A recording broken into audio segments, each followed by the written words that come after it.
I've built the business off from the start, starting from in my bedroom to getting a smaller office now into quite a big unit that we have now, and it's just grown and evolved over the years, and we're lucky to be in this position today. Do you actually make people want to buy? A great looking website as well, a good homepage, something that's going to engage the customer. Maybe on their first visit, they might not necessarily purchase anything, but if you end up having a good marketing strategy in place to collect emails, you'll send them on the journey that we've got set up for them, and they might not buy until the fourth or fifth time, but at least we have a thing in place where we can make it the best chance possible.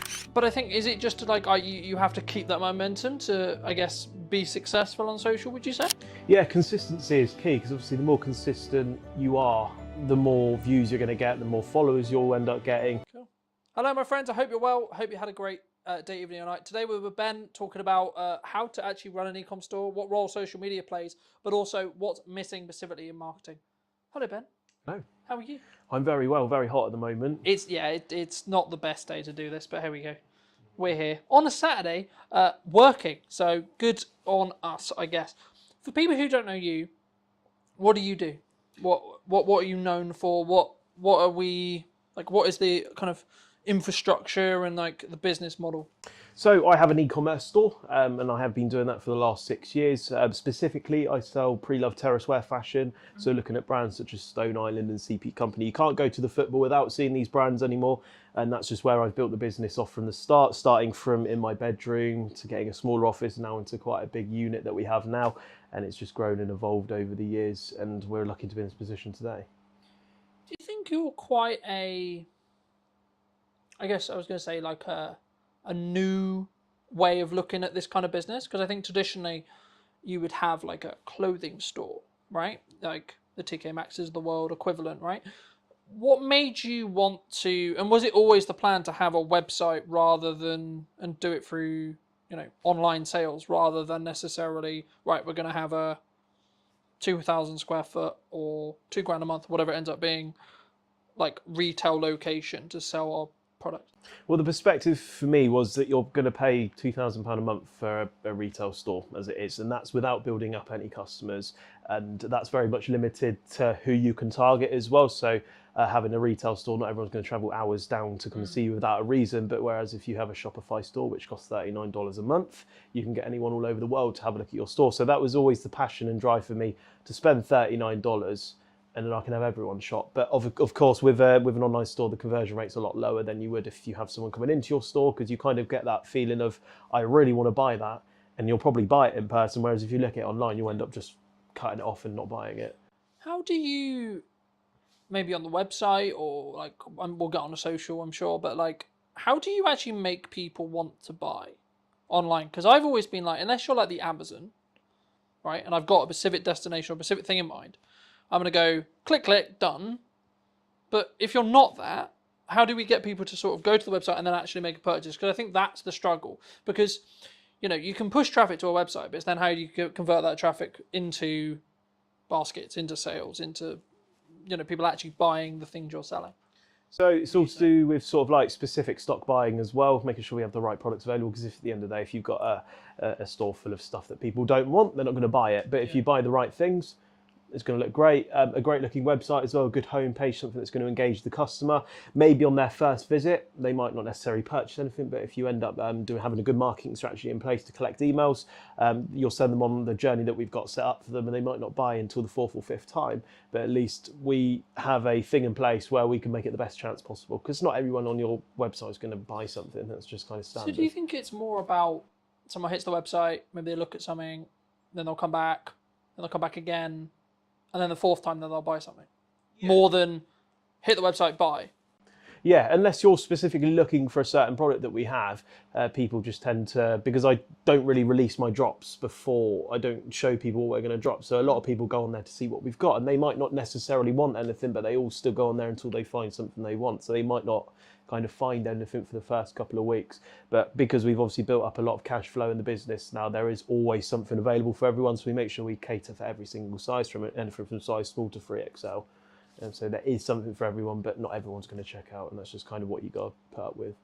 I guess in some ways, is that then like a strategic strategy around like retargeting them with meta ads, or like reminding people like, hey, through email marketing, like abandoned cart stuff, like, is that the focus then? Like, is that where you see maybe the return customers, or is that or that could be a focus for maybe an online business that's maybe struggling to make their website like work?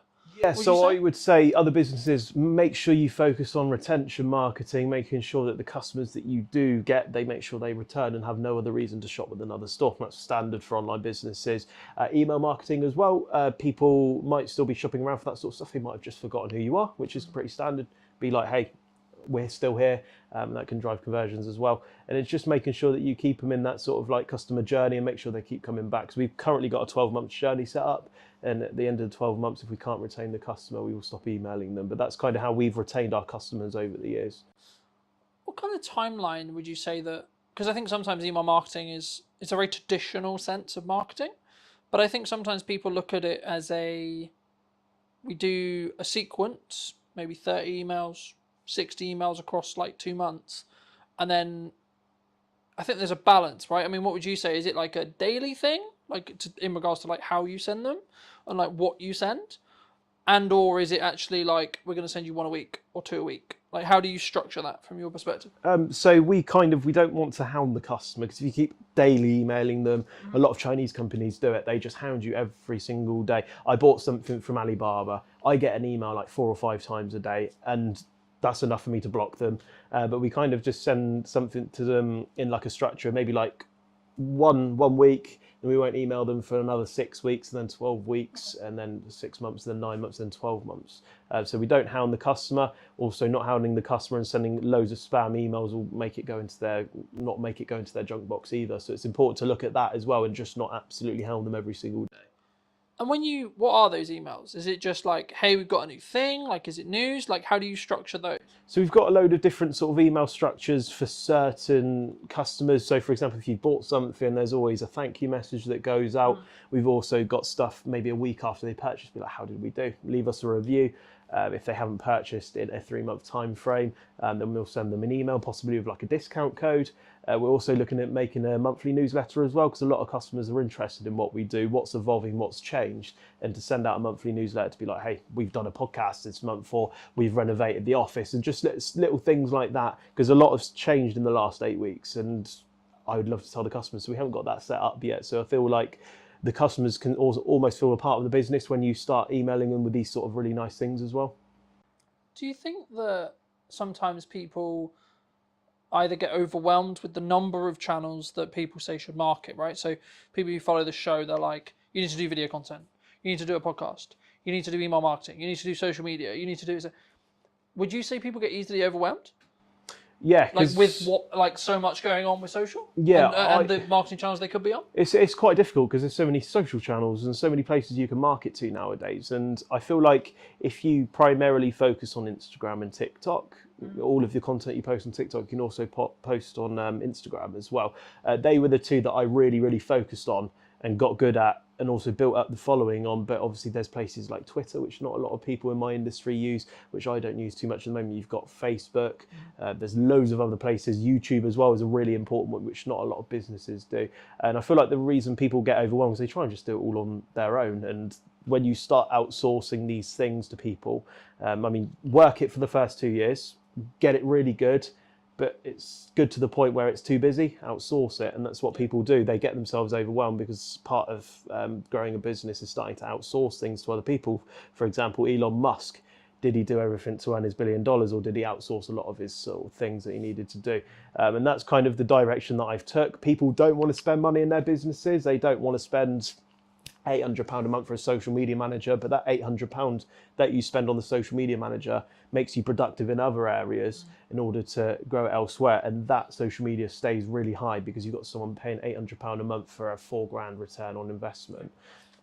I think for me, and I'm sort of focusing on this as well, and I've since we had the media day, which I'm sure we'll get onto later, like I've looked and I've been very fortunate where the podcast is doing really well. So I'm like, okay, great, but it's now eating up time that I could be spent servicing clients, talking to clients, being a marketing and sales person, right? And I think for me, like, is it comfortable to be like, hey, I'm going to spend $1,000 or I'm going to spend $2,000 a month on like scalability for the podcast? But I'm like, actually, what potentially could it give me in regards to new clients, opportunities, etc. if I do that. And I guess the conversation sort of comes back to is social media just a momentum thing? Because like, if you look at the podcast now, the day of filming, we've got quite a lot of momentum, right? I think the last numbers I did were like just under 235,000 or so across 5 platforms. For us, that's pretty good, right? But I think, is it just like you have to keep that momentum to, I guess, be successful on social, would you say? Yeah, consistency is key, because obviously the more consistent you are, the more views you're going to get, the more followers you'll end up getting.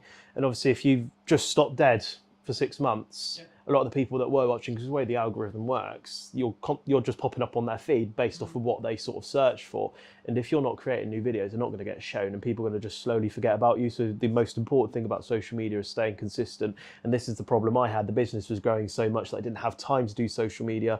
So that's when I got into contact with you, and I was like, let's just do a media day and get like 40 videos in advance, and then I don't have to worry about it for a month. And then I can do 8 hours or 16 hours per 2 months on content, whereas instead of stressing about it, trying to do it myself, trying to edit it and everything like that. So it's definitely a big time saver for me. Do you think that people, I mean, what's consistency, right? Does it have to be, like, in your experience, does it have to be daily? Does it have to be weekly? Does it have to be like, we're going to do, because I do basically daily non-negotiable. And then when I can, I try to do 2, 3 or 4 posts per day, every day. But also that's with the caveat of saying, if I'm traveling to do the podcast, or I'm traveling to do this and travel, like, so last week at the time of recording was the first day in London, and maybe I got 2 posts. Now that's pretty good when you consider I wasn't at home at all. But for some businesses, they'd be like, how did you even get 2 posts out because you were traveling, or the business was really busy, and etc. I mean, is it just preparation? Yeah, I would say there's lots of things out there which you can use to kind of schedule your posts in advance. So if you know that you're going to London on Wednesday, on the Tuesday evening, schedule your post to go at 12 o'clock, 4 o'clock, 6 o'clock, or whatever. But I feel like for businesses, you don't have to post daily. You can post weekly. It depends what sort of business that you have. So if you have a podcast, nobody's going to expect you to watch a podcast every single day and make an edit and make it work. But some people would work weekly. But for someone like me who's trying to sell a product and needs to be seen on the face every day, I think daily's good. You don't have to post 2, 3, 4 times a day. I mean, that would be better. But at the end of the day, you need to put your time into perspective, and also the cost of the content as well. To get 2, 3, 4 videos out a day would end up getting quite expensive, especially if you outsourced it as well. That's also very time bound as well, especially to keep up with that's 120 videos a month or posts. It depends what sort of you're trying to achieve with it all. For me, I see it as you've got to work smart and hard at the same time. And like, because of the nature of the podcast, it's an hour conversation. I can extract probably, if I really wanted to, maybe 10 to 15 clips that I can edit. Then I can chuck AI involved and get 20 to 30. So there we're talking, I've got nearly a month of content if I just wanted to squeeze it. The reason why I found it's really working with the weekly shows is because people are now starting to get into the rhythm of like, oh, there's going to be another show next week. And normally I haven't really built a schedule yet. I probably will, but for me it's like, oh, actually around Saturday there's going to be a new episode, because by the time I run out of clips and I've done the week of work, client delivery, etc., I've then got a position where I've edited the new show's ready, so then I can start marketing that show. But I think sometimes, and this is kind of what I was alluding to about like all the platform thing, do you think people get like shiny thing syndrome sometimes? Like maybe they'll see what we're doing on Instagram and TikTok, for example, and going, oh, that works really well. Oh, I have to be on Instagram and TikTok, even though they've just decided to commit to LinkedIn for a while, or they've decided, etc. Do you think, or maybe not even just looking at social, maybe they're like, we're going to do email marketing really well.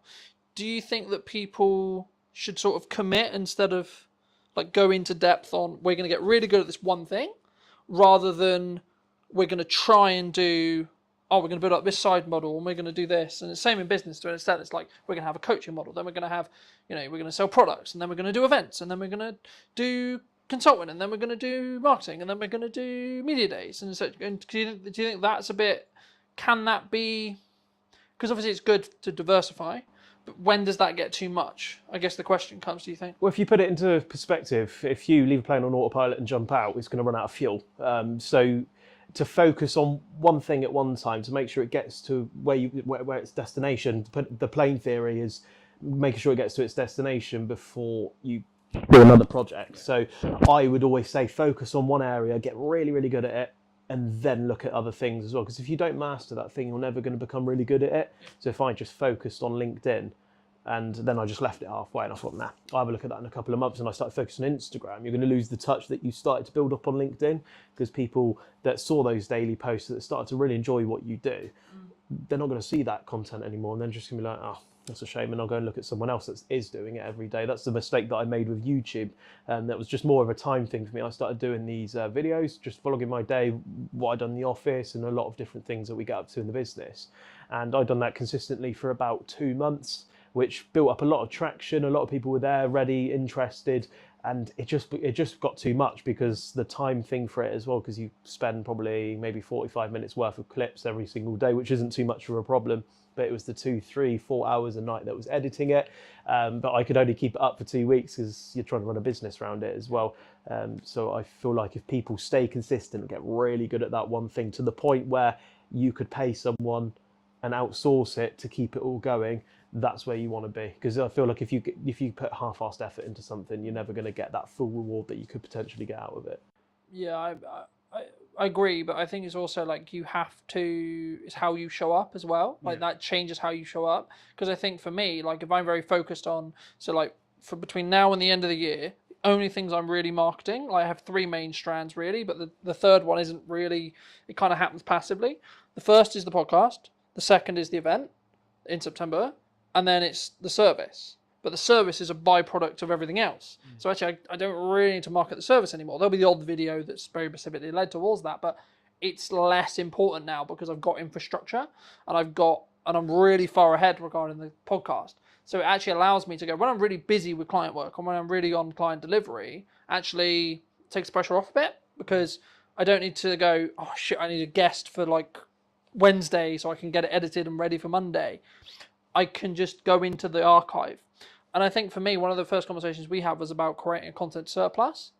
I mean, how do you look at it, I guess, outside of, for maybe people who are maybe starting out, obviously there is an option to bring someone like me in to go, here's 40 something videos from one day, cool.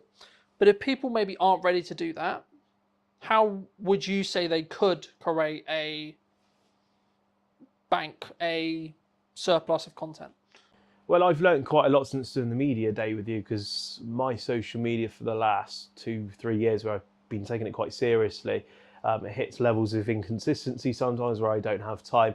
But I feel like if you have a set day every single month where it's just this pure content day, you don't have to worry about anything else, it's just pure content, you can build a big bank and a surplus of content, and then you're able to dish it out in days and in whatever sort of direction you want it to go in. That's what I wasn't doing. For some reason, I would just film it on the day. I'd be like, right, I've got an idea, I'm going to go film it, edit, put it out at 7 o'clock tonight. And that's not very sustainable. That leads to days where you don't post for a week because you film that video, it does really well, you get loads of orders, a lot of business from it, and then you're like, I don't have time to film more of these sort of things. But if you specifically focus on that day worth of content and then dish it out, that really busy day that you get and that video that spikes and gets you a lot of traffic and attention, you can keep that momentum up as well, which is really, really important for businesses and social media. How did you find the media day as a whole? Because I think we're about for maybe 3 weeks-ish out from it, maybe 2 weeks. How did you find it? Really fun. I think it was great. I love being in front of a camera. I've always used my little DJI camera for my sort of videos in the last year or two. And to have something more professional, have like 3 massive cameras looking at you, was just something really fun and different for me. And as you've said to me before, it's not for everyone. A lot of people find it quite daunting, but I really, really enjoyed it. And it really does, when you put it out on social media, how professional it looks and how like people think, wow, that's really, really cool. He's doing like a proper sort of setup now. And for the cost that it does and how much you break it down per video, it's definitely worth it, 100%. How have you found the videos? Because obviously we're now in a position where I think 4, 5, maybe 6 have actually gone live, right? I mean, how's your community's feedback been? Like, how have you personally found them? I felt less stressed about social media because I know today, for example, I've got a video that's already gone out today and I don't have to worry about social media, and the algorithm does all the work for me, pushing out to the right people. And yeah, it's really good. Obviously, yeah, it's brilliant. I have nothing more to say other than that it's just I don't have to worry about it anymore, which is an important thing for business as well. Because once you start growing and scaling, you need to make sure you have things in place that, whether that's outsourced, to make sure it gets done. Do you think that it's about, I guess in some ways, when you've got that bank, it allows you to then be more present with, in some ways, the other tasks that you need to do, right? So because you've got that bank, you're like, actually, cool. I don't even need to. It's not even partially in your head at all. You know, like it's. I've got all those pieces of content. I know I'm good for social media content. Okay, cool. What's the next problem I need to now fix? Because I think as business owners, we spend a lot of our lives just fixing problems. That's our job, really. That's what I try and do for clients. That's of course what you'll do within your business as well. But is it allowed you, I guess, in some ways, to be a little bit more tunnel vision on the other problems that you have? Yeah, so in the last 6 to 8 weeks, I got a consultant into the business where they basically go into your business, find things, improve it pretty much. And it's allowed me to really focus on these tasks. So social media did take up a lot of time for me, editing and stuff like that. And I thought, to me, that was a priority because that was the only sort of channel that drove organic and all the sort of people that actually landed on my website before I even looked. I don't even know why I didn't look at like paid ads. I've never looked at paid ads, and I've built up the business to where it is 6 weeks prior, all through social media and also live stream shopping, which we'll touch on later. And I've only just started doing paid ads. I've only just started doing email and retention marketing, which are really, really powerful tools for businesses. Do you think it's just a natural, like, I guess in some ways, natural progression, or like when we start out, we just throw a load of shit against the wall, right? And we see what sticks. Okay, cool. But is it a level of overwhelm, or is it a level of just, I guess in some ways, naivety to be like, why would I do paid ads? That just is burning money, right? Like maybe people don't necessarily appreciate or understand the ROI, and then what time window that ROI, return on investment, is potentially. Yeah, I think the reason why a lot of businesses fail is because it's the money side of it. They don't have it's not the fact they haven't got the idea; it's because they haven't got the money to do it. I've thrown probably in the last 8 weeks, probably thrown about 10, 15 grand into all of this sort of things that I have been doing.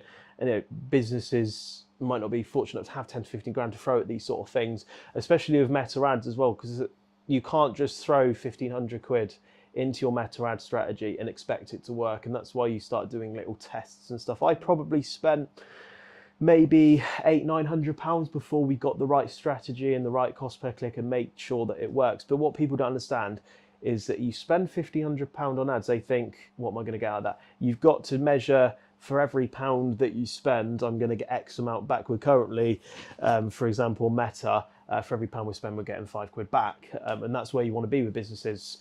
So it's not the fact that people are spending 1,500 quid. I mean, that's a scary amount of money to spend, but you need to think every pound that I'm spending or every 1,500 quid I'm spending, I'm getting £6 back or 6 grand back. And I feel that's what businesses don't understand, and they don't believe in it, but it's going to be the most powerful way, especially as e-com's growing and growing. There's going to be a lot more competitors for each and every business, and these are going to be the most important channels for people as well. And that's not to mention, you can look at these channels as well, and if they stop performing as well, is if you have a really good detailed dashboard looking at what's working, whether it's got a green light, it's got an orange light, it's got a red light, and if it's got an orange light, you can act on that. But if, for example, social media is in the green, you don't have to worry about social media, but maybe my email marketing is not performing as well. And when it's an orange, we can be like, right, why is it in orange? And we can act and perform on that.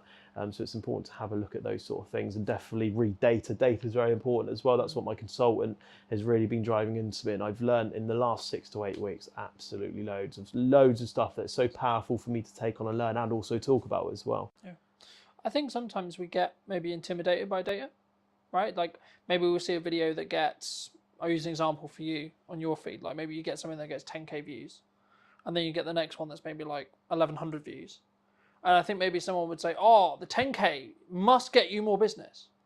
Does it? It's difficult because I've measured this one before, so I don't know if you see a lot of the dress-up sort of videos that I used to do. They used to get millions, like millions, hundreds of thousands of views, lots of traction and followers. But if you really do look into the data, a lot of the millions of views and sort of the traction and the followers, they're all people that were in like the Middle East and sort of countries that haven't sort of got that sort of economy behind it, where these sort of people are earning £200-300 a month, they're not the sort of customers that you're looking for. Whereas that video I might have posted the other week, they got 2,000 views. Read the data, 96% UK, males 18 to 24, and then you end up making 4 conversions, and that only had 2,000 views compared to the one that got 1 million views, which got 0.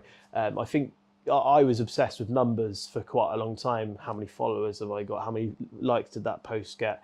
How many views did that video get? And that's not important. It doesn't matter. If I only got 2,000 views and 10% of people converted on that, that's 200 people. That's amazing. People would dream to have that.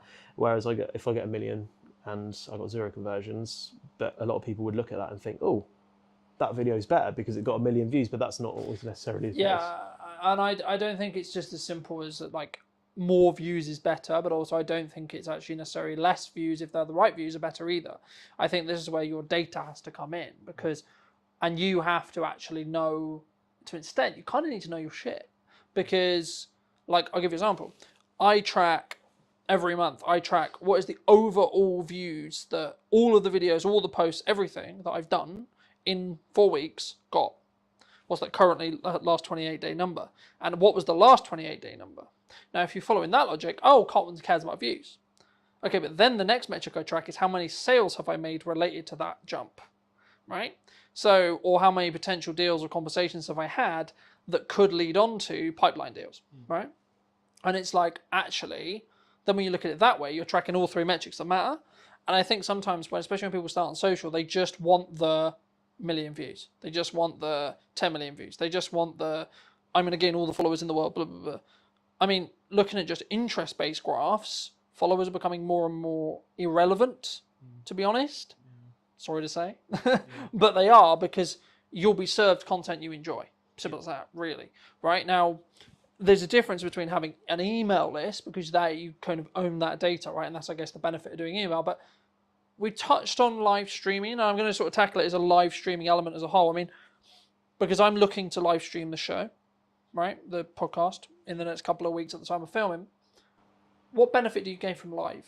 So I tackled live stream shopping a couple of years ago, and obviously live stream shopping for people back in the day, maybe if you were born in the 90s or early 2000s, was all tele shopping. And I got introduced to this idea in April of 2023, and I kind of visioned it as in, this idea isn't very modern, if that makes sense. I kind of visioned it as a tele shopping thing, something that's gone out of fashion. But what I didn't notice, a lot of big businesses such as TikTok Shop, a lot of big businesses are getting millions pumped into it for this live stream shopping idea, and it's becoming such a massive idea. So I joined a company called Tilt. Tilt of one of the leading sort of like, they're specifically for live stream shopping. They launched in March of 2023. And I joined in April of 2023, and I've built a lot of my business off of live stream shopping. It was actually at the point where my website was doing 0 because I was so focused and driven off of the live stream shopping, and that was more than paying all my bills every month, etc., that I just kind of lost interest and focus on the website, which is my long-term sort of plan. So probably maybe like a year and a half or 2 years ago, my website just plummeted. Everything I worked for earning these 5-figure months just went down to £1,000 a month. It literally just went to 0. And that's when I decided that the businesses are getting to the size now where I can't do this on my own. It's like there's too much going on. And that's when I brought someone in and I said, right, your job is we get the new stock, you upload it to the website and you look after it, and we'll grow it up again. And now we're at the point where we focused on live stream shopping.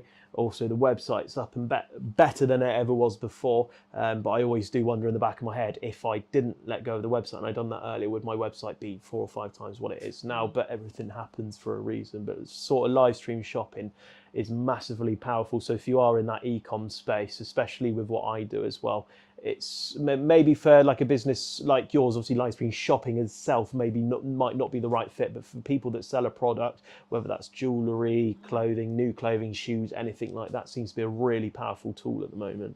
Something which I'll be interested to see, which I don't know the answer yet because I haven't done it, but towards the end of this month at the time of filming, I will have had some live podcasts. Like I'll be filming the live sessions. And my thought process behind that is At the moment, I've got like I said to you before we started, this won't be out until September unless I pull it through and let it skip the queue. It won't be out until September. And the reason why is because I've like worked really hard the last course of the next month to get ahead. So I have the consistency, so I can always have a podcast every week. But the reason why the idea came from the live stream side was actually I could actually have a live show here because I'm filming all the episodes anyway. I'm setting up all these cameras, I'm setting up all the tech. It could work. And actually there might be and purely from one of my growth plans is to build the YouTube channel so it can become its own revenue stream. But if you want to gain watch time, one of the best things to do is live stream, right? So if I've got, let's say, a double podcast day and then some solo content on the end, I could do that in a 2.5 hour live stream, right? Now, it will take me some time, but also if you use programs like Restream, for example, and I'm not in a position where I'm in contract, so I can basically stream wherever I like. I could stream to Twitch, I could stream to LinkedIn, I could stream to TikTok, I could stream to Instagram, Facebook, YouTube, all these things all at the same time. So maybe each stream maybe only has 2 or 3 views, but across all of them, I maybe will have like 100 or something, right? Or as I build consistency, it will grow. And I think for me, like especially as a service-based business for me, like you're right, live shopping in TikTok style is like purely product led. But the thing which I think people maybe misunderstand or misappreciate about service is how you show up, and being the expert will be the reason why you will choose to work with me, will be the reason why the next client will choose to work with me, etc. And how much is that lifetime value of the client going to be potentially? Actually it could be pretty significant when you think about it that way. So actually spending the time, energy, resource and potential money to upscale what you're doing with your content could be the reason why someone chooses you over choosing someone else.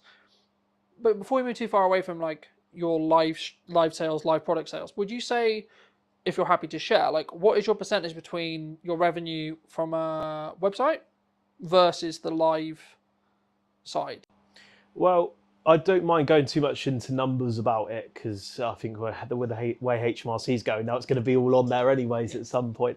But we're kind of averaging on year. We're looking at doing about $250,000 on just live stream shopping itself, and that's every year, which is still going up. So I think this year we're looking at doing closer to 400,000-500,000 sort of on that live stream shopping, and that's a massive amount of money to, commit into. Maybe I think we probably do about 10 hours a week on live stream shopping. We don't even do that much. There's a lot of big businesses now that they specifically hire people to go 8 hours a day on these live stream shoppings, and I personally myself know they must be bringing in absolutely millions. So where the website is now, I would say that they're going to be quite level. I think the website's just beneath it where it is at the moment, but with the website and the momentum, because this was all organic. But once the sort of like the meta ads are completely perfect, the retention marketing's big, the email list is going to grow. It's going to end up being up there. But then that's not to say that live stream shopping could evolve even more and grow. I think they'll end up going pretty level, but whether that's live stream shopping on top or my website on top, I don't know at the moment. But I would say that they both play a massive part in the business, and just having them two alone is enough to make it a really big sustainable business. Do you think, because obviously in your own right, you're clearly successful, right? I don't know whether you count yourself as successful, but like to the people watching, they would see you as someone who's successful, I would hope, right? Do you think you have maybe lifestyle creep, or like, how do you deal with that yourself? Because I think younger entrepreneurs who have seen success, whether that's the definition of you have freedom over your time, you make good money, you're making the money that you want to make or more, or etc., you've got the office, you've got the staff, whatever your definition is, do you think it can go to people's heads sometimes? Yeah, I think it can create an ego problem with some people, where a lot of influencers start to flash their lifestyles and nice It's like, look cars. at me with my Rolex, look at me with my car, look at me with my house, etc. That's the direction I never want to go in. I never want to be flashy. I never want to kind of like rub it in people's faces. I struggle with this kind of it's called imposter syndrome. If you wanted to Google it, it's basically where you don't feel like what you've achieved you deserve it, sort of thing. I feel like as a 22-year-old, I should kind of be just starting out in a career as opposed to doing what I do. And I kind of look at myself sometimes and I'm just like, wow, what have I done, sort of thing. Well, why don't you deserve it?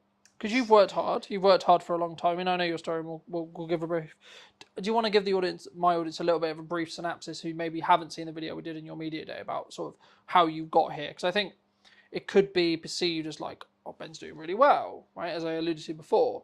But how did you get here? Just before we go into a little bit more depth on like the, I guess maybe the insecurity side of it, or like the imposter syndrome side. Because I think for me, it's just a sign you've worked really, really hard and you found something that works and then doubled down on it by taking the risk. But how did you get here?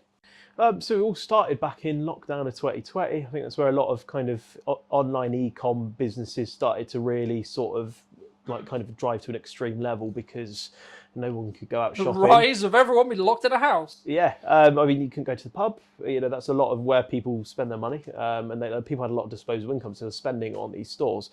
So myself, I was working at Sports Direct, earning a very piddly wage, £4.50 an hour. But I was 16, so to me, getting that £200-300 a month was amazing. I could go spend it on whatever I wanted. I didn't have anything to pay for. So obviously you got furloughed, so that was an extra £200-300 a month for doing nothing as a 16-year-old. It's the most amazing thing on earth. They then got a job at the One Stop down my local area. That made me earn about another £400-500 a month. So I ended up getting about £700-800 a month. And then to a 16-year-old, that is an astronomical amount of money. I was like, wow, brilliant. I saved up for my first car. I was able to do a lot of things because I was so tied away and stuck at home. I couldn't go out and spend it. I couldn't go to the shops and stuff like that. So it all kind of started from there, really, and I kind of got a bit more of an expensive clothing taste. I've always liked these really cool terrace wear brands such as Stone Island, but could never justify spending 180-200 quid on a jumper. I thought, what idiot would spend that? My parents still have that attitude, even though I might spend £700-800 on a jumper now. It's kind of perception at the time.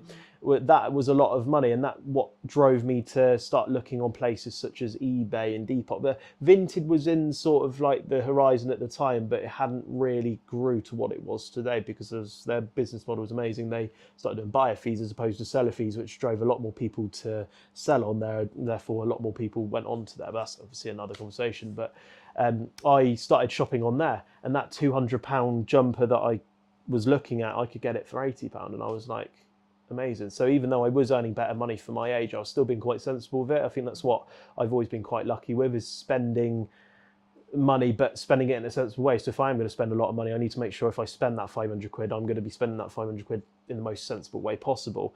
And I picked up my first Stone Island jumper, and it was a worn navy Stone Island jumper. The badge had been through a wash a few times, but I picked it up for 70 quid.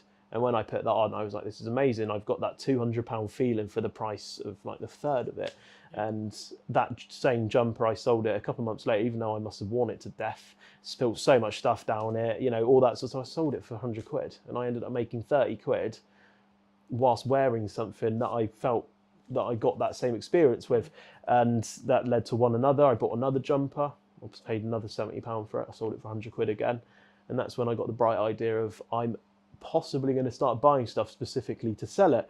And instead, with the profits that I made, instead of wasting it like most 16-year-olds do, I was building up just a bigger pool of money, spending a little bit more. My parents were very controlling over this because they wanted me to save up, to put money away for when I want to move out when I'm older. So they were like, right, 4 or 5 items at a time. Don't buy any more. If you buy any more, we're going to kill you, basically. So I kept doing that, kept buying, making a bit of money selling, and it wasn't all plain sailing. There was a couple of times where I lost money, but that's just part of the business, and that's where you kind of just learn and develop over time. And then fast forward 5 years later, we're here somehow. Just all happened really quickly. Do you think, like you mentioned the spending a lot of money, do you think like people maybe worry that you're spending, like, let's just use the example that you gave, like 500 quid, right? But they're coming at it from the perspective of, shit, that's like 20% of my monthly income, for example. Right now, but if your monthly income and you're in a fortunate position where you build a business where actually let's just use a number for the sake of it, of like 10 grand is your monthly income, then actually spending 500 quid is like, meh. You know what I mean? Like because it's less of your monthly income, it becomes, I hate to say less important because I'm aware of the climate, right? But it's like in context, right? To someone who makes £1,000, that's 50% of your monthly income.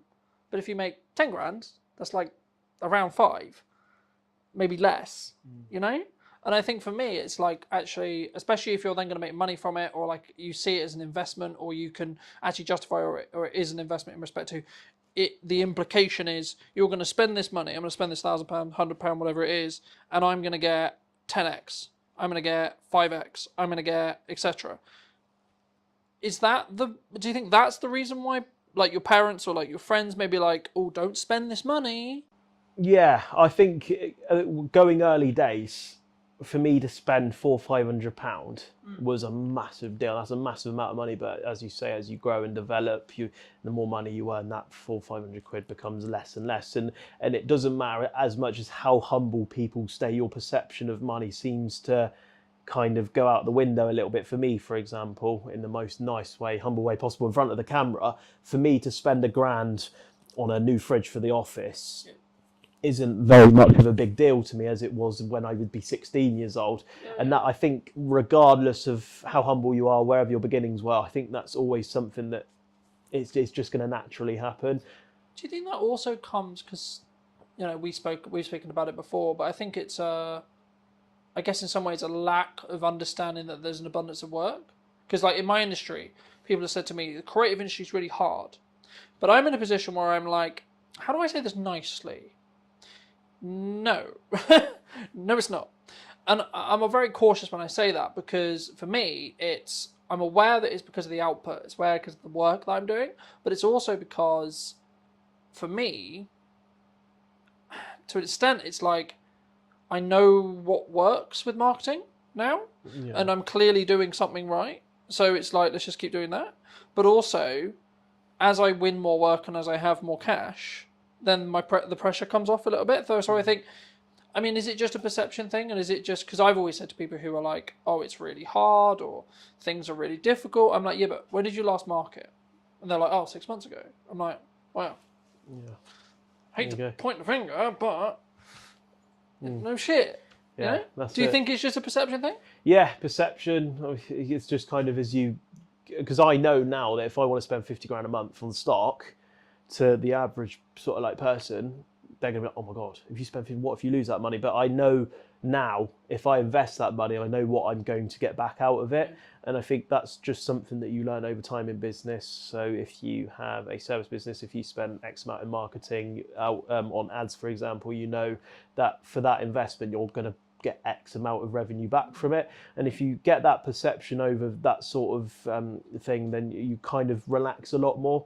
And I think my parents began to sort of relax that sort of like, right, you're not allowed to spend more than £400-500 on stock at a time, because they knew what I was doing was working. I think the biggest fear for them was that I'm going to spend £400-500 and blow the lot. Yeah. And which I don't blame them. They're parents at the end of the day. They care about what you do and want to make sure they have the best for you. So and now they, if I spend 40-50 grand a month, they're not going to be like, oh my God, you can't do that. You're our son. But they know what I do works. Yeah. And I think that's what businesses need to kind of let go of the fact of just make sure what you do and what you spend works. So don't commit a massive amount of money on ads. Mm-hmm. So I think, as I said earlier, I spent £800 to £900 a month on my ads to make sure they worked first, and then we up the budget instead of blowing £2,000 a month. That's kind of the way to go with it, really. I think, especially in ads, it's like test, rotate, test, rotate, test, rotate, sure. But like moving a little bit back to what we were talking about maybe the lifestyle creep, or in the position where I guess in some ways, because I'm sat here going, why does he feel imposter syndrome? Because for me, it's maybe like you're outside your comfort zone. Okay, but then you're just outside your comfort zone. That's just, okay, just stay there for a bit, do it for a bit, and it'll be in your comfort zone. You know what I mean? Like, for me, I find that interesting. I don't want to delve too deeply because I'm aware that like we're on the show, but like for me, imposter syndrome is just you're doing something that you haven't done before, so the evidence in your head is like, oh, okay, this is new. Oh, this is difficult. Oh, this is challenging. I'll give you an example. At the time of filming, last Thursday, new studio, new people, but not new people, I knew the people, but like new studio, new space, new costs, new podcast, new idea. Wasn't really feeling comfortable about it, but I pushed through and did it anyway, And I think those 2 episodes are really, really good. I think they work really, really well. I think the studio in London will be a very different thing to what I do on location, a very different thing in Southampton. And it's not like one is better than the other, right? If you want to go technical, sure. But also, in the nicest way possible, like the one in London's worth, like I pay more for it. And it's also in London. So I got to travel and it takes more time, etc. So like, and again, it's like also, are we locking in where it is now in respect to, because the one in Southampton, for example, is in a build stage as well. So actually, it could go full production like that, and actually then they would be on the same level. So I think for me, imperfect action is what matters, and I think that once you gain some momentum and you have some success, you could say. I mean, we were talking about when you were driving me back from the media day about like looking at a car as like a maybe not a great investment, but actually it's the context in which you apply to it, right? Like for me, if you enjoy that car and that's your like treat to yourself that allows you to keep working hard and keep making, let's just put a number on it, an extra £50,000 a year, £100,000 a year, whatever it ends up, wherever your number is, then actually why shouldn't you spend that money on the car? You know what I mean? Because if it's at what point, I think sometimes as business owners, we don't, for a very long time, I was like, yes, I won, and then straight on to the next thing. I was very, very bad at celebrating the wins. And I think it's kind of the way you counterbalance imposter syndrome, in my view, because it allows you to give the evidence to say, no, actually, you are pretty good. You are actually clearly doing something right, you know, regardless of age. Because I think it's in subjective terms related to, actually, I would say the age is your advantage, because you looked at the business and went, yeah, but someone who's maybe 50 will go, I have to have a retail store. Because that's what they grew up with. That's their perception. Yeah. They can't think, I can make 400 or whatever it is, like nearly $1 million a year, just on live stream shopping and on a website, right? Yeah, no, I agree with all that completely. It's good perception of it all. The imposters sort of thing for me is that I'm so young and I've achieved kind of what I've always wanted to achieve in life so young. And I think for me, I don't deserve to have that at such a young age, because people work all through their lives to get up to the age of 50, 60 before that they get that really good idea. And I think it's just for me, that's just kind of the sort of person I am. I just don't feel like at that age. I think that's important to be staying humble. Yeah. Right. And I think that's important in how you show up, and that's important in how you scale, and that's important in actually, to be honest, how you'll then pay your staff, how you'll then pay the people you work with, how you are with the people you work with. You'll be grounded. But like for me, I was in this like fortunate position where people are like, I want to get to retirement age. I want to retire at 40. I'm like, what would I do in retirement? I know. I would film videos. Yeah. I would have a podcast. I would do this. And I'm like, hold on. So I'm there too. I'm nowhere regarding revenue right there. But like, I've got enough money to pay for what I need to pay for, and have a percentage left. Put enough aside to keep for rainy days, and put some in investments, and happy days, you know. And then I can save towards a goal of, okay, I want to buy a new camera, or etc. You know. So for me, it's all a perception. Yeah. For me, it's actually control over time, control over what I can do every day, control over who I spend my time with, what clients I have to say I can say yes or no to. So I think for me, I get to an extent why someone in your position or someone listening would potentially feel concerned, imposter syndrome, etc. But for me, that's a sign of growth. Like I was talking to my partner about this and a good friend of his this morning. It was like, the things that used to piss me off a year ago, they don't even scratch the surface now. I was like, that's a sign of growth. That's a sign I've grown. And I think it'll be interesting to see where we both are, but just looking at me personally, where I'm going to be in a year to two's time. Like the things I worry about now, are they even going to be things that I worry about? Probably not, right? But what would you say to people who are maybe on the fence about, they've got that idea, like you had, right? And they're like, yeah, but it's not safe. There's no 100% guarantee the business is going to work. Should they make the leap? Yeah, absolutely. Because let's say the business idea costs £5,000. You need to put £5,000 in for it to give it a chance to work.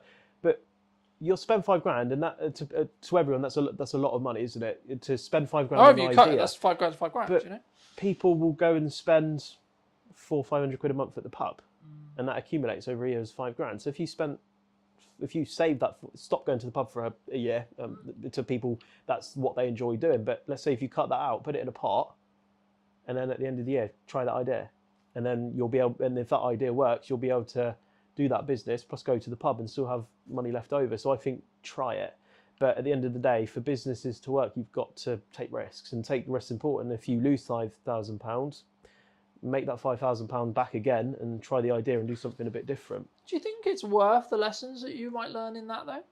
Yeah, lessons are like they're priceless. Because like, even if you fail, the way I've looked at it for a long time is like you either are successful or you gain some lessons. You don't really fail. You're like, oh, don't do that again. Yeah, that's it. Yeah, those lessons are priceless for everyone. At the end of the day, if you spend £5,000 in that sort of idea and it doesn't work, you can use that to work out exactly what didn't work. So if you do want to try it again, you make sure you put those things right and see what happens. At the end of the day, not all businesses are going to succeed, and that's just a part of life. If 100% of businesses succeeded, the whole business industry, in every single industry, it would be overwhelmed. It would be like there'll be too many, and there'll be so many around. Like if you look at the odds, whether it's like gut, whether it's work, whether it's this, whether it's that, whether it's just managing cash flow, managing money, whatever. I think it's like the current statistics, roughly when I last checked, was like 97 to 95%, depending on where you look, of businesses are going to fail, right? So it's like, yeah, the odds are against you, but actually, if you extrapolate that out to the world, 17 billion people, actually, the odds that you win there are pretty fucking high, right? Now, yeah, maybe the numbers, like, in comparison to 17 billion people, quite low, but it's still going to be a couple of million people who win, you know? Yeah. And that's in the lower scale of that. Let's say we go 1%, you're still looking at close to just under 1 billion, right, of people who will still win. The question I guess I would have for the audience is, do you want to be in that 1 billion who has the freedom and the time and the ability to be able to be, quote, extraordinary, or do you want to climb the corporate ladder? Do you want to have the job, right, and then the 3 holidays, the 4 holidays, live for the weekend, live for the holiday, or have the freedom over your lifetime, energy, resources, etc.? Yeah, for me, the sort of like the only worry that I have about running a business, and at the moment it's working brilliantly, it's on like 180% trajectory this year. We want to up it. One thing that's always in the back of my head is like, what if it fails tomorrow? But that's when you sort of put these sort of like data analyst things in place where you can read this data, and if it does start to but you'll see it beforehand. That's it. Yeah, I think that's what people worry about, is the fact that you'll be able to tell that these things are going wrong, and you can always put it right. So long as you have a good structure in place for if it does start to go on a bit of a downhill, you can just pull a lever and it will just go straight back up again. For people who want to connect with seeing some of the content you do, check out what you do a little bit more, where's best for people to reach out to you? Instagram, also on my website as well. You can have a look, you can fill out a form, chat to me. We've got a landline number as well if you want to chat to me on the phone. More than happy to chat to you on the phone. But yeah, my Instagram is Heat from the Spire. It's HEATFRM, all in one word. And obviously on the website, and everything's the same across all platforms as well. But best place to go is Instagram and my website for sure. If you were going to talk to that 16-year-old who just flipped his first product, made a little bit of money, maybe a little bit insecure, what advice would you give him now? I would tell him to keep going, reinvest wisely. I would say, in a sense, don't listen to everyone around you, because if I listened to absolutely everything anyone ever said to me, for example, my parents wanted me to stay in a full-time work. If I listened to that, I might still be laying bricks, and I wouldn't even have this place. I wouldn't have, a nice car that I have and stuff like that. And I would say just be wise about who you listen to. And if you want to take a risk at a young age, absolutely do it, because that is the best time in your life. You don't have a mortgage, you might not have kids and a lot of stuff. So the time to take risks is when you're in your teen years, or when you're still living at home, because that's the best time to start a business idea, because it's really hard to maintain and sustain a business, especially when you might be in your mid-20s, you have a mortgage, you have 4 kids, you're getting married next year, a lot of bills going flying out, expensive partners as well that might want to. So yeah, I would say absolutely go for it. And if anyone is young that does watch your videos or watches this from my page, just reach out and I could give you some advice. Thank you so much for watching. If you did enjoy this episode and would like to see more like it, make sure to be subscribed and let me know what you think in the comment section down below. And I'll see you very, very soon. But entering the retail market was a huge step for us. Like how you want to perceive yourself in the market. It was a very difficult time, I think, for the business. Do you think it's changed how you show up as a leader? And it was honestly the most fun thing I've ever done. And it was stressful.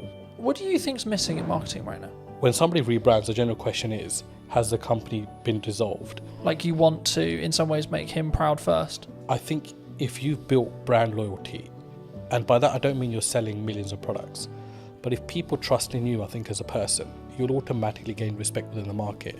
Let's restart everything. Let's replan the business model. Let's replan marketing. Let's replan everything. And then, funnily enough, when I executed on those things changed. My results changed. Work on yourself. Just work on yourself. Seriously. Like every day. Just be better every day. Hello, my friends. Welcome to a brand new episode of the podcast. Today's going to be a really special one because technically I'm actually interviewing my first client. Now, that sounds a bit weird, nearly 10 years in business now, but it is. So, welcome to me. Welcome back.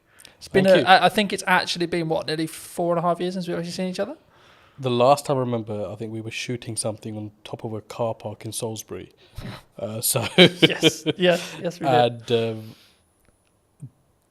that's got to be about 4.5 years ago at least.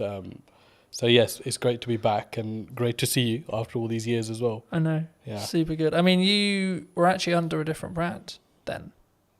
That's right. We were. So our legal entity remains the same, but we have rebranded to Anand, which incidentally is our family surname as well. And that came about through some hard lessons, I think, in business.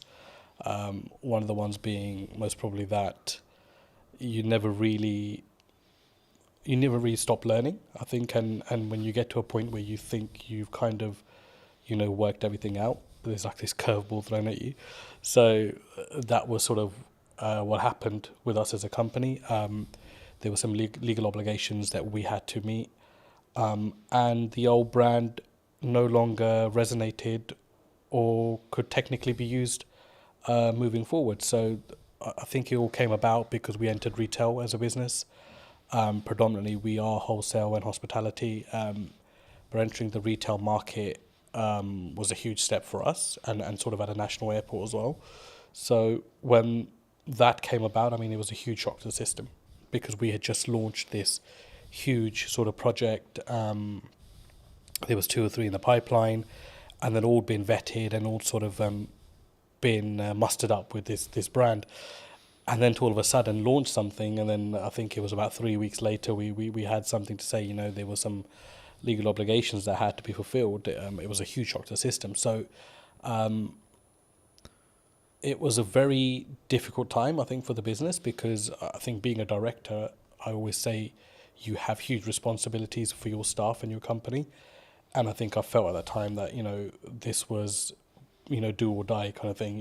It was either we really got this going and sort of made the necessary adjustments. And we did. And, Anand was formed off the back of that. So, and it was honestly the most fun thing I've ever done. And it was stressful because, you're running this medium-sized operation. We employ up to 50 people, and all of a sudden you're rebranding, and everyone's question is why. And there's a fine line where you can tell someone why openly and why you can't. And the majority of the reason was, it was just something that we had to do as a business. So the rebrand came as a shock, but honestly, it really taught us a lot of valuable lessons from within there. Because I think off the back of the name, we actually found a voice as a company. I felt for a few years that we didn't really know what we were. And I think that's really weird to say for a company that was fairly well established. I mean, you visited before as well.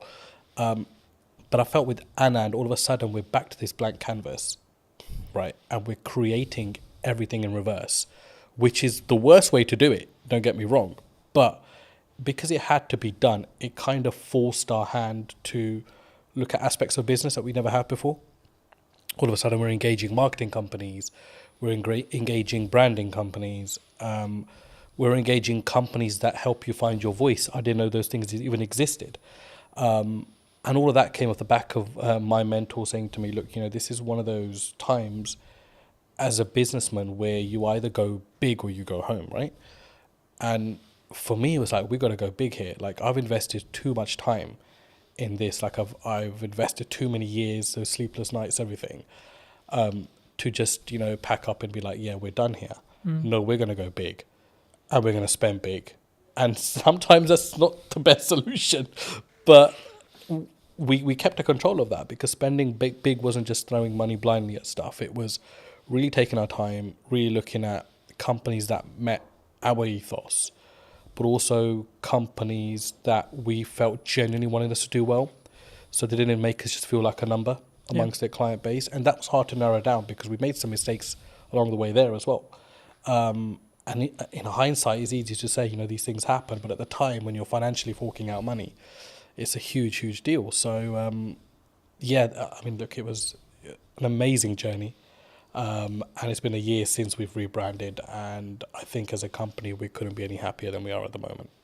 Do you think that maybe some people are really worried about rebrand? I mean, you kind of forced into it, but I think like maybe people who are listening who are maybe on the fence about like what do you gain from a rebrand? Was it just that voice and that really what I would call depth work when it comes to really understanding what your brand values are and like how you want to perceive yourself in the market? Would you say, or is it like if that's like a disconjointed? Because for some business, I think that can be really disconjointed for some people. I mean, I'd answer that in reverse. So one thing you won't lose is your reputation, which was a huge aspect for us. It was, when somebody rebrands, the general question is, has the company been dissolved, or has something happened? Has the company gone bankrupt? Has there been a huge gross misconduct from somebody? And the thing is, like, you've got to get past that, because naturally as an individual we would think that, and you've got to put yourself in the public domain as well as a director personally yourself and think from both sides. So for me, I think if you've built brand loyalty, and by that I don't mean you're selling millions of products, but if people trust in you, I think as a person, then you'll automatically, especially a small to medium-sized business, you'll automatically gain respect within the market. So we didn't realize how much respect we had amongst our clientele until the rebrand happened. And I think that's what carried us through. So I think there's this illusion that if I rebrand, I'll lose customers. And that's a general worry, because of course you need your finances to run a business, and your clients are your clients. You spend years and decades working with them, whatever, right? But those relationships can be ruined at the drop of a hat as well. A split-second bad decision. So I think what I've learned the most is that if you are genuine and you are genuinely there for your clients, and if they're not just a number to you, which is how we do things at Anand, then you will be absolutely fine, because people will carry through. And that's what I noticed, that all of our clients said, we don't care if this company is called ABC tomorrow, but we want to work with the same leadership that we're working with within this company. And that's what made me realize that, not that I didn't know people were important, but it made me realize how important the team that we had were and how dedicated they were. And that all stems from, I think personally, from you as a director and what your attitude is within the business, how you look after people, how do you go about daily life, and how much do those people matter to you as well. And that kind of proved to me that, those things mattered a huge deal to us as a company, and it filtered right through. So I hope that answers your question. Yeah, no, absolutely. I mean, I think for me it's important to appreciate where you've come from, but also then understand, like, sometimes we have a growing pain, right? Yeah. So it's we're shifting into a new brand, we're shifting into like scaling up, etc. But one of the quotes that you gave me very many years ago that has really stood apart, that I wanted to remind you of, but also ask you to apply some context to, is people are loyal to their needs. Yep, absolutely. I mean, how did you sort of, I guess that's a life lesson for a lot of people, but where's the story behind that? So I think just sort of, I've been in business for about 10, 15 years myself, and I can't put a number on it now, to be honest with you, but it's been a very long time. And one of the things that you realize very early on is that it's very much a dog-eat-dog world. Like, as much as, you think you might be out there to set the agenda straight or to start this new, loving relationship with every single person, it never works out that way. And we realized very quickly that as a business, after surviving the first 5 years, like, a lot of people are just loyal to their needs. Like, when those needs are met, they will either move on or they'll no longer engage with you. And I mean, that's absolutely fine. It's a natural thing to happen as well. But to put it into context, I mean, if I look at how we operate with our clients at the moment, I don't think there's a single client that can say that, if their volumes drop with us, that we change our attitude towards them. Mm-hmm. Whether it's the smallest client on our sort of, accounting system, or it's a big renowned sort of company, it makes no difference to us. We work personally with every single client and every single person that we work with. And that might mean along the way you have to accept that once their needs are fulfilled, that they no longer will engage with you. But to put it into sort of context, that quote at the time came from, it was one of the things that we've always steered away from as a company. Don't be those kind of companies, or that company that is all over a client when it's hot. Yeah. And when it's not, they don't want to know, or they don't want to help them out with anything. And there are some clients that we work with that, we did millions of pounds of business with before. And all of a sudden, they have engaged another company. But there are times where they still engage us when there's an emergency, and we would never turn them down, because you've got to remember that whether they've moved on as a client to another supplier, they were also once your client and made up the DNA of your business to be what it is today. So yeah, I mean, it's something you have to get comfortable with, I think, in business, and grow some thick skin around that, because people are loyal to their own needs, and it's just the way of the world. For me, it's something that sort of, at the time, I think when you initially told me, I didn't really get it. Yeah. Right? And now I can say 6 years, 7 years down the road, I get it. And I think for me, it's one of those things where it may not even be deliberate from that person, that client, customer. No, yeah. I think it's more around, actually, sometimes you just, there's only so much value you can add to that customer, client, etc. Absolutely. And people have personal lives, and it's well, it's easy to say, don't involve your personal and your work life, but it's a very difficult thing to do as well. So sometimes we do forget that people might have stuff going on in their own lives. People move on, and all of a sudden a new person comes into that role in the company and doesn't see your business to be as valuable as the previous person. So there are elements of that as well. Yeah. But I think I've always found there's no use keeping hatred and negativity about somebody moving on. I think you've got to accept that and look and think, how can I learn from this? And how can I get better from this? And there was times that, clients left us on a very bad note, completely unexpected. Some that didn't even pay, the thousands of pounds they racked up in accounts, not to mention any names. And, that didn't mean that we were not going to look at what we could have done better as a company. So I think it always starts with what's going on at home before you look anywhere else. Yeah.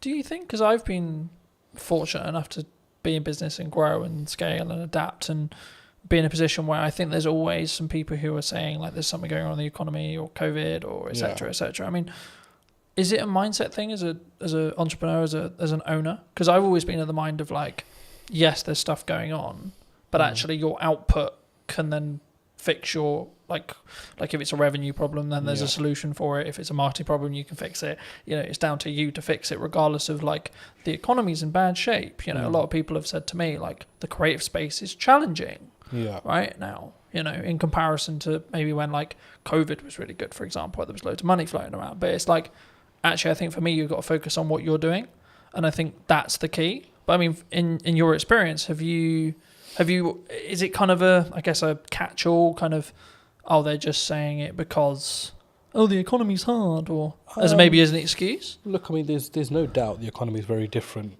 to pre-COVID. But then it's also very different to 2009, when there was a huge crash, right? Yeah. So, I mean, that's just a constantly sort of evolving, situation. Yes, I do believe it's very difficult now to do business, no matter what field you're in.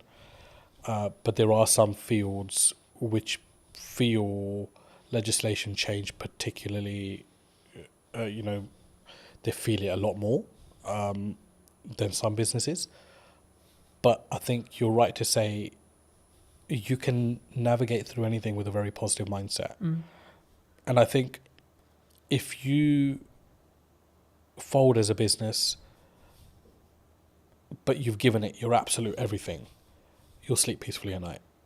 And that's for me personally, and I felt that in a situation. I mean, 2023 to 2024 financial year was our worst performing year as a business, and it was also the year that we rebranded. And there was a lot of sleepless nights there because revenue was, rock bottom. We'd employed people that year, doubled our workforce because we were looking to go, north, and ended up going south as a business. And naturally along that is a lot of doubt because you think, should I have employed these 6 people? Should I have done this? Should I have done that? And it's easy to say in hindsight that I shouldn't have worried then, but you generally do worry at that point. So I think it's a mindset and how you navigate. And the thing that got me through was just mindset. I think I am just so resilient, like, to anything. I think right now in my life, where I'm just like. Do you think that comes from your years of experience in business and knowing that actually sometimes you've just got to, what I would call, grunt it or push through it to you just figure it out? I think it's both of those elements, but I think for me the biggest thing is upbringing. My dad was a very resilient character, hugely resilient. Sorry, not was, is still a very. He's still there. He's an extremely resilient character, and a completely uneducated man, which I must add to this story as well. So to see him, as a migrant in this country with little to no education, he still doesn't speak English fluently. And it was like, this guy struggled, and he struggled so much, but he made it. He made it in his career and in his life. And it was like a lot of that played on my head at that point. And I don't think those things sit well with you, or you don't draw on those things sometimes in life. But when it really matters, those things will come in, and you'll know what your metal's like at that point as well, and how strong you are. Do you think that was like a key in respect to like how well you've now done, like that, having that upbringing and having that, I guess, those values or what could be described as the correct values being installed into you? Even if it was like an information sponge point, like you as a kid 100%. Just taking that information, sort of saying, well, this is the upbringing I had. I mean, 100%. But the thing is, I think I didn't realize that till I was about 35. So there's no like one fit solution to this. It's just when it's going to hit you, and it hit me a couple of years back. The big change came from COVID. To be honest, COVID was a blessing for us as a company. I mean, that's not because we made money off unfortunate situations, but it gave me an opportunity to come out of the operation and be like, pause, because it's not something we could have done the way we were going at that time. We were climbing as a business. There was no structure, there was nothing, and it was just like, this is going to be a massive train crash one day. And COVID came and just put the brakes on everything, and it allowed us to restructure. So when we came out of COVID, I'd say that's my real journey in business started then. Because all of a sudden now I'm responsible for totally different things. Because now I'm actually acting like a director. I'm not now, stuck in the operation. And there were so many things that were falling off the side. So it was about coming in, containing that, and then restructuring the business through that. And then certainly, obviously, the rebrand came behind it. There is that, and obviously the resilience side. For me, I learned that from my dad, and I have a huge admiration for the man. And that's to say, I rub shoulders with a lot of businessmen, but I take my dad's advice very seriously in life. I always have, but I don't think you as a child or as an adolescent at the time, will particularly understand that. But if you're exposed to that environment, I I think it does rub off on you at some point. And for me, you know, I want to be like him. Yeah. Like I look at him and I think, you know, just the way he stands and acts and stuff, right? So huge influence on my life. Yeah. Do you think it's changed how you show up as a leader, as a, or even in your marketing maybe as well? Like that core, like you want to in some ways make him proud first, is what I'm sort of hearing from you. Would you say? I think I don't really think in that way, to be honest. Like for me, it's not about making other people proud. Like I think as long as you know you're on the right journey, I think honesty is very important in business. And I sleep very well at night, no matter what the situation is on the day. Everybody knows me, knows that once this guy is out, he's out for the night. So, and I think a lot of that comes from your ethos, and there are many shortcuts you can take, or there is the difficult untraveled routes that you can follow as well, or create yourself along the way. And I think I'm more sort of on that journey of testing my limits and also just not stressing out, you know, along the way. And there are times where you obviously get stressed within business, right? But I think as a director, you've always got to have that sort of facade where everything's okay.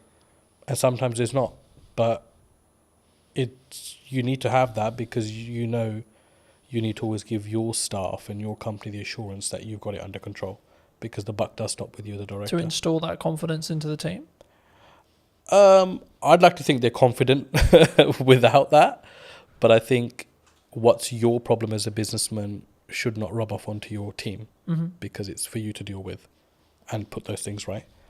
And I'd like to think we've created enough leaders now within our organisation that those sort of mistakes won't be repeated again. But that, again, is no one's fault. That's your responsibility as an owner or a managing director of a company. As I say, do you think people struggle with taking accountability for themselves?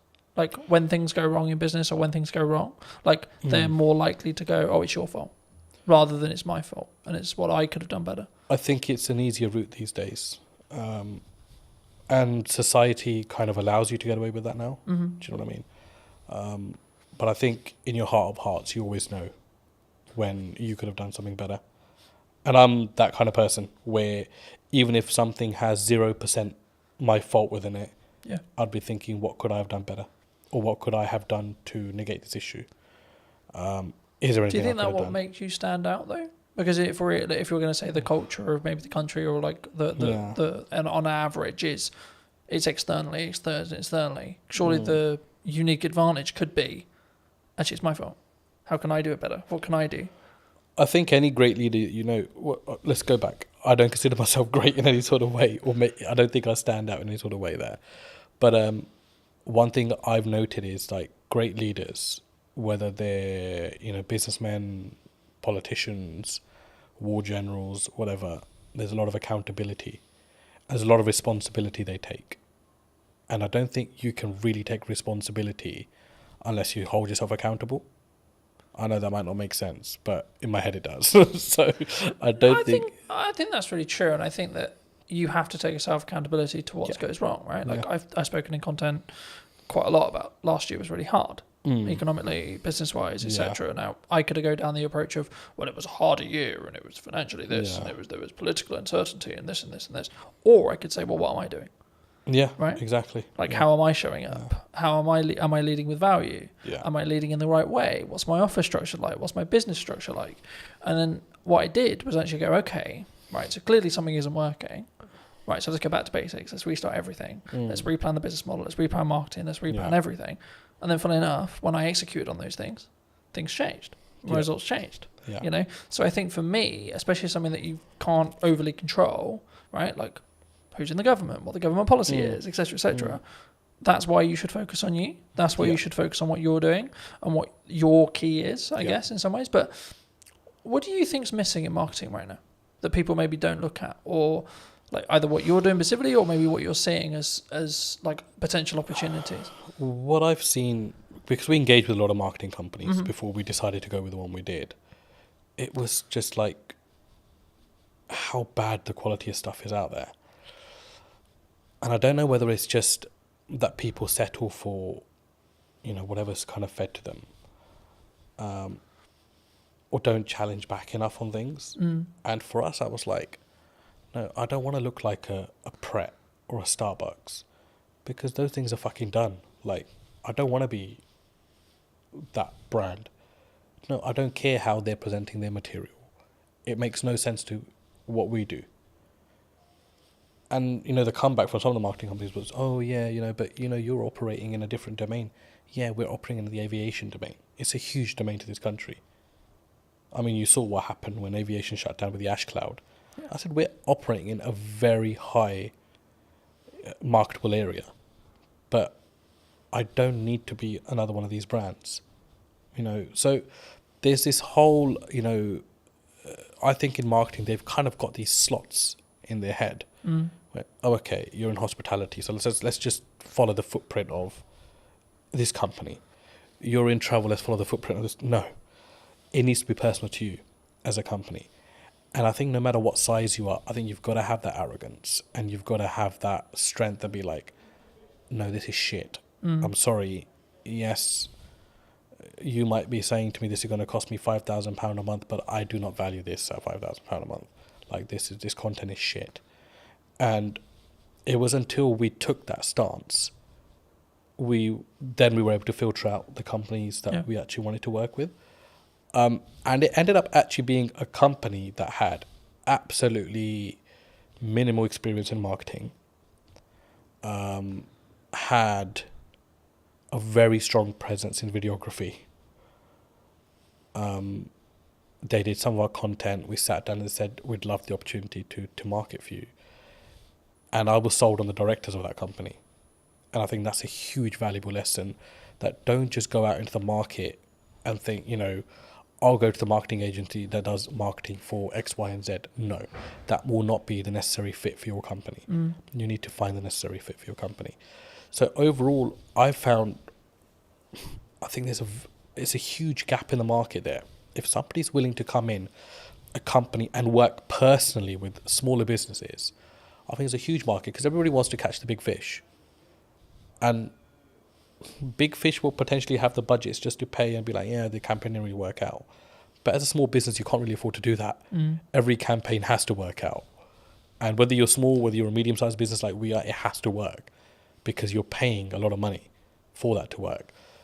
So, huge gap in the market. I think there aren't many companies that I would look at and think there's a good reputation there, even though they work with big brands, because they will just consider you a small fish and think that they can pull the wool over your eyes. And I think it's very important, no matter what size you are, that you're the captain of your ship. Yeah. No matter how small it is, how big it is, you've got to lead by example there. And if you have to have the loudest voice, then you've got to have that as well. I'm glad you mentioned video, because I think sometimes people, they're overwhelmed by it, they're concerned by it. Yeah. They're like, well, I mean, why do you use it? Right, was the key, the question there. But I think there's so much that there's from my experience, there's psychology around oh my God, I sound like a dick on camera, or I don't like the sound of my voice, or this is how I look. But there's also then the tactics, or the tech side, right? Now, obviously, if you're bringing in a videographer, you don't need to worry too much about the tech side. But I still think you should, at some principle, you should understand it. I mean, why did you? Because you mentioned that you leaned into it. I mean, why did you lean into it? I was obviously introduced to yourself into videography. I didn't have any. We know videos get made, but it wasn't something you ever gave, second thought to. For me, it was just kind of like, okay, I need to stop worrying about how I look or sound on camera. Just be genuine to who you are, what you're talking about. If it produces great content, it does. If it doesn't, whatever. It's not the end of the world. And obviously, it was a changing landscape at the time as well. I think all of a sudden, Instagram changed its algorithms, videos and reels, and all these new terms are coming out, and I'm like, what the hell's actually going on?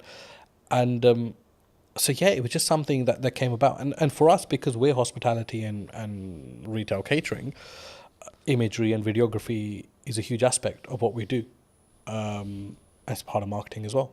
Of course, you can't just keep marketing with, let me take a picture of this. and just keep sticking on social media. It doesn't really work that way. So for us, it was like, okay, we need to open our horizons here and actually look at things that work, and just keep yourself open-minded in the process. I think it's something that people should always try, and then like see what the data then tells you, right? In whatever the campaign is, whether you're doing short form, long form, etc., etc. But I think it would be important when talking about data to think about like AI, right? We're seeing an AI boom. Do you see it as like we're all maybe in trouble, or like some people, like you're very obviously service based in respect to what you do, so it might not be as relevant, but is there elements of AI in your business? Do you utilize it? Or have you gone the other way and said, actually, no, we're going to lean into the fact that we are doing it ourselves and we're not maybe using it as a utilizational tool? Because I see it as a tool that can be sharpened rather than it replacing you. I mean, there were people in our team that were huge believers in AI. And there are elements of it that we use, no doubt. But I feel with what we do, if we invest too much into or rely too much on AI, I think it will stop your mind from working. And I think it's very important that you're engaged consistently. From just a cognitive ability. Cognitive ability. And I think you don't want to get into a situation where, you're relying on technology to tell you what to do, because then all of a sudden you're not problem solving yourself. Or, use it where you can, don't get me wrong, if you're stuck or whatever. But I just think that there are certain aspects of business, old school values, that no matter, they've tested all elements of time and survived. So technology important, AI important, but I don't think it's do all and end all. No, I think that's a really important reflection. I think it can be, and I'm using the analogy of you sharpen the knife and then use it, right? Because I think it's a tool, and we need to be careful with how we use the said tool. But like for me, I'm also building habits around like doing more physical reading, right? Because I'm aware that if I use AI, my cognitive ability may become less. So I'm like, how can I actually increase my cognitive ability with effort and energy, right? And I think for me, that's the difference, and that's why I think like you can still be sharper. But were you always maybe looking at, like, because I think when we look at maybe the arbitrage, or maybe we're looking at for an advantage as a whole, were you always someone who maybe looked at technology and saw the opportunities it could give? Because I think sometimes people, they sort of put their defense mechanism up and go, no, we're not going to use it. We're not going to do that because it's scary and new. You've got to use technology. It's not, I mean, a side story, but a family friend, I mean, he owns about 20 to 30 industrial units in West London. And he's a landlord on all 30, and he accumulates rent of all 30, is the managing agent of his own estate, charges his own service charges as well. So huge business.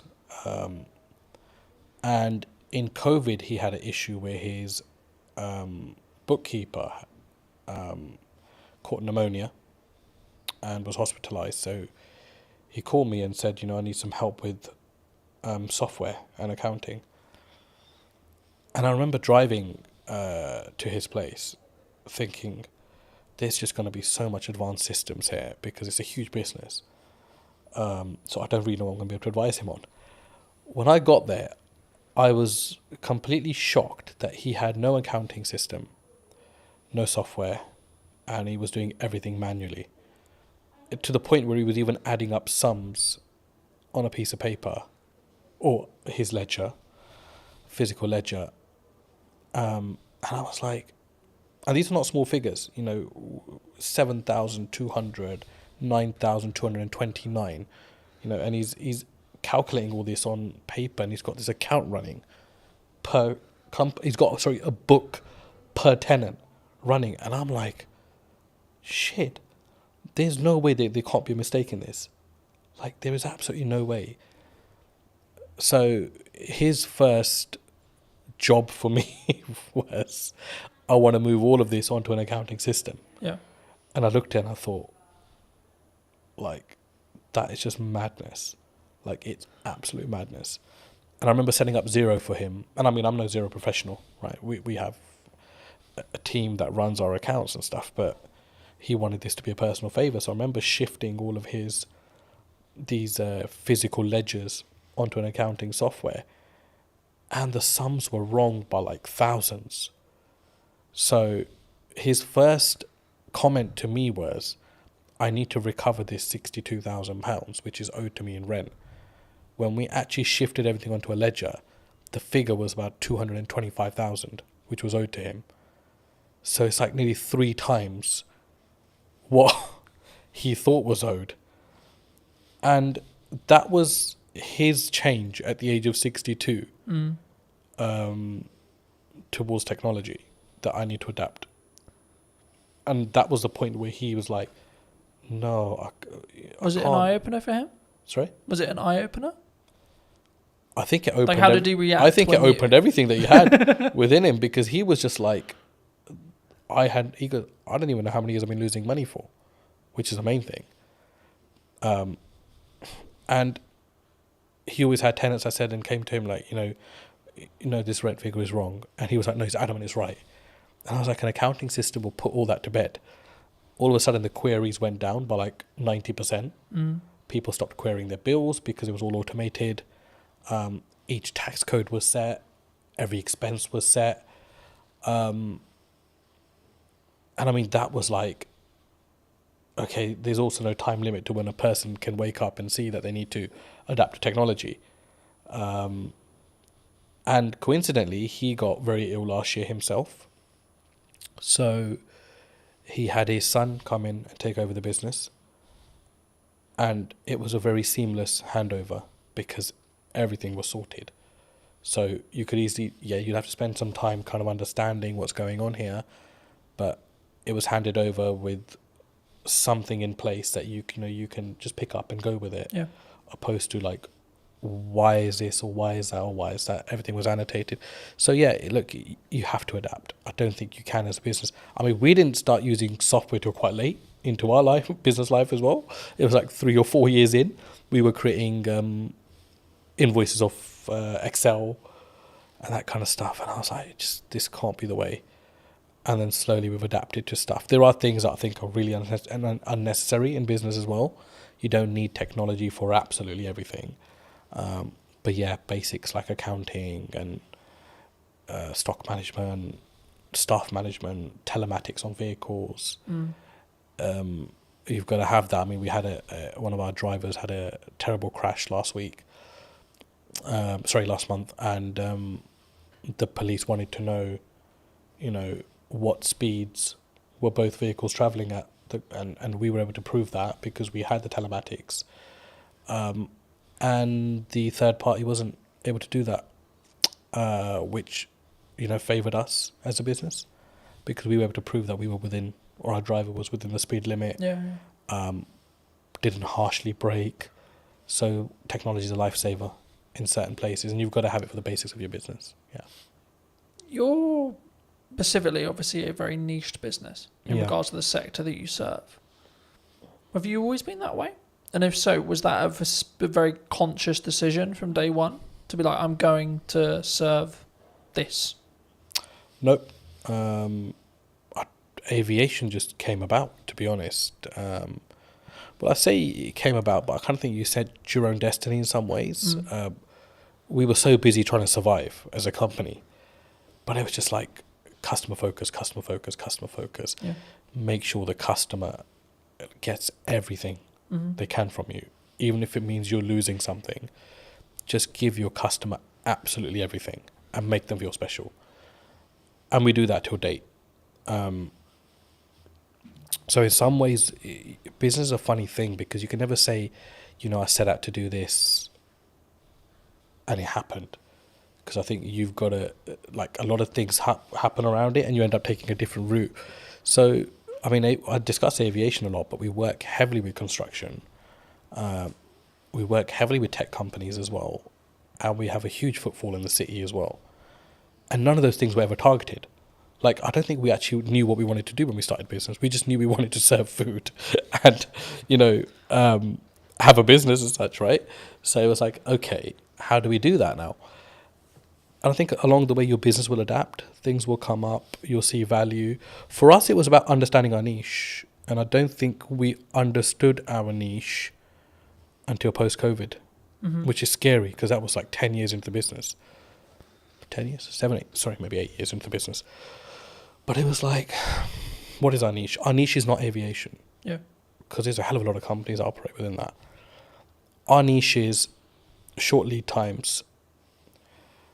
You get hold of anybody at any time of the day or night. We will solve your problems. And if we don't, we will make sure we've done everything possible to try to solve that problem for you as a client. Now, there are some clients that have my number specifically, and they will only call me in situations because although I'm the director of the company and we have an amazing workforce, I've built that relationship with them personally when I was building the company out. And I can understand why they only want to come through to me. I totally get that. But my attitude towards them doesn't change irrespective of my position in the company. And we distill that like through our staff, completely distill it through our staff.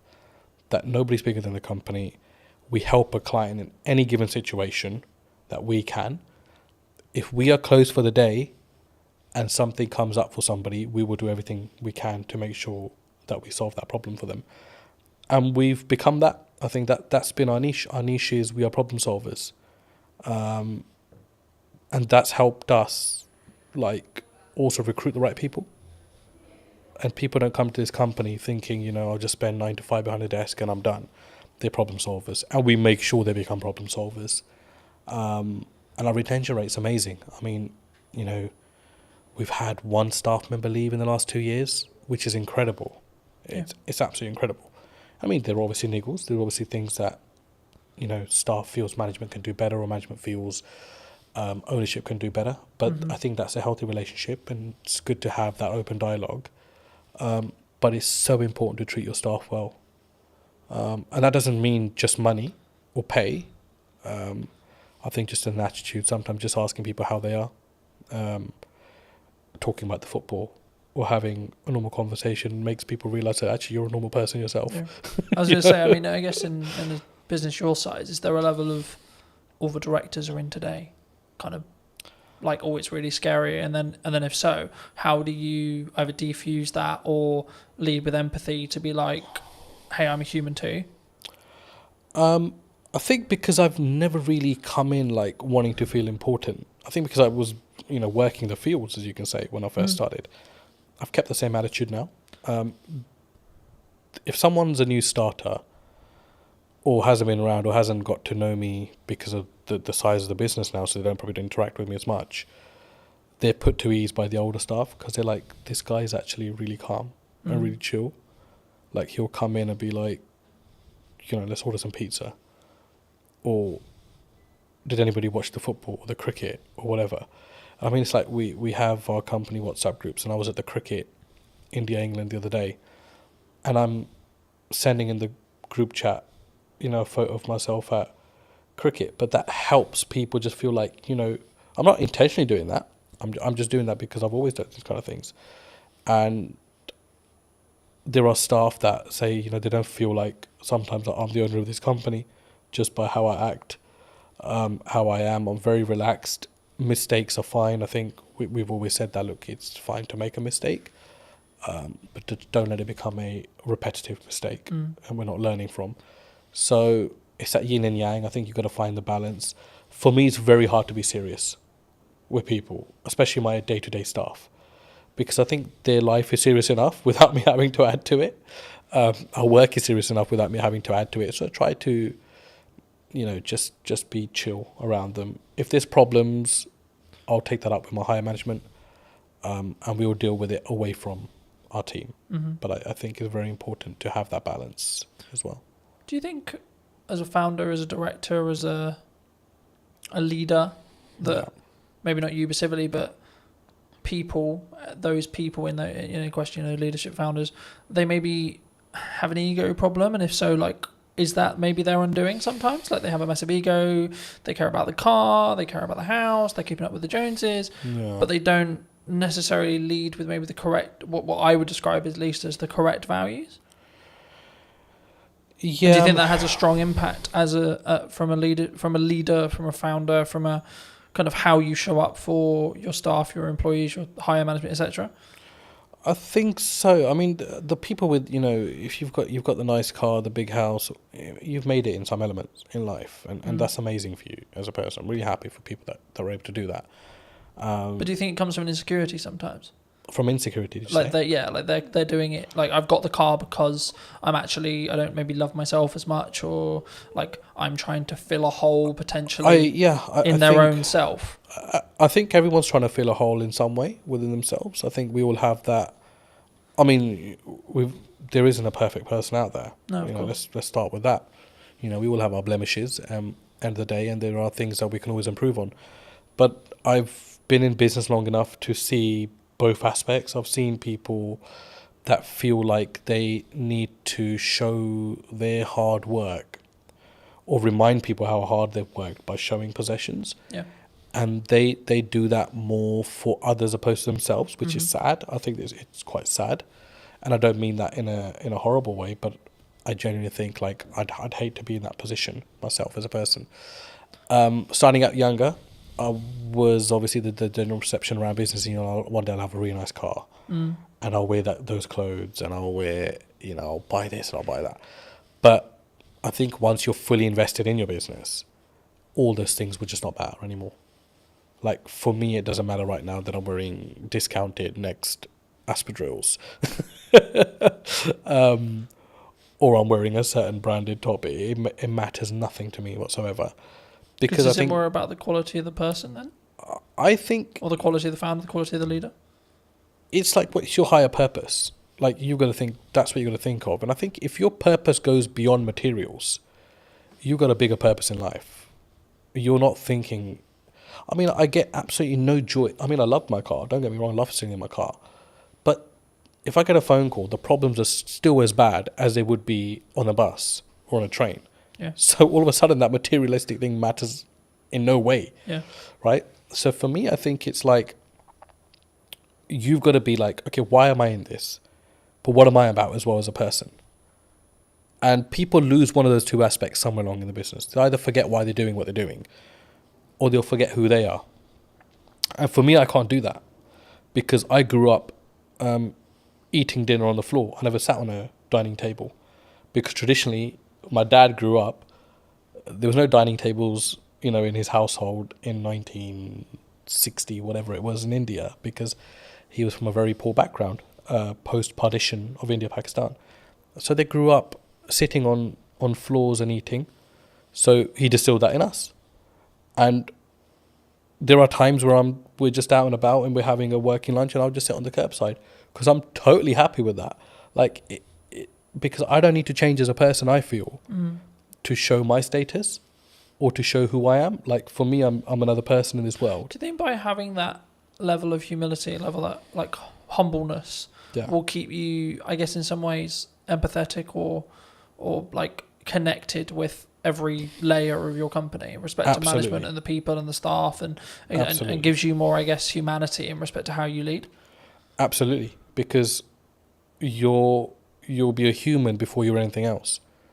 A human that actually feels other people's pain and their situations, opposed to just your own consistently. Yeah. But it's very important for your personal life as well, because I've got 2 young kids. I was at sports day yesterday with them, and my he's just four now, and he's starting school in September. So yesterday was his sports day and today's his last day at school. And the parents were all sitting together and we're talking about schools, and we talked about, where he's going to be schooling and where they're going to be schooling. And it was just like an amazing conversation, because no one's judging everyone, because everyone's on the same footing at this moment in time. Yeah.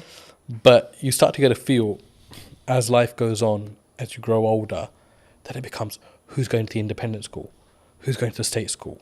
Oh no, they must have so much money because his or her son's going to the independent, or his or her daughter's going to the independent school.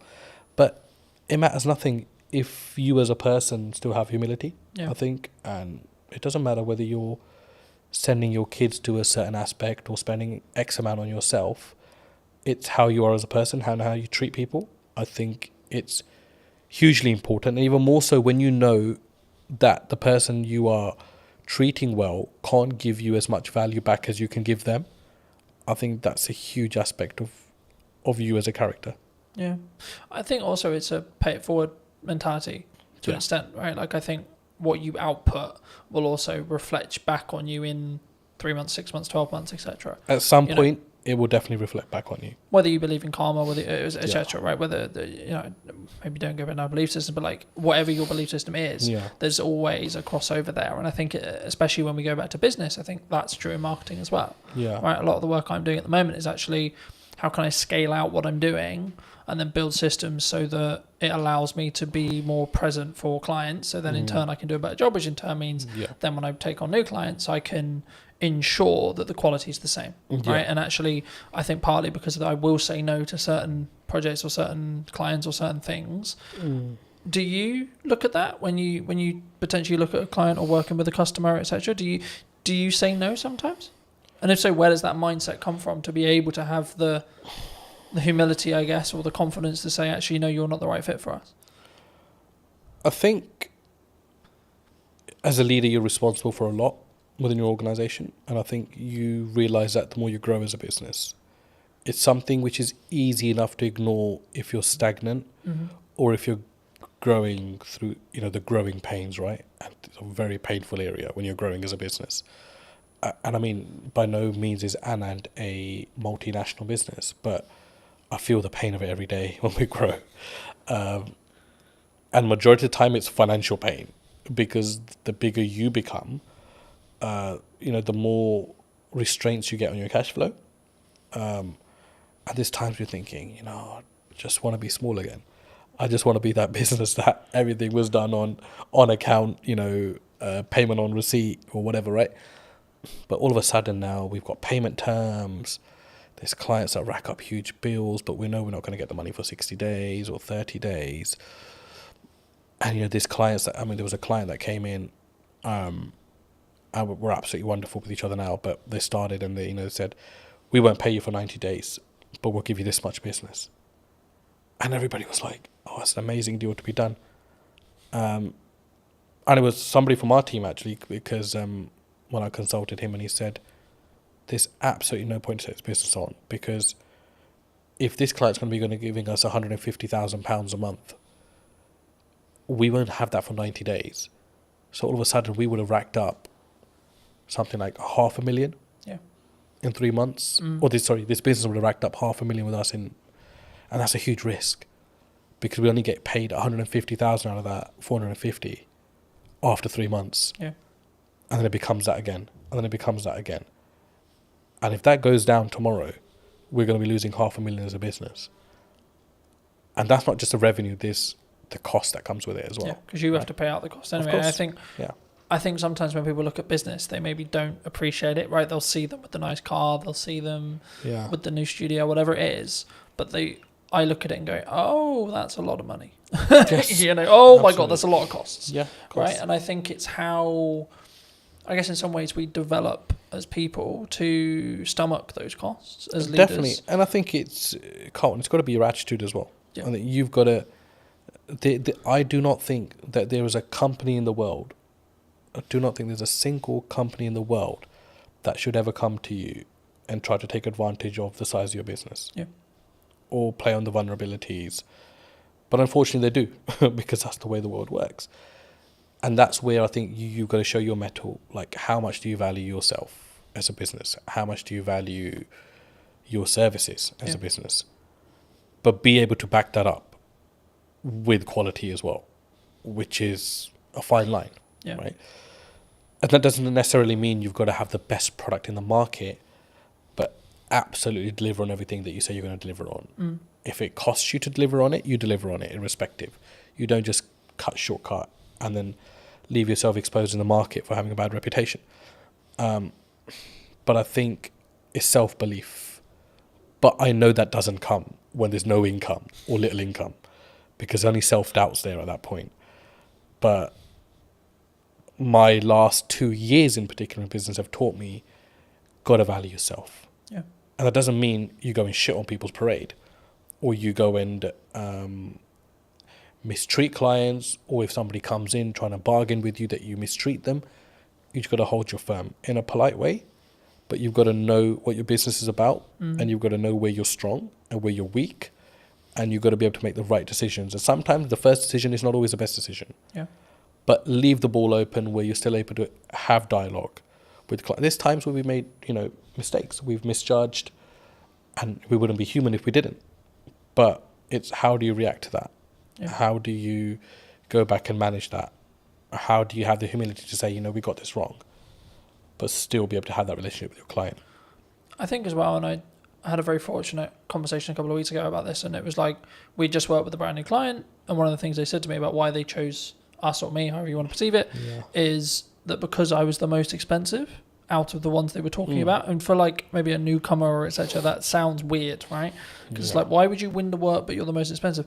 And I think from what they told me, it sounded like it was like, well, I've got the gonads, I've got the balls, or whatever you want to call it, I've got the confidence to say, no, this is how much my work, this is what I'm going to commit to price wise, but then also I'm going to follow it up with the value that I'm going to lead with as well. Huge. Do you think sometimes people get really challenged on price? Always.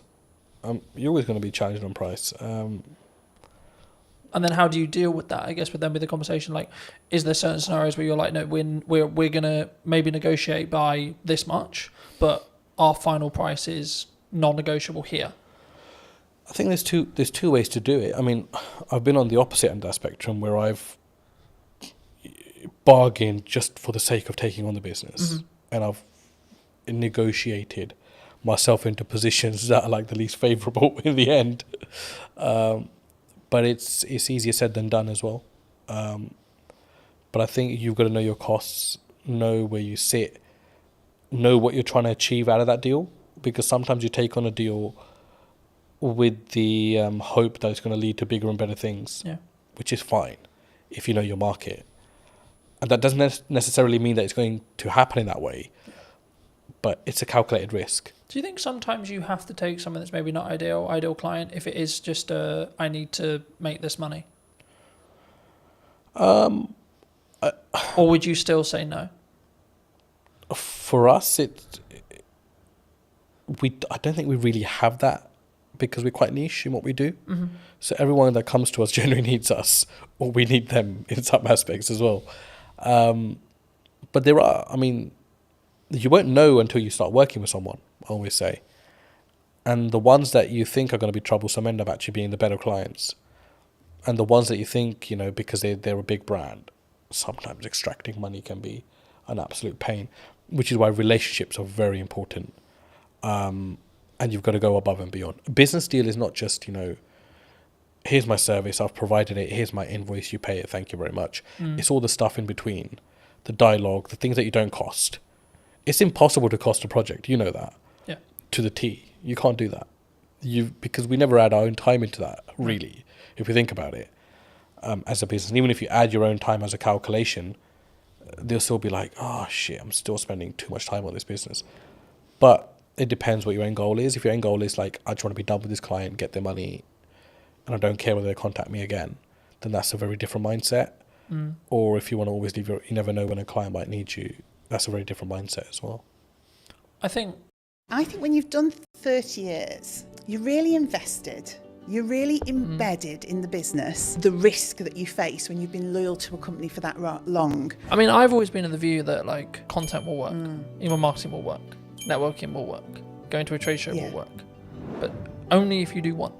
That business gave me a solid foundation. I understood the basics of most areas of business. I experienced working with logistics, with marketing, with operations. I look at how many views did I gain between 4 weeks ago and now. Don't get me wrong, we've done that loads. Email marketing was one for us. I can focus on three main things. The podcast, client delivery, and the event. Yeah. That's it. I think AI is the assistant and we're the leaders of that. Hello, my friends. Welcome to a brand new episode of the podcast, this time in London. Today we're going to be with Michelle from, I guess it's from Eden now, but it was, as you'll find out briefly, from I'm going to go with corporation that no longer exists. Sadly so, yes. So, no longer on the high street. It kind of does, but not in the same way. It exists under another name, yes. Should we stop being elusive? And we should definitely stop being elusive. It's W.H. Smith's. For those of you that didn't guess, it's W.H. Smith's, yes. I'll start here. How did it feel? Because obviously you were correct me if I'm wrong, but you were a regional manager. Yeah, so I looked after the north of the country for WH Smiths, yeah. I mean, I was with them for 30 years, so I grew from being a Saturday girl on the till to that position of looking after all the stores in the north. But yeah, at the point I finished, I looked after about 304 stores in the north. And what made you make the leap? Did you transition out? Because I think when you're in a position like that, maybe the money's good, or was it just like, oh my God, not this again. I hate the inside of my car.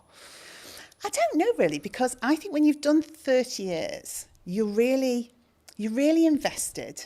You're really embedded in the business. You are earning really good money and you're super comfortable. And the reason you're comfortable, and this to me is the sort of the risk that you face when you've been loyal to a company for that long, you've kind of got into the zone of corporate muscle memory. So I didn't really have to think that much anymore. Yeah. So I was earning a good wage. I was doing a job that I liked for a company I was really invested in. But ultimately, I'd kind of lost the ability to be myself. The company had changed, I'd changed. And it was just time, I think, to find something that was me. I guess there's a natural kind of, sometimes there's maybe a disconnect. Like you were who you were at then, you grew 30 years and then you wanted to go this way, but they wanted to either downscale or go that way. I don't know if it was a case of they wanted to go this way and I wanted to go that way. Because in all honesty, I could probably have done another 20 years for them. Because genuinely, I was really embedded in the business and I loved it. I loved the people. I mean, you literally know everybody when you've done 30 years. You know every store, you've been to every place. But I just sensed that it wasn't going to be right for me in the future. You know, I think you just get a knowledge of, I've got all this experience, I'm getting my own mind, my own voice more, and that needs to be somewhere else for it to develop and grow. Yeah. It's not going to be develop and grow here. Or I can stay and carry on doing what I've always done for another 20 years. So was it, I guess in some ways, a personal development shift for you? Because we were talking just while we were setting up about, you know, the difference that you now have with where you are with Eden. Yeah, I didn't know it at the time. I honestly didn't know it at the time. So it was a leap of faith moment, really. And then the weird thing for me was COVID literally happened on the Friday of the week that I left. So I gardened for about 12 months. So in that period, I really did start to think, well, what's going to work for me now? And do you know what? It is not an easy thing. I now see people going through that same process of leaving something really big and corporate that they know well and then trying to find their way. It's difficult. Do you think that it comes with a... Because we were talking before we started that I'm going to find it very hard to go into corporate now because I've got the freedom of self-employed. I guess you could say I know what works marketing-wise, especially right now. Yeah. And I would have to fit perfectly into a team culture-wise for it to work. It would depend what you'd want that for. For me, that business gave me a solid foundation. I understood the basics of most areas of business. I experienced working with logistics, with marketing, with operations. It taught me to be resilient. You know, they were a company that was adaptable. I mean, they survived on the high street. So it did give me an understanding of how you support a business to survive, to protect its people, to protect the brand, etc. But yeah, on the other side of it, the thing that you're talking about, having your own voice, that freedom to shape a culture, shape a business, shape the dynamics of what the team are doing. For me, that didn't exist in that type of business because I think they have to have really clear communication, real clear clarity of message. Yeah. And if you're someone who wants to divert or disrupt that can be very regardless difficult. Of maybe how good the idea is. Regardless of how good because the idea is. Because it is a triangle in that respect. You know, you have to follow the top. And I always found I was always in a box. I think so. And as well, and you can have, and also it's the ability to push that idea through because some ideas do make it through. But what do they say? It's like steering an oil tanker, not a speedboat. Yeah. So it's the perseverance, it's that just ability to doggedly slog through with that idea till somebody says, yeah, we can make that work, and you get people behind you. But you learn so much from that. So I could see you going into corporate and learning a ton of stuff. But because I know you, I can't imagine you there, because you're more entrepreneurial. Yeah. You shape things, you do things that you believe are right, not what people tell you is the right thing to do. So Smith's was all about just execute, and deliver. Whereas now I get to shape and change and mould and mentor and support elements of that in a business like WH Smith's, but now with a lot more heart and my own voice behind it. Do you think, I mean, obviously, for those who don't know, you've moved into Chief Strategy Officer. This is the first time I've heard of it. I mean, in a nutshell, what is that? What is it? What does actually your day-to-day look like and feel like? I guess it's about, ultimately, it's having the long-term plan and strategy for that business, so the growth plan. So looking at quick wins, middle term, long term. So saying, where is Eden as a business going? But then from that, understanding, I guess, some of the fundamental change. So what are the operational and robust things we need to put in place to get it there? Yeah. But also having the freedom to be inventive, to work with the team, to generate ideas. So I would say I'm the person who knows the long term, but I'm also the person that wants to generate all the bits in between that move us in that direction. And some of it is quite simple. Some of it is really quite complex. It's about building teams. It's about building roles and responsibilities and processes. Yeah. But then it's about looking at innovation, deciding what we want to do, NPD, all the fun side. And I think for somewhere like Eden, Chief Strategy Officer is because we want to scale up and grow the business, but we don't fundamentally, well, I don't believe fundamentally we can lose the heart of what Eden is. Yeah. It started in somebody's house with the founder and his partner and a couple of people working for him. And it's grown now into its own HQ, its own warehousing, employing 26 people. There are loyal customers who've been with that brand for that whole 12 years. So we've got to scale it up because we want more people to join the organisation and more customers to experience the brand. But we don't want to lose the heart of what Eden's all about. And I think it's my job to make the scale up happen, but make sure Eden remains Eden. Do you think it's difficult? Because by proxy of scale, you have to somehow, like I'm in this, as we were discussing before, I'm in this struggle at the moment where actually things have gone like a lot better than planned. Happy days. Which is brilliant. Right, great place to be, grateful place to be. But it's also like a legitimate issue in the respect to actually now I've got to like, how do I duplicate myself? Because that's potentially the position I'm in, especially when it comes to like continuing the next step now, which is actually continuing with what I feel is working, but sort of, I guess, because I'll never be able to replace me sat here in front of a camera. No. Right? I can outsource everything else, but the only bit I'll never be able to, especially if a client is very tied to, I want Colton on the production, I want Colton on the marketing, etc. It's going to be difficult. I mean, did the team at Eden find that as well? I think because obviously you sell a product, right? But the essence is still there. Yeah, I mean, ultimately our main product, it's dog food. I mean, that's what we produce and sell, premium quality dog food.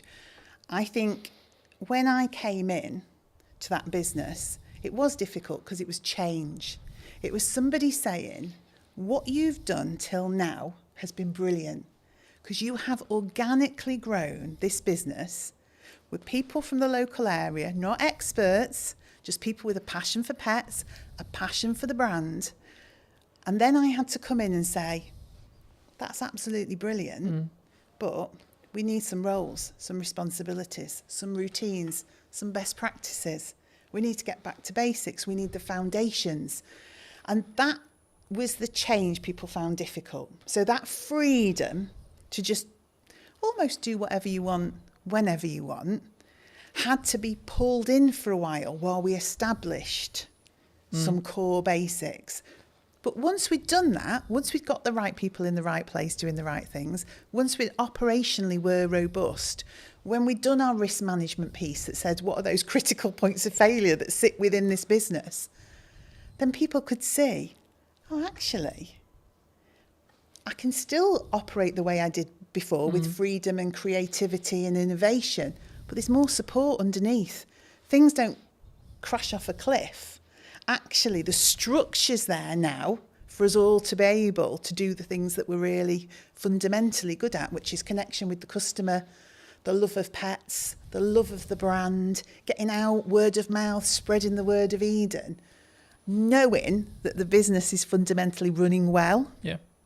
Whereas before, the business could have been struggling and we wouldn't necessarily have seen it. So we wouldn't have been able to make the changes we required to keep the business in a good place and on track. Yeah.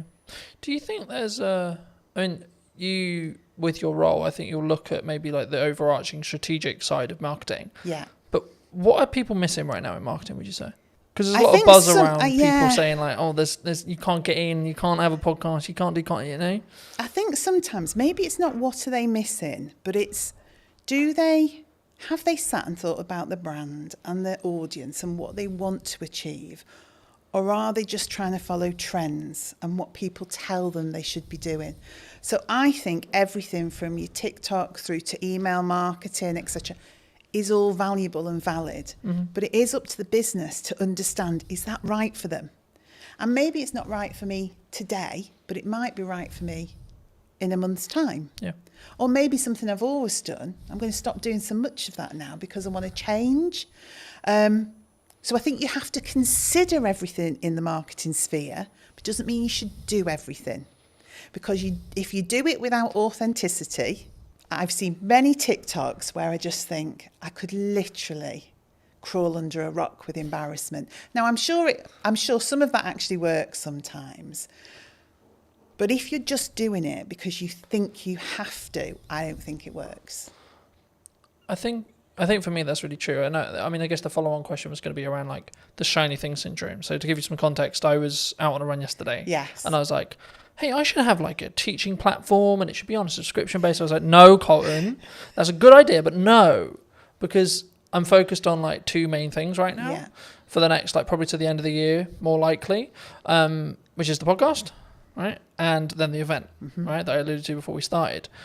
And the event's in September. So the reality will be like after September, I'll just be planning the next one and continuing with the podcast. Yes.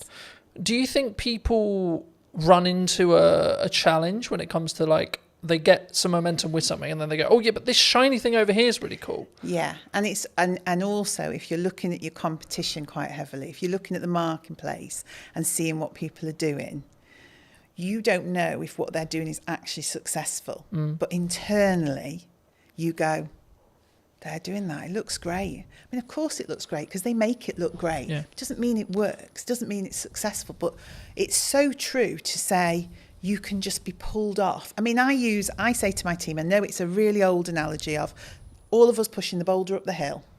If we all run off in different directions, we're going nowhere and probably going to get squashed. Yeah, who's going to get squished? Who's going to get squished? And that's what I say. Look, we've got some key pillars. Let's stay focused on that. Let's consider the opportunities, but don't run off and do it and just leave this hanging over here. And don't get me wrong, we've done that loads. I mean, email marketing was one for us. We wanted to do it. We should have been doing it. We kept running off and doing shows and events and sparkly fun things, never actually nailing some of the fundamentals, because it's more appealing, isn't it, to go to Crufts and meet dogs. Do you think there's a level of ego that comes from that? Like either from a founder or from a team? I don't know whether it's ego or it's what personally turns you on, what your own drive is, what do you fundamentally want to do? People do gravitate towards the things that do it for them, don't they? Yeah. I mean, I've always been of the view that like, so for example, content will work, email marketing will work, networking will work, going to a trade show will work, but only if you do one. Okay. In my view, right? From what I've found personally. Yeah. When I've Interesting. really focused in just depth on how do I make the podcast as best as it possibly can. Yeah. From a viewer's experience point of view. That might be how it looks, how it sounds, how I come across. Can I outsource it? I've got a balance, so because it doesn't directly make me money, but actually the marketing collateral that I get from it will make me money. Okay, cool. So then it becomes a game of we're keeping those costs and balancing those costs, sure, but actually how can I focus on the viewer experience? Yes. And then when I look at maybe something like the event, it's like, okay, how can I make this client experience incredible for the people coming, even if there's only 5 people in the first event, right? Yeah. And I think sometimes we get, and that's why I mentioned ego, because I think sometimes we go, but I'm only going to sell 5 tickets. It might be the possibility that I sell 20 tickets or 30 tickets, but like, what if I only sell 2? I get that. And it's interesting, isn't it? The business that yourself is in with you, and obviously you're looking to scale up and maybe employ, etc. Whereas now I'm sat with a team of 26, and so we've got the opportunity to do so much more. Yeah. But again, it is that decision on what's really valuable. I mean, and you just touched on something actually that I thought was really interesting.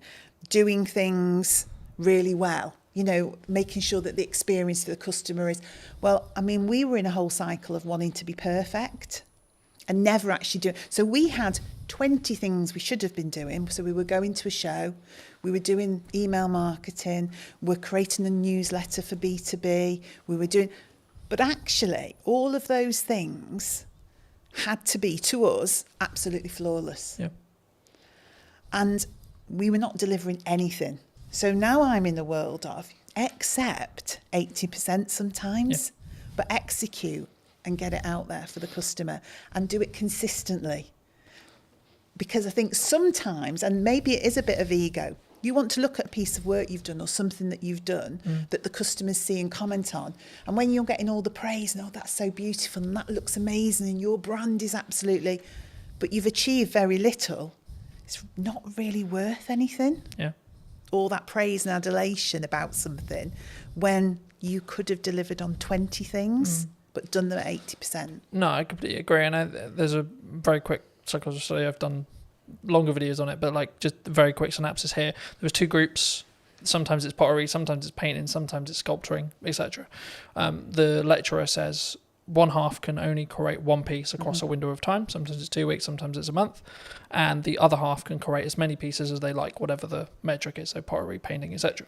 And the result of the study was that the group that could repeatedly create something had a better piece objectively than the group that had only that window of time to create the one thing. Completely agree. And that's where done better than perfect is better. Yes. And when I say I'm looking at, like, I think it's a focus point for me on how can I create the journey or the viewer's experience or the customer's experience or the client's experience as a whole to be better across a year, not per episode, not per event, not it's the overarching strategy. So I don't look at this reel got 1,000 views.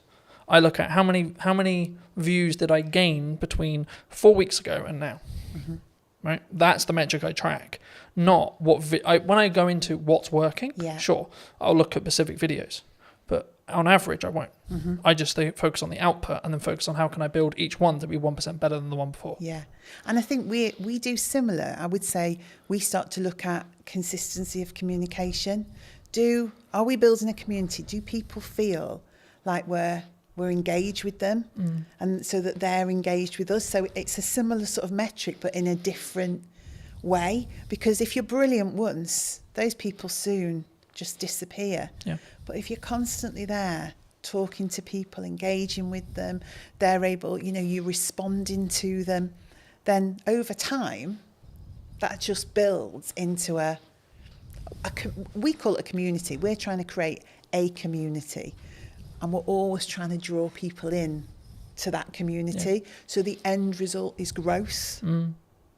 But I think we sometimes get into the world of we need it all to happen in one day, 2 days, 3 days, 4 days, 10 days, etc. That's me sometimes. But actually in reality, if we just focused on, I can't remember the exact quote, but something along the lines of we underestimate what we can do in a week, but we completely over-egg what we can do what we can over-egg in a week, but what we can do in a year is really underrepresented mostly.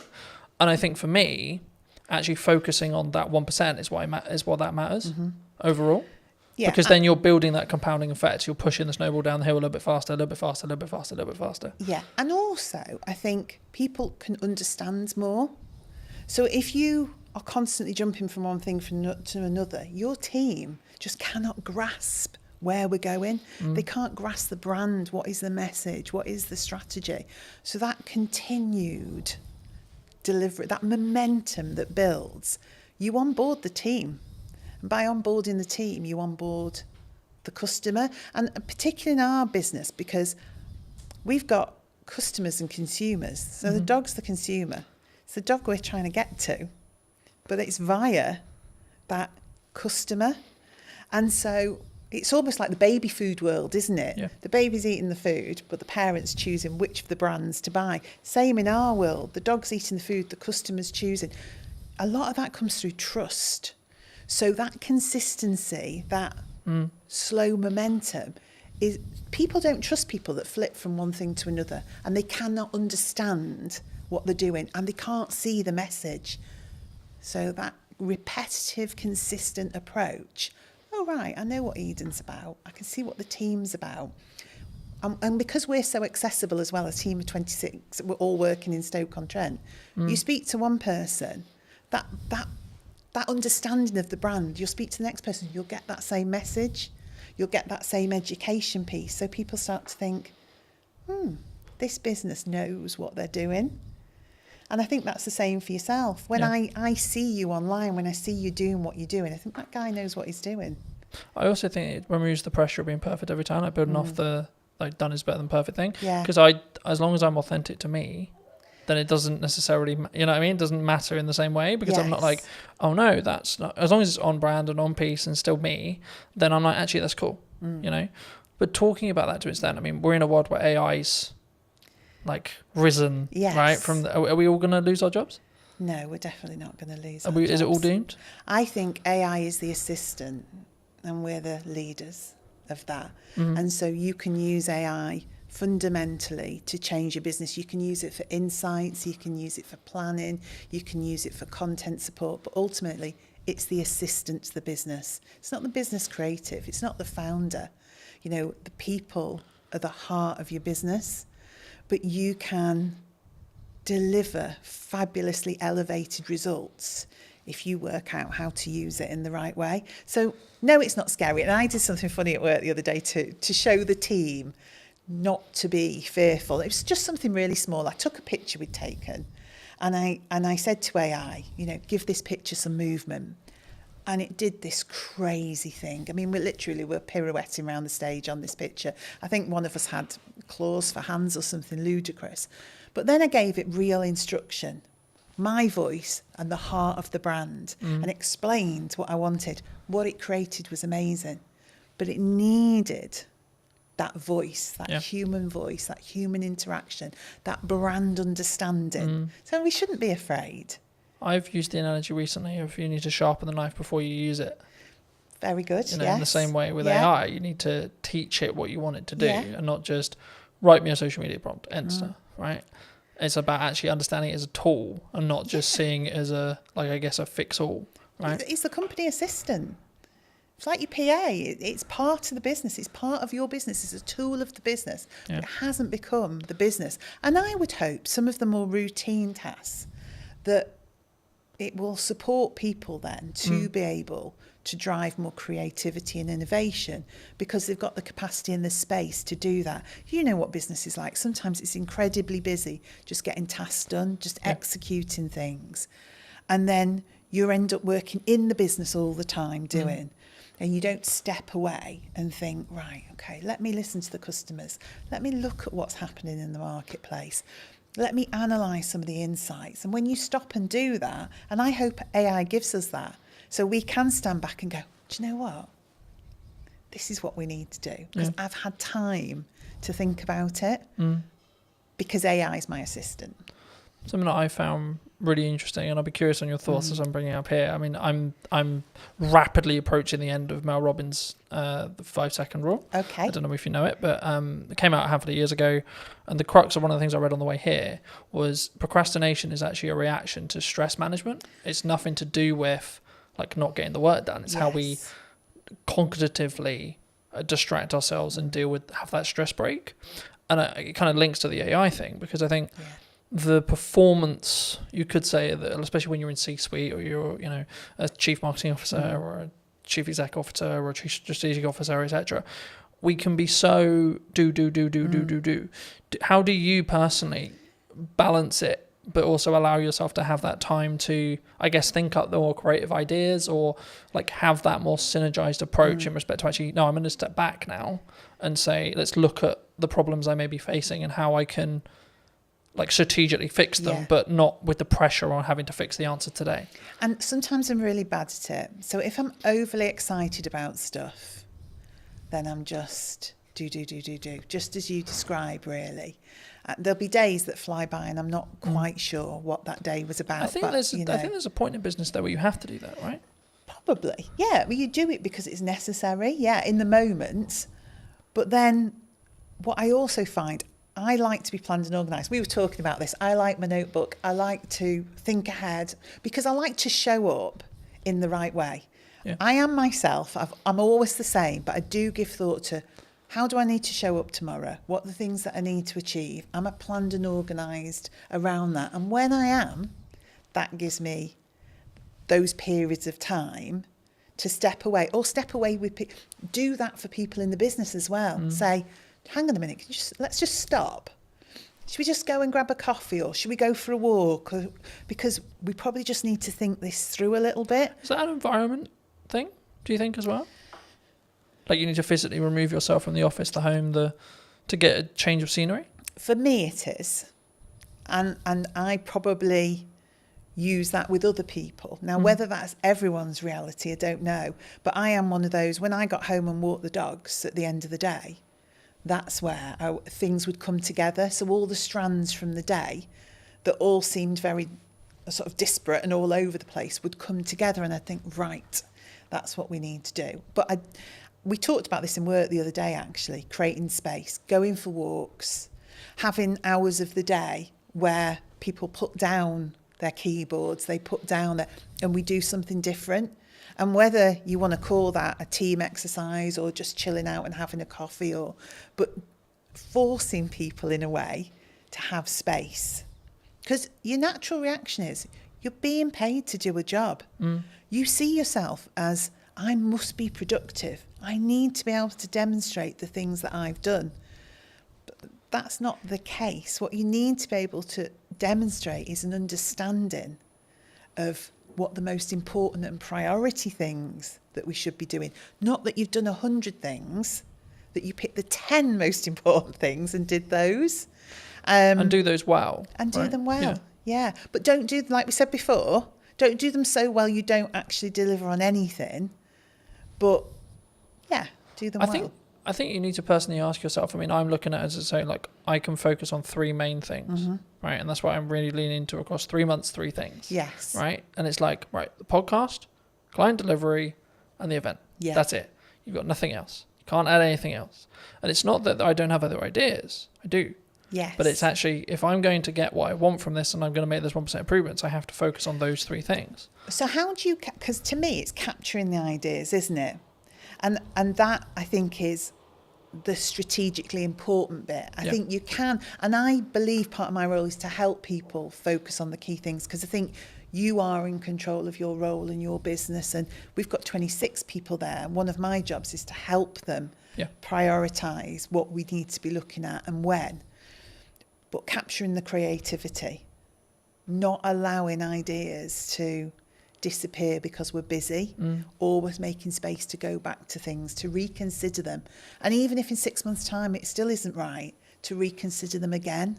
Because what do they say? There isn't any bad ideas. No, it's just about timing. Yeah. And, I mean, the simple answer of like, how do I do it? I have a set of like what I call my command notes or like top end notes. Okay. Whenever I have an idea, I put it down. Don't care how I'm going to use it, don't know where I'm going to use it, etc. I'm like, I don't have the time to focus on how to build that out yet, but I don't want to lose it. Yeah. The other way, building off the AI side, is utilize chats in ChatGPT, for example, especially if you have a conversation in that chat, it will be able to, as in physical conversation, as in you're typing, or actual conversation, you'll be able to then refer back to it. So if you say, hey, ChatGPT, for the next 3 months, I can't really focus on this thing, but actually it's a really good idea, I'm going to come back to you in the future. Can you kind of make a highlight list or make a reel or etc., or make a summary of like my thought process now? Yes. And so when I actually have the time to give the focus, I can then do that. And then what you do is you just brain dump.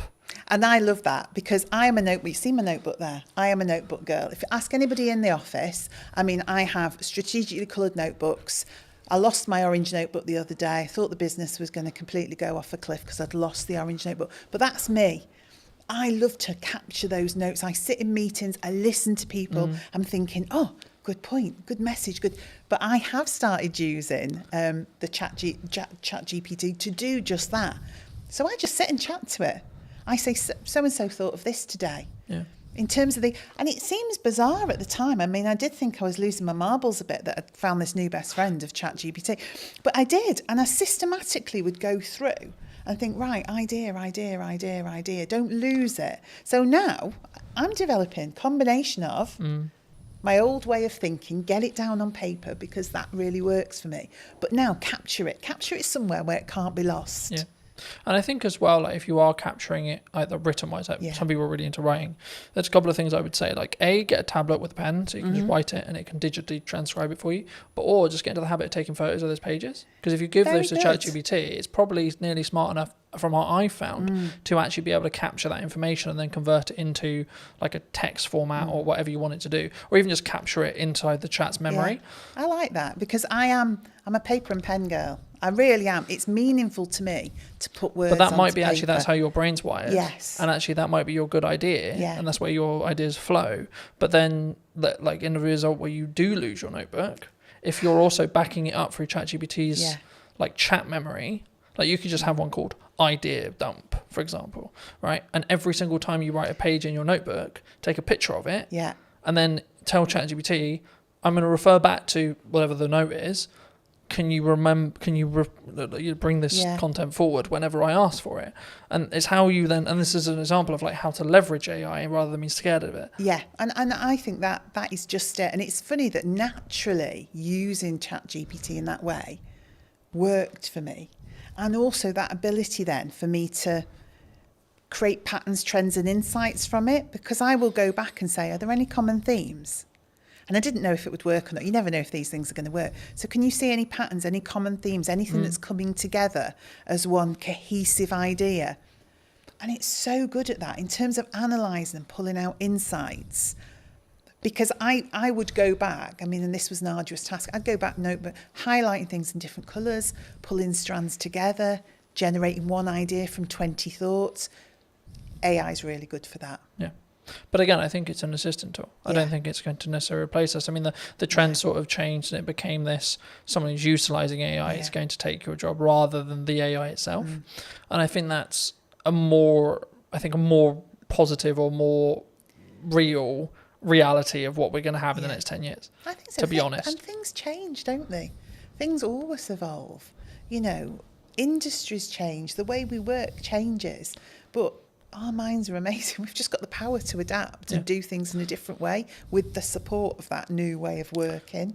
But I found because it's taking the grunt work away or allowing me to document things, etc., I then can have the more creative thinking process because my bandwidth is like opened up in that respect, and I can sort of play around a little bit more with what works and what doesn't, and like what ideas work and what, and I can ideate them a little bit deeper. Yeah. I think one thing that came to mind then, and this is why I think being the strategy officer is important, is probably one thing we need to think about. One thing I think about is everyone in the office is using ChatGPT or something similar, but I have to keep our voice as the Eden voice and the Eden brand. So that's what then becomes important in terms of us and the team. Because again, we could all go off with our voice thrown into ChatGPT. What it gives you back then starts to become... But I think it's a mirror, right? Yeah. And I think when we blame it, oh, it's a bit robotic, oh, it's a bit this, oh, the words aren't... It's like, well, you did the prompt, you did the... Yes. But I think, I mean, as a more generalised question, I guess, do you think that we don't look at ourselves in accountability-wise as an over... Not even necessarily AI, but as an overarching... Kind of like as a person when we see something maybe goes wrong, like more generally.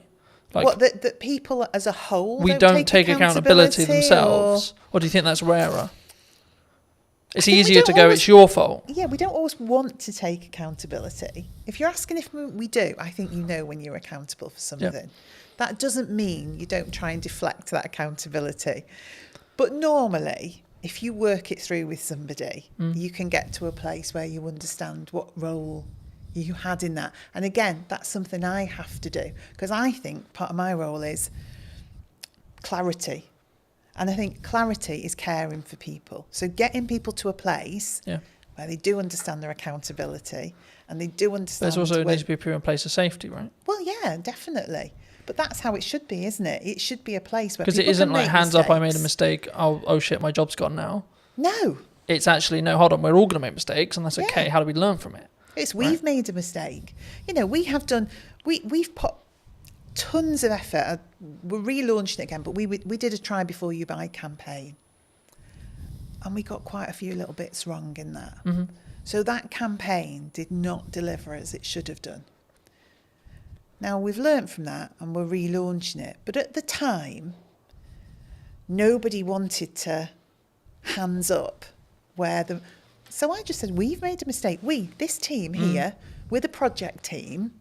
We didn't do it well enough. We weren't aligned. We weren't working together in a way that we were picking some of these things up. So you may have had that ultimate last part responsibility to deliver on that or to create that but actually fundamentally it was a project. Yeah.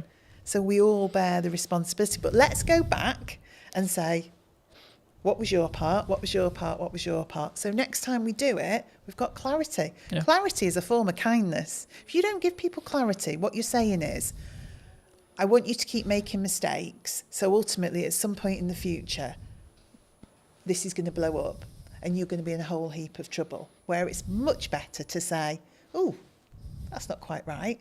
What can we do about that? Yeah. Or I just want to have a chat with you because I've just noticed. That's much better. A way of having accountability than waiting for something to crash and then saying, you did that. Yeah. Do you look at it as, in your role, because obviously you work with a larger team, so I'd be really curious, do you look at it and go like, do you come at it from a perspective of like, are you okay? Like when you work with someone one-to-one, like if they are making mistakes, because it's like you good? Like what's going on? If it's out of character. Yeah, I don't necessarily say I always would do the you good, because different people respond in different ways. But I like to be in touch with the team. I like to have sat with people before we get to that point, so I know a bit about them. So some people want to share more than others do, but fundamentally, you know the dynamics of the team, and you can see if they're having a good day or a bad day, if they need a bit of space but a business, and also SME, I have to say, one of the things I noticed about being in a small business, it is a lot more personal and emotional to me, because I know all those people. I know their dreams, their passion for their role, but equally, that's really positive as well, because just as you described, there are days when I can say, hang on, that's not like you. Or do we want to just take 5 minutes? Or actually, is there anything we can do today? You know, is there anything because I feel differently about a small business. I definitely feel it. There's a lot more heart in a small business because that connection is so close. I'm so close to the team. I'm very close to the product. I'm much, much directly closer to the customers. Yeah. So those decisions you're making, those things you're doing are much more personal. So I would say it's made me more thoughtful. I use my own voice more. I use my own judgment more, and I deal with things in different ways at different times, rather than a blanket approach because I just need to get things done. Yeah. Do you think that do you need to, I guess, lead with empathy as a leader in some scenarios? Definitely. I mean, I would say for me, what has always been important to me in the roles I've had, outside of the things you need for life, like your money and all the rest of it, absolutely, is building a strong team and a strong set of people and individuals. So, yeah, you've got to have empathy for that. You've got to have some kindness for that. You've also got to be you want to drive people. So motivationally, you do want to stretch and challenge people. So it's equal hands of empathy, kindness and support, but drive and challenge and creating a buzz in people where they can see a future and they can start to really push themselves forward. So I think it's in equal measure, really. Yeah. I think sometimes we don't necessarily look at the empathised way of looking at it. I mean, I think we'll wrap up soon, but do you think people are purely just, you're here to do a job? Like, could that be the approach?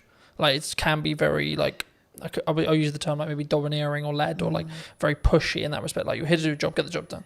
It definitely could be, couldn't it? And I think we all have to admit there are times where you just want somebody to get something done. 100%. And actually, is it more of an ebb and flow? Yeah, in some scenarios, you need to lead with candour and you need to lead with empathy. And in other scenarios, you're like, come on. Yeah, because you're also thinking sometimes the mentality of just get it done is because you know what the impact of that is going to be for other people and other things if that isn't done. Yeah. So it is empathetic, but in a different way, because you can see the end result of that not happening. So say we get something wrong. We've got someone who's relying on our food, getting to them on a certain day for their pet, who's always at their food, has a health condition, and logistically we get something wrong. My view is I have to help that person. So in that moment, you just need to get that done. Because we really need to care for that customer, that pet. We have to do the right thing for them. Then we'll stop and say, right, okay, could we have done that differently so we didn't have to get to that point where we had to drive somebody to get that done? Yeah. But there are moments where it's right, but most of the time that's a result of not having done the hard slog in the first place, that you got there. Yeah. For people who may be interested in connecting with you, seeing more of your work, seeing what you're doing at Eden, where's best for people to connect with you? I guess I would say social media, Eden-wise, and then message me via there. So if you go onto Instagram, Eden, throw a message out. Because we're all in the office together, I will pick that up and see it. We're so easy to contact. I am on LinkedIn. I have to say it's not my favourite forum. So I'm much happier to see messages come through on that social media platform, and then I'll be in touch. Fabulous. If you were going to talk to the person who was in corporate maybe 10 years ago, 15 years ago, and you give them this advice today, what would you say to them? Gosh. As a final thought. Allow people to have a voice. We all care about business at whatever level we work and are operating in that moment, and let that individual have a voice. That would be my message. Thank you so much for watching. If you did enjoy this episode and would like to see more like it, make sure to be subscribed. Let me know in the comment section down below if you enjoyed it and what your clear takeaway was, and I'll see you very, very soon. Hello my friends, I hope you're well. Welcome to the Old Mill, and today we're going to be doing a brand new podcast talking to Johnny from Taste World and just kind of the Old Mill. Hello Johnny, how are you? How are you? I'm very well, absolutely. I was going to think about where to start, but I mean, we're sat in the Old Mill restaurant, right? And I think a lot of people who are local to Salisbury will obviously know the Old Mill in Harnham. You've just acquired it maybe, 6 months ago? 3. 3 months ago? Okay. Yeah. Why here? Why did you choose here specifically? It was just a building that had come to our attention for a kind of friend when I think a poster went up in the window saying, due to change of ownership, we'll be closing. And I thought, we need to come and look at this site when I was told how beautiful it was by the friend. And we came straight here, and within, I think, 15 seconds of pulling up in the car park, we decided it was something we needed to pursue. And we actually agreed the terms to take it kind of out of the grasp of the person that was meant to be taking it without even stepping foot inside. We literally saw your video, strangely on YouTube, that I think you filmed a couple of years back, and the visual impact it had from the outside.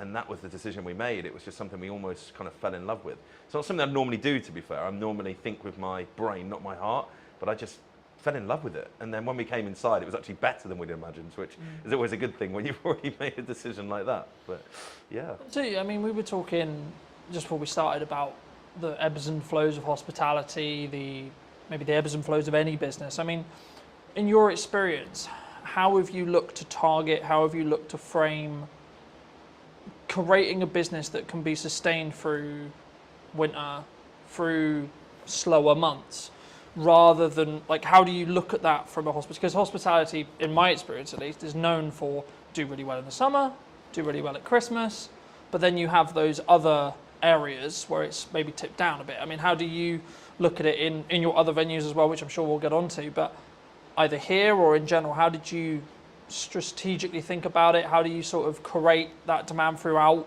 the year in respect to the sustained revenue?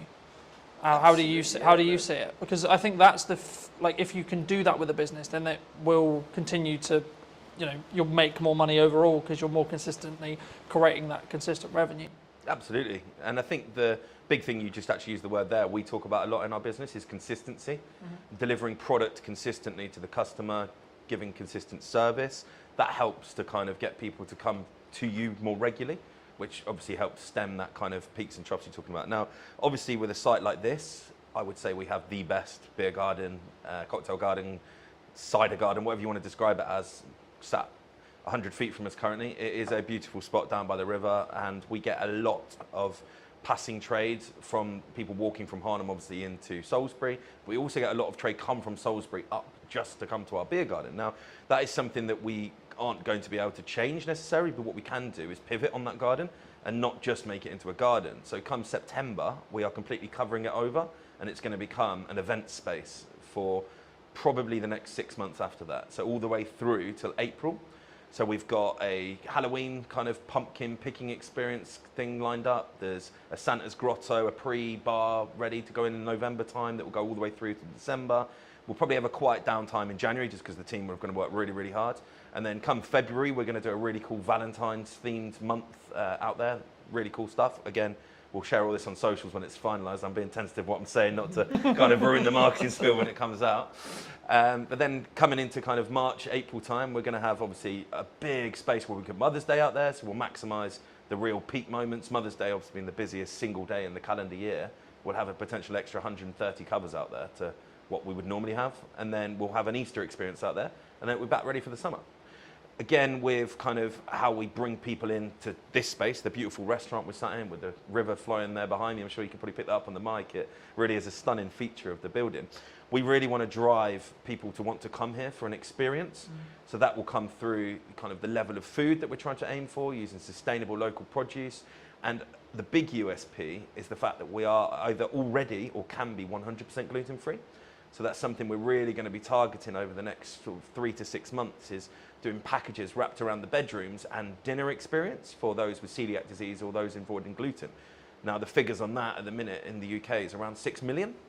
So it's about 10% of the population are either actively avoiding or for medical reasons cannot consume gluten.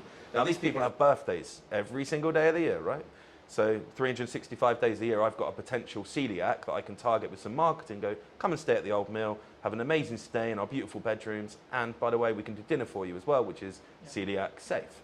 So that's something that we really will be pushing hard. As soon as we get the main kind of summer bulk out of the way, wasn't the best time to take a pub like this, kind of going into the busy period already, should we say. So we're very mindful of not trying to overload ourselves. So layers to a cake, layers to an onion, however you want to look at it, we kind of stack on top. When we get one thing right, we'll do the next thing, the next thing, the next thing. So we're hoping if I sat here this time next year, I'd be able to say to you, everything I've just said, we've done it, and it's great. So, do you think there's, I mean, you mentioned like that being one of your unique selling propositions, but do you think that's one of the reasons why maybe your locations will be successful in comparison to someone else's who maybe isn't thinking that forward ahead, isn't doing those outdoor events, turning in their beer garden into things? Because I think people sometimes they look, because you've got to spend quite a bit of money to do the beer garden stuff, right?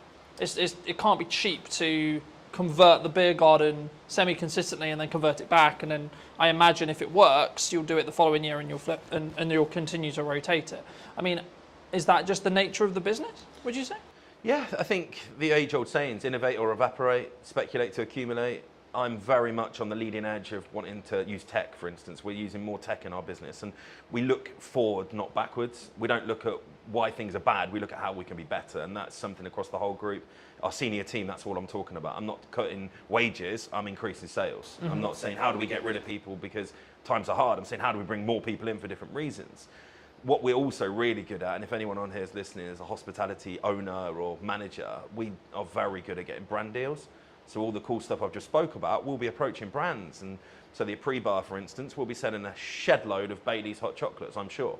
So I'll approach Bailey's and say, look, I want some support. They will give you money to support their brands with the right streams and for the right events, similar to your festivals. When you see the big festival bars and stuff like that going on, that's got brand support behind it.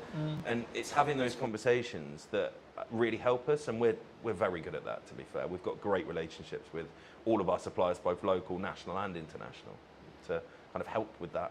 Not just the financial costs, but they've got years and years and years of expertise doing similar events, so why would you not lean upon them to kind of help? It might be a supplier they use that can cut some costs that we didn't know about, or just simply going, have you thought about this? Like we had an event a couple of weeks ago that we used Thatcher's, a very local company, obviously from Somerset, but they are fantastic, just gone to #1 cider brand in the UK actually last week, that was announced, and they supported fully. They paid for the live music, and they came down, gave us a load of free stock, and had people down here giving out samples. That was just because they wanted their brand to be seen in a beautiful pub like the Old Mill. Yeah. So it works both ways, I guess. Thatcher's has got exposure from being able to use us as kind of a staging post, and we've also got kind of the use of their kind of expertise as well as paying for our live music. So yeah, I think that's a really important thing, and a lot of what I'm hearing about that is a very modernised touch, right? And I think the concern with some. Would it be, I don't know. I don't like saying like, oh, it's this person's fault or etc. But there's a lot of people in my industry. Like I had a conversation yesterday that was around like the creative industry struggling, right? And I've been very honest and very fortunate. Where actually I'm in a very different place. I'm in a very fortunate place with the kind of work I'm doing and how I'm doing it, and like actually like looking at the bottom line of my business, it's actually doing really well, right? Yeah. So I'm not feeling that, oh, it's difficult, right? Do you think, in your experience, has there been like always something going on? Because I always see it as like there's always something happening in geopolitics. There's always something happening in the economy. There's always a concern related to the up and coming budget or the up and coming changes or etc. Which of course changes things for businesses. Of course it does, right? But is there a perspective? I think because obviously a lot of your group, a lot of how you work could be perceived as you're very successful, right? You're clearly very good at taking on some sites, making them make money, and then continuing to repeat that process. Is that from a mindset from yourself specifically and the rest of your exec team of we've got to keep being aggressive, we've got to keep moving forward, regardless of what the doom and gloom is, would you say? I think absolutely. What we talk about a lot is that age is on our side. I mean, myself and my exec team are on the right side of 40, shall we say. Apologies to any older listeners listening. So we're there. We've got bags of energy. Now, a lot of the sites that we look at now have had kind of historic landlords, tenants for a long period of time. They're just tired. They don't know where to look.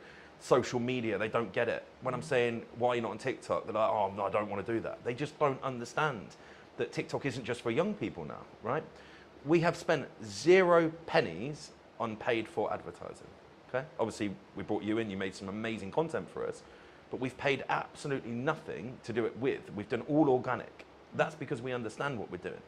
We've been pretty much fully booked here in our rooms and our restaurant and our garden for the last 6 weeks because we understand where to put our energy and our time. We don't put energy and time into something that's not going to give us back reward. So if a conversation starts happening, even at kind of management level within here, I'm like, is that going to actually affect my bottom line? No, stop talking about it then. Because you've got to be so fixated on the numbers that it's almost autistic. I mean, there is definitely traits of autism in me, but sometimes I wake up in the middle of the night and all I'm doing is thinking about those numbers. How we can trim 1-2% on this cost base. How can we then put that money to work in increasing sales? I think the old saying is the good places, the good people will always do well. Doesn't matter what the economy does. I think without blowing your ego too much, the reason you're doing well is because your content's bloody brilliant. There is plenty of people out there doing similar stuff to you that are probably complaining, moaning it's not great. And you look at the quality of their work and it's just not there. They haven't got the adaptability, for instance, without throwing anyone under the bus, we dealt with another content creator doing very similar to yourself. And they were just so slow to react to us. Whereas yourself, Colton, this is what we need to do. Can you be a bit more flexible? Yeah, cool, perfect. We can do this, we can do that. And you said yes more than you said no. And that's very much what we talk about in our business. If we can, we will. And I think the customers react to that, right? Yeah. We're not perfect, never perfect. It's not a real word, right? Perfection, I think you can pursue it, but you'll never get there. I think, well, just building off that, I mean, I've always followed the motto of done is better than perfect, because your concept of perfection will always change, right? Yeah. Because if you're growing personally and as a business, your definition of that word will then change by proxy. So you actually you should never hit perfection, so to speak. And that's why I think execution is better to focus on. And that's, I think, why we synergize so well, because I do focus on execution, but also I focus on strong ROI. I'm so glad you mentioned TikTok, because so many people think it's what it was when it was Musical.ly, right? Which was dances. Dancing for kids. You know, kids are social. But I think it's more around the attracting of attention to then make the byproduct be sales, right? Instead of we're going to just look at the pure ROI when it comes to sales of we do this, then we pay it on ads, and then we get a higher return. Because when you do paid ads, you can track that cost a lot, because you can see the metrics behind it. When you do organic, it's slightly harder. I mean, how do you look at either TikTok or your content strategy? Because one of the first things we talked about was actually like, you're really strong at marketing, right? So I was like, okay, absolutely fabulous. How can I then add value on top of that? Because I wasn't then going to have you need to post on social media. I wasn't going to, because it was like you had it. I didn't need to have that conversation. With some clients I need to, because they're new to social and we need to get them up to speed. But with you, it was like, okay, cool, what do you want? What do you want us to do? Yeah. I mean, is it just TikTok? Is it just Instagram? Is it socials? Like, how do you tackle marketing from your perspective? I mean, we approach each venue with different purpose. So we've got a competitive gaming venue, for instance. So targeted 21 to 35-year-olds that want to go out and play interactive darts, shuffleboards, that kind of thing. Now, our marketing strategy there, very different to here. We actually use Snapchat still, believe it or not, because we get good, positive interaction on that. We use a lot of TikTok, we use a lot of Instagram, we use a lot of Facebook. Don't do any paid for stuff there, really. It's a lot of get influencers in, come and play some darts, film it, put it on your Instagram for us. That gets us great results. It really, really does. Somewhere like here, where our target base audience is 35 and upwards, we're actually using Nextdoor app. We're using Google. We're using TripAdvisor, because these are all social media platforms. They don't get spoke about, but that's what they are. So we'll have a really strong focus for, say, a month, where we work really, really hard to get lots of reviews focused on TripAdvisor. Not by any other means other than giving great service and just going, guys, really appreciate it. Just leave us a good review. Or a review, sorry. You never tell them what review to leave, of course. An honest review. And yeah, that works really, really well. So then people searching for places to go in Salisbury, we're up there, right? Yeah. The biggest thing we do, I think, is getting the team on board. So we're not a single person marketing company. I am head of marketing, if you want to call myself that, as well as obviously CEO. That's where I like to spend most of my time, because it's where you see the excitement. But I think here we've got 6 social media admins. So they're tasked, right, today's your day. This is the plan. Execute it, because as good as your stuff is, your captured pictures are only going to be live on the day you did it, right? The best stuff we see is what I call the instantaneous, the random stuff. We had a dog swimming in the river yesterday. Unless I ring you up and go, Carl, can you come and snap a picture of the dog that's now swimming in the river? You're never going to get a picture of that. Yeah. We post that online and we get such good interaction. We're not into just posting food. You'll probably see that from our marketing. People get bored of that. I don't want to follow someone that's just showing me a great fish and chips. It'll be the best fish and chips in the world. Once I've seen it 5 times, I'm cool, it's fish and chips. There's only so many ways you can angle it or change the lighting or the backdrop on it, right? So we'll post customers. We've got Doris is coming to celebrate her 70th birthday. Happy birthday to her. That kind of stuff can only come when your team is kind of in with the vision. So we'll do regular monthly catch-ups with all our social media admins. We'll do then probably every 3 months an in-person one.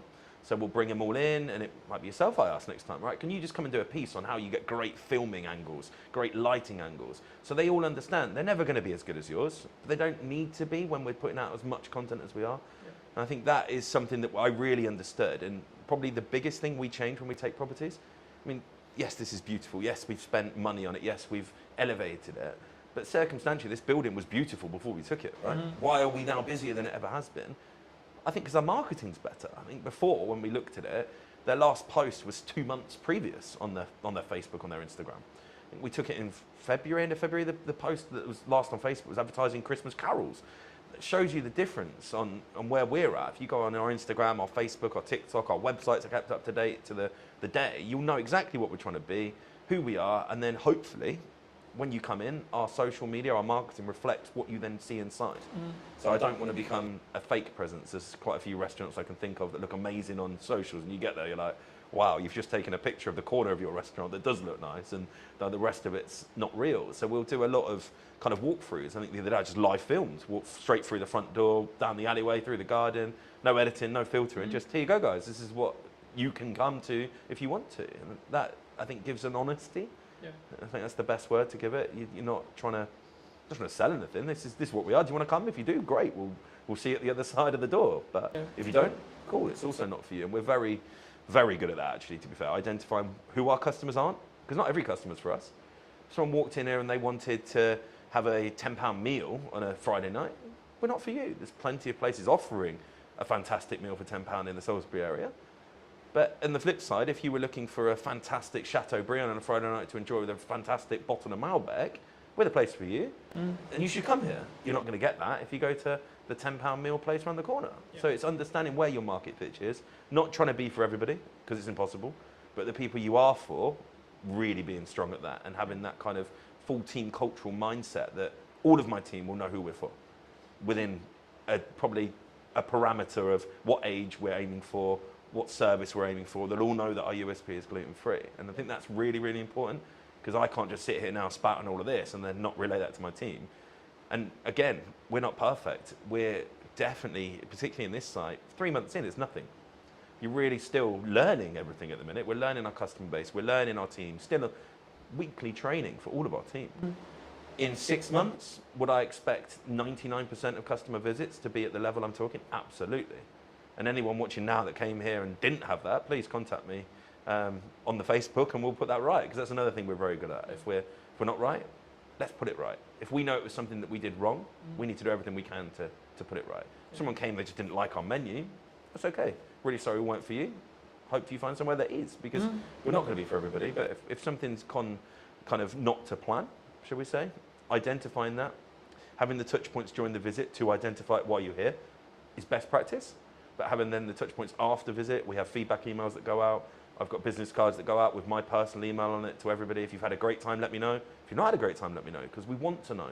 Even at the scale right now, when we employ 165 people across 10 venues, we are relatively big. I still understand the importance of being customer-centric in my role. And that comes through marketing, coming back to your kind of original question, I guess.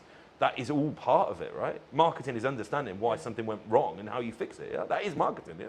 Do you think there's and this is a more general, like broad business question, or like it could be your business, it could be my business, it could be any business. Do you think some people, because I've always followed the own up to if you made a mistake and it's your fault, or if God forbid something went wrong on a video, I'll be like, look, I made a mistake, hands up, right? And I think that put, in my view, from client feedback and etc. that I've got, that puts me apart from other people who are going to sit on their morals and go, well, actually, no, it was because of it. You know, I don't sit and, it's not about necessarily making an excuse. I don't like to use that term, but it's more, the question I was going to ask around that is, do you feel that one of the reasons why you're quote unquote successful is because of how in touch you are with the marketing, with the customers, with the key question there is honesty when it comes to, look, we're potentially going to get it wrong, but actually this is how we're going to try and fix it for you. 100%. There is a lot of restaurant owners out there that I know of, both personally and I've seen online, and the first thing they do is blame the customer. When a customer comes out and says, oh, I didn't like that, what do you know? I'm a chef. And it's like, that's not the response. If you do genuinely believe you were right, as I say, really sorry, wasn't for you, hope you find somewhere that is. That's the response we give. I don't try and get into a debate with someone, whether they were right, wrong, or indifferent. It's fairly obvious when you're wrong. Someone comes in and could be an item missing from the menu. Chefs are humans, right? And there's not enough conversation around in hospitality. It's a human-centric business, right? If you went into an office and you had 20 workers, in a week period, how many office workers would make mistakes? The problem is no one ever knows about them because it's not generally a customer-focused basis, right? But you come to hospitality, a slight small error from, could be a 17, 18-year-old that's first job potentially, becomes a huge thing for the customer, rightfully so. We should be able to execute a meal, but we're not going to do all the time. But the first thing you do, as you said, is accept it. Yeah, that is not the standard that we work to. Apologise. What can we do to make that right for you? Yeah. And if you follow those three things, then I don't think you can go far wrong. Now, out of all of the complaints that we get across the group in a year period, just call it 100. I would say 99 of them have returned and love what we are about.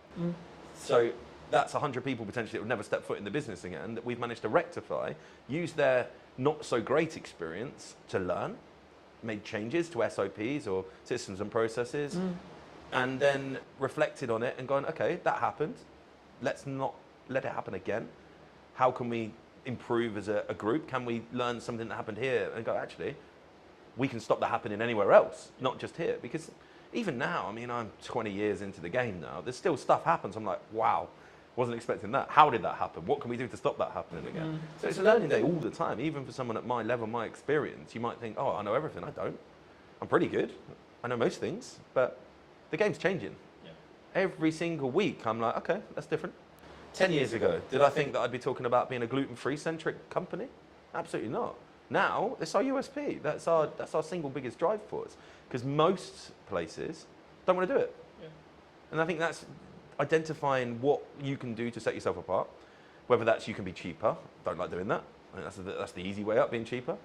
Being better, what quantifies better. But if you're totally unique and you're the only place in the market doing something, then you're always going to have a market for that. And riches and niches is another saying I like to use, right? We're in a niche that's not even that small. It's quite large, 6 million people. But it is a niche in this area because in Salisbury, we're one of the only places. Probably the only places. Can be 100%.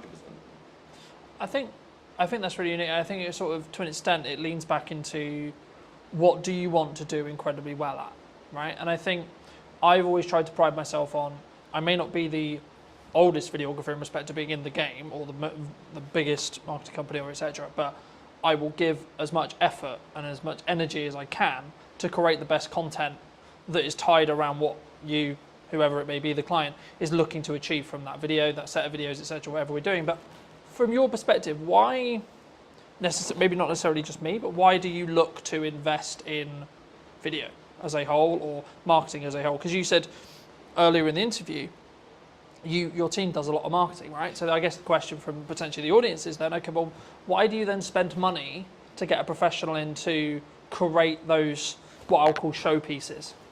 So it's long form. Stuff that's going to be around for a long time, I will always invest to make it professional. I think it makes you stand out from the crowd. So our long form content will live on YouTube. Our long form content will be housed on our website. Our long form content will be posted to the top of our grid, pinned to our grid, technical term there, on our Instagram. So some lands on our Old Mill Salisbury Instagram. Right at the top there will be a pinned post of, oh, okay, that's what that's about, really professional. And I just think it adds to that level of experience. The customer sees, oh, okay, that's a serious place. And I think that's why we do it across our group. From probably the second or third month, we'll get it in. Once we know we're right, we'll get a videographer, a photographer in, and we'll get everything kind of framed up, and then we add it onto our websites, and we've got then a bank portfolio of stuff, like the stuff you've done, we'll cut that down. We'll do 10-second clips every now and again. It just kind of helps remind people that we are, okay, these guys are serious. They might be posting a dog swimming in the lake, but actually, cool. Look how nice that restaurant is. Look how cool that video shot of the garden and the pizzas is. So I think it's so important. You can't have a website with a phone taken, a photo taken on an iPhone. It just doesn't look right. If you landed on a website and you had a choice of, particularly for our hotel rooms, I guess, a choice of hotels, and the first one you landed on had a phone taken photo, and then the next one you was like really nice professional photos, where are you going to book? If everything else is the same, you just feel more qualified to take that booking, I guess. I think it's I think what we talked about there was a perception thing, right? A lot of when people maybe start out in business or they want a hero video for their website, or especially if they're service-based, they maybe want to give their best foot forward, right? And I think that's the perception. And of course it has to be backed up with the sales, it has to be backed up with everything else. But I think we also, sort of what we touched on earlier about the volume of marketing. I mean, we're in a world where AI is a thing and etc. I was going to ask you a little bit about that as well. But I mean, what role do you think volume in regards to output from a marketing point of view actually has? Because a lot of people say to me, oh, you output like too much, right? Now, I can tell you categorically, sat here today, I've won 3 or 4 jobs in the last 4 months related to the fact that I am actually one of the only people who posts for 3 to 4 times a day, 7 days a week. You know, so I know it works because I can show the ROI behind it because I've won jobs solely off the back of the client telling me you won the job because you're always on my, you always see you know, in that respect. But just to reiterate the question, what role do you think volume has on marketing as a whole in your industry or in general? It's ever present. As long as That's it's what we go good, for. it should be online. So we don't wait for perfection, we wait for good. So if you take a photo and you go, yep, that's good, so 6, 7 out of 10 quality, it can go online. Now, that, I think people get stuck in, oh, not many people liked it. Now, likes don't pay your bills, okay? And I think that needs to be spoke about so much in our industry particularly, because I hear it all the time. Oh, if I post once a week, I get 100 likes. And if I post 10 times a week, we get 10 on each, so it's the same likes, and I only have to do I'm like, but you're not looking at who's seen it. You're not looking at what that then does. Now, I think we can tell how good our marketing is because we're busy, right? I look at my diary and I go, we're full, right? That tells me that we're doing something. We sold out our garden for a cider and sausage festival by posting 7 times on social media. I didn't do anything else. There was not a single poster printed outside the front of this pub, right? I didn't do a banner, I didn't do any flyers, I didn't go to the newspaper, I didn't do anything. So social media is working because there's people coming through the door. I don't get fixated on how many people like my posts or how many followers I've got, because I could have 1,000 followers. If all 1,000 of those come to my pub, I've got good marketing. I could have 20,000 and only 500 of them come to my pub. Yeah. Have I got better marketing just because I've got 20,000 followers? You've got to like understand what your marketing's for. Who do you want to see it? Are they going to do something useful with it? Building that community online through volume. So I look at some of the best creators that you look at, right? You follow them because they're putting out volume content. If you only had one video from a creator to watch every week, you wouldn't subscribe to them. You wouldn't follow them. And consistency as well. If you follow someone and then all of a sudden for a week they haven't posted, you kind of forget about them, right? You switch off. If you're always ever present, now we get people unfollow us. That's fine. I don't worry about that. It's like sending out an email marketing, right? Without kind of jumping around too much. We do a lot of email marketing. I had one of the managers go, well, 300 people unsubscribed last week. It's like, yeah, out of 15,000. So that means that 14,700 are still reading my email, right? Am I bothered that 300 no longer want to interact? Or no, if it was 5,000, we might go, actually, was that email a bit missed? But it could have just landed at the wrong day. Could have been, it might have been they'd had 3 other restaurants email on the same day and they just had a mass free. You can't fixate on numbers when it comes to the social media aspect directly. You need to understand, are you busy? If you're doing an event on a Tuesday, Wednesday night, do people come to it? Because if they do, and that's your only marketing, and your marketing's working, right? Yeah. Obviously, when you start paying for it, we don't tend to do paid stuff if we don't need to. I'm not a fan for giving Meta and Zuckerberg money if I don't need to. Why am I going to start paying for marketing? But I'm also aware that you can't just dwell on that. So there will be a point where I know, and I'm like, okay, we need to start doing some paid ads now. For here, it'll probably be August. August, I'll probably start hammering home some paid ads, ready to start picking up the September. My events we've spoke about, they'll start coming online. But right now, our organic marketing, showing people, look, garden's sunny today, there's people out here, come and join us, is working really, really well. I mean, I don't know my exact numbers on here, I probably should have known them before here, but I reckon we put 30 pieces out on our socials last week, roughly. So 3-4 a day, plus 60 or 70 on the stories. Then have been 5 or 6 TikToks. We actually did one at the weekend that worked really well, the Jet 2 meme one, where it comes up with the Jet 2, book your holiday now. There's a couple of the staff in the cellar lying on top of the beer barrels where it's obviously 14 degrees, having a cocktail. And it just flew. Like, we got hundreds of thousands of views on that. And that's something that took, I think, 30 seconds, maybe a minute for them to film. And it's not advertising anything, but people are going to see that and go, oh, they've got a sense of humour. They're real people, right? We do a lot behind the scenes stuff, particularly with our kind of restaurants. We want to show prep. We want to put that out. If we've just had a beautiful piece of fish delivered, why would we not show someone what that looked like when it arrived, what we did to it, and now what it looks like when you get to eat it? Because I think it gives that authenticity. Now, if you weren't doing volume, you couldn't do that.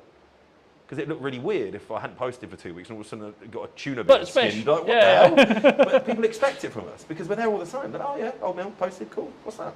Oh, they're prepping a fish. Yeah. it makes sense. Right? It's not sporadic. It's not random. It doesn't take people by surprise, because that's not a good thing, right? No one wants to be surprised on social media.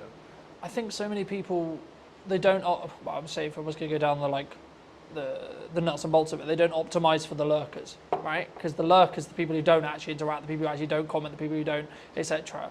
Like, oh, I got no likes on that. Oh, I got 2 likes on that, etc. But like, how many views did it get? How many impressions did it get? Yep. Actually, and then, as I say, like, what then is the knock-on effect to actually seeing your business, right? And you're seeing people come through the door talking about that post, talking about, oh, etc. It's about being human, especially in a world with like where AI is a thing, right? That people is concerned about. I mean, maybe it doesn't affect your industry as much, but do you feel that, like, are you using it? Like, firstly, are you using it if you're open to share? And then secondly, like, is it something which you were scared of, or was it actually, hold on, this is actually a supercharger for us?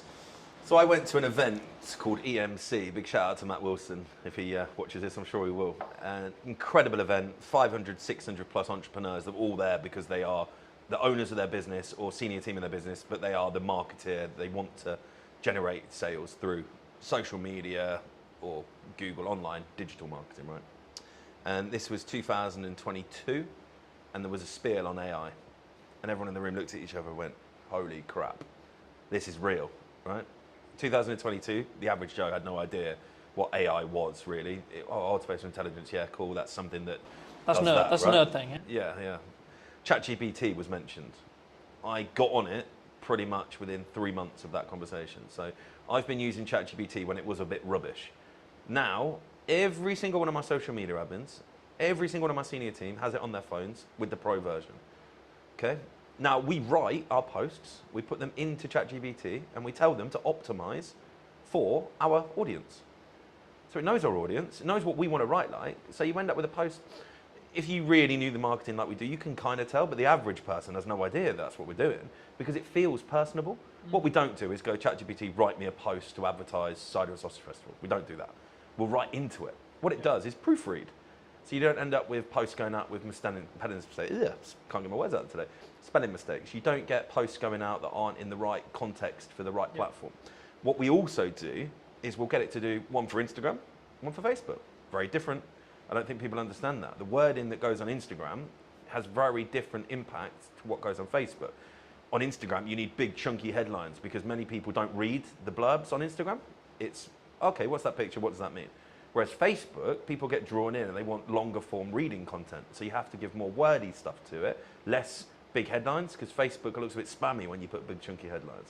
That's something we get ChatGPT to do for us, right? Yeah. Costs, it's about £9 a month. It's not a lot of money when it does what it does for you. And it saves so much time. Now, AI in our industry at the minute where it's gone the wrong way, I think, is AI food.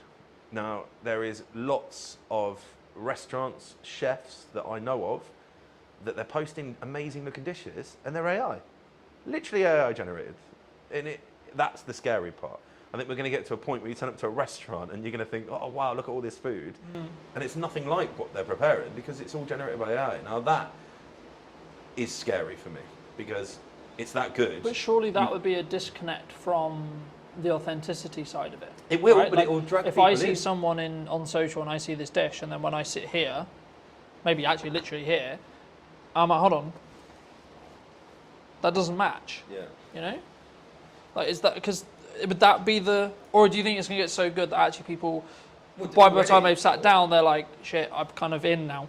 Already, I know it's getting that good. Now, visually, you can't tell, but if you save it and throw it back through ChatGPT and say, is this AI? It will say yes. Yeah. So you know it's AI, but it doesn't look like it's AI.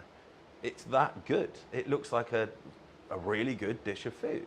There's one particular chef, and I think his last 70 posts, 50 of them have been AI.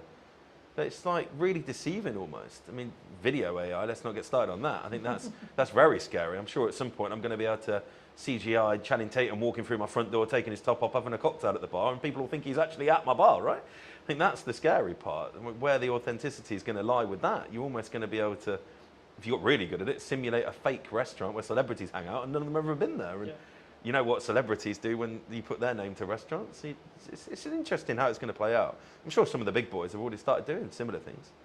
I mean, there's a lot of talk in the marketing space about like what AI influencers was kind of what you were hinting at potentially.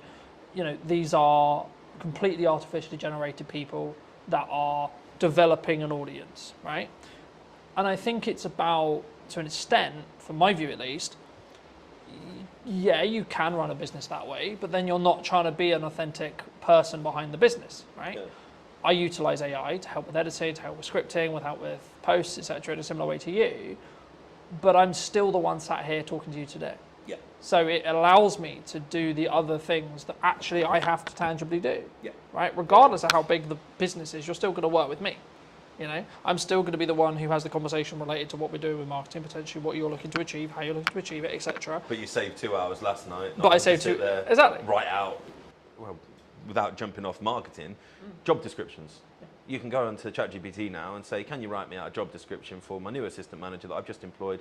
Please use all relevant sources online to give me a relevant job description. It will then send it to me. All you have to do is then read it through, make sure that you are happy with it, and then you've got a job description. Yeah. 5 years ago, it had taken me 3 hours to write out an assistant manager's job description. We're doing it now in 10 minutes. Yeah. Like, that's the big thing, I think. We're probably slightly more protected as well. Sorry to jump in again, but in hospitality, if you are really good at hospitality, you're never going to replace that with AI. There will be a point in some fast casual food dining settings, a robot will serve you. It won't be long. It's already happening. We went to Japan for my honeymoon last year, and a robot served us. Really odd. I didn't see the human the whole time I was there. Took my order, brought my food, cleared my table. Literally came over and said, have you finished, sir? I said, yes. Said, please put your plate on me. So you put the plate and it goes off. Really odd. That is not too far away. But no hospitality. Hospitality for me is escape from AI, escape from technology, escape from digitalness. If we go out for a meal, myself and my wife both have very high profile jobs, working very hard, we want to get away from our phones, get away from our laptops, and go and connect, go and have a human, have a conversation, see someone, do something different, not be served by a robot. So it's certainly not something that everybody's going to do, but you're going to end up with this real kind of interesting space where those that are in the mid sector to low sector will get gobbled up by the big boys because they'll just put robots on play, right? Our biggest cost in this industry is wage, by a long way. 5-6% more than what we spend on food and drink is spent on a wage on a weekly basis. Yeah. So if I could have loads of robots running around and I felt it wouldn't affect my business, then of course I'm going to do that. I spend 10 grand on a robot. It never phones in sick. Never tells me he's got a hangover. It never tells me he can't come to work today because his child's had to come off school, right? That's going to have a big benefit for some of the big boys. But then that's going to leave a really interesting space for people like ourselves that will never go down that route to be the personal touch to the industry. And really have that as kind of a hyper differentiation to the main kind of norm is actually, I don't want to be served by a robot today. Let's go to the old mill. We're going to have a human service. I think that's only 5 years away. I know it sounds pretty crazy concept. A human carries on. I think 5 years away, your big chain fast food places, maybe not the full service, but I imagine the food will be brought out. I imagine the tables will be cleared by them. It will be kind of a little system running around with little lines on the floor, and all the tables will be symmetrically placed in square grids, and there'll just be robots running up and down, and you'll probably have a few humans to oversee and maybe say thank you when you leave. And that's scary. But I don't think it's the same environment though, as you were mentioning. I think it's it's horses for courses, you know. It's one is efficiency for efficiency's sake, and it's kind of the cheap and maybe the middle potentially it blends in when it becomes really efficient. Right, but if you're still the experience, the entertainment, a lot more reasons than just necessarily the dining. Of course, the dining, but also then the extra stuff that we've already discussed in this episode alone. Then you're still going to be there. You know, you're still going to be the reason why someone comes through the door for that because they want to hear how X member of staff has got on, because when they were last in, they talked about the fact they were actually studying on the side to do whatever it ends up being, that those micro stories, those people connection stories. And I think AI is an accelerator if you choose how to use it, but it shouldn't be replacing you. I think you should use it in the same way you would sharpen a knife before you use it to cut, right? Yeah. In the same way you should train AI to do the jobs that would be grunt, would be, I can edit this podcast in third of the time now because of AI. I press one button, it does most of the transitions for me. I need to check it, double check it, I need to do that nuance, but the bulk of it can be done with one click. And I think I think that's the opportunity, right? A lot of people in my industry are pushing back against it. Go, oh, I'm not going to do that. But why? That's the question I'd ask them. Why? What are you scared of? Because if you're not doing it, you're going to be left behind. And I think we've touched on the fact that we're kind of going to separate ourselves in the higher space where personal touch is going to be so important, but we can also charge the price that allows us to afford keeping the team on. Where the restaurants are going to struggle is where they step back from, oh, I don't want to use robots, but then everybody else that starts using them will be able to then reduce their price point or not have to put their prices up. You're going to have people stuck in the same sector as the robots, doing the same food with the same ambience, the same everything else, but they can't get the price up to the level because they look expensive comparative to the, sounds crazy saying it, the robot restaurants, right? I think that's something that I would be very worried about if we didn't think ahead. Like we were talking about this 5 years ago. I actually had the very conversation with our kind of POS software provider. I wanted it to be as intuitive as possible because I don't want my team to have to be taken away from serving customers. But also I think it gives you that focus, right? Like if you know you've got those processes that are being optimized by AI for your socials, etc., that you can then focus on, okay, all right, we're talking to Johnny today. I can focus on what I need to do for the prep. I can use ChatGPT to help me with the prep, but then I can just solely focus on this. So it gets the technology out of the way in some way. So my job specifically, it gets the technology out of the way. In the same way with you, there'll be elements with your team where technology can help when it comes to taking orders, etc., etc., etc. I can see a world where a human still serves you, but they're wearing a microphone that can capture the order request, and then it can go to the kitchen instantly, right? Rather than, and then maybe I'm being pedantic, right? But it saves that 20-second walk, and then the person can focus on actually, oh, how are you? You know, that customer service element, and not worried about what would you like, sir? Yeah. You know. And they can focus on the recommendation of the wine. They can so on, because they're not thinking, oh my god, I've got to remember this thing from the start of the conversation, back to when I go to the kitchen to tell the team what to actually create. You know. And it removes human errors. Yeah. Unfortunately, whether you want to admit it or not, AI makes less mistakes than humans, right? And again, without jumping around, there's a reason why they're looking at AI doctors, right? Because they're going to have information on the medical science in the world, and every doctor that's ever made a thesis on anything is going to be available like that to AI. The best doctor in the world can't do that. And I think that's you've got to embrace it. Can't be scared of it because you'll just get left behind because it's happening. I mean, I don't want to go too deep, but when the www boom came in the early 90s, everyone, no, it'll never happen, it'll never happen, it'll never happen. That was a slow process because everyone had to go out and buy computers, you had to have internet, you had to have all of that, right? The only thing stopping AI going probably 10 times further than it is today is the human mind saying no. The technology's there. We've all got iPhones, Samsungs, Pixars, whatever you've got in your pocket, right? You can do it. It's just the embrace, right? Yeah.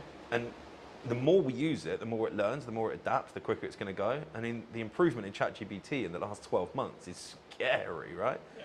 And I think, especially in the leading kind of industries, you're going to see a big shift to AI being the only thing they do. And then that will feed down and down and down, right? And yeah, we understand it. We've been speaking about it since 2022, right?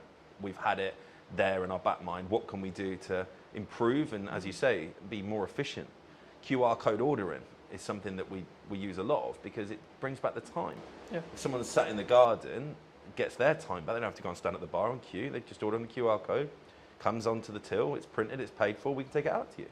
That saves so much time, right? But also in then, you're actually creating a better customer experience, which in turn means they're more likely to come back, which in turn means they're more likely to enjoy their time. Yeah, so of course, when it works, right?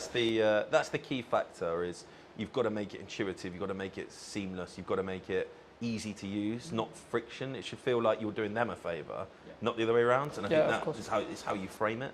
Guys, we're using technology because your life's going to be more enjoyable, you're going to have a better experience, not we're lazy, we can't be bothered to serve you. Because it's not that. Like, it's just, I think using it to your advantage. I mean, your editing software for your videos, I think it's the prime point there, right? Yeah. Is your video any better now because you say? Probably not. You can probably do it the same, right? But you've done it in a third of the time. Yeah. So now you can do 3 times the work, right? Yeah. You can edit 3 videos in the same period. Yeah, exactly. You know, I'm not in a position where it's a choice of I can do this or this. I can now do this, this, and this because each section takes less time.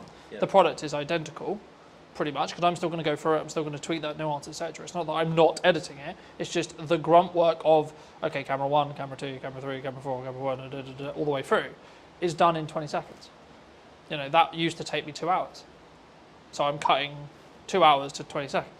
Yeah. So it allows me to then, focus on, okay, actually, technically you're talking, but my reaction was really good there. Okay, so let's swap back to me, even though you're still talking, right? So I can then focus on that nuance, because also I'm not, in my head, I'm also not creatively kind of fatiguing, because I've been looking, oh my God, I've been looking at this interview 2 hours, right?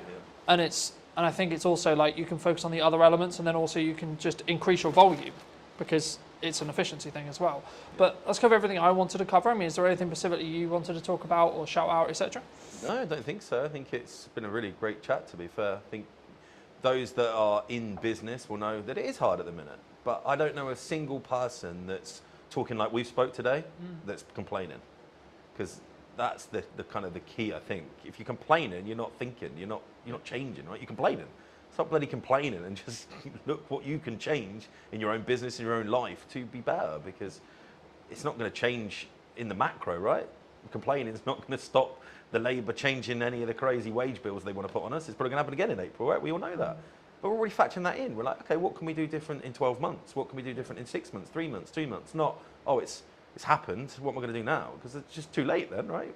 You get to the point where something's already gone wrong. It's what can you do, right? It's, You know, I think it's also about focusing on what you can control, outside of like the government's going to change what the government's going to change. Yeah, cool, it affects you, but you can't control what they're going to change necessarily. Like really, yeah, you can write to your MP, yeah, you can try and lobby, etc.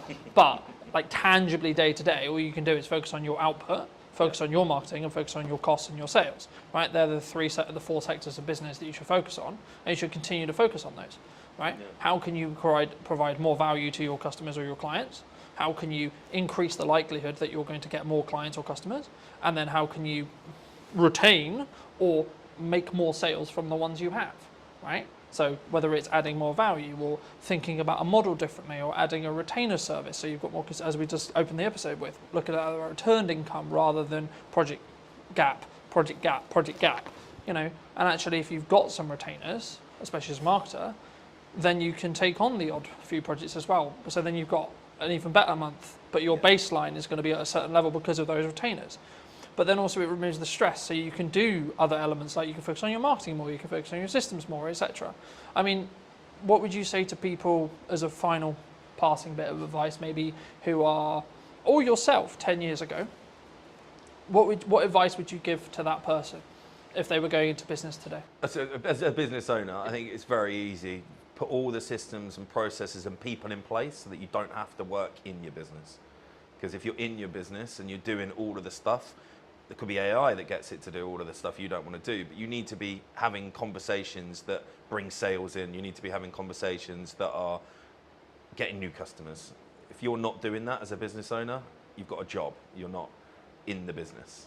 That's, yeah, I think my biggest advice, and something I've been able to do in the last few years, and why I think we're where we are now. I don't pour pints. I don't cook. I know how to. I don't. I've got people that do that, because as soon as I start pulling pints or I'm in the kitchen, I'm not marketing. I'm not growing. I'm not out there looking at what we can do to be better in the future. It's a lot easier to find a chef than it is to find someone that can do all the stuff that I know I'm brilliant at. And most business owners are going to be the best salesperson in their business, the best marketeer, because they know it inside out, right? Yeah. But they just get so tied up, and I get it. You're a one-man band plumber, but you're only ever going to be that level. If you've got aspirations of being a full-on business owner that can be on a beach 4 or 5 times a year and not having to be worrying you've got income coming in while you sleep, which is the dream for everybody, right? You've got to put the people to do the job that you are currently doing, and then focus on how you bring customers and sales in to pay their wage. If you do that, game changing. Easier to say when you run a pub, because you have to employ people, right? Yeah. I think the biggest challenge, even for yourself probably, I don't know where your growth map sits, like it is the biggest challenge for most people, is the mindset, oh, I'm going to employ someone, I've got to find their wages every single month. Yeah. But that's ultimately what makes you a business owner. I think that was a real kind of shift change for me, that brought an ops manager in, brought an exec chef in, brought a head of marketing in, brought all of these people in. I went, wow, I can now concentrate on the stuff I really enjoy doing. Yeah. I'm not having to sit there and get like fixated on the pot washer didn't turn up on Tuesday night. Although it is my problem, ultimately it's not my problem. You need to make it someone else's problem, those little minute details. But then again, it's that focus, right? It comes back to that focus. And I think you have to build financial stability within yourself in answer to what my growth plan is. A, build financial stability for me, then scale it to the point where it has financial stability for someone else and 2 other people, and then look at, okay, how can I allocate those resources to potentially replace me in this role, and this role, so then I can then open up to do 4 podcasts a week, 6 podcasts a week, whatever it ends up being, because the only thing I will never be able to outsource is me sat here today. Correct. I can get 2 camera operators in today to run the cameras. That's not what's happening, but I could have done, right? Yeah. That would have cost me something. Cool. But then I don't even have to think about, is the camera recording, et cetera, et cetera. Yeah. But then I can focus on our interview, right? So it's about removing those hats when you can, but building them, in my view, especially as a creative industry that's very this and always been this, and it's been very you're always very fortunate and should be very grateful to be able to work in the creative industry as a full-time career. It's not a obligation or a thing you can do. And I remember a YouTube video saying, for a long time, especially during COVID, when there was a really strong boom and there was lots of creative work going, everyone was very entitled about being, oh, I'm a creative and I do this and they do all the pay my day rate, whatever it was. But followers on TikTok. yeah, but now it's actually, I'm grateful to be able to do this for a living, and it's a privilege to be able to do so, not necessarily a thing that is likely, in that respect. Or if you could only do it part-time, okay, cool, be great if you could do it part-time, or etc. And I think it's about your work ethic. It's about how do you control those levers regarding sales. Actually, when you make money, how much do you keep and then hold on to, so you have that financial safety net. So if you are project to project, do you have enough to cover 2 months, 3 months, 4 months, 6 months, 12 months, etc. And then once you've got that, then you can develop another financial pot equivalent to go, okay, cool, I can now outsource for 3 months, 4 months, 5 months, 6 months, 12 months, etc. And then you can then say, okay, well, how's best to spend that money to get strong ROI, strong marketing, and what's your timeline on that? That's just my view. But thank you so much for coming. I mean, if people who don't know, what do you want to shout out? What do you want to link to? I think if you haven't been to the go? mill and you're local to Salisbury, it'd be great to see you down here, see what we've done. And yeah, it's been a pleasure. Thank you so much. And if you did enjoy this episode and you would like to see more like it, then make sure to be subscribed. Obviously, if you're looking to potentially up what you're doing with content, I would love to hear from you. I'll leave my information somewhere around this video, and I'll see you very, very soon. The reason a podcast is valuable is the trust building element to it. I don't think any other format builds trust in the same way that a podcast does. Sometimes done is better than perfect. If it's a barrier, Talking to people about their own personal relationship with money. how do you break that down? You will know this better than anyone. You need a hook to get people in. It's not glamorified. It's not you put out a video, it got 1 million hits, and then you get 20 phone calls. Right? Absolutely not. No one's calling me at this stage. Definitely not. The super niche stuff is a super niche audience. What content can you create on a consistent schedule? So now I'm like, how can I best spend today? And how can I be as efficient as I can? Hello, my friends. I hope you're well. I hope you had a good day, evening, or night. Today we're talking to John all about podcasting. Hi, John. How are Hello. you? Yeah, good. Thanks. Yourself? Yes, super well. We were fortunate enough to meet through James, whose space we're in today. Studio man. And I was debating about how to start this, because I think sometimes like podcasting can be a really challenging thing, right? And I think for me, why should someone actually have a show like this as a whole? But then because I think there's a psychology kind of hurdle in the respect of creating content, but especially in a podcast environment. But also then, like, what is the ROI, I guess? Yeah. Would you say? I think it's the format dictates that more than anything else. Mm-hmm. So the reason a podcast is valuable is the trust building element to it. I don't think any other format builds trust in the same way that a podcast does. For a couple of reasons. First of all, you are sort of having a long form chat. So you can go into subjects way deeper than you can in other stuff. Sometimes even videos and documentaries and stuff. If you're watching a documentary, there's kind of like a point at which you need it to move on. With a podcast, you could sort of effectively ask questions forever. And if it's good content, it keeps going. Do you think it's the first or easiest step into content creation, would you say? I think audio only, yes. Mm-hmm. Simply because of the barrier that is video in terms of skills and everything. And you've got to think about camera setups and everything like that. Whereas if you do audio only, so easy to get a mic, so easy to talk to someone online, virtual on a video call. Mm-hmm. That's so accessible that actually, yeah, it's quite an easy first step into it, I'd say. Do you think you're limiting yourself though? Because I don't know whether I question audio only, unless obviously you're on the platform, but when you're looking at maybe social posts like LinkedIn or Instagram or Facebook, is there is there an audience, would you say, for audio only still? Yeah, definitely. Because I think the thing in terms of marketing, like you say, and promoting the show, yeah, without video nowadays, it's hard to get it out there, definitely. But a lot of people, myself included, view the podcasting format as something you listen to while you're doing other stuff, while you're hoovering, while you're driving, that kind of thing. Yeah. So I think it's definitely still there, and I don't think that's going away. Would you say then it's more of a step by step? So someone could start audio and then where's step 2? I think so. Yeah, I think so because,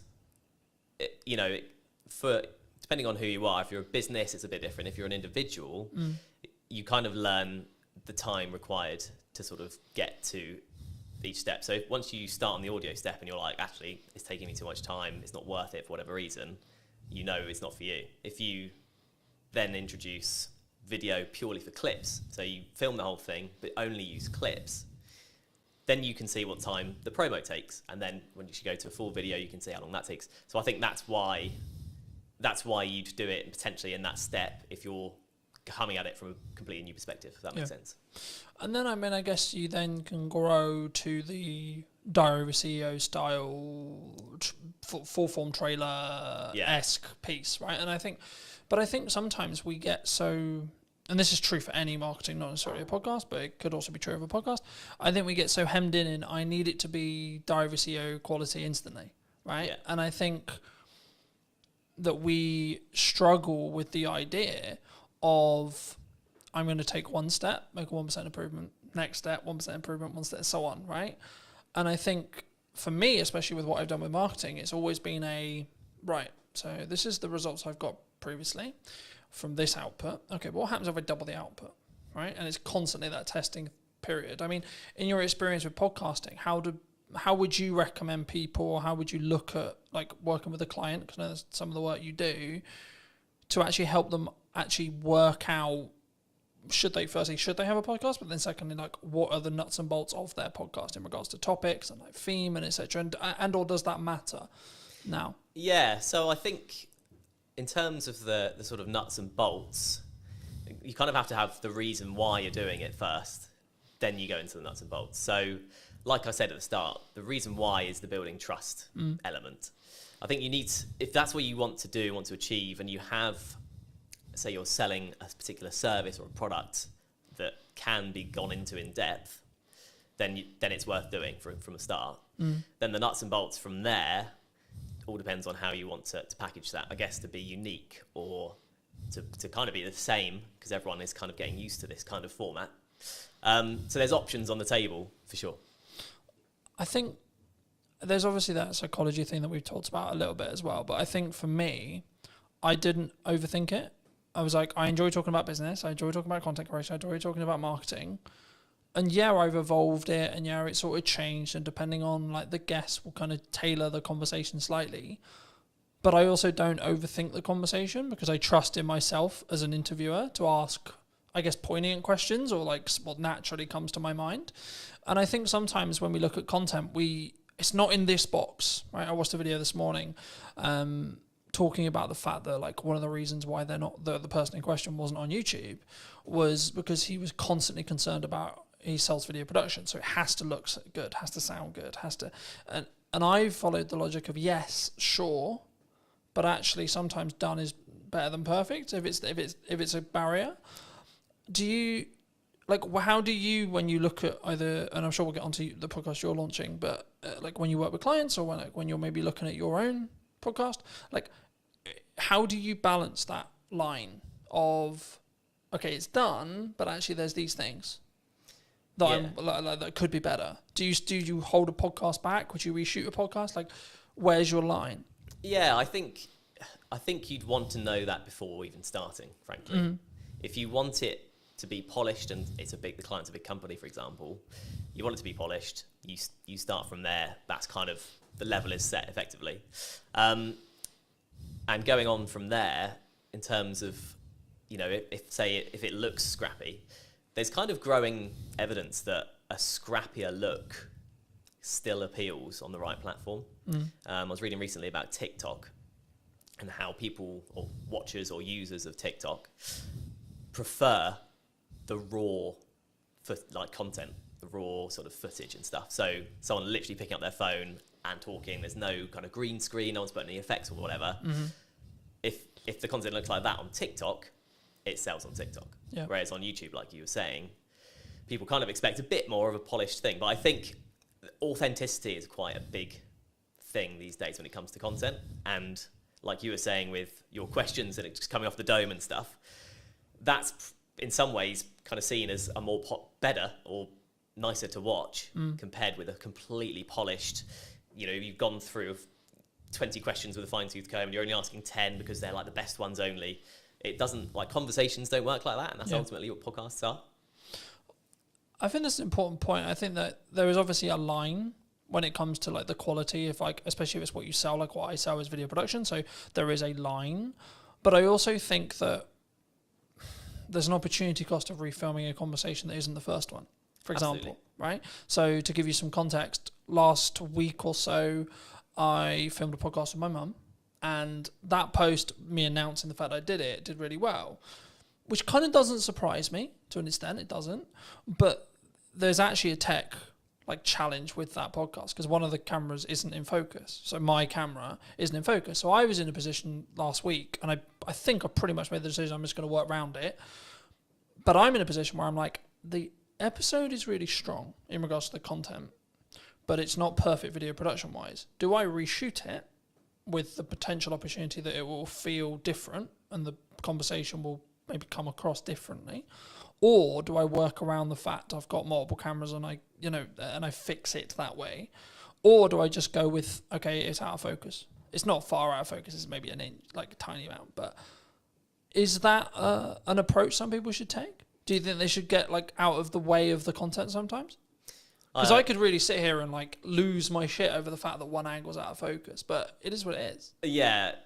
I think the content is what matters most. I think if you try to reshoot it, it's never getting anywhere near the same, especially if it was a good episode. Yeah. And it's your mum, right? So it's personal to you, and it's like an emotional element to it. Yeah. And I know what you mean. You're coming at it kind of from an editor's perspective, and it's just going to annoy you forever. But the average watcher probably won't bother them that much, I'd say. So actually, if the content's really good, I guess like you say, you could in theory refilm your bits of you could pretend you're there again. Yeah. But unless you're a particularly good actor, it's it's not gonna work. Yeah. So I would say no. I'd say take the hit on the because slightly blurry I image. also look at it from a perspective, from my point of view at least, by saying, okay, well, in the grand scheme of all the episodes I've got in production, that's one episode out of 20, right? This week, I think I'm filming 9 or 10, right? Total. And I think for me, it's the action will always outweigh that, and maybe that one with my mum isn't perfect from a production point of view, but the conversation, the content's really powerful. Yeah. So I think that's the thing people need to focus on. I think that's when, especially when they start, I think they get in the way. They get in their way sometimes, and they're constantly it needs to be £40,000 of production. It needs to be this, and I only need £45,000 because Stephen Bartlett's known for what he did with Direct Every CEO and how he then scaled that to the point he did. But I think we don't look at the journey sometimes that Stephen went on specifically. If we're going to use him as an example, anyone with a big podcast, we don't look at the micro testing that happened through the journey to then get to the point where they're at today. I mean, have you confirmed where you are with the podcast? Where's your podcast? So yeah, yet to officially launch, but all the stuff's going on in the background basically at this point. I've got first bunch of guests booked, got the studio booked, and in terms of the background work, in terms of questions and what I'm thinking of asking and how I want it to look, that's all sort of down in my head. Yeah. So it's I've got to start it now. I've got the dates booked in, so it's just a case of starting when it starts. Happy days. That's super exciting. I mean, for people who may be interested, I mean, how did you come up with the idea? What is the idea? Like, what are you going to be talking about? Like, where's that? And I think it's really important to also highlight, and something I try to do is like collaborate with other people rather than, because some maybe will be watching this and go, but Colton, that could be like, technically you're a competitor in some ways, right? Yeah. But I'm like, no, actually, because I think we can both work together to actually create a better show as a whole, right? And lean into each other's skills where it makes sense. But I mean, just to reiterate the question, I mean, where, what, and how is your podcast going to be about? Yeah, so it's called How Do You Money? And that's that's the idea. That's the sort of opening question somewhat. So it doesn't actually make grammatical sense, obviously. But I think most people can get from that. It's talking to people about their own personal relationship with money. Strictly not an advice show, because I'm not an expert with money. And it's purely human interest. So I'm talking to people about their money habits. Things like how often do they check their banking app? Mm-hmm. When you ask people these questions in day-to-day conversation, it's amazing how different the answers are. How people in relationships deal with money between them. Everyone does it differently. And so like the crux is that twofold. First of all, in the UK, we're just not taught what to do with money in school. College, university, whatever. Do you think we should? Yes, absolutely. That should be in school? Absolutely, yeah. Because it's a fundamental life skill. As you know, we had a short conversation about money at the start. Yeah, absolutely. So yeah, I think it definitely should be. But at the moment it's not, right? And so I think as a result, two things happen. Number one, everyone makes up their own way. Second of all, people are too scared to talk about it because there's no official like guidelines from the start. Do you think that's an insecurity? Do you think like if I say that I nearly lost the business in 2024 or previously, that you're going to judge me? Do you think it comes from that? Absolutely, yeah. Do you think that I'm going to think that you think I'm a failure? I think that's a big part of it, definitely. And then let's flip it. Do you? Absolutely not. No. And I don't think anyone would, because, well, the main thing being everyone else will have their own story along the same guidelines. Because we're not taught about what to do, because life is a challenge anyway with money, because there are so many ways you can trip up with money. So it's very much a sort of low budget psychoanalysis of money, and it's kind of an accumulative thing. So no, it's not about the one episode or one particular episode or what one person says. My idea about it is looking back at the first 10 episodes and seeing all the different answers. I've got a killer question that I ask at the start of this podcast that everyone will definitely have a different answer. It's a one-word question. Okay. One-word answer. And I hope that kind of sets the tone for how the rest of it is going to be. Yeah. I mean, looking at your planning stage then for your show, I'm curious because obviously I plan mine in the way I do it. How have you looked to plan it? Do you completely pre-plan it? Do you have an idea of questions in your head? Obviously, you've already said you have the opening question there. I mean, what do you have the rest of it? Like, just break most of the audience's case, but also I'm curious as well. I mean, like, how do you break that down? Like, how have you broken that down? So I have kind of set it into 3 or 4 kind of different sets of questions that relate to specific things. So, like, I'll have 4 main topics, let's say. And then questions that come underneath that. One of my sections is clickbait questions. Okay, fair enough. Just being really honest about it. But are you doing that for the clip that you're going to extract from the show? So partly to do with that, yeah, okay. Absolutely. You will know this better than anyone. You need a hook to get people in. Yeah. That's just the reality. Yeah, 100%. But as well as that, those questions often come up with the best answers. There's a reason they're clickbait questions, because they're the big questions. But it can't just be all of that, because it's like me going to you, what's the biggest mistake you've ever made with money? What's the best thing you've ever done with money?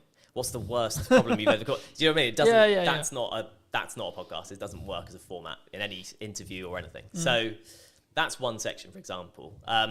But in terms of the process, I just thought of the questions based on normal conversations with people. And then I've sort of categorized them, chopped a few out. Yeah. The clickbait thing was only a recent idea, really, so I've added some of those in. And yeah, in terms of a format, it's conversational, right? So I don't have to hit every question. If I ask the second question and that lasts a good chunk of the podcast, so be it. It's quite loose because I want the content to be real. I think that's important, right? Because I think sometimes, and we were talking a little bit while I was setting up, about why people don't post or why people don't like show up or why they don't talk about their money, or there's loads of the kind of from a psychology point of view or like a coming across point of view, it's the same. And I think that for me, I've been very fortunate that I've always sort of taught publicly or built in public, and it was interesting because about a month or two ago, I think, I personally, so I don't know when the trend started, but the trend of building in public really started taking momentum. I mean, have you, because I know we in our one-to-one, we talked about the fact that you were 6 months-ish like into freelance. I mean, how was your journey from like, okay, I'm going to do this thing, I'm going to go freelance? I mean, was it forced on you? Was it 50%? Okay. Yeah. I took voluntary redundancy basically from my previous job. But to be honest, I'd come to a point where I felt like I wasn't going anywhere in that job, if that makes sense. And yeah, it was a bold decision because I was also 3 months away from my first child being born. So I've since had a conversation with a friend who was like, "You're mad. Why have you gone and done this at this exact time?" But yeah, a lot of things felt right about it. I did seek advice about it from people about rates and how much work is available. Just a few people that I knew, and it just seemed like the way to go, and it has been the way to go up until this point. So it's a bit like that freelance, and you want to know, as a business owner, you're just sort of going, okay, I've got through this month. Go to the next one. I was definitely like that at the start. Right, I've been very fortunate. I've talked quite openly about the fact that 2024 was quite rough, but I blame myself on why it was quite rough. Yeah, because I wasn't showing up as it's in the correct marketing to actually get the output I wanted, but also in volume, I don't think. Yeah. I think if now I look in hindsight about what I was doing and like what went wrong, quote unquote. And I could sit in the respect of maybe a victimized mentality of saying, well, the economy was hard and there was this issue and etc. But like as we were discussing before, I think you're an example of this at 6 months in, but I'm maybe an example of this year. You have to have a strong business model. Something that I've tweaked in the business model now is a more recurring revenue model. So we'll work with people on a monthly returning like payment plan. Nice. Or like and it's not like that's not the only thing I do, but I still do project work. But like for me, it was always a matter of, from looking at a business point of view, of how do I squish those troughs, right, and also squish those peaks in proxy to an extent. But it's basically having a flat line. I know categorically I'm going to have X amount coming in, and then how do I design a business that allows me to do that? But then also, what marketing does that business need to then show to other clients that I know I'm talking about? And I think when we look at actions, and this was going to be on to the next question, which was around like, is it just the reason why you're busy is because of your output? Because I think sometimes we sit here and go, oh, things are quiet, or like, we've both kind of alluded to it already, but business owning, freelancing is difficult, right? And I've had times where it's really, really hard, where I know I've got to hit a certain amount every month, and I'm like, I don't fucking know where that money's coming from. But how do you look at it when you were looking at either going full time or like now in respect to like keeping your pipeline full? If you don't, because I'm in a quite privileged position where I've got that residual revenue, so actually I don't need to worry too much at the moment as it sits right now, because I've got that residual revenue. Of course, I'm still pushing, I'm still looking for projects, etc. But I don't need to worry in the same way as if I didn't have that income. Yeah. So for people who are maybe in the position closer to that, where they're just project to project and maybe they don't have a pot of money and they don't have like money management, how do you look at it? How do you create a strong pipeline, I guess is the question. There's a magic wand called LinkedIn these days. And it basically, I've just utilised that. So you can find companies that do what you do, or companies that you want to work for in a freelance capacity. Then there's a tab that says people, and you can directly speak to the people at these businesses that you want to work at. That's all I've done. And the first 6 months, I'm thinking about 10 months in now, but the first 6 months for me, 100% of the work I got was through LinkedIn. Okay. So, And was that through what I would call in the trenches hand-to-hand DMing?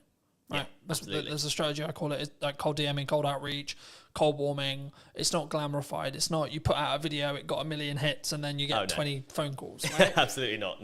No one's calling me at this stage. Definitely not. But yeah, it kind of just through messaging people. Sometimes people I knew, and that led to work. Often most of the time, people I didn't know, and that led to work. And it's you often hear in sort of success stories, it's like a lucky break or a sort of lucky thing. And I kind of did have that with my first job. But it was because I made that approach, and I said, "Oh, hi, you do these kind of podcasts. I've done these for this number of years. I'd love to do more." At that time, they happened to need someone because they wanted to do something new. Yeah. And I got the work because of that. And it's one of those things, isn't it? I think the quote is, luck is where time and preparation. Preparation meets opportunity. That's it. Preparation meets opportunity is luck. That's all the luck so, is. Yeah. You're prepared for an opportunity to come, and then you continue to keep yourself prepared and keep yourself ready. Like, we're recording this just before, about a week and a half before the kids break up for school, right? A lot of people in business look at that as, oh, Christ, everything's going to go quiet. Everyone, which understandably, they're going to spend time with their children, they're going to go on holiday, etc. I read a post the other day, there was something on the lines of, things are quiet, right? Things like the creative industry is struggling, like these kind of terms. And I was like, okay, that might be true. And it might be actually we're coming into the summer holidays, etc. But that's then an opportunity for you to A, output your marketing, B, look at maybe cold outreach or what you're doing there, and then try and set some stuff up for September. I mean, do you see, like, are you, because I remember when I was just project, especially when I was like tighter on cash flow, it would be this rush to get money in because I knew I would have 6 weeks where things would be a lot harder. Are you either financially planning wise or pipeline wise or etc.? Are you planning for that to be slower, or do you expect actually there's going to be a percentage of businesses that actually just keep going and work around everything? Yeah, I just feel like at this stage, I don't think I can really plan for it, if that makes sense. The planning is outreach. Yeah. Just message people, talk to people I know, people I've worked for before, people I don't know, people I want to work for, all that kind of thing. So yeah, I'm not at that stage yet where I could do that, but there are opportunities sort of on the horizon where I may be able to do that. So it's one of those, really. I don't know exactly how that planning would look like for me right now, if that makes sense. Yeah, no, absolutely. I mean, I think, and this is kind of like a bolt-on question to marketing or networking and how you tackle those things. For a long time, people have always looked at maybe traditional marketers as, I'm going to go to an event, I'm going to network in the room, and I'm trying to get work from that room. What I've always understood is it's networking through that room, right? But nowadays, because of time and because of what I do less of the in the room having a conversation stuff, but I'm still leveraging either the network that I have and then their connections that they're making potentially, or you as an example, or I'm actually just trying to utilize the network I already have to then lean into either creating more content or creating opportunities to have conversations in one-to-ones with very targeted people. And I think sometimes, especially at the beginning, and I look at it as phases in business, right? So I'll use you as an example. The phase you're in freelancing as a whole is you've got to do a lot of hand-to-hand, you've got to do a lot of time investment, you've got to do a lot of network events, you've got to, like, I think the term would be like kiss a lot of frogs before you get your prince or princess, right? And I think for me, it's then about like maybe looking at scaling. You may not have thought about this yet, but like how would you then look at, say, you're 3 years down the line, 4 years down the line, and actually you've got, like, not that you don't have a reputation now, but you've got more of an established reputation. How would you then like say to a person or a client or a friend that maybe was looking to scale? Because the issue is when you're trading time like that, it's not as scalable, right? You can scale the unscalable by just working really hard and working smart, sure. But would you look to do content? Like how would you look at it from your perspective, and or what are you planning to do? In terms of content, how do you mean in terms of content? In respect to like, would you continue to network and would you continue to lean into your own podcast and see that, because I expect what will end up happening, of course we don't know, it hasn't launched yet, but I expect what will end up happening is you'll get inquiries solely because you have a podcast, right? That's kind of, yeah, and that's part of the strategy, frankly. Yeah. an ultimate goal for the podcast would be sponsorship eventually, right? Very hard to get, notoriously. Very long time to get there. So I'm not particularly holding my hopes out for that at this point. But that's kind of my best bet in terms of something, like you say, that isn't just working and getting paid for the work, if you know what I mean. Yeah. You are getting paid to do the podcast, but it's not directly, I do this hour, I get this pay. If that Yeah, makes sense. yeah, absolutely. I mean, I'm glad you mentioned sponsorship because I think it's something which people really struggle with. Do you think, because normally it's audience size based, right? Yeah. But I would actually say it's value. To an extent, it's audience size, but also it depends on who you're asking to sponsor it. Okay, Yeah. if you're trying to get Coca-Cola to sponsor it, you probably should be pulling like a couple of million, right? If you're not trying to go for Coca-Cola, you can probably do it on a lesser scale. I mean, at what point would you, from your experience, would you say that even entertaining the idea of a sponsorship is a good idea? From a business's perspective. Yeah, from from the sponsor Yeah. coming into looking for shows, and or if you have a show, at what stage should you then be like, hey, we've got sponsorship opportunities? I see, okay. Well, from the sponsor's perspective, there's a lot more talk these days about the power of niche podcasts, basically. Mine isn't very niche, so maybe I've missed the mark there and I have to relook at it. But the super niche stuff is a super niche audience, and super niche stuff brings a super dedicated audience in a lot of cases. Because if you love barefoot shoes, I'm particularly interested in them, you're looking about barefoot shoe stuff all the time. People look about, how to strengthen your feet, what to do with toe spaces. You can go into mad detail and mad depth. And if you're a barefoot shoe brand and there's a podcast with 1,000 dedicated fans, you can put yourself in front of 1,000 dedicated fans. It doesn't sound like huge fry, compared to small fry, but it's dedicated people that if they like your brand will keep coming back. So it's kind of like a repeat customer concept. And also it's super niche. So if you're a barefoot brand and you go on the biggest podcast that's out there, you'll get lost among the noise of, the big brands like Coca-Cola. Yeah. So I feel like it's for a business, you want to look at the niche communities that you want to target. And then once you're in there, you're in there. As a show then? As a show, I think you have to know what you are able to do with the show. If you're committed to it week in, week out, because I think sort of weekly is what you need to be doing really for it to be worth sponsoring, maybe bi-weekly. Yeah, you could go for it from day one. I could be chasing it now, but I haven't got anything to show. I can't say, here's the podcast. I can say, here's the idea. Yeah. I think if you have something that it looks good and sounds good and the content is good and a community are reacting to it or people are reacting to it or you're getting a good amount of, if there's a value proposition in there, you're ready to sort of offer it up as long as you're committed to keep it going. Because then otherwise there isn't a sponsorable thing, right? Yeah. Do you think, I'm glad you mentioned like rhythm as what I call rhythm of shows. Do you think that you kind of alluded to it, maybe weekly or bi-weekly, like, because I know there's some people who may be listening who are like, I can only do once a month. Yeah. Right?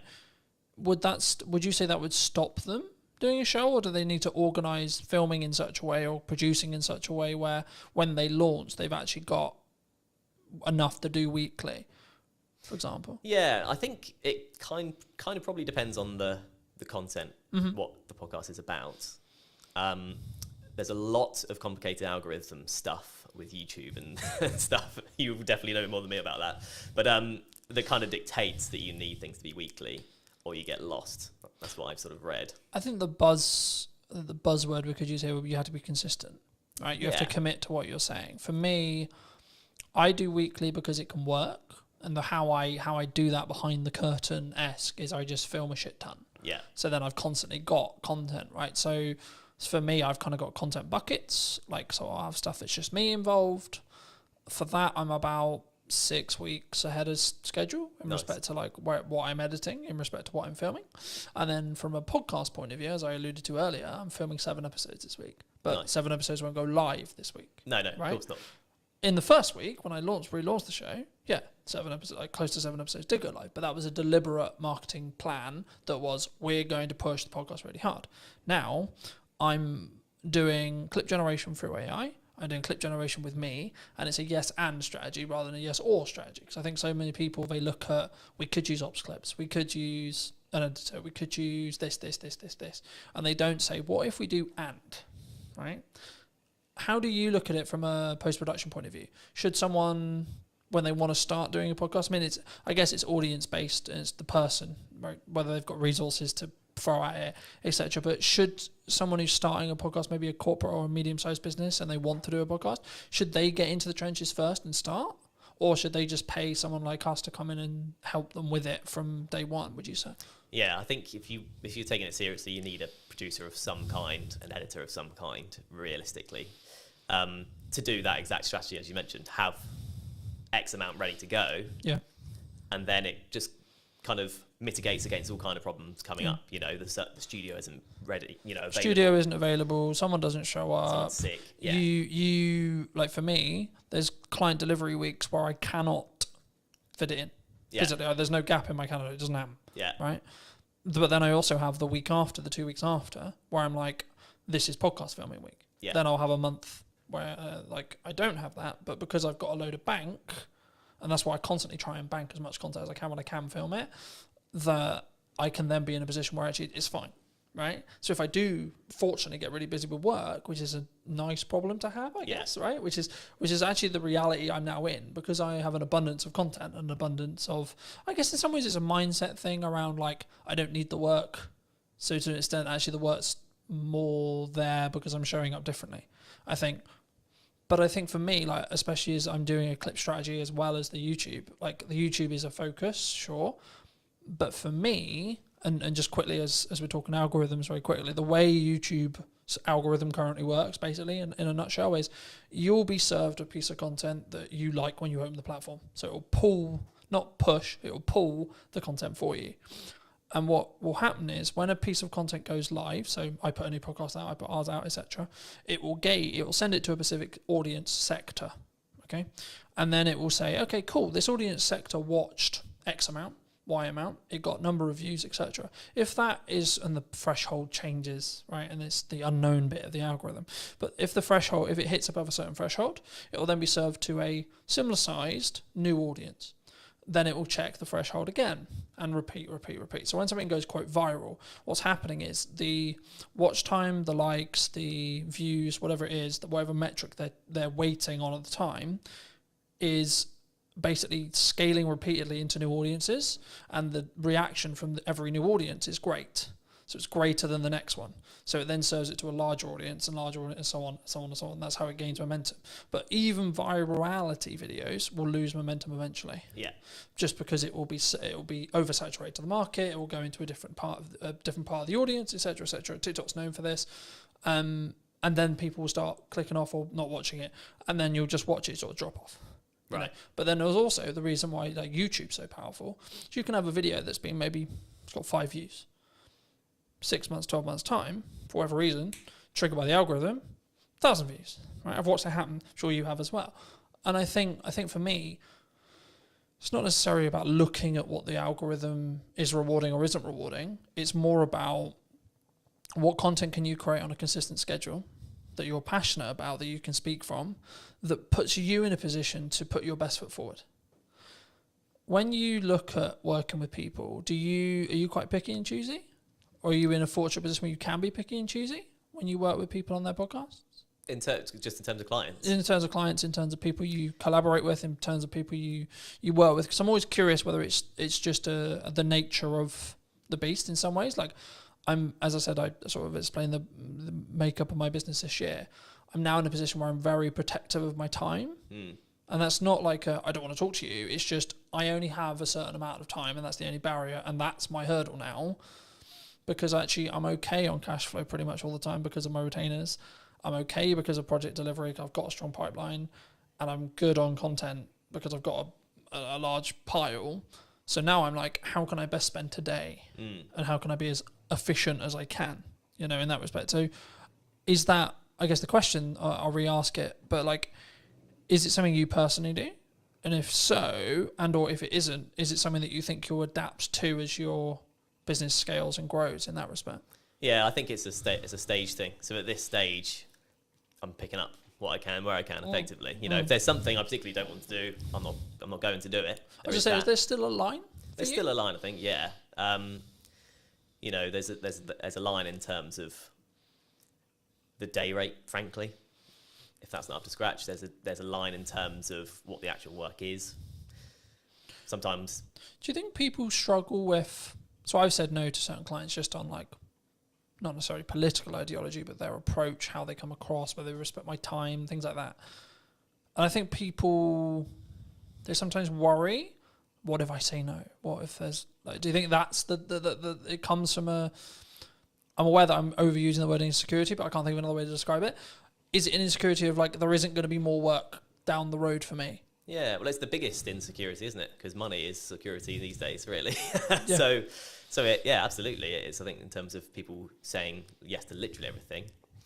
Yeah, I think you're picky and choosy when you can be, probably. Frankly, you know, if you go, oh, the last couple of months are fine, I could do nothing for the next 2 months and be fine.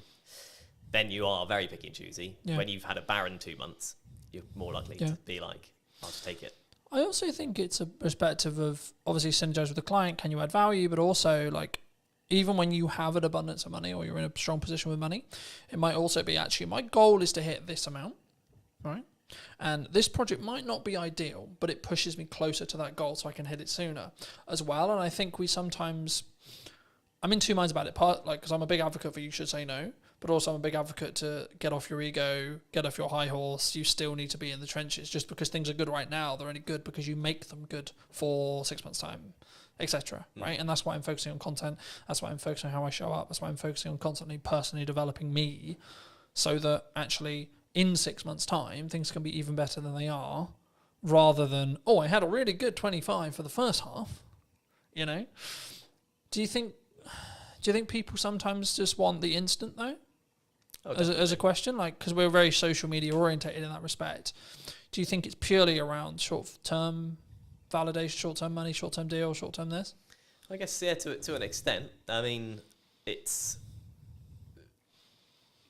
like if you're in a situation where you'd like, I need money now, everything else will go out the window for some people, you know, depending on your circumstances. You know, this is the crux of it, is it depends on your circumstances. If you're comfortable for a while, then you'll be fine. Otherwise, probably you will just snap up the short-term things. But I think, yeah, in terms of what you're saying, I think...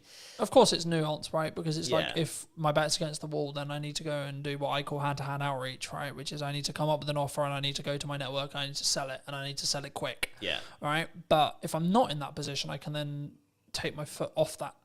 You know, I can step back and I can say, okay, actually, let's play the mid to long game now. Yeah. And that's what I try to do in my content all the time. It's not direct sales. It's not this. It's actually, hey, have you thought about doing this? Hey, da-da-da. But as a society, as like starting creators, as freelancers, as video people, whatever you want to call it, have you noticed that people are more, they want short term? And they don't really have, I guess, the patience to look at where you're going to be in a year? Yeah. I think that's a reality. I mean, I would have been quite sort of downbeaten if I'd had a different first 6 months to it.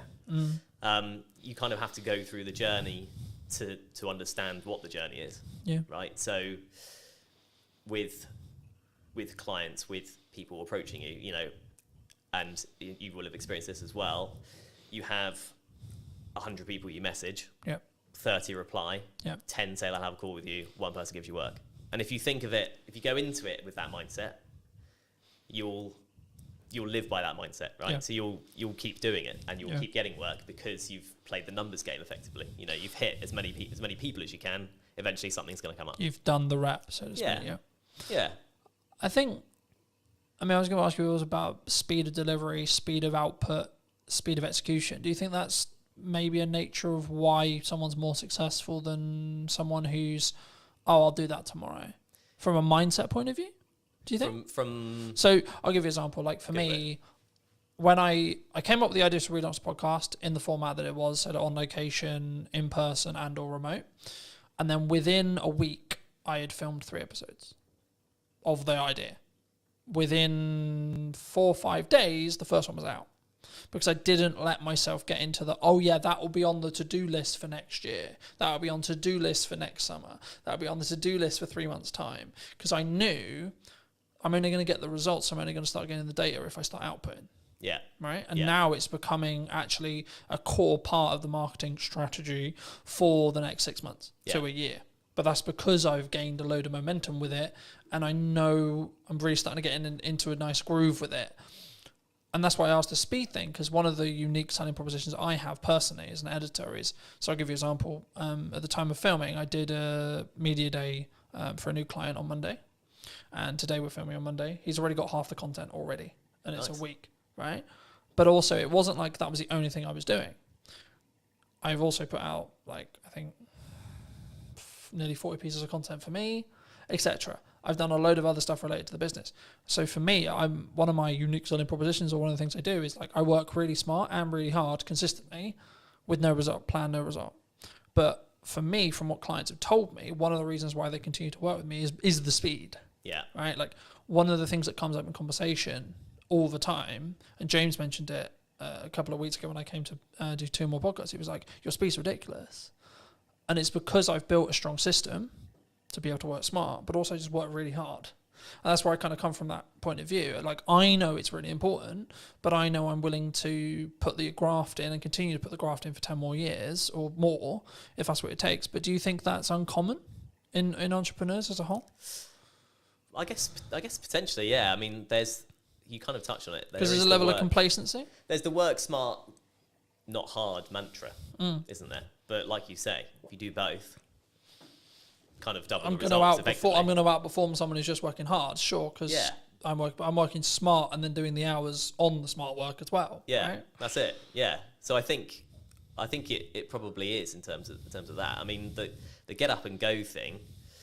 If you follow Gary V on social media, then you'll get the get up and go thing, because that was very much me. This podcast idea I'm doing was, I think I first thought of it 2 years ago.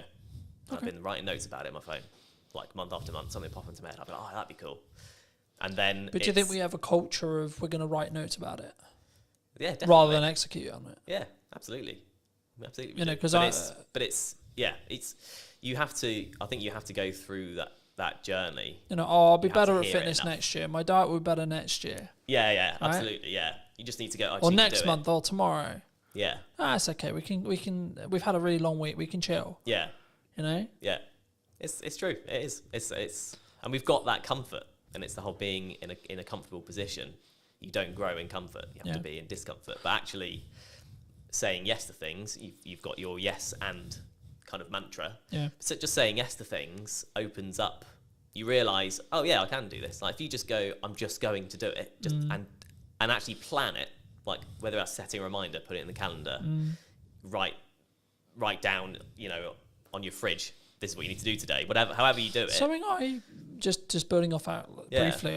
Something I found really valuable the last couple of years was, if it takes me less than 2 minutes to do, I just do it. I don't set a reminder to do it. I don't I'm going to write a to-do list or this or this or this. Like, I need to send an email. I'll send the email rather than write a reminder about sending the email, because the action will probably take less time. Yeah.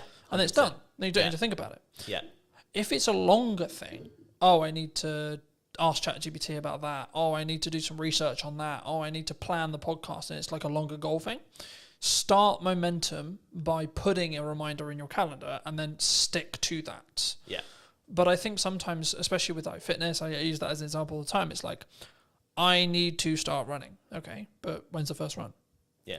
You know what I mean? I think, and I've just finished Atomic Habits from a book point of view, and it talks about specifically, my girlfriend's driving mad because I keep using the word compounding, but it's the only word that matters at the moment, right? Which is that everything I'm doing is like, how can I compound? How can I small win? On the way here, I was reading my second book. I've started reading physical books rather than listening to them. For a long time, I listened to them. As a dyslexic, I was like, right, this year I'm going to read a book cover to cover. No excuses, going to do it. So I was like, right, let's get a book that I actually really want to read that I haven't read, that I know is actually quite good because it's got good reviews, and has been talked about in this whole improvement space for ages. So I was like, cool, let's start with Atomic Habits, see where I go. And then I went on to Mel's 5-second rule, which I knew about for a long time. Mel Robbins is a leading psychologist, for those who don't know, in Canada, and she's just launched a new book talking about they, them, and other people's opinions on us. It will be on my read list. But for me, the crux of the 5-second rule, for those who don't know, is you count down from 5 and then you move, right? So 5, 4, 3, 2, 1, move. And what it will do is it will trigger your mind to do the action step. So if you're like, oh, I need to start running, okay, 5, 4, 3, 2, 1, go get changed, go on a run. Because we don't sit in that uncomfortable window long enough on average, right? I'm really embarrassed because I'm not good enough at health and I can only last 2 minutes of running. Okay. But then the next day do 2 minutes and 10. Next day do 2 minutes and 30, etc. And I think once we start building the compounding, right, is when the snowball effect will continue to roll.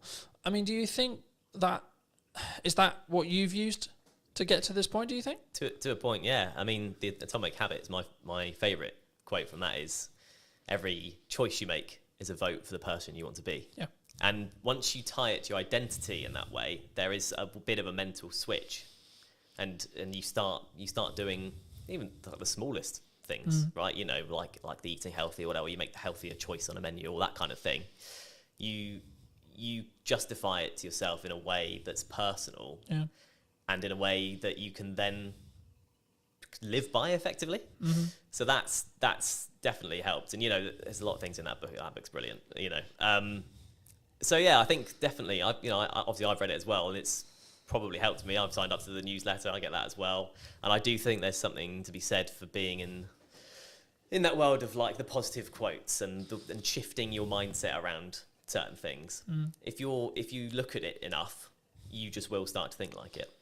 I think for me, I've been aware that like what I consume is how I'll show up, right? So like that's why I'm trying to build the habits from building off Atomic Habits, but in general, I'm trying to build the habits and build momentum. So like when I finished Atomic Habits, I was like, I've ordered another book, but it won't be here for 3 days. So I'm like, I need another one, because if I stop, then I won't do it. Then I broke the habit. And in the book, in Atomic Habits, they talk about streaking. And I'm the same with fitness, I'm the same with podcasts, I'm the same with everything. But for me, that's the key. So actually, I'm not like, my heart's not broken that my other book's not going to be here, because actually it's now planned in for when I finish Mel's, right? So actually I'm constantly like, and now to an extent, my travel plans, my thought process, etc., like how I use my downtime is actually trying to change. And like, actually I'm sleeping better because I'm reading before bed, like I'm reading on trains, etc. I'm like using my phone less, and I'm trying to, I guess sometimes I did an episode that I'm recording about a week ago talking about digital detox. And I for me, I've been notoriously known for like, because we work in media, so we're constantly on our phones and we're constantly, etc. And it's a tool, but I hadn't given myself that. And that's, I think, why I shifted into physical books as well, because I was aware that I was constantly on my phone. Do you think that's like from a psychology or your own well-being, or like as a freelancer, that can be your advantage? Like having those non-negotiables every day? Yeah, I think so. Yeah, definitely. I mean, it's an interesting dichotomy, like you say, because when you're in the industry and when you're in a position where you can't not rely, but you're chasing views, but then you recognise that it's tough. It's tough mentally, or it can be tough mentally. Yeah. It's hard, but I think that is where a podcast comes in, particularly an audio one, because you don't have to be on your screen, and if it's got enough value, it's not just doom scrolling. It's one thing with detailed information that you go into, kind of like you're sort of talking about audiobooks is how we used to consume things. That's kind of what a podcast is. Yeah. Non-fiction, obviously. So I think that's, I don't know, I think that's kind of the power of podcasts in a way. It can be, you can consume without being tied to a screen. Yeah. I think also it's how you show up and the micro learning that you get from each one. Like, so for me, I'm not focused on how many books can I read a year, for example. I'm focused on, okay, how many pages can I weave in today? All right, today's quite busy. I'm traveling a bit. I've got loads of client delivery stuff to do, etc., etc. But it's like, actually, I've got this window of time, right? So actually, how many pages can I get in that window of time? Okay, cool. Gamify it. And then I'm also, to an extent, I'm rewiring the habits that I had. So previously when I would travel, I'd be constantly on my phone or constantly like listening to music or watching YouTube videos, which is not a bad thing as long as it's educational, sure. But for me, I'm curious to see where I'll be in like 3 to 6 months when I'm deliberately scheduling in time, whether it's travel or etc., to physically kind of disconnect from digitized stuff, especially as I live and breathe digital.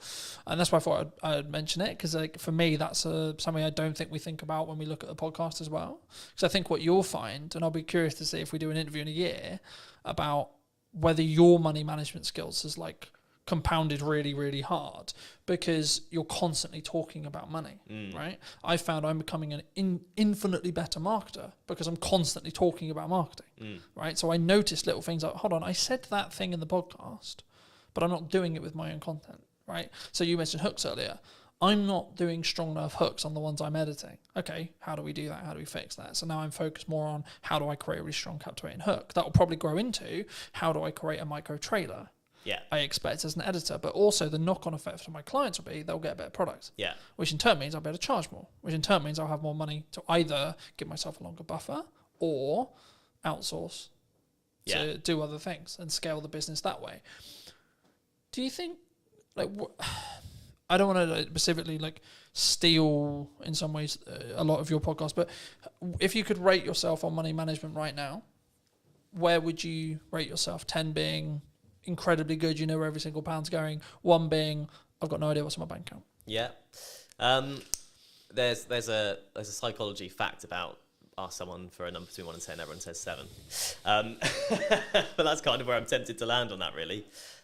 You know, I've been on my own journey with it, definitely. And, you know, I married an accountant, so that's helped me quite a lot. And, you know, just being in a relationship, she's super savvy. She's closer to the 10 mark than, you know, most people I know.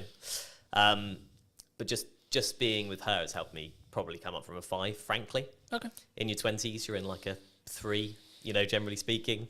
Yeah, there's a question that is going to be on the podcast, which is how often do you check your bank account every day? And in my 20s, it was as little as possible because I just didn't want to know. You push it away, right? You go... Does that come from you were anxious about it? 100%. I was at university, but it's Shit, how much money have I spent? exactly, yeah. How much has gone on beer? I don't want to know. How much I spent last night? I don't want to know. So I don't remember last night, but I remember there was a card involved. Shit. Yeah, Shit. exactly. But once you sort of learn to look at it regularly, it empowers you. I've found empowers you because you go, okay, well actually I'm in control rather than just letting it all just slip and hope for the best. And if it's overdraft, it's overdraft. So I've kind of been on that journey, which is a small thing. I'm not trying to claim I've been on an epic money journey. Nothing dramatic's happened either way for me. But that one thing, kind of going back to the mindset thing, has helped massively. But again, you ask everyone. I'll ask you, how often do you check yours? 3 to 4 times a day. Right, there we go. Since I was in business. Right. For business, same as you. Just hide away Fucking from never fucking terrified of it, right? That's it. In business where I know I've got to pay for shit and I need to work out where that money's coming from all the time. And I'm doing a technique at the moment where I'll hide a significant amount. Whenever I get paid, I hide a significant amount of my money away into an account that happens to have 4.1% on it. Happy days. Yeah. But it's actually the point of I deliberately, yes, I'm doing well, but I deliberately live on a lot less. Yeah. And I deliberately keep, in regards to what I see every day when I check my bank account, a lot less because it allows me to keep pushing forward and keep thinking I need to find another way to invoice something or have more money coming in, A, but also B, when there is an emergency, I can go, I'm actually good. Yeah. You know, I can fix that problem. Hidden account will fix. Yeah, because but also so this is an example of how I use AI. AI is currently tracking for me the books I'm reading, what my takeaways are, how much am I showing up, what my fitness is, where my money is being allocated and how and why, and how well that's doing and how in line I am with the goals, how the podcast is doing, how many episodes I've filmed, how many episodes have gone out, what views are going on, what views are likely to happen in the future because it can extrapolate the data from, okay, you're here now and then in 6 months I think you'll be here. You're following the growth rate. So people, and I wanted to talk briefly, and I'm aware of time, so I think we'll wrap up soon, but I wanted to talk a little bit about AI with you. Yeah. Because I think it's, people are either going to use it to be more efficient and have a lot of those things being monitored for them, as I mentioned, or they're going to sit on the moral of, I don't want to. You know what I mean? Yeah. I'm not doing it because the world's over. Yeah. You know, and we're all going to lose our jobs. Do you think we're all going to lose our jobs? Not necessarily. That's what I'd say. I think it still has to come quite a long way, because, and you know, people will reference the manual jobs of, you know, an AI won't fix your sink. Yeah. Maybe a robot with an AI brain could do one day. Mm-hmm. But actually, anything that involves a human at this point, largely, you need to be able to talk to someone about. Yeah. And you can have a conversation with AI, but it's slow, like, compared to talking to a human. If you just want to get to the bottom of a problem, because of the way LLMs work and how they're programmed, you can't get there quick enough. Yeah. You can't relate in the same way. You can't. It also has ask, a "Oh, why don't bias you do this?" towards being positive as well. So if you want constructive criticism on something, it's not very good at that. Yeah, Right. exactly. But I always use I've used the analogy recently of like, you need to sharpen a knife to be able to cut something, right? Yeah, So you need to sharpen the AI, tell it what you want. And that's what I mean. When it comes to data analytics, which is everything I basically just discussed of how I use it, it's actually really good. yeah, absolutely. Because all I'm getting it to do is do the thinking for me. Yeah, But I'm also aware that I may lose my cognitive ability. That's also why I shifted to reading physical books. yeah, Because it keeps my cognitive ability high. yeah, Right? So actually I've got the best of both worlds now. Because I'm building more time, because I'm being more efficient, to then utilize my brain more in tasks which are more challenging, you could say, to then be able to utilize AI better, and the snowball effect goes that way. Yeah. You know? Do you think people are naturally scared of it because it's the new thing? I think there's an element of that, yeah. But I think it's seeped into normality. So This feels weird. I'm not used to being this side. I'm sorry. You're sorry. fine. You're good. It does feel weird when you're on the wrong side, doesn't it? It's like, what? Well, hello, my friends.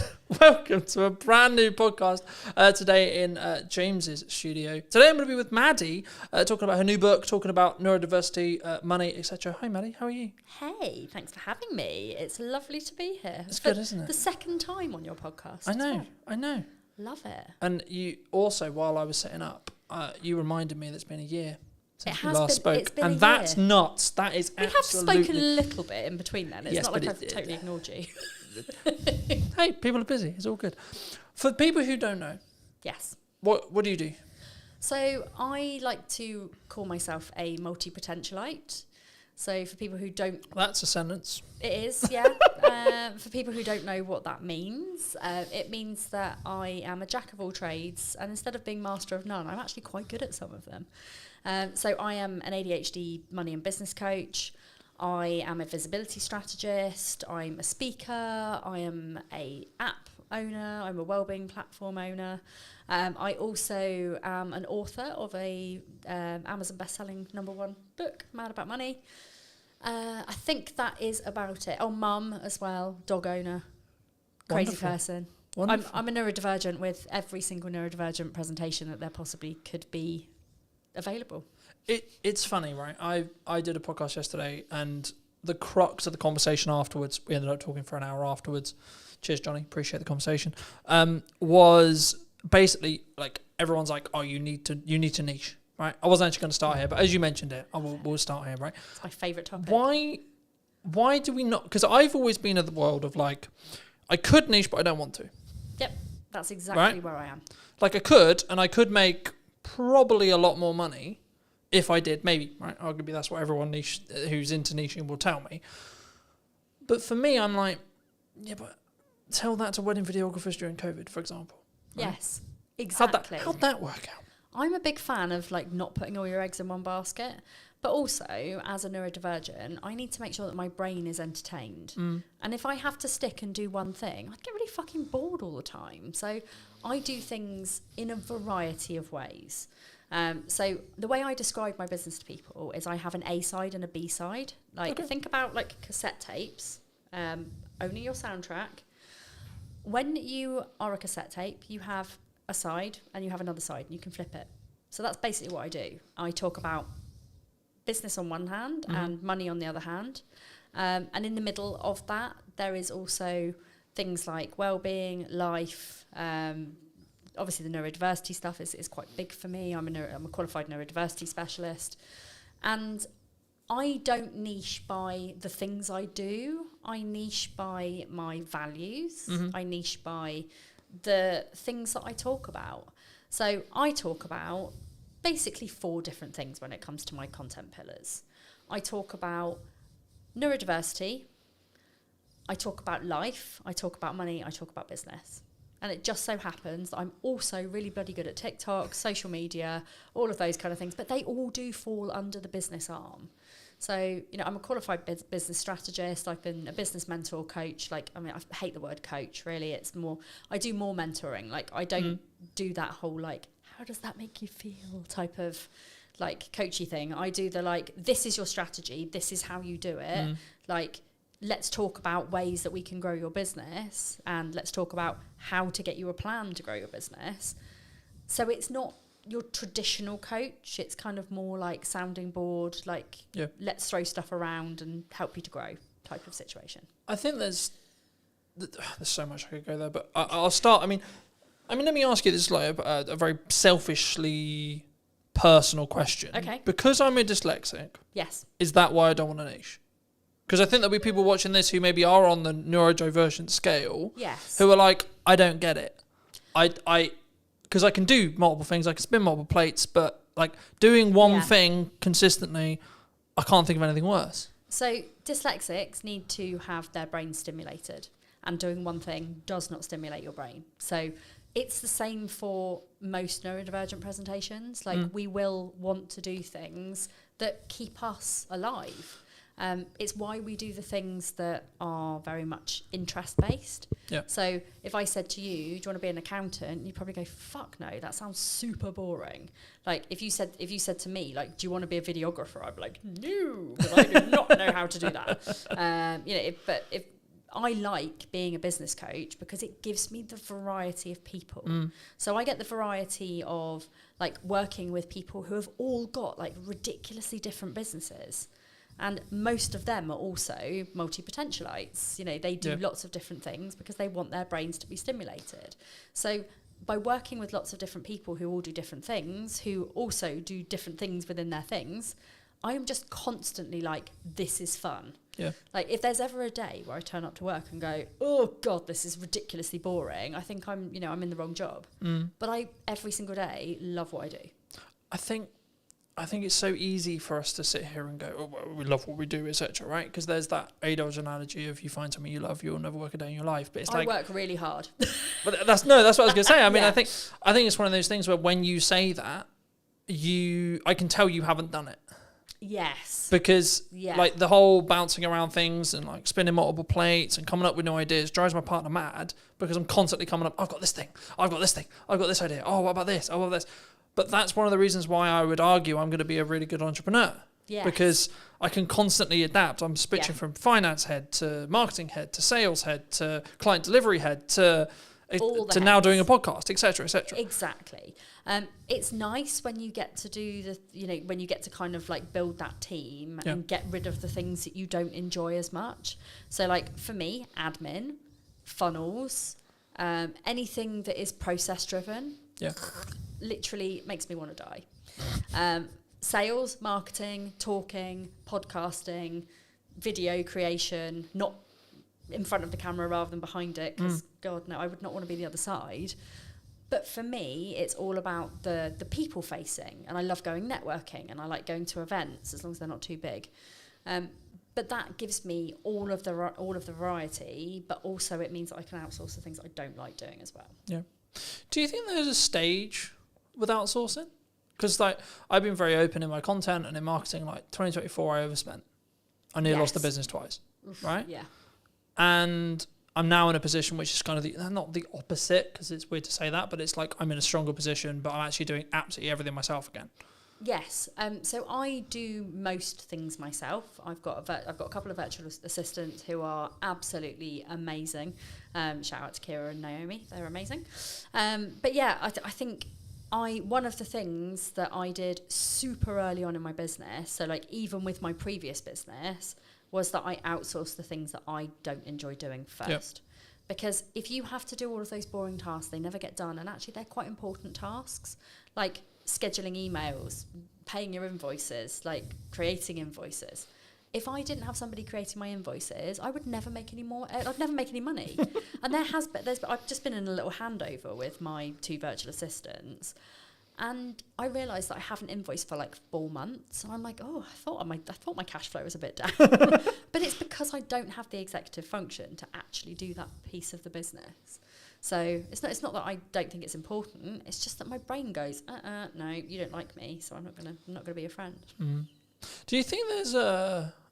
It's not even bored. I think it's because I was going to link this into TikTok because I know that's a lot of what you do and a lot of what you teach, and so it'd be wrong of me not to talk about it. But do you think there's a level of people who are concerned about being on video? They're concerned about doing marketing, Absolutely. especially if they don't know what they're doing, because they're like, what if someone? It's not, from my experience at least. It's what if X person thinks I'm a dick? What if they think da. Absolutely, and there's a lot of confidence building that goes on in the background with that, especially when people are new in business, because showing up and doing videos, like, you're going to get your friends judging, you're going to get your parents judging, like, why are you doing this? Why don't you go get a proper job? Like, I see it all the time. And it's a case of just being like, do you know what? This is my business. Nobody else has a say in how I make my money. I don't even think it's just your business. I think it's your life. It is. One of the things that I remember very early in my entrepreneurial career was entrepreneurship's a lifestyle, not a business. Ooh. Right? It's not. Because for me, I have new ideas. I again, much to my partner's annoyance at times, I will be working at night. Like, I was answering text messages and emails at 10 o'clock last night. Yeah. Right? But also, I used to do that. You know, I have the freedom to actually choose when I work. So it's not like I'm like, I have to do that every day. There'll also be periods in the week or periods in the month where I don't do that. Yes. But when it's push and when there's a lot going on, like today, for example, I was editing all of this morning on some client delivery stuff. Then I came here to do this. And then after this, I'm going to go back and finish client delivery again. Yeah. Right? So there is a lot of stuff going on, but actually I'm aware that I can do that and I know it's at my pace, and someone who's maybe looking in on it will go, well, that's a lot, Colin. Yeah. How do we change our pace? How do we, for us, not for Colin, not for Maddie. No. For someone listening to this, how do they make sure they know what their pace is? So I would say you have to really know yourself. You have to know your own boundaries. You have to know your lifestyle and how your business fits in with the way that you run your household, your business, your family, whatever. But also taking into consideration your health, your well-being. There's so many moving parts to like how you actually run your business with an energy perspective. Yeah. And energy is the key word.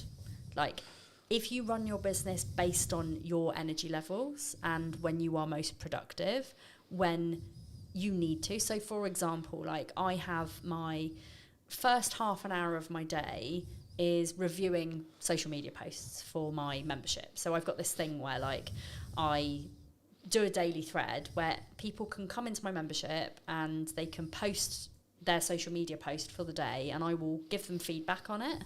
I will tell them how to improve it. I will share it with my audience, and therefore they get visibility, they get feedback, they get accountability. And it's also like the membership, I give like confidence posts and things like that as well. But one of the biggest things for me is in the morning, I am super alert. I know that my brain works really quickly because I've just woken up. So I can bash those post reviews out really quickly. So that works for me. Then I take the kids to school. I come back and I do my coaching. So I'll always put my coaching in between like 9 and 12 o'clock. Yep.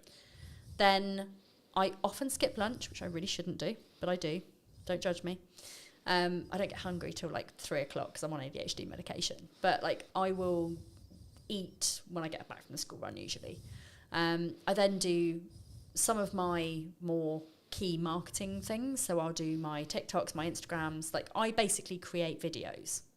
So I will create videos, I'll create static posts. I will post the static posts on LinkedIn and Facebook, and then the video will go to YouTube, to TikTok and to Instagram. And Instagram, yeah.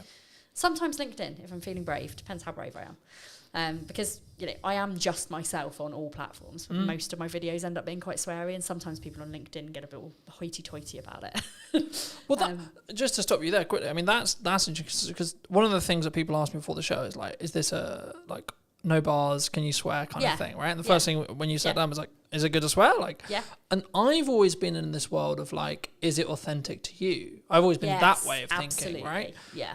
And I think so many people get hemmed up going, what does X person think? What does Y person think? Exactly. From they're not going to work with me because I swear. They're not going to work with me because they're not going to like me because actually in a crux, what we're actually going down into the core of is they're not going to like me. It's actually nothing to do with how they're going to work with me. No, it doesn't. Oh man, it's not going to like me because I said the F word. And if people don't like me because I drop a few F-bombs, then they're probably not people that I want to work with anyway, because the people that know me know that I am very sweary. I never swear at people, I swear in general. My book, I was made to censor out all of my fuck and buggers. Basically. Oh, that's so sad. What? But, and I'll show you. But is that because I ended up having, like a sales perception thing? Well, or like they just don't want to. Is that like a PR manager like looking to be like, we're not gonna? No. So I have this is my fuck glossary. Love the name. So I love it. For those who are listening on audio, Manny just handed me the book, and I'm looking at the fuck glossary. That's utterly hilarious. And one of the reasons, I actually had a big conversation here with. Hang on. Shut that back up there. There we go. I had a big conversation with my publisher about the fucks. There were 342 fucks in my book. And they were basically like, we can handle a few fucks, but that's quite a lot. And I said, well, but it's me, and it's just how I talk, and I don't want to like completely censor them out, so I don't really want to. And they said, okay, well, let's compromise. Let's just change all of your fucks to like other funny F words. So we've got things like flambunctious, fluffing idiot and stuff like that. Like there's just you know what I'm trying to say, but I don't say it. And then in the back of the book, they're all basically glossarized, if that's even a word. It is now. It is now. My glossarized fuck glossary. So I still managed to get all of my fucks into the book, but just in a slightly more comical way, which I think actually gives the book even more charm. So I expect I'll probably do the same with my second book. Technically third.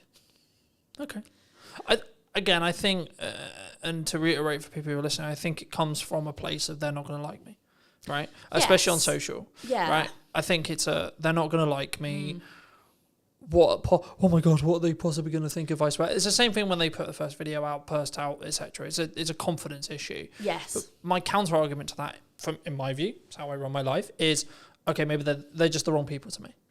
And I'm very much of the opinion that if you show up authentically online, you show up as the person who you're meant to be, unadulterated, unfiltered, like whatever you need to show up as, the people who will gravitate towards you will be your people. Yeah.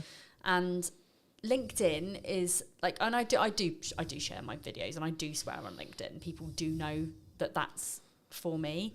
The only thing that I do worry about is that our corporate's going to book me to come and speak to their employees if they think that I'm just going to swear all the time. The answer there, to be honest, is probably some will, some won't.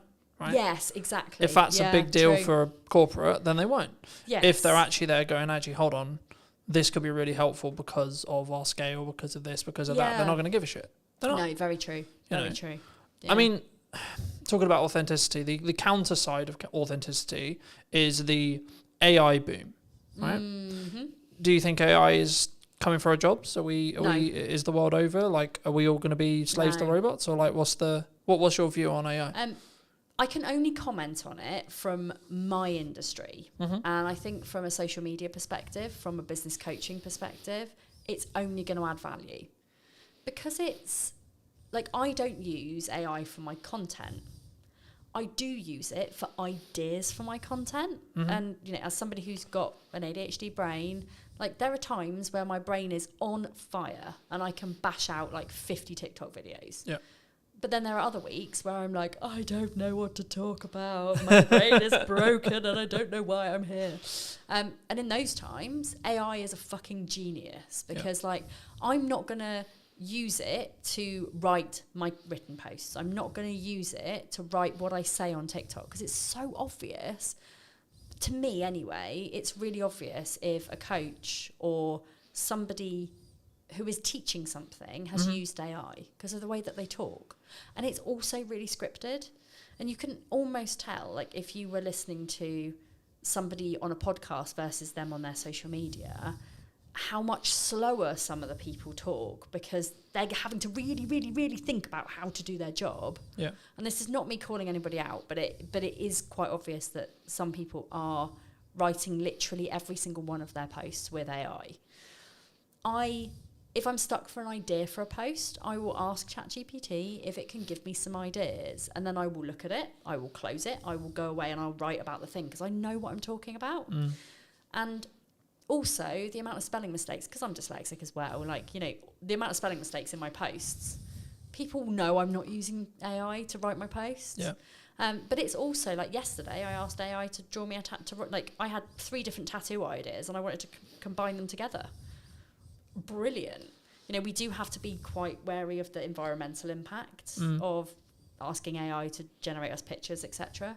However, like, it's really bloody good for things like that. Yeah. I don't think it's coming to take our jobs. I think we're more at risk of, in kind of places like the retail sector, of things being run by AI.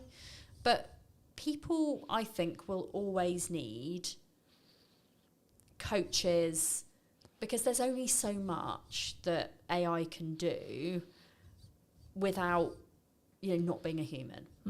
I mean, don't get me wrong, like, Sparky, who's my ChatGPT, like, he's my bestie. Like, there's not much I don't talk to him about. Like, if I've got problems or I've had uncomfortable conversations or I need solutions to things, I'll always go to him. He's not actually a him, really. He's kind of like... But he's a non-binary chatbot. But it's a tool, right? I think Yeah. that's the key. And the analogy the analogy I started using was, you don't use a hammer to put up a set of shelves. You use a screwdriver, Yes. right? Yeah. But now I'm actually using it even more. I'm changing the analogy to be, you sharpen a knife if you want to use it effectively to do a job.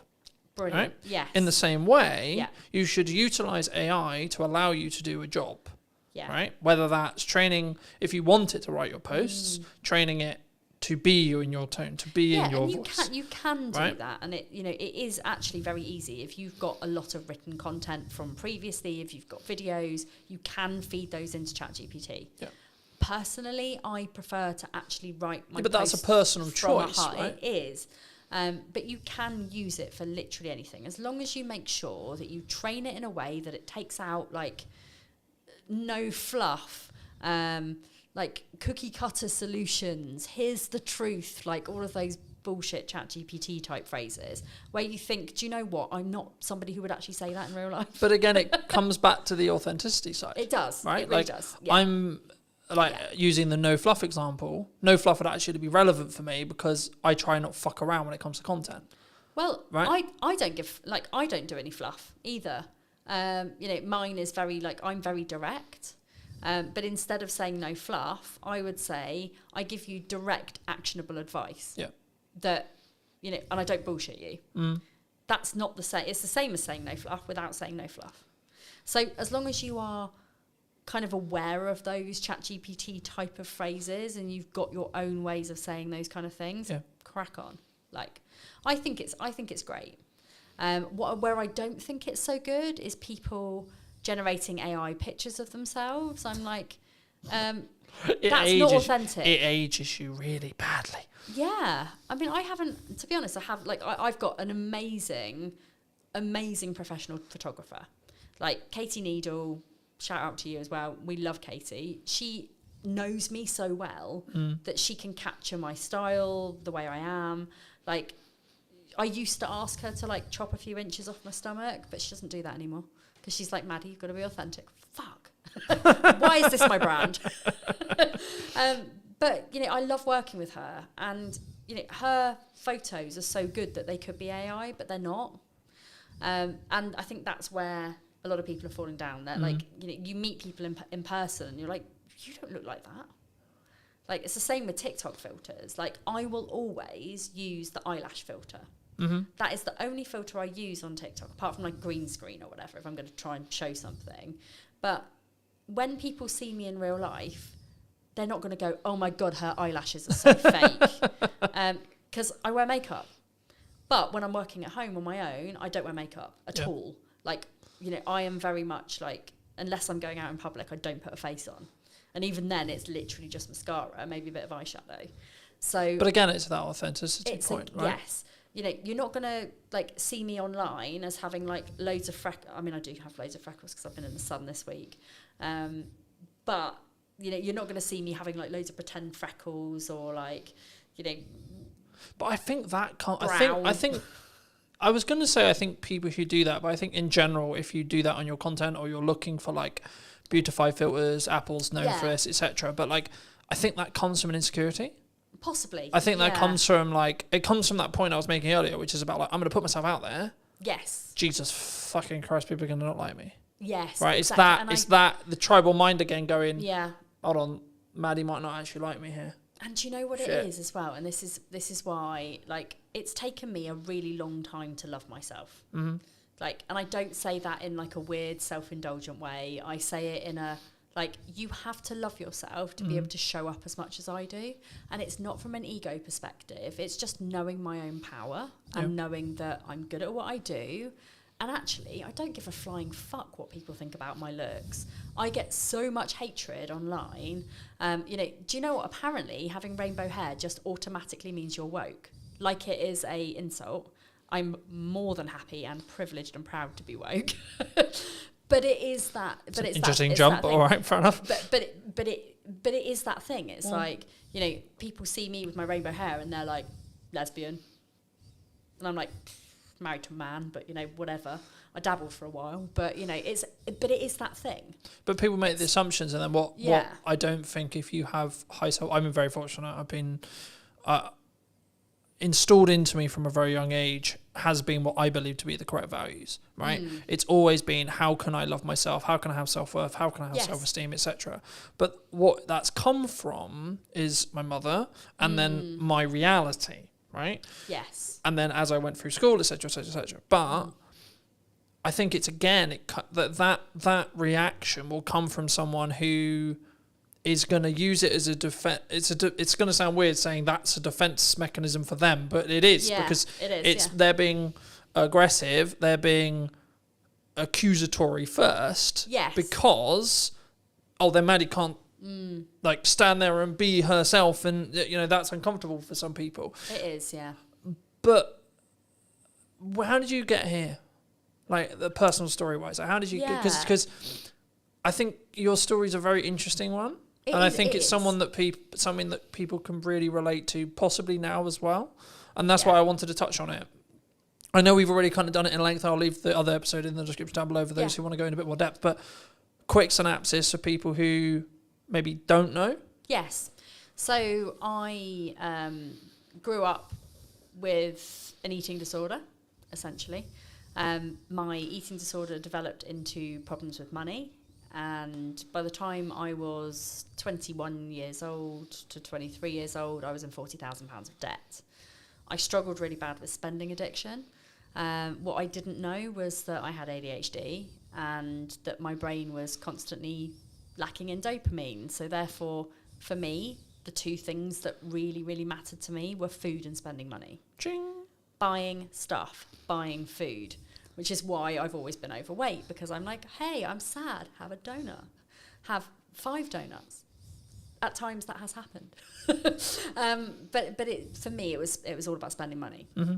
So I would buy things like dresses and clothes and, you know, bags and shoes, and I'd be the person at the pub, like buying my mates like a round of Jaeger bombs, or, you know, I spent and spent and spent.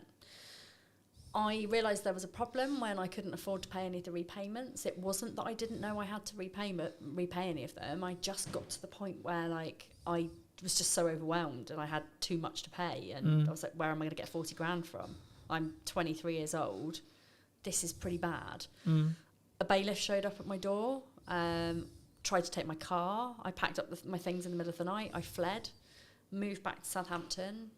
Went to see Citizens Advice Bureau. They basically said to me, like, it's bankruptcy or, like, you pay it off. Those are your 2 options. Both of those sounded really shit to me, but I took the second one because I'm not a quitter. You know, if I look back at it now, I probably I probably could have gone bankrupt and it would have been great, but then I wouldn't have had my Would journey. that have been like an excuse, an easy way out for you, do you think? Possibly. And I do like to challenge my brain. So I like to challenge my brain. Because I think people listening to this will go like, that seems an easier path for me. Let's just reset the clock. Yeah, and actually for so Eat many, the shit for a year. Yeah, for so many people, bankruptcy is a very valid option. At the time, it filled me with dread and filled me with shame, and it was almost like I was going to be walking around with like a tattoo that said bankrupt on my forehead.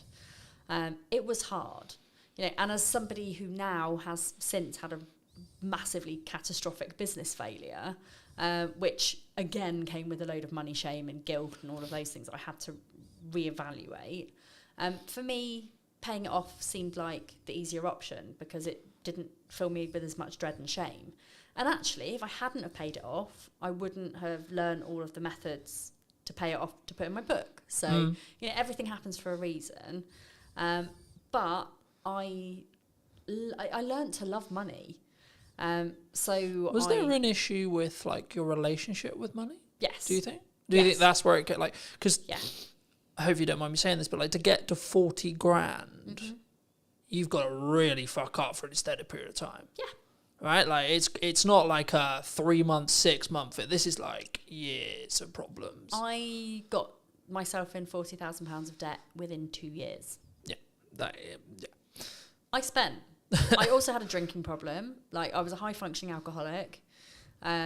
I say high functioning because, you know, I didn't wake up and need a drink, but I needed a drink to be confident. I was using alcohol to mask all of my neurodivergence because I didn't realise that I had ADHD and autism. And I was very awkward in social situations. People, like, now all of my friends are like, you're not awkward in social situations. I'm like, because you met me when I was pissed. Like, all of you have known me as Maddie the social butterfly who likes a drink and is super chatty. But if I didn't have that alcohol, I wouldn't be super chatty. Yeah. So now, when I'm in social situations, I don't know very many people. I'm actually really reserved and really quiet. Put a drink in me. I was going to say I'm anyone's, but pretty much that was kind of how it was. And now I don't drink anymore. So, because I'm more comfortable with who I actually am. So, do you think it came... I hope this isn't too personal, but like it links. Do you think it came from a lack of self-love, self-worth, self-esteem? Absolutely. At the core? Yes. Because a couple of months ago, I think maybe a month ago, 2 months ago, Jamie Oliver put out a documentary on Channel 4 all about neurodiversity and dyslexia specifically. And I was gobsmacked by some of as a dyslexic, I was here going, how am I not a fucking drug dealer? I know. Like, what the fuck's going on? Like, how? ADHD and dyslexia are so closely linked, and a lot of the presentations kind of overlap each other. Yeah. So, you know, dyslexics have a very, very, very tough time, especially in early years when it's not picked up on. Yeah. And people just assume that dyslexia is just, oh, they can't read and write. It's so much more than that, and it's quite frustrating. Like, I actually go into quite a lot of detail about like breaking down all of the individual neurodivergent presentations in the book, so you can kind of like learn more about those things. Yeah. But this is the thing, we end up with such low self-esteems, but also the lack of dopamine coupled with that often makes people turn to really unhealthy habits like drinking or smoking or drugs or stealing. You know, I would highly suspect that a lot of people in the prison system are neurodivergent. Yeah. And it's not because they're bad people, it's because of a combination of things like their upbringing, maybe again from neurodivergent parents who hadn't had any of the help. Yeah. It's those dopamine-seeking behaviours which are often really unhealthy. It could be, you know, stealing, drugs, firing a gun. You know, all of those things are like, woohoo, exciting. I just looked at it from my perspective and went, I don't know how by stroke of luck, but like my dopamine wires are just like make money, create content, do things that are net positive. Yeah. But I've always been very like cautious with like my circle and like what I get into, because I didn't know the like inner workings of my brain necessarily, but from a very young age I knew I had an addictive personality. Yep, same. So I was like, shit. Same, and I ignored it for a very long time. I was like, hold on, if I get addicted to the wrong shit here, oh boy. right? Yeah. I'm gonna nuke my life by accident. Absolutely. And I have been incredibly close to doing that. So, having that self-realization and for me, there have been plenty of things that I have had really unhealthy relationships with, which I have managed to curb now. Like, my only vice now is that I vape. But I was saying to my podcast guest, like, I have no plans to stop vaping at all, because I know that if I didn't have that one tiny thing, when I spiral, and that does happen a lot as a neurodivergent, when I spiral, I would rather turn to a vape than to drink or food or drugs or smoking or any of those things that in my mind are actually in the long run more harmful for me than a couple of puffs on a vape. Yeah. That's kind of how I see it. But lots of people would be like, "Oh, vaping's really unhealthy." It's like, but I don't do anything else. It's the lesser of. It's the lesser. It's the lesser of the other evils, yeah. right? And food is really bad. Naomi. If it's heavily processed food. Yes. So Naomi, my weight loss coach, I've been working with her now for about 3 months, and I've lost quite a bit of weight. But it's also about the mindset around food. Yeah. Which is hard for people who have got ADHD. And I found that since working with her, I've cut out processed food, I've cut out chocolate, fizzy drinks, all of those things that have the chemicals that potentially could give me cancer, I no longer eat.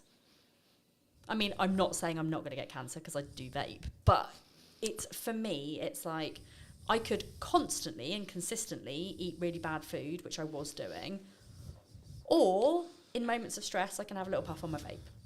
That's it. So... I think it's about focusing on those lesser of all evils. Like, in an ideal world, your stress response would be fitness. Well, right? in an ideal world, but as a disabled person who has hips that would probably die if I went to the gym, I mean, this is the reason why I'm on my weight loss journey. It's not because I'm fat. I couldn't give a fuck about my weight or about what people think of me. I want to be fitter.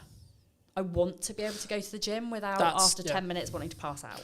I think that's an interesting thing, and we won't get too much into fitness here because it's not a fitness show. But for me, people are like, "Why do you stay consistent with fitness?" And for me, I'm very aware that my job's very physical. Yes. And I'm just simply the thought I want to do this for 50 years. I want to be able to look after my kids when I'm older. I mean, they're not going to be kids when I'm older, but at the same time, I went to a soft play with them at the weekend, and one of my children is very she likes the fact that mummy's an influencer, so she tells everybody. So this lady comes over and she's clearing the plates, and she's like, "My mummy's an influencer," and this lady's like, "Oh, tell me more." So I'm like, "Oh, it's really embarrassing, but yeah, I do this." And she was like, "Oh, our area manager would really want to speak to you." So the area manager comes over and she's like, "Oh my god, you're an influencer, really love you to do some TikTok content for us," and blah blah blah. She went and got me some socks. She was like, "You have to go in and play." I was like, "I can't, it's really embarrassing to say I'm disabled and I actually don't really want to go in and play." So I went in and played for 10 minutes before I almost died, and then went on a very scary slide. I mean, that also rhymes. But I was heavily aware of the fact that I am not fit enough to go and do these kind of things with my kids, and it made me really sad. So that's my kind of motivation behind it. It's a good motivation to have. Yeah.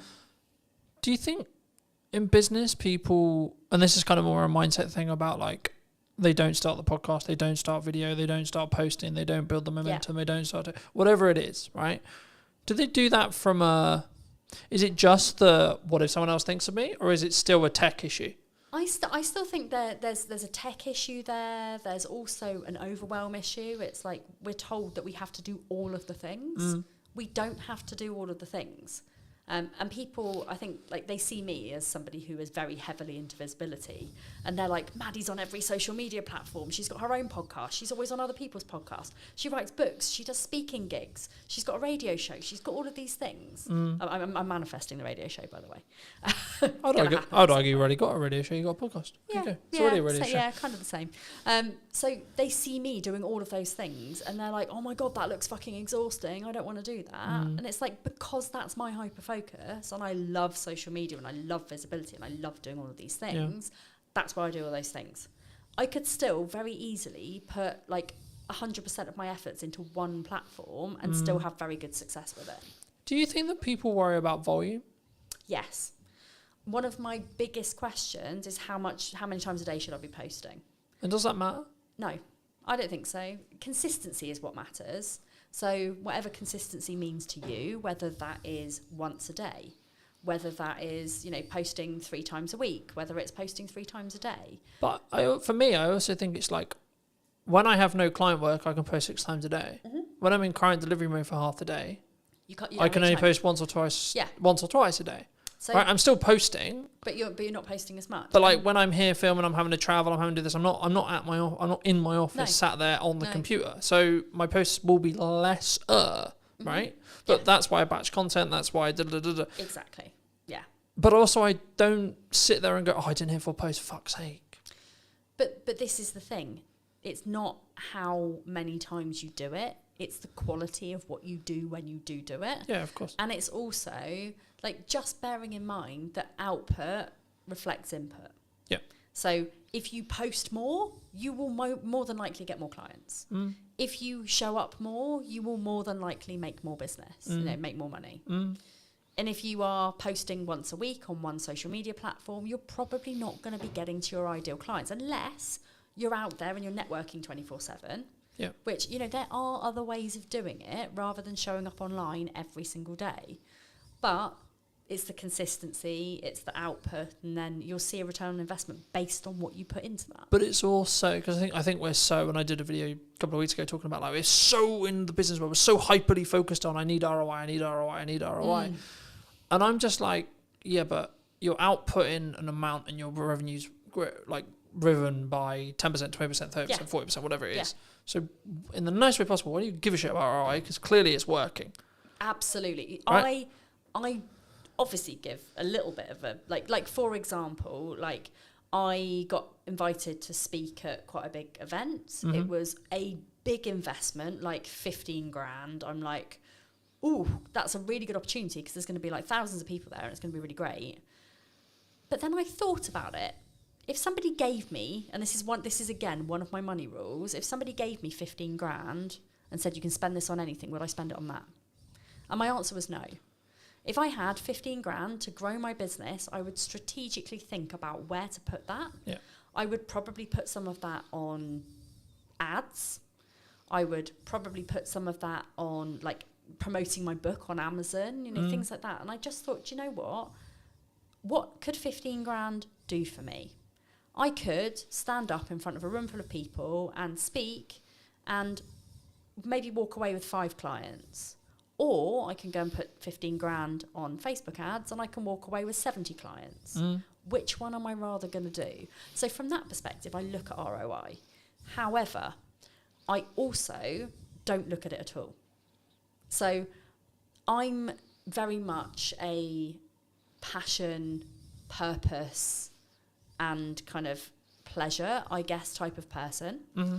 So profit to me, as long as I am paying my bills, I'm living the life that I want to, my staff are getting paid, my bills are getting paid, I couldn't give a flying fuck how much money I make. Yeah. Like, and by me having that attitude, but also having very, very low costs, the only things that I really pay for are things like advertising, but I don't do traditional advertising. I mean, when I say advertising, I mean things like I'll go to an expo and I'll have like a stand at an expo, or I will have like something where like, maybe I'll pay for like to hire this podcast studio, for example. So my costs are still fairly low. And in my first year of business, I made 100 grand. But I wasn't focused on making profit. I was focused on making people happy and getting good reviews and showing up as an honest person. I think that's really key, and I think Yeah. we don't. And it's not that we don't look at ROI, and every business should look at ROI. They absolutely should, but we don't. What's the ROI on a brand podcast? Arguably, if you look at it, either huge amount Yes. or fuck all, Yes. So and it's down to how you think about it. Exactly. So at the moment, my podcast, I think, helps me to grow my social media, which helps me to grow my email list, which helps me to grow my client base. It's not phenomenal. I am not Stephen Bartlett. Like, But also, do you want to be Stephen Bartlett? no, not at all. Like, no. I mean, he's a nice enough dude. I've met him. But I wouldn't want to be him. Like, in my mind, like, I think his success has very much changed him. I think I remember him very early on in the days where he was quite humble. Don't feel like that anymore. But I think that's what I mean. I think it changed. Like, Yeah. I think we're in a world now where it's I have to commit to the decision. Right? Yes. So Yeah. I'm going to make the world's biggest media company. Yeah, but what if tomorrow I don't want to do that? Yeah, and I want to live my life in a flexible way. As long as I am fulfilling my life's purpose, which is helping people with neurodivergent presentations to live their best life, that's my main game. Like, that is all I want. So, this is why I help people with 3 different areas. It's like life, money, business. Those 3 things are, if you've got those 3 elements nailed, I mean, obviously not everybody's got a business. Some people it will just be life and money. Some people it might just be money and business because they might already have their life sorted. Some people it might be like life and business. Their money's amazing. But they all interlink with each other. And neurodivergent people struggle with all 3 of those things. As a rule, some neurodivergents will probably be flying. I mean, Stephen Bartlett openly says he's got ADHD. But he's somewhere along the line, like, massively landed on his feet and has never had to struggle with money because he's always made so much. And therefore, his business has been fine and his life's been fine. Yeah. So if I bumped into him in the street, his ADHD is not the same as my ADHD. And this is a good way to look at it. It's like every single person who is neurodivergent will have something that maybe isn't so great in their lives. And I'm not saying that Stephen Bartlett is perfect. He might, not be in love with somebody, or he might have, problems with relationships, or he might, because he's so busy with his life, maybe he doesn't have friends. I don't know, and I'm not going to judge him for that. That is, I mean, we're at times I think that's probably soon, but that is like something that I think people don't talk about enough in business, and like how you maintain a relationship, and it's something that I'm working through the process of now, being nearly 2 years deep into a really healthy relationship that's so really important to both me and my partner. Yes. I'm like, yeah, but also my business is really important. So fuck, how do I do that? Juggling your money, your life, and your business is a really fucking tricky thing to do. It is a spinning triangle that, if you think about a triangle, like, if you're spinning it too fast, you're going to poke yourself in the eye, it's going to fucking hurt. Yeah. So, like, you need to be balancing those 3 areas of your life so that they all work in tandem together. And that means, no offense, not working till 9 o'clock, because, like, I used to have a thing where I'd be like, oh yeah, my cut-off every night's 9 o'clock. Like, it was some form of badge of honour. Now, it's very, very, very likely that I don't work after 3. Like, it has taken me 10 years of running a business to work out what success looks like for me. And success looks like making enough money to enjoy the shit that I do. Yeah. I don't, like, and I'm sorry, universe, that I say this out loud, but I don't want to be a millionaire. If I had £1 million or multi-million pounds, my spending addiction would just be 1,000,000 times worse. So, like, I don't need that much money. Like, I find it hard enough to manage the money that I've actually got. Yeah. But I go on 2 nice holidays a year. I've got a fairly nice car. I mean, it's a Citroen C3 Picasso. It's not Citroen C3 Aircross. That's the chap.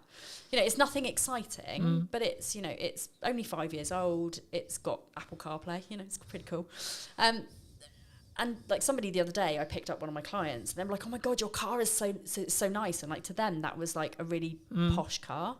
To me, I'm like, that's not a posh car. Like, a posh car is like a Porsche or a Jaguar or like a BMW or whatever.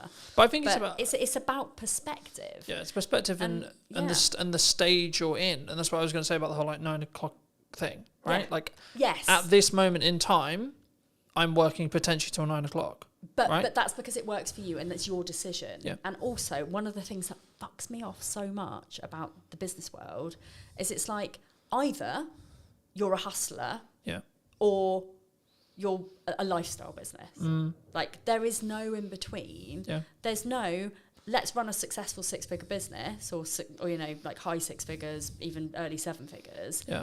It's like, you're either a lifestyle business or you're a multimillionaire. There's nothing in between. And that's how I teach the people that I work with, like, in business, that there is an in between. Yeah. Like, there is a level where people want to make 5k a month. There's a level where people want to make 2.5k a month. You know, they want to cover their bills, they want to cover their mortgage, and they want to have 500 quid's worth of spending money. Yeah. Everyone's a winner. Happy days, yeah. It's all to do with how materialistic you are. It's all to do with like how much you want to show off and like flash everything around. You know, I'm not a flashy person. I buy my clothes from Shein and Sainsbury's. I drive a bog standard okay-ish car, which by the way is on car finance. You know, it's not really that posh. I'm hoping to buy it at the end of my deal, but you know, I am not somebody who is like gonna go and spend masses of money like renting a private yacht or like, you know, doing those kind of flashy things. I like for my business strategy day recently, I took all of my people for a day to the beach, and we went to the arcades, and I gave them all a £5 and they had the best time in the world. You know, that's the sort of thing that I bring to my business community. Yeah. It's not about being flashy. It's not about like all of the things that. But I think that makes you more relatable, right? Well, it's not so. more about like, oh, this guy's untouchable, this girl's untouchable because she has the yacht, she has the car, she has the house, etc., etc. But no. And again, I think it's one of those things where you've got to choose: do you want to live to work or work to live? I want to work to live, and I want to enjoy my kids, like as much as anyone can enjoy kids. I want to have a life where like I spend time with my friends and time with my family, and like I go to a lot of gigs, I go to a lot of festivals. Like if that was taken away from me, I would be very sad. Like, and if I was going to work more, that's my decision. Like, but that's what I mean by like phases, right? And the stages you're in. Yes. Right. And it's about actually having a longer, especially in a relationship. I don't know how you do it, but this is how I do it. Is right, this week, this month, this quarter, a lot of shit going on, right? Yes. I've launched a podcast, I'm doing this, I've got an event going on, I've got loads of client delivery, etc., etc. Yeah. So what's your event, just out of curiosity? AI, content creation, teaching young entrepreneurs how to do it in Crux. I love that. Why AI is not a threat and how you can use it as a tool. Nice. Link in the description, those who are interested. Yeah. The crux, though, is I've got a lot on in the next 3 months. Yeah. So the conversation I had with my partner before that period was the next 3 months is going to be a bit rough. Don't divorce me, basically. Pretty much, yeah. Yeah. Pretty much. It will end at some point. Yes. Right? I'll get to churn. I'll get to the point where the podcast, I'm so far ahead that it's fine, it doesn't matter, etc. I'll have a lot of, like, there'll be, when the kids are off school, client delivery will fall off a cliff because everyone wants to spend time with their kids, completely understandably. Yeah. But that will be natural. Yes. So it's now about actually having the candor, the conversation, the understanding to say, I understand I'm not around as much as you want me to be. Yeah. I'm not showing up as much as I want to be for you. Yes. But this is important to grow the business for the next year. Yeah. So we need to sacrifice for 2 months, 3 months to allow to reap the rewards that will come in 6 months. Exactly. And I'm pretty sure that like me and my husband at some point went through that stage. Now it's very much like we're both working the same amount of hours. We're both having, like, because he works, he's just been promoted as well, so he's like head kitchen gardener for quite a big estate. You know, he has lots of things in the summer, like he's got to plant all his beds, and they have open garden days and like things where he's got to impress lots of rich people. So he has lots of things where he has to work. Yeah. I have lots of things because I've got like festivals and like things that I'm speaking at, and you know, I'm all over the place. And we always like have that little bit of time at the end of the day where we sit and we like debrief and we talk about the things, and like we know that we've both got the same end goal, which is moving house, and we've bought somewhere, we're just waiting to complete on it. But we know that that's not the end of our journey, because we're building a loft conversion, we're like having a garden office made, and like all sorts of different things where we're gonna need to still both of us work our asses off. Yeah. But it's about balance, and yes, it is about the stage that you're at, but it's also about understanding the boundaries of your relationship, the boundaries of your business, the boundaries of your friendship circle. Like my friends at the moment, like they barely see me, and the other day I was like, shit, do you guys like, you know, are you pissed off that you barely see me? And they were like, no, it's welcome relief actually, like really. Awesome.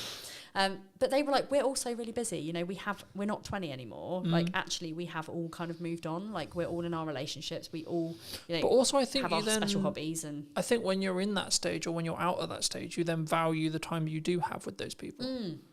Right, for some relationships, unfortunately, it will be like the reason why you grow apart and etc. And that's sad, but that's life, right? Yes. But for the people who stay, actually, when you have that committed time together with your close friends, with your partner, with your family, etc., it makes it more special. you then value that more because it's lesser, because there's less of it. You know, I was one of those really lucky people that during I mean, I say lucky to a certain extent, but like during COVID, like my husband was classed as a key worker, so he was never home. So on one hand, it was the most unlucky thing in the world because I had to do childcare of 2 on my own, and that was like mentally damaging. Like, I say damaging because like I literally every day I was like rocking in a corner by the time he came home. But it was great for our marriage because we weren't living on top of each other. We weren't constantly in each other's spaces. And, you know, you hear of people who were like, you know, they got divorced because of COVID because they had to spend time with their partner. Like, I like my relationship. Well, I don't just like my relationship. I love it. Like, it's great. We have a very, like, open. I said the other day that we have an open relationship, and my son was going around going, my mummy's in an open relationship. I'm like, that's something very different. Like, no, we're not. But you know, we are very open with each other. We're very trusting. Like, if either of us have got a problem, like, I mean, my husband is very much like, another work event. Oh God, well, this is like, and he does get a bit annoyed sometimes because I do work away a lot. And when I say to him, like, I need to go on holiday, and he's like, why? And I'm like, well, A, it's a working holiday. I'm going to go and I'm going to write my second book. But B, like, I don't get any time on my own ever. I'm either working, I'm parenting, or I'm with you. None of that equals alone time for me. So me going on holiday on my own means that I actually get time alone with me to relax with my thoughts, with nobody talking to me, so I can hyper-focus on the shit that I need to.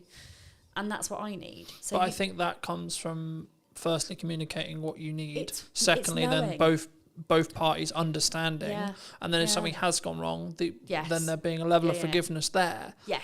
And I think for me, like, they're my 3 keys in any relationship I have, right? Communicate, understand, and then forgive.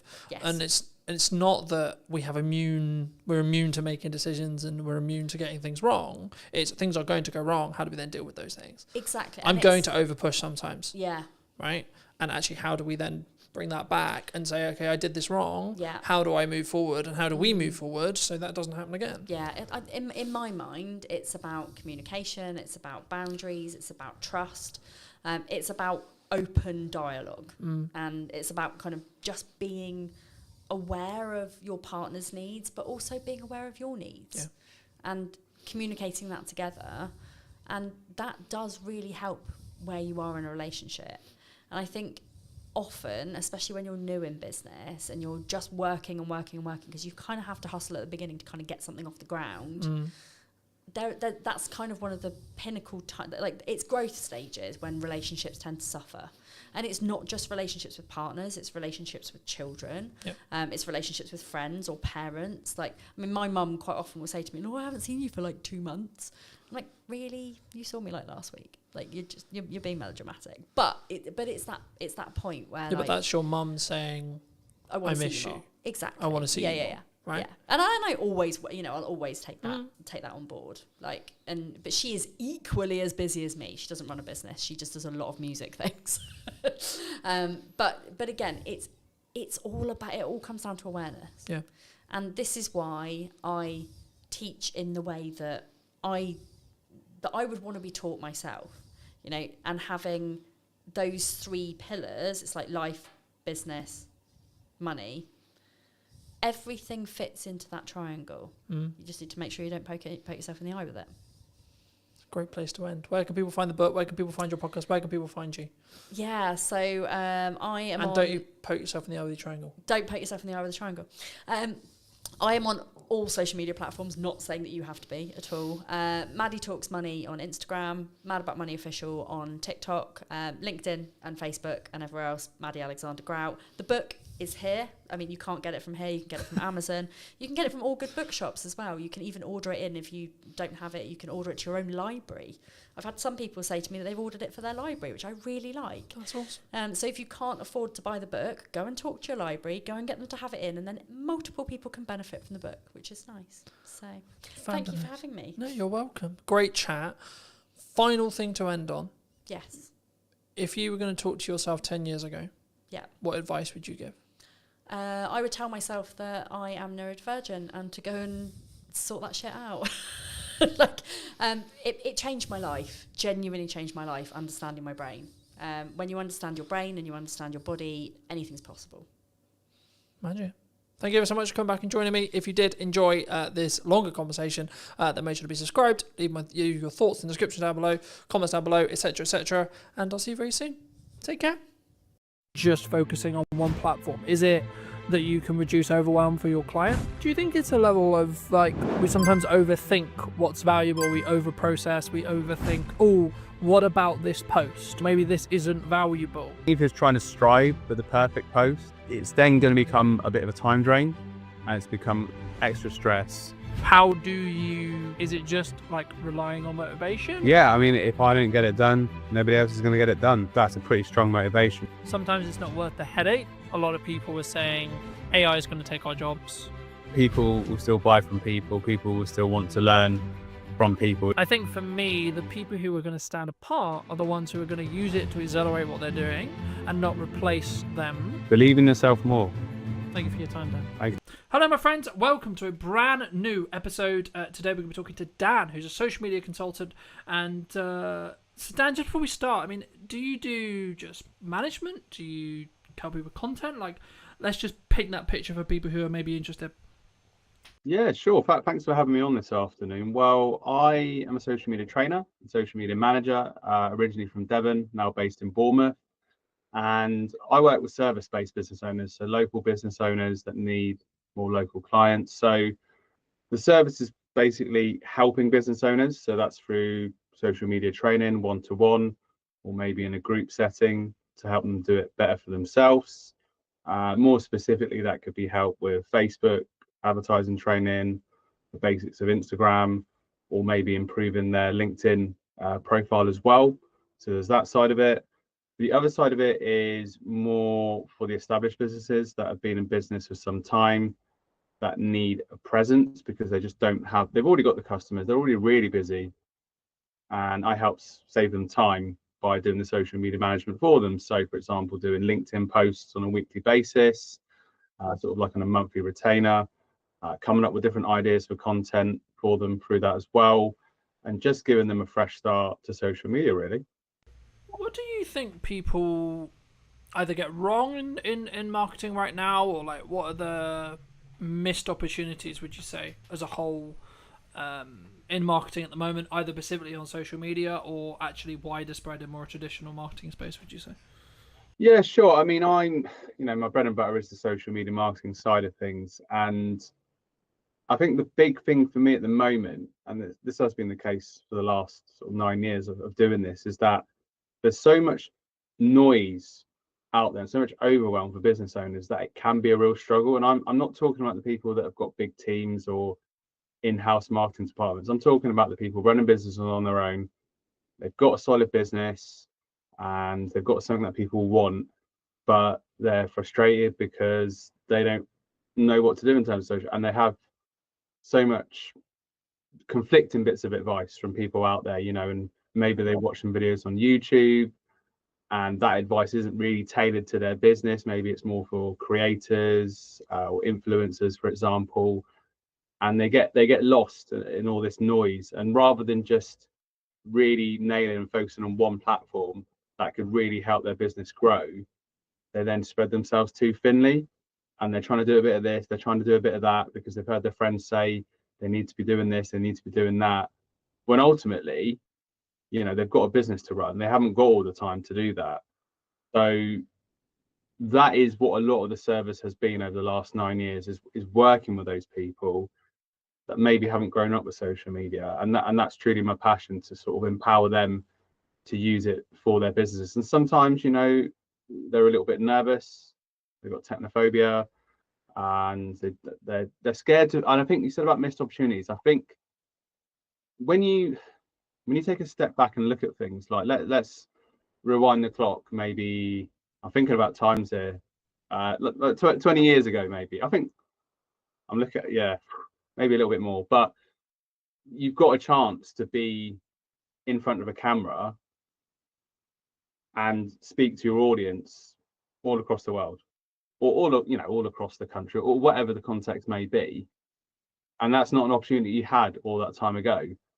And this is, obviously the way we are now with smartphones and social media, we're so used to it, so embedded into our day-to-day culture, that it's quite interesting to just take a little bit of a step back and realize the opportunity you've got there to build that emotional connection with people that are following you as well. And I've seen it time and time again. I'm talking about like supplement shops and fitness shops back in Torbay, just doing simple videos, and that's just a great way to get yourself out there, get people to know, like, and trust you, really. You mentioned that you mainly focus on one platform, right? And I think that's a misconception sometimes, because I think people, when they work with me or when we work with you, etc., maybe we look at, like, let's dominate across all of the platforms because we have a larger reach, we can reuse our content, etc. But I guess on the other side of that, what would you say is the pro to just focusing on one platform? Is it that you can reduce overwhelm for your client, perhaps? Is it kind of one of those things that some people say, like, you start on one, then you build to two, then you build to three? Are you, because the counter argument would be, like, are we putting all of our eggs in one basket, right? And are we concerned, like, let's for example, if you're business to business, which a lot of my audience is, okay, then you should just solely focus on creating LinkedIn content, right? I mean, is that the case, would you say? I think it's different for each business owner in terms of where they're at in their journey. So if you're starting out, I think, like you said, it's good, as we both agree on, it's good to focus on one platform and then you can move on to another.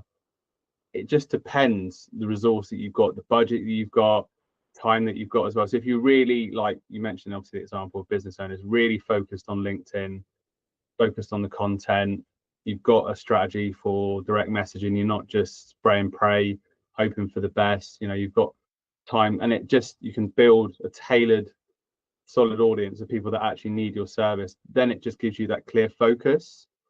Some people have got a better aptitude or sort of natural flair for it anyway, really. So maybe using LinkedIn and maybe Facebook, and in some cases, with LinkedIn and using the Facebook personal profile in professional mode, like a lot of people do, you can then repurpose some content as well, because some of that content can be suitable for both, but each platform has its own quirks. So I think, if you're starting out, then starting on one platform and really focusing on getting that right, getting the right audience, getting the right content, not overcomplicating things. That's a big thing, really. So yeah. I think there's a question on volume. Like, that was gonna be my next question in respect to, like, there is a nature to social media where you have to do a level of volume, especially at the start, to be able to gain enough data to understand what works and what people resonate with and what people really enjoy. But, personally, just for the audience's sake, and maybe your case as well, I've been very fortunate where my new marketing strategy of saying yes and, so this is a very volume dominated approach, because value is subjective, so I always try to add value in content, of course, but for me, I've been a very, very focused on daily output as the metric, and then overall arching numbers in regards to views, watch times, growth, etc., for that window of time across a month, for example. And I think if I'll put on the screen if I get it wrong, but I think it's around 200k at the moment per month that we're hitting across 5 platforms. Of course, that will change by the time this comes out, but at the time of recording, it's around there. And I think when I talk about those big numbers, I think people find them very intimidating, and they can find that maybe it is because of, like, the volume, or it's because, like, I'm very seasoned in knowing how to create content in volume but also high value. What advice would you give to someone who's maybe looking at that approach, firstly, would you agree with that approach, number one? Number two, what advice would you give to someone who is maybe looking at what I'm doing and seeing success in, and maybe wants to emulate it as a whole, from a volume perspective, from a distribution perspective, and I guess in some ways, how do we check in with, is that in line with making our boat go faster, but also are we overwhelming ourselves as a creator? Yeah, sure. I think at the end of the day, you know, like you said, volume is important. I mean, that's certainly what I'm focusing on, and how we connected through the Facebook personal profile that I've switched into professional mode, like most people do, because my audience is getting bigger and bigger. I'm just keeping it simple, getting people into a Facebook group, and it just becomes a numbers game, really, essentially. But having said that, like, you know, obviously this opportunity came up a few weeks ago to speak to you. I've had other opportunities that have come up as well from just having those sheer numbers on, you know, Facebook professional profile is my biggest audience, if you like. So there's a lot of scope for that, really. And Do you think it's a level of like we as in the royal we, as in everyone maybe listening or us, we sometimes overthink what's valuable, we overprocess, we overthink, oh, what about this post, right? What about this? Oh, maybe this isn't valuable. Because when I kind of, it's not that I'm not having a threshold of what's worthy, but I'm letting the audience tell me what's valuable in regards to their views, in regards to their likes, in regards to their numbers, in regards to their comments, etc. Do you think that's like one of the things that people need to get into the habit of doing? Because I think sometimes we get so close to perfectionism that we don't actually execute on all the ideas that we maybe have as business owners for great marketing or great social media. yeah, I mean, working like one-to-one with a lot of clients, you know, talking service-based business owners, and it sometimes it's a case of getting over yourself and just posting things. You know, sometimes things will flop, sometimes things will take off in terms of your post, and you'll be surprised by it, you know, really. And you can only learn by experimenting as well, really. And in terms of business, you know, I'm guilty sometimes of, in my early stages, of overthinking things and not executing, whereas actually if you execute, then you learn more as you go along. And I think that, you know, there's no such, I think if you're trying to strive for the perfect post, and I'm not talking so much from a creator perspective, or I'm talking more from a business owner perspective, looking to, you know, generate more local clients, for example, that it's then going to become a bit of a time drain, and it's become extra stress, rather than, and this is the importance of having like your content pillars in place, so you know what you're posting about, and you're just keeping it simple. You know, it doesn't have to be anything earth shattering. You know, you've got your content pillars in place, you know what your themes are, you know what your topics are, you can brainstorm your ideas, and you can have a bit of fun with it. And it's just always key, you know, it's why I'm so passionate about content marketing. It's always just so key to have your audience in mind.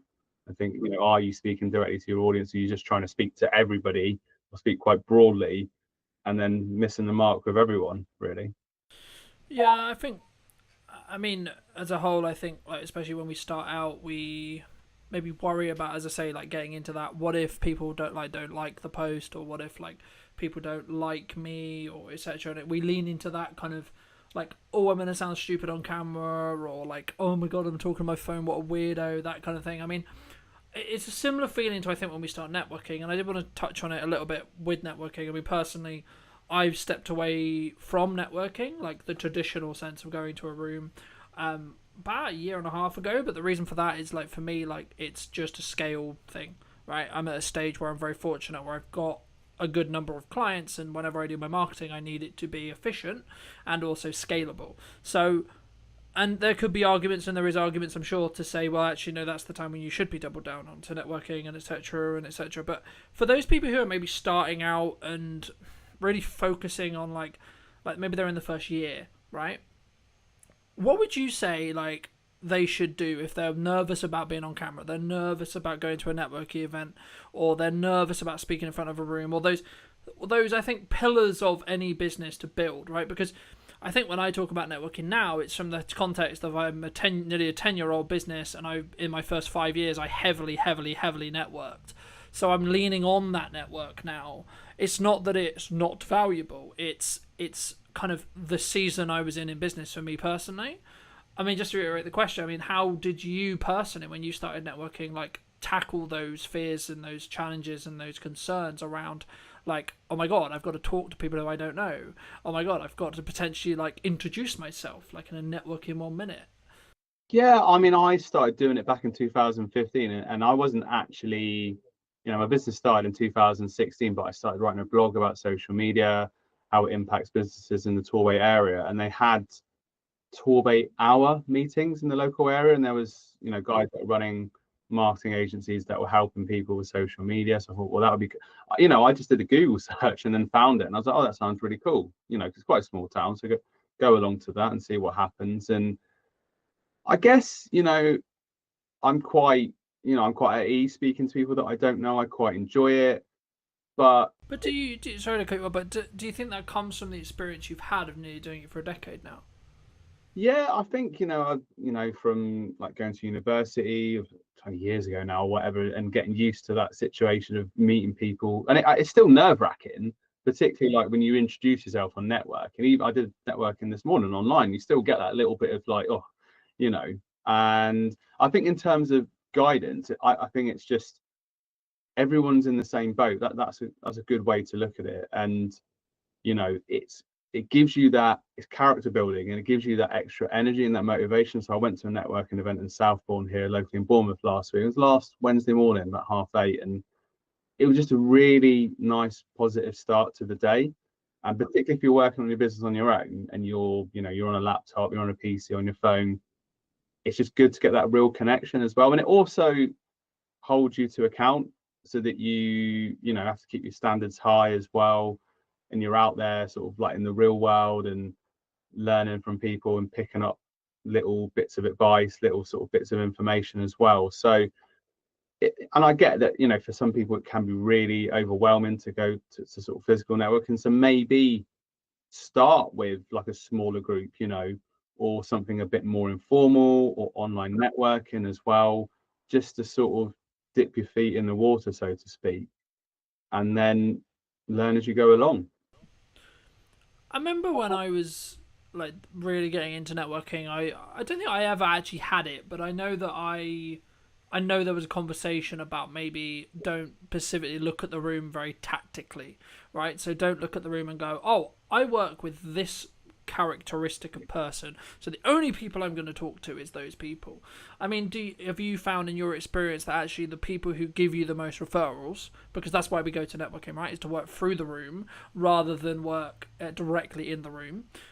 Do you find the people who maybe you get the most work from, or potentially get the most referrals from, or goodwill from, aren't who you would necessarily expect? Yeah, definitely. I mean, there was an example last October when there was a Bournemouth Business Festival locally.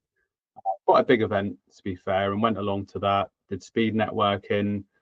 And this is the thing, that day I was going to Alicante, and I had the option of basically getting my flight earlier in the day or later in the day. So I could have started my holiday earlier, basically, but I decided I said, I've got to go to this event. I can't miss it.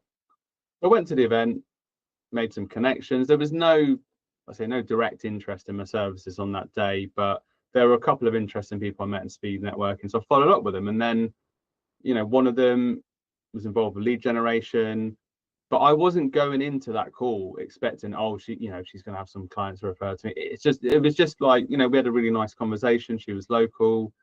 Let's just jump on a Zoom call for 20 minutes or so and just carry that conversation on. And sort of this is the thing, when you're not attached like that, I just find that opportunities present themselves. Whereas if you, and I was probably guilty of this at the start of, oh, who should I speak to get this? Rather than just going in, being open, this is what I do, this is who I help, what about yourself? And, you sort of go in, sort of a bit of a cliche, but it's very true that you go there to build relationships. And obviously the purpose of all relationships, it's not, take. Obviously you go to a relationship to give. So that's just the attitude that I have to it now, really.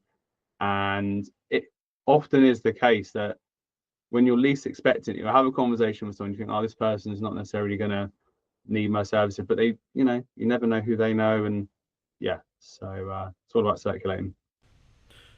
I mean, obviously we both work very strongly online, right? And I think, would it be fair to say we're maybe chronically online, right? As in, like, there's not, speaking personally anyway, there's not a day where I'm not connected or not having some level of internet conversation related to something related to work, right? For example, whether that's through my phone or computer or a podcast or whatever. So even when I do meet people in person, it's normally about what we're doing online. And I guess, I mean, the question that I was going to like kind of lead on to that was like, at what point, and this is maybe a personal question, like, so maybe answer it from your perspective, because I think it will be different for everyone. When do you try and detox? Like, and then how do you go about doing that from a digital detox perspective? Because it's not something I did for the last couple of years, but now I'm like chronically online as much. I'm actually trying to like really focus on having maybe a couple of windows a day, like maybe it's an hour, maybe it's 2 hours of just not being connected to the internet, like mentally, just like obviously my phone is still connected, so right, stuff can happen, but like I'm not actually, my phone's out of the way, my computer's out of the way, I'm not looking at it, thinking about it, you know. How did you do that? And if so, like, how did you build that habit? Well, like yourself, I just became very aware of it a couple of years ago that my whole world was like online, essentially, and it just started to feel really unhealthy. And I think it's a problem that a lot of people encounter and maybe people aren't aware of. So you probably saw, I did a post recently about this July digital detox challenge. It came up, obviously on a Facebook ad, ironically, but fair enough. And I thought, well, let's give this a go. And it's things that I've been putting into practice over the last few years, really. So using the minimalist app on my phone, I pay a fee for that each year, and that helps make my phone become more of a tool, which essentially it is, and look a bit more boring. So it's not got all those shortcuts and visual cues to sort of entice me in. And yeah, I mean, for example, like last night, met my friend, went to the beach, very lucky to sort of live near to the beach. And I just look at that circumstance and it's like, I don't need to be on my phone. Obviously, if a family member calls, the phone is still there. If it's something urgent, somebody will call. And that time is precious because it just gives you that time away. But I think a lot of this comes to building healthier habits. I think people just aren't aware a lot of times that they're doing it they're doing it subconsciously, really, where let's say two friends are at a bar watching the football, one pops off to the bar, the other one's straight on their phone. The friend's only going to be gone for a couple of minutes, but it's just an instinctive all waiting at the bus or whatever. And I'm not saying that's the worst thing in the world, but the thing with it is, obviously we're business owners, we're busy people, we got a lot to process and we got a lot of things we got to think about, and that creativity can come through silence. And certainly for me, like lunch times, dinner times, that's just a time where I'm not on the phone. And I'm not like anyone, I'm no saint or perfect. There might be a time where there's something on YouTube and maybe I'm just listening to it and in the background, but 8 times out of 10, just make that time to not be on it, because it's something I'm very passionate about, because it's just not healthy. And I know it gives us the opportunity to connect with people, like I said, all across the world at all times, and gives us a chance and more opportunities. But at the same point, you've got to balance that out with you. Well, you need the energy for the next day. If I was on my phone a lot last night, there's no real downtime. So I would highly recommend people to look at this digital detox challenge and just take a step back, because you'll be much better for it. I think that's an important point, and I would tackle it from a perspective of like, how present are you in the moment, right? And how present are you with your parent? How present are you with your partner? How present are you with that friend? How present are you with yourself, right? And I think that's sometimes what we don't look at, right, is sometimes actually, like, as busy people, especially as you get older, you get into a relationship, you want to continue to build your relationship, of course, with your parents, etc., and then maybe you have a friendship circle, you want to be social and so on. We spend all this time, or we spend working, or we spend doing a task or whatever, we spend all this time out, and we don't, I think, well, on average, unless you make a habit of it, to actually spend the time looking in and working on ourselves and, you know, etc. And for me, something that I've always had is that's why I do fitness, because it forces me into this point of view where there is no other distractions. You know, maybe I've got music on, or maybe I'm listening to a podcast or whatever, but from the crux, sometimes I'll just like go on the run, go for the workout, I won't put headphones in, I'm just there with my thoughts, and that's deliberate, because sometimes I'll need to process things, or like I need to just check in with myself and see. But I think it does open up, like, you need to be present. I think you can actually show up better for those other people I was alluding to if you are willing to allocate that time to have the, you know, alone time with yourself, or etc. And sometimes for some people that can be really hard. But something that I did want to ask you about is, obviously we both work online, we both work on social media, and these platforms are designed to hook our attention in, right, and for us to consume content. And if you're doing content correctly, you'll know how this works with hooks and call to actions and value adds and, you know, having text on screen and all these like tricks psychologically. How do you, as a social media manager or social media consultant, however you want to think about it, like, go on social media to do a task, whether that's posting or whether that's like market research or equivalent, when you're like consuming that, not be drawn into that content, especially on TikTok, for example? Yeah, it's super hard. I mean, particularly with Instagram as well, you know, and how the algorithms work. Like it's difficult because you can get sucked into a vortex. But, you know, Facebook, personal profile, professional mode that I mentioned before, it's hard, and sometimes it's literally just like you just have to snap out of it. And, you know, also from a digital wellness point of view as well, looking at my feed and once again seeing, is this actually helping my state of mind? You know, I use, like for clients, I use Buffer, for example, so that's like a nice clean environment. So I'm there for the purpose of, I've got Canva open, scheduling posts, and there's no distractions, and that's great. And obviously Meta Business Suite as well for other clients, that's useful, so that I'm just in that content management mode rather than that. But, you know, like you said about market research or whatever it may be, you know, I might have had a conversation with someone on LinkedIn, think, I need to follow up with them, and then, you know, posts come along, and LinkedIn's got you now. Yeah, it's got me. So you just get sucked. So it is hard, because as much as you can have all these tools, you know, we're only human, and obviously, you know, we both know how it works. So it's just a case of being aware. I know I haven't really got like a more refined answer than that, but it's just a case of putting yourself back into the room, as they say. I think to an extent how I look at it anyway is I could potentially see it as a reward engine. Like, I don't actually, to be honest, I don't really consume on TikTok or socials anymore. Not really. Like, I'm a big YouTube watcher, sure, but that's when I'm trying to actually do research or trying to learn or equivalent, right? But like, outside of that, I don't really consume content, and that's just because I've trained my mind not to go down that rabbit hole. But when I did, I would always do it in a respect of, like, if you do X task, then you can spend 20 minutes on TikTok. Like, completely cool, completely fair, scroll for your heart's content, you know? And I think, I mean, to an extent, that kind of, in some ways, that leans into my next question, which is going to be around, like, what lessons have you learned from, like, growing a business, or what lessons have you learned as a whole, like, in your business journey? But I think for me, just before I pass back to you, I think using that reward pathway and using that, like, you do a thing, then you get a reward, I think is really key, because it allows you to still have the things you enjoy, but it also allows you to not feel then guilty about enjoying those things, because you've tied it to an outcome, right? So, I need to get this work done for a client. Okay, cool. When the work is done for a client, I can then do the thing I enjoy. But just to reiterate, what lessons specifically have you learned? What specific lessons have you kind of taken from it? So maybe like the last 5 years, perhaps, or maybe the last year. Yeah, definitely. I mean, there's lots of lessons. I mean, a big thing for me has been personal development, knowing that, you know, I'm my business, I run my business, and the more I invest in myself, the more I'll get back from my business, because I'm a stronger person.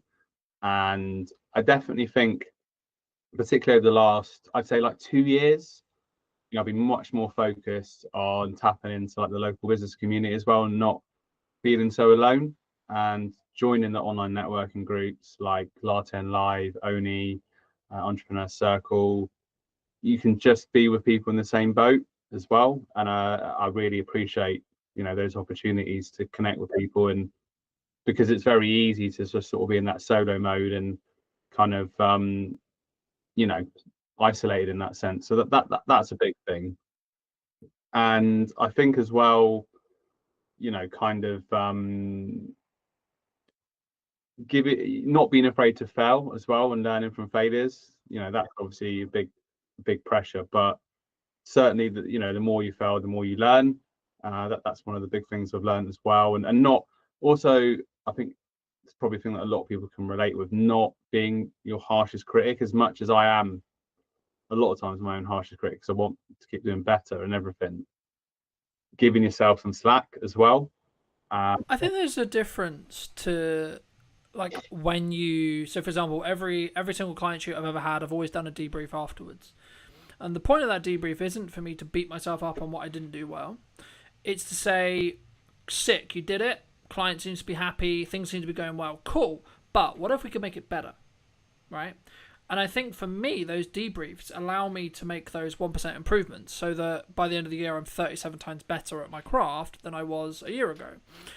And it kind of, to an extent, leans into maybe what you touched on a little bit about the networking thing and like building those longer term connections. But what role would you say that community, it's kind of a buzzword now, but like community as a whole, or having a community of business owners around you, whether that's digitally interacting with content and you're both kind of both interacting with content, or physically at a networking group, or maybe like check-in circles, or etc., however you want to do it, or accountability partners, so on, so on. There's loads of ways to do it.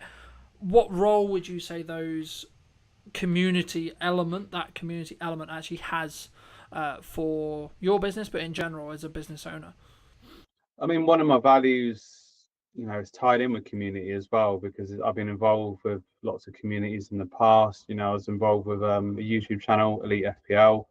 That was a big part of that channel, was, and still is, being part of a community, a sort of online worldwide community that are passionate about fantasy football.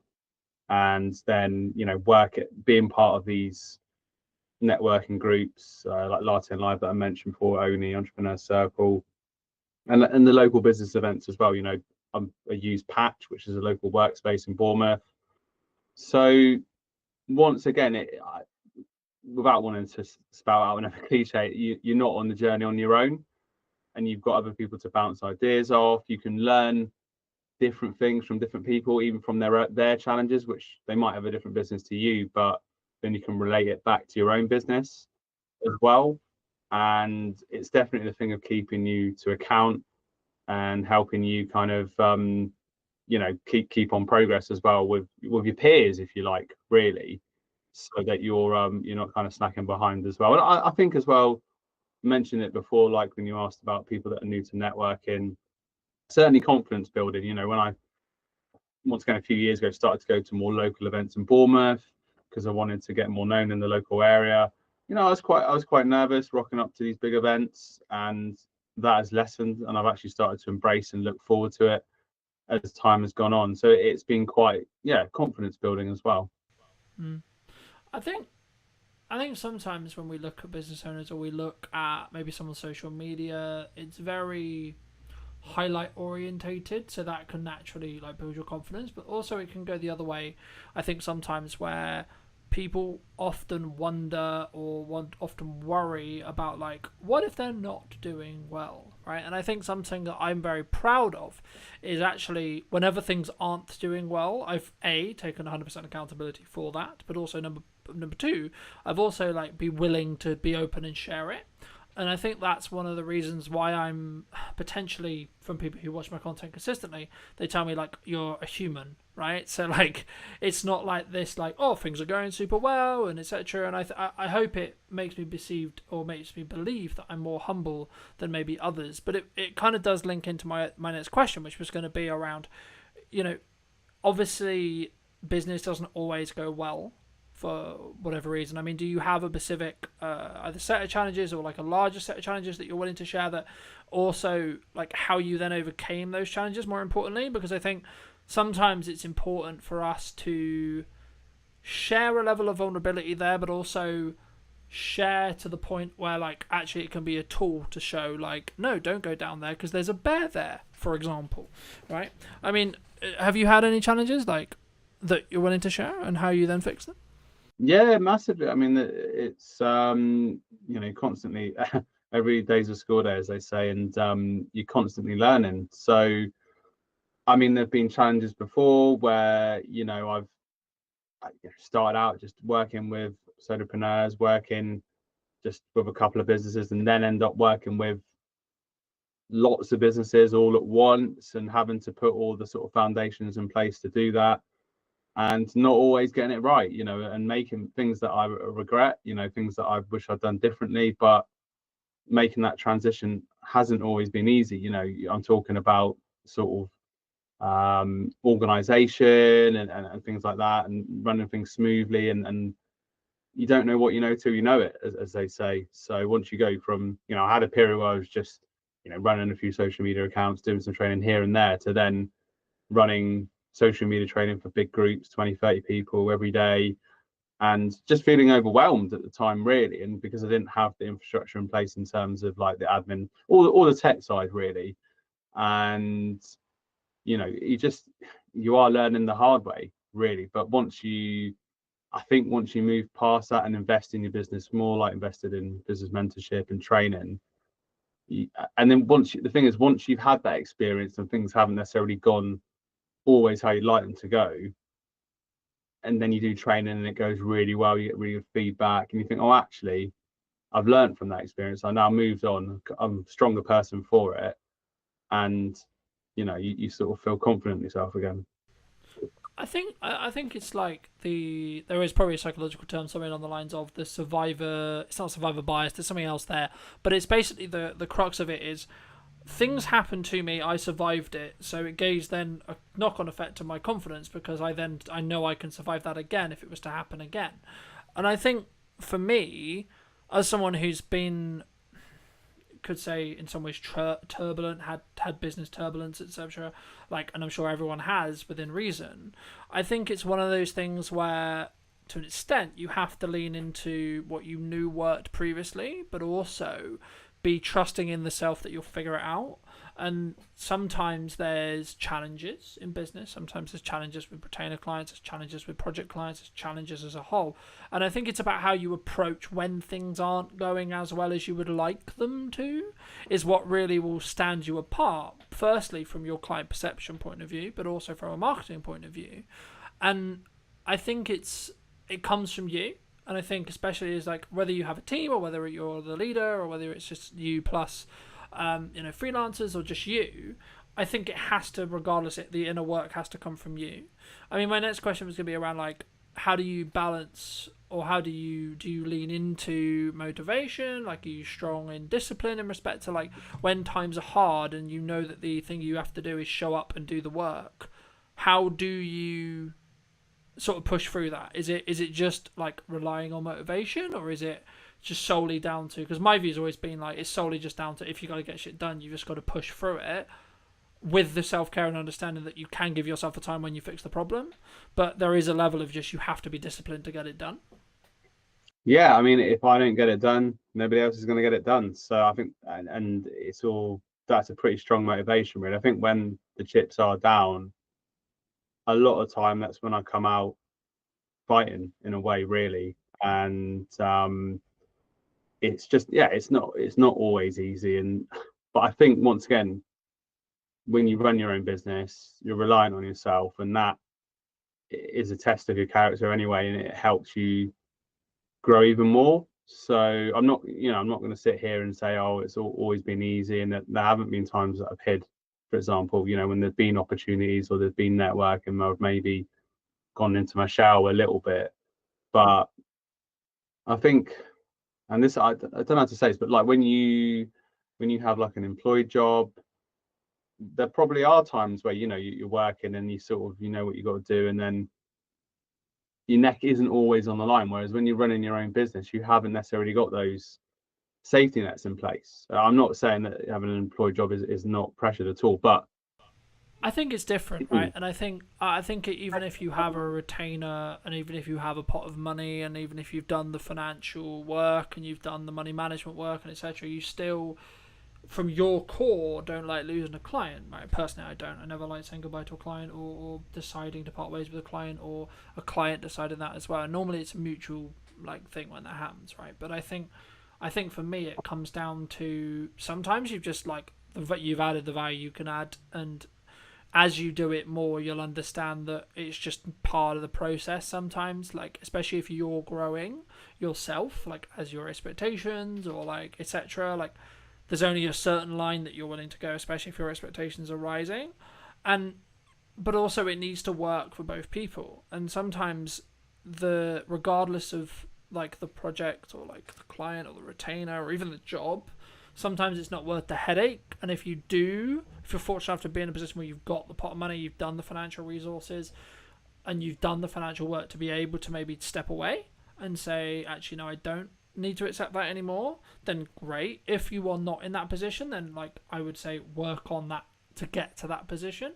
But also I think, and I was going to ask you about like what your plans are for maybe like the rest of the year, because we're filming this roughly around the middle of 25, which is weird to say because it just feels like we were in January, but it always seems to be the way. I mean, what do you want ideally, like either for you, or do you think like from a marketing point of view, do you think like is there going to be any like drastic shift, or like is there any opportunities that people who may be listening to this could take advantage of in the next 6 months?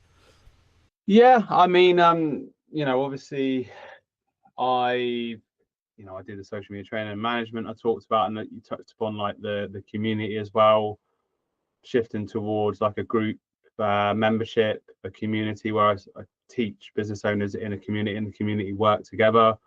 So that's something I'm really excited about launching sort of towards the end of the summer.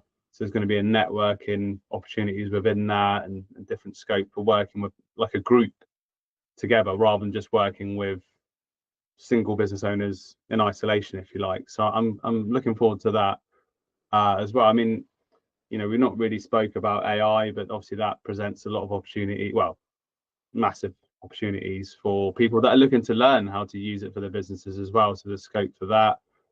And yeah, I mean, talked about the digital well-being side of things as well. That seems to be something that I've seen come up in terms of courses or help for digital well-being as well. So there's different areas, and it's just seeing how viable those areas are and how much support people need, really. You mentioned AI. I mean, where do you see it? Because for a long time, a lot of people were saying AI is going to take our jobs. Then it sort of became the person who's utilizing AI is likely going to take your job. Where do you sit on it? Well, I mean, I think that at the moment, obviously, I use it as a sort of virtual AI assistant, and from like a content marketing perspective, it can give you so many ideas and so much support. But ultimately, still, I've still seen people doing this where the copy is clearly AI generated, and it loses the tone. So I think in terms of like from our perspective, people will still need us to help maybe teach them how to use it.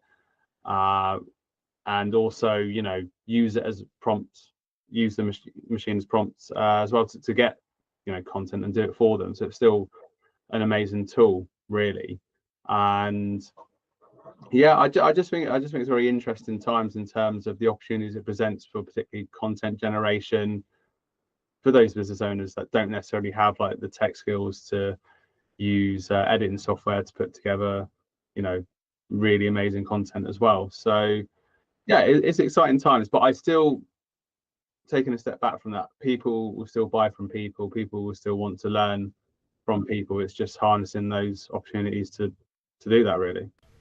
Yeah, the analogy that I started using is you need to, with AI, in the same way you would use a knife, you need to sharpen the knife before you use it.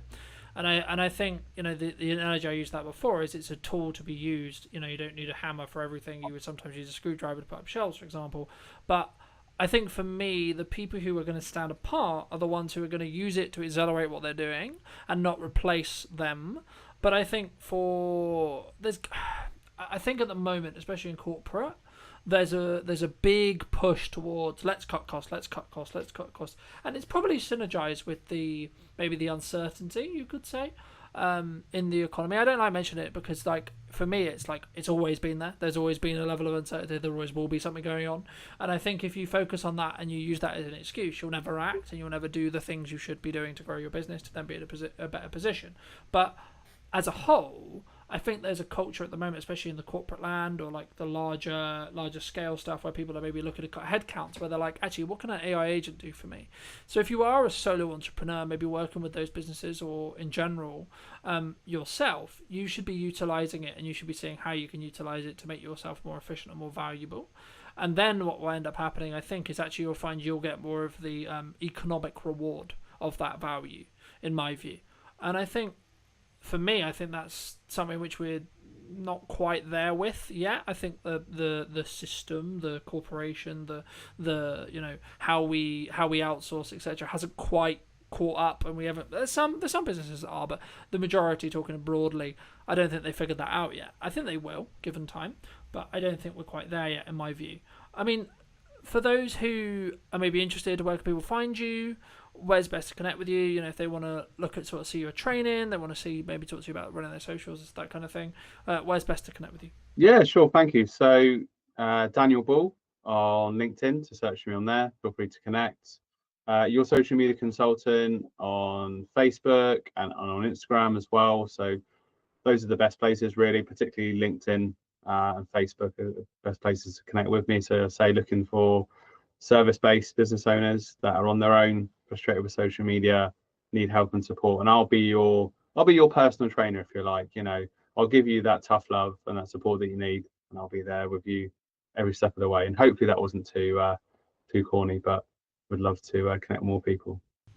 Fantastic. And if you were going to wind the clock back 10 years, maybe 15 years, and you were talking to the Dan who was there, right? The person who maybe hadn't started a business yet, or was in the first couple of years of starting the business, depending on whether you're doing 10 or 15, what would you say to him? Believe in yourself more. Thank you for your time, Dan. Thank you for having me. It's been a pleasure. No, you're welcome. And if you did enjoy this piece and you'd like to see more like it, make sure to leave me a comment on what you thought, and of course you can subscribe and etc. and all those lovely YouTube things as well. But thank you ever so much for coming back and joining me, and I'll see you very, very soon. Hello, my friends. Welcome to a brand new podcast. We're here with James in his wonderful space. Hey, thank you. How's it going, James? It's going very well. Very busy, though. The space is launching very soon. We just started kind of putting the idea together for Hampshire Podcast Studios, and it launches July 1st. So I'm sure by the time this is out, it might already be launched, but putting together an all-purpose space for content creation, video podcasting, audio podcasting, anything you need, one-stop shop, walk away with your footage. So it's going to be fun. I think it's an interesting space, right? Because I think so many people find podcasting really hard to do, to know how to do it. Yeah. But also, not even from a tech side, just being in the psychology around creating content, but especially having a conversation. I think maybe it's slightly more natural with the conversation element, but I wasn't actually going to start here, but I think it's a nice place to start. Like, why not? How would you say right now to people who are maybe watching this, who are looking at this and going, I kind of know I need to be doing content, yes, but it's terrifying. So I for a long time, so I've run a social media agency first. That's our main background for around almost 5 years now. And I think one of the biggest learnings I've taken from that is ultimately there's a lot of personal psychology tied up in even business social media if you have to be in it. And I really didn't realize that in the first few years of doing it, because for me, a lot of it, this is so common sense. As like a marketing practitioner, is like, we need to get you in a content surplus. We need to get you everywhere. We need to transform your brand into a media asset, essentially, like a whole brand in itself. Churning out stuff all the time. I want to do YouTube channels, Twitch, TikTok. I want to go to town. And I took that attitude to everyone. And I obviously had to kind of bring everyone through baby steps. I had a lot of pushback all the time. I was like, what's going on? And I realized that, it is how you feel about each app individually. For a start, you've got different challenges in each thing. And also how you feel as an individual, because you've got to put yourself out there, whether you're the founder or you're a marketing manager. And I think in learning that is what attracted me more to the whole podcasting angle first, and video podcasting. When you try and drop someone straight in it to create 2-camera, YouTube videos and TikToks, you forget everything you've ever said in your whole life. Even if you're my mouth doesn't work, James. Yeah, literally you could be the most knowledgeable person in the world. You're like, what the fuck is going on? But if you can get in with a good co-host and you can just take some basic talking points and the theme of the show, and you're not too worried about the full show, again, you're just going for content volume, you can get so much value out and help so many people in a very relaxed setting, and it gets you used to it. So podcasting and video podcasting is my gateway drug into getting you into proper content creation and your brand into a new space. And also, we're seeing platforms right now like YouTube. We were discussing while we were setting up and such, that one of the reasons why I'm relaunching the show and how I'm relaunching it is because I'm seeing a demand in these platforms, firstly for short form, but secondly for a long form conversation piece that I don't want to say is fluff, but has value led, right? There's a lot of people who claim to be quote experts, right?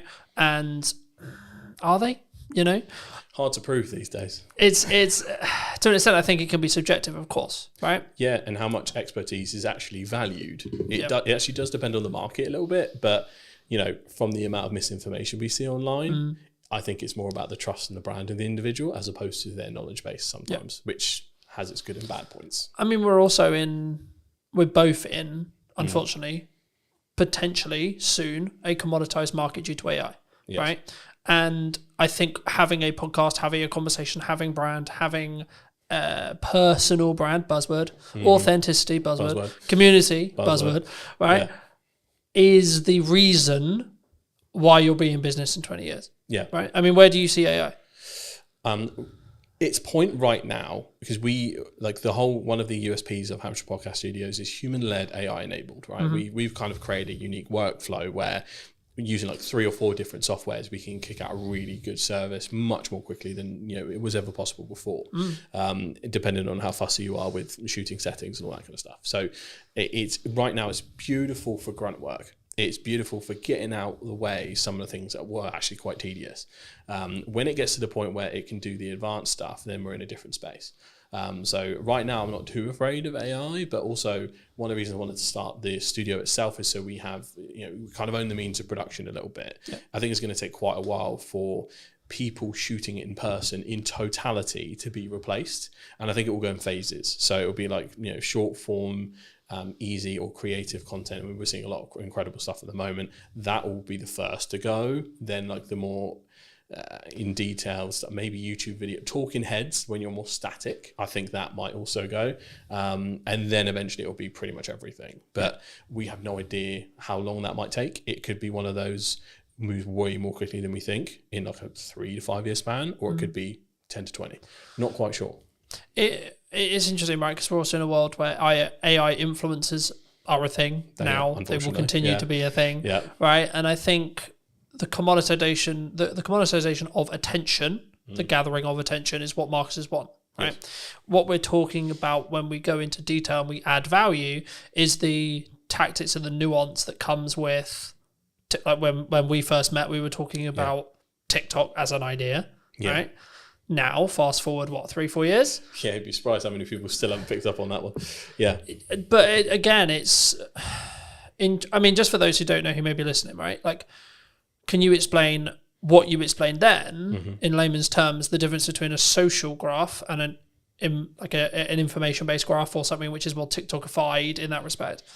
In terms of how the algorithm works? Yeah, the physical algorithm, how it works, and then how it also could have a knock-on effect to now what we're seeing in every single platform because of, especially meta-based platforms right now. LinkedIn will do it. It hasn't still social-based really, but give it another 2 years, I expect it will go interest-based. YouTube Shorts is interest-based. TikTok is obviously, of course, interest-based, etc.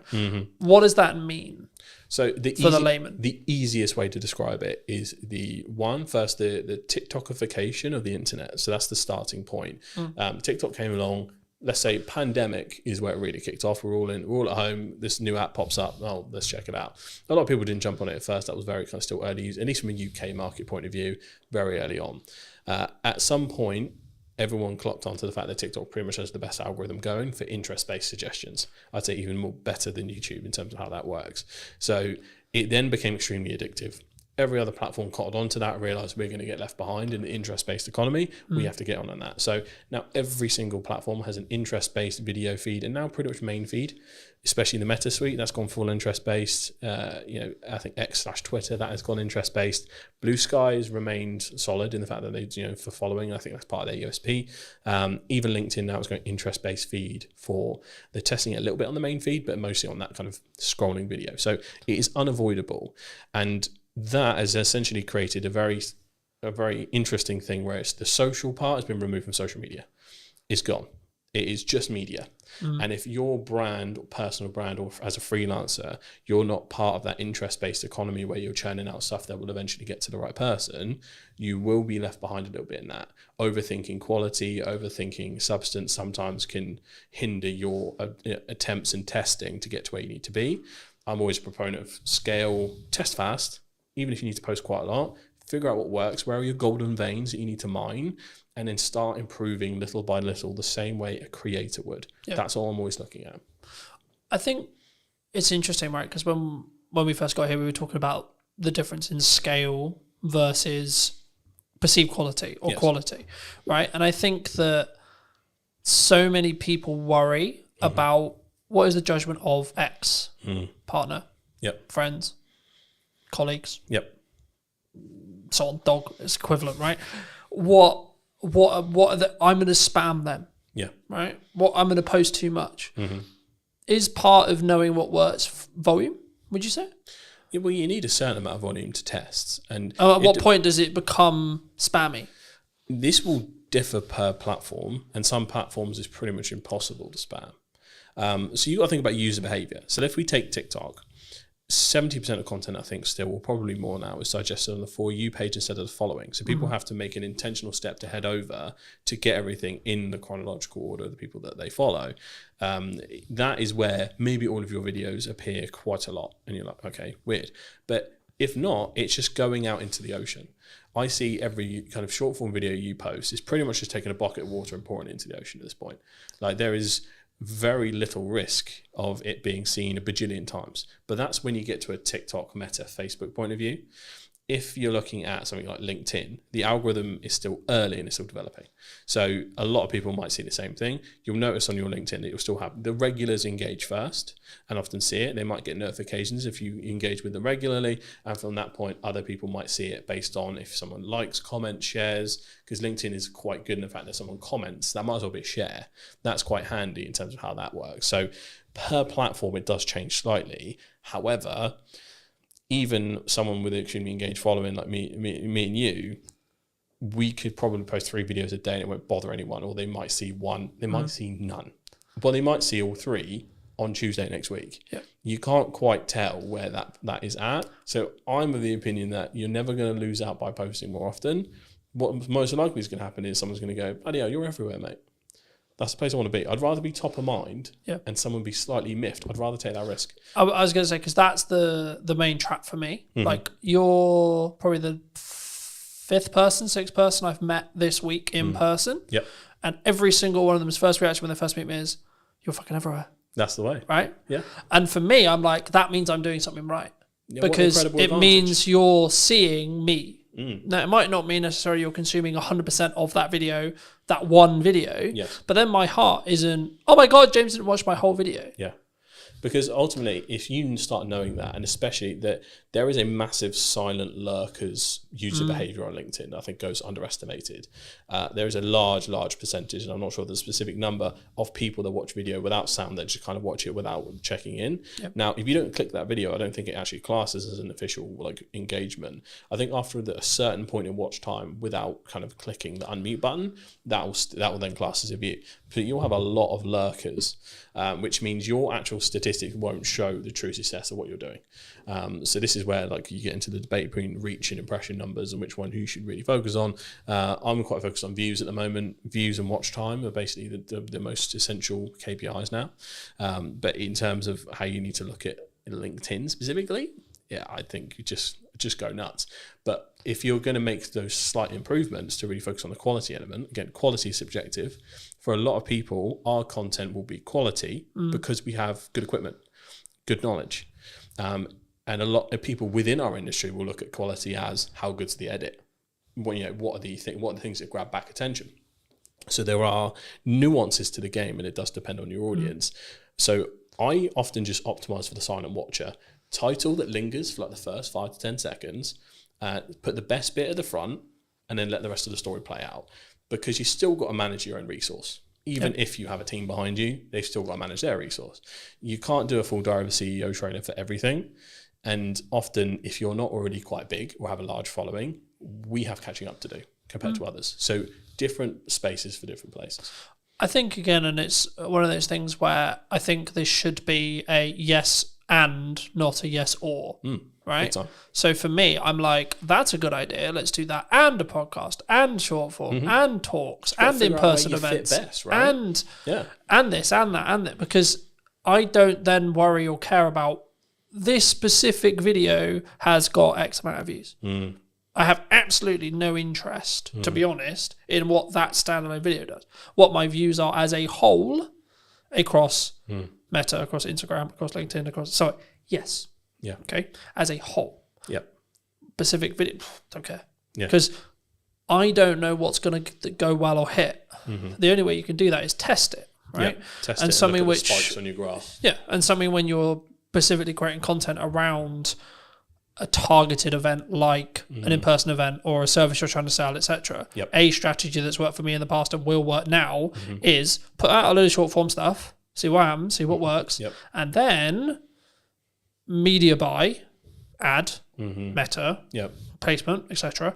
against the stuff you already know works because you've already got the viewership, you've already got the metrics, and that way you're not then potentially wasting pounds or dollars figuring out going, is this good? Now, this is one of those things where you might want to tweak the copy slightly because it's an ad and not a post, etc. Things like that. But overall, it's going to work because you already know the creative's good, you know? Absolutely. And the thing is, for me, I think people, they use the I'm trying to create one polished video on LinkedIn as an excuse not to be working. Yeah, because a lot of people will take that out. Again, this is where we come back to the personal psychology point. We know we're supposed to go to the gym. Do we all go all the time? Some people do. Most people don't. That's just the reality of it.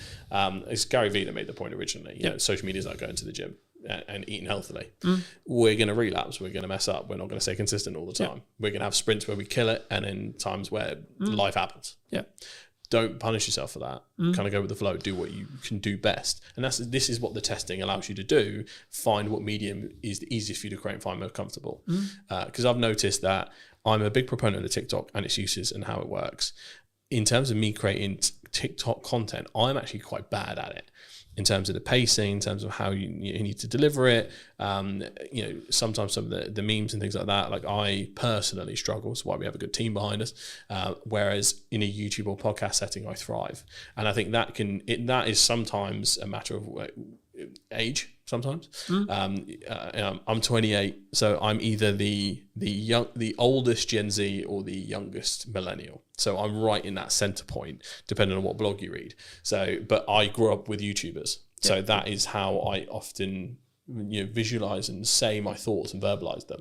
And some people will talk as TikTok because, for example, if you got your phone out, the viral hook is as you're putting the phone down. Guys, the other day I did this, right? And they'll prop their phone down. That is the telling the story or popping the phone down in the car or talking in the car or the quick flip up. This is stuff that is derived from TikTok and is done really well. And it's something you can learn, but it's not something that will come natural to you if it wasn't your first port of call almost. So you do have to adapt to where you're at. Once you test, once you get used to it, because you've got the barriers of editing, you'll hear yourself, you'll see yourself.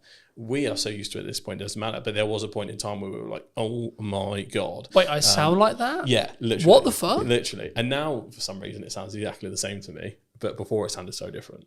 But there is that hurdle. So I'm very acutely aware, even in a B2B corporate setting at some of the largest companies, if I've got the challenge of bringing a video podcast in or video content, that person has to start from ground zero. Yeah. It does not matter how big that brand is. If we have to use someone, but I deal with $100 million deals, James. Yeah, and I go, all right, tell me now, and I put my math doesn't work. Who am I? What day is it? Who are you? So it's hard, but you have to practice. Yeah. This is what a lot of brands do have some hubris around it. Like, I'm a big brand, we can do whatever. Yeah, it depends on your presenter. Unless you're going to bring in a professional presenter and pay. But again, should you, from a brand point of view? Because the whole point is I'm talking on camera, right? You need so to the have same someone- person who sells is the same person who's talking on camera. Homegrown will always win, in my opinion. Homegrown, authentic, buzzword. Homegrown, authentic. We like our buzzwords We today. do. Homegrown, authentic, and just, I think, not tied to perfection is probably the best piece of advice I can give Done when is it better comes than to perfect, corporate right? content. Yeah. Like something completely unedited, probably similar to how this podcast is going to be, flows nicely. You can tell it's genuine. Their corporate trust is at an all-time low as is. You know, if you are going out with something ultra polished that's over the top, you brought a TV presenter in, good luck relating to anyone, right? It is that kind of equation. So yeah, factor that in. If you're the biggest brand or just starting, both people are kind of in the same place. Yeah. And if you are starting, I think you'll pick up things, right? Like I've noticed, you may have noticed it in the show. I didn't piss around at the start. No. You know, it 'cause was you lose bang, people this is who I am talking to. This is what's going on. Bang, we're talking to James. Cool. Yeah. Straight in, right? That's only because I'm used to doing long form content on YouTube. I've been doing it like 2 years, consistently for 2 years now. Yeah, because a lot of people don't realise the first 10 seconds is the new thumbnail. That auto plays as soon as you hover over the video. Yeah. So if you don't get straight into it, well, you've lost someone, and I know how the YouTube algorithm will work in the respect to, right, if someone sits and watches it for 10 minutes and is interested in this conversation, they're gonna then be then the video, the big podcast will be served to a larger set of people, and then so on. That's how stuff goes viral, right? Same with short form, but on a more narrow basis. The key, I mean, like, okay, we're probably at the point where people, if they're going to click off, they're going to click off. Hey, happy days. Yeah. So let's give people a bit of a history lesson on you, right? I mean, when we first met, you were not running this. You were running what, from my understanding, was a basically fully service social media company that helped B2B brands think like crazy. Yes. In Crux, right? Yes. Okay, what happened? How did you get here? How did you start there, and then how did you get here? So it was really interesting. So the official journey was, scroll all the way back, lockdown, I think 2021 or 2022, is somewhere in that range. We all start working from home. You know, weird day for us. We think we're going to be back next week. Oh boy, did we mess that one up. So we were there, and I realised that, you know, I felt like I was outgrowing the place I was at, to put it that way. And I was like, I could probably do this. So got an ad up on Fiverr, and for a month it kind of did nothing. Had no idea what I was doing. I came from an advertising marketing background, 4+ years in that, working in-house and agency side, so I had all of the knowledge to bring. It was just a case of how do I business. I had no idea. So that ad basically did nothing for like a month, and then suddenly it put me in this like featured creators section. So I had a lucky break there. Most people don't admit their luck, folks. That's how it happened. And then from there I got my first client, and then got my second client through Fiverr. I got my third. That pretty much got me to the point where it was around what I was earning, and I just went, see ya, and then I took a risk from there. And then from there it started to just me, one person, two person, third person. Ended up kind of, as we're going along the scene, working with the likes of the University of Southampton, Barclays Eagle Labs, American Express, Global Business Travel, people like that, over that 4-year period, almost 5 years, and it grew very fast, very quick. Didn't know how to business, so from that point it was a tricky thing to navigate. And eventually I was just like, this is also isn't making me happy. We grew way too fast. Way too much pressure, navigating contracts, chasing people that hadn't paid. It was that essentially, and overspending too. We had office space at the time because I was in my head, and I think a lot of people's minds, we still had the path to return to normal. So I was spending a lot on hybrid office space to go, come in if you want, you don't have to, but we have a space where you can still be creative, we can collaborate, and then trying to figure out what that was. But that was lots of extra spending on, you know, mostly UK team. We had an overseas team as well, and helped facilitate both. So we had kind of a hybrid model, but in the end there was a few kind of financial things we ran into in terms of contracts, things like that with larger clients, and it pretty much was, it sunk the boat. But I then kind of took some time away because it also happened at the same time as some personal losses. So I was very anti-work for like at least a year or two, I'd say. I was in the mindset of like, why do we do this? reading Buddhist scripture. You know how it gets. I'm going to go mountain, man. Yeah, literally, I was just like, bro, I should be. I'm going to vibe out. Yeah, it's all good. Out in the field. I was, when you get into watching like Outdoor Boys on YouTube, you're just like, oh. Show me the jungle, man. Show me the jungle. Yeah, I was just like, dump me somewhere in the middle of nowhere. I know how to survive now. I watch your YouTube video. I can make fire because I watched it on YouTube. Man, make fire. So I was in that zone for ages, but then I rebranded, created a new agency with a different spin on it called Straw Hat Social. And you need a straw hat, by the way. Yeah, absolutely. It's inspired by one of my favorite shows, One Piece. I absolutely love it. I kind of made Shogun up on the spot many years ago, so it didn't really have much personal meaning to me. But Straw Hat does. It's basically a show about pirates, and the kid who wants to be the king of the pirates. And it sounds simple, but it's one of the most complex and deeply layered shows in history. 7th best-selling piece of media ever in the entire world. So check out One Piece. So from there, it's a very different angle in terms of how I approach it. It's a bit more of an in-house agency model in terms of I do spend time at clients' offices at times. It's very involved in terms of more of a consultancy angle, because what I learned a lot of the time is most of the time there's other work to be done in the rest of the marketing cycle compared to when it was just social. So that is what Straw Hat is a little bit more. I'm still working on, I need to create a website still, all the taglines, all the rest of it. But then the next part of that was the podcast studio. And that has now been born from that journey of going. Often a lot of clients had financial troubles, especially some of the smaller ones. A lot of them needed content, but for us to produce it and for me to have a retainer good enough to support my team ended up being too chunky. And I was like, we just need a place where someone can come in, grab their stuff and go, but still have a good experience and get what they need. And it's guided by social first expertise. And that's how this was born. So that's the journey through and through. It's been really interesting. And it's a really interesting space. And I'm kind of curious where it's going to be in a year to two, right? Me too. From what we discussed. But I think that leads on quite nicely to what is the missed opportunities right now in marketing? Because we're talking about like short form is good, but it's kind of 3 years old now. The idea of it is 3 years old. Yeah, it's fairly commonplace at this point. I think a lot of brands know even AI, using AI is kind of like 2-3 years, right? Yeah, and I think a lot of people are so aware of it. I think there's multiple layers, so people are often overwhelmed by the amount of choices now. Even myself, I'm probably sat on, without no matter of a lie, about 150 clips odd that I have trouble distributing because of the time, alongside trying to do your regular duties and biz dev and all that kind of stuff. So sometimes you can hit a content surplus problem. So that's one, overwhelm. But there's also, I think things are undervalued. I don't think there's a silver bullet where like this is super underestimated. But I think because of the rise of TikTok and AI, I think YouTube is a seriously underrated platform. Because for brands especially, like my dream for Amsterdam Podcast Studios is for it to be a full-blown vlog channel, podcast channel. I want it to feel like a living, breathing entity. And this is where the brand part comes in. Eventually, I want someone following me around, the team around as it grows, and just helping people out as much as humanly possible in the most authentic, easy way possible, by also doing what I do on a daily basis. I think that has a really nice ring to it. We love following bloggers. I think I'm lucky enough to, a lot of people do follow for my personality at times, and I can channel that big energy. So it's one of my unfair advantages. And again, a lot of people do have to tap into their unfair advantages, figure out what sticks, what works for them. But yeah, I think YouTube is just seriously underrated. I still think good usage of TikTok from a B2B channel point of view, underrated. And I think people need to just focus in on that platform and possibly looking at some new starters. Blue Sky, I think, especially if you're in the political space or if you're in the more thought leadership space, do open an account and start growing it, because that's new, fresh, fertile ground with the anti-Elon sentiment in the world at the moment. X kind of is very much transformed, as a lot of people know. So if you want a kind of non-toxic space, Blue Sky is where you need to be. Threads is Threads. For me, it's a bit of a non-starter.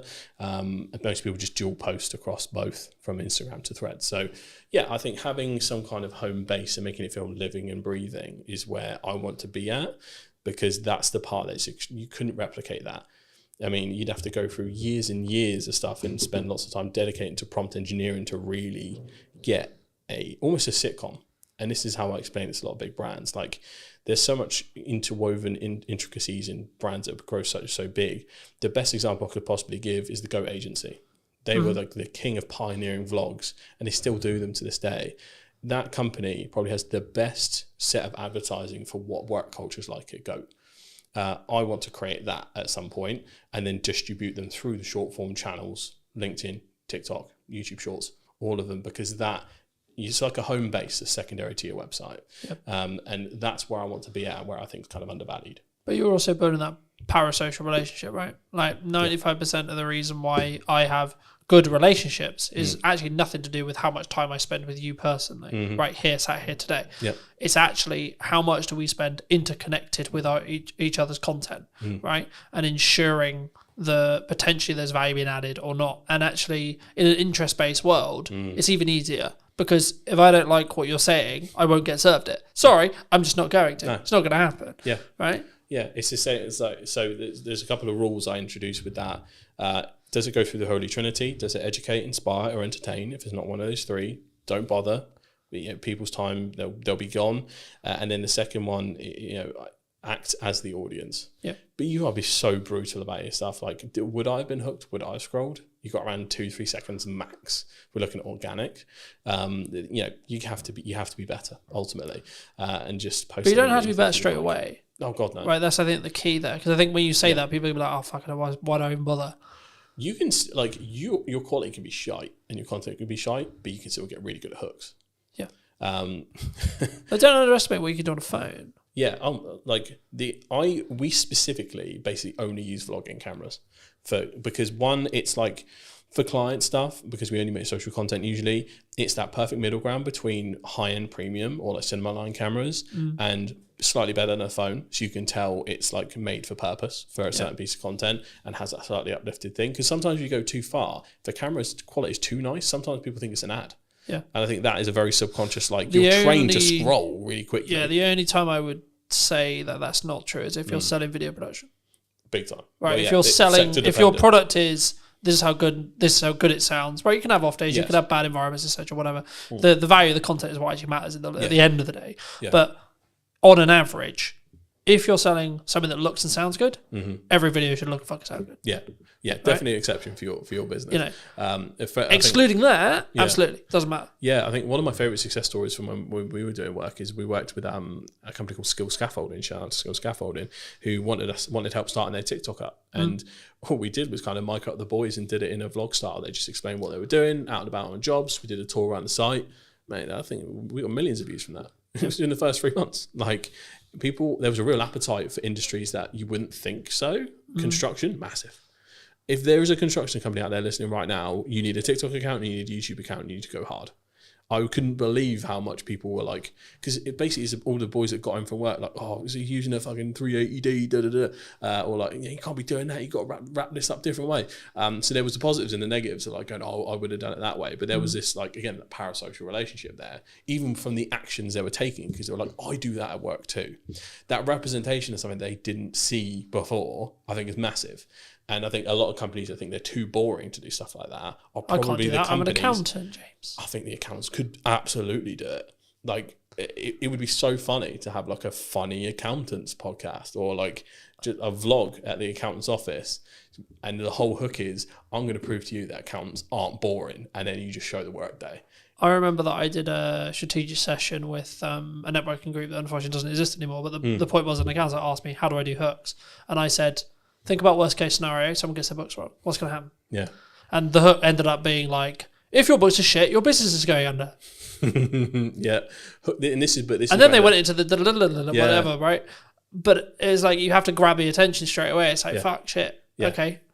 And I think a lot of people, here's the personal psychology thing again, you resist that immediately because you don't want to come across as spammy or clickbait or think you're trying to over dramatize the situation. There is something in the this is why the Americans paved the way first in terms of content output, and then we adopt it later once we see it works, because one, we're just a skeptical nation, but two, we're all a bit too frightfully to make all that fuss. Oh, but we also want to speak like this and be stubborn off lip and not swear on camera, don't you know? Can't do that. No.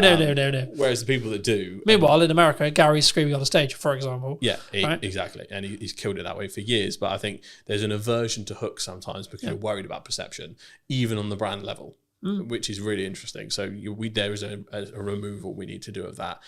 And hooks / clickbait is okay as long as you actually deliver. If it's, I'm going to get you 1 million followers right now, and then it's just bullshit advice, that is bad clickbait. But if we... And also it doesn't work anymore. Yeah, so to give an example from this podcast, if we were doing, here's how my business completely went under, cut to black, and then I just told the story I did before. But that was the hook that made it dramatic enough to stick around. And that is what we need to focus on, essentially. But you still need to deliver in some way or form. I mean, the next thing I was going to ask you is about like fear related to AI, fear related, but I think it's actually about fear of being replaced in content or in jobs in general. I mean, do you see in the people you speak to, your circles, etc., do you see people scared of AI? Are people like, okay, we're game over here, boys?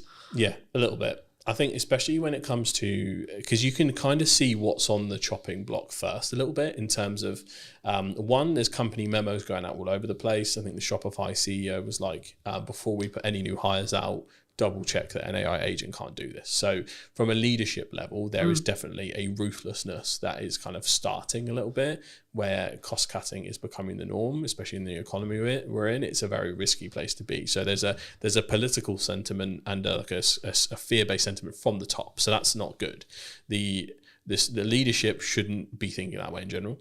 It should be to enhance every employee, not to replace employee or new hires. So that's a start from large companies that contribute. The second point is looking at, you can tell some areas are getting good fast. For instance, creating fantasy content from scratch with video.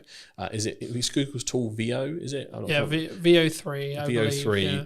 I've been entranced with watching like the Yeti and Bigfoot vlogs on TikTok, which sound insane, but like I've never seen. I watched one the other day where Bigfoot was working for the cartel, like dropping drugs in the rainforest, and it's just like we are here, and they are really funny. But you don't sit there and go, "Well, that happened. That's real," because it's Bigfoot dropping drugs in a jungle, right? I think that's why it's fairly accepted, because like it's received really positively, because it's a whole fantasy thing. It's clearly AI labeled, and it's using AI in a way that's funny and not scary. But if you try to then, let's say if you took an audio podcast and went transcribe this but put us in a fake studio and everything else like that, I don't think that'd be received very well at all, because that is just a perceived thing of, right, you've removed the cameraman, you've removed this, you remove that, you're cutting the humanity out of a humanizing process. So I think there's a way you use it can help. Well, we already watched this happen. I can't remember which YouTube it was, but there was a Minecraft YouTuber who was like, "I'm going to AI myself, and I'm going to make everything AI," and it completely, his entire audience turned on him. Yeah. The long and the short of that story was the entire audience turned on him. We're not in a place societally where it's like super accepted right now. Like, there are certain ways they're accepted, some ways that aren't, and sometimes you can't actually tell where that is going to fall. And if you're a brand that's just doing nothing but trying to AI everything, whether that's individuals, like I had a studio tour, for instance. I like to take pictures with the people that come down. I forgot to take a selfie with a guy, and I was like, "Could you send me a picture of you?" And I'm just gonna like do a cartoon version, say, "I fucked up. AI came to help us though, and here's a picture of us together." And that'll be my saving grace. And that's fine, because it's just a little helping hand, as opposed to, it's not like I could have sent that to a designer or a Photoshopper and they would have made that happen, because the pictures would have been clearly Photoshopped and weird. So it's a different use case. So if you can see it's helping someone as opposed to replacing someone, I think that's where the sentiment changes. But graphic design is what scares me. For what comes first, I guess. That's getting scarily good fast, even better than the video side. Yeah. In terms of prompt engineering, if you can get that right, it's like, ooh, that's a bit mad. But I'm mainly worried for entry-level positions, because a lot of the things you have to learn, a lot of the grunt work you do would be the base level edits, will be your standard graphics. It'll be like, that's where you learn your trade. And that's what worries me, because I know that big companies will try and cut that out fast. But is there the counter argument, I guess, to that is, you could be valuable to a company that isn't leveraging AI by teaching them how to use AI to do that thing. Absolutely. There is, chaos is a ladder. There is an abundance of opportunity that comes from this uncertainty, this change and all that stuff. But this depends on whether you're looking at it from an individual solution or a societal solution. I'm always looking at it from, I could probably spin up a course tomorrow talking about how we can introduce it to your business, and this is how you don't get left behind and all this. Morally, for me, I'm like, I can't do that, because I want to look at the societal solution of how do we get AI to help us and not replace people that sometimes you just want a job. Like, I don't want to have to live in a world where we all have to be Hustlers. bombastic entrepreneurs and hustlers, Yeah. because it is not feasible to live in a society where everyone does that. No. There was a fascinating podcast, Diver CEO, the debate between a guy called Gary Stevenson and Daniel Priestley. I respect both equally, but you could tell they were talking past each other. Yeah. One guy's talking about a solution for the individual, the other one's talking about a solution for society. And I think we do need to find a middle ground, because ultimately everyone's got to look after themselves. Yeah. If we go too far in the realms of rugged individualism, we leave everyone who's vulnerable behind. And I think there is a place where we can move forward and do this right. Yeah. But this is what's interesting. What will happen is America and probably China will pave the way in a massive way for AI development. And typically what's happened so far, the EU in general will then regulate the advancements that come from those two areas. That's typically its role. It's not really a powerhouse in terms of AI and technology, but what it does, it knows how to make rules right, GDPR, other stuff like that, and it kind of reins in rampant innovation, because otherwise people get left behind. Yeah, and I think there's so much you could go into on that, but I think the main thing is like self accountability related to your own actions, right? Like, it's interesting because obviously when I've been starting the podcast and do the research on the show, what I want to do with it, etc. But like, even in the podcast I filmed this morning with Jack, we were talking about the fact that the economy is in a bad place, which is really weird for me to hear, to be honest. And this is going to sound really horrible, because I'm doing better than ever in respect to like commercial work. But is that because I'm self-action and I took an audit of what I was doing last year when things were harder?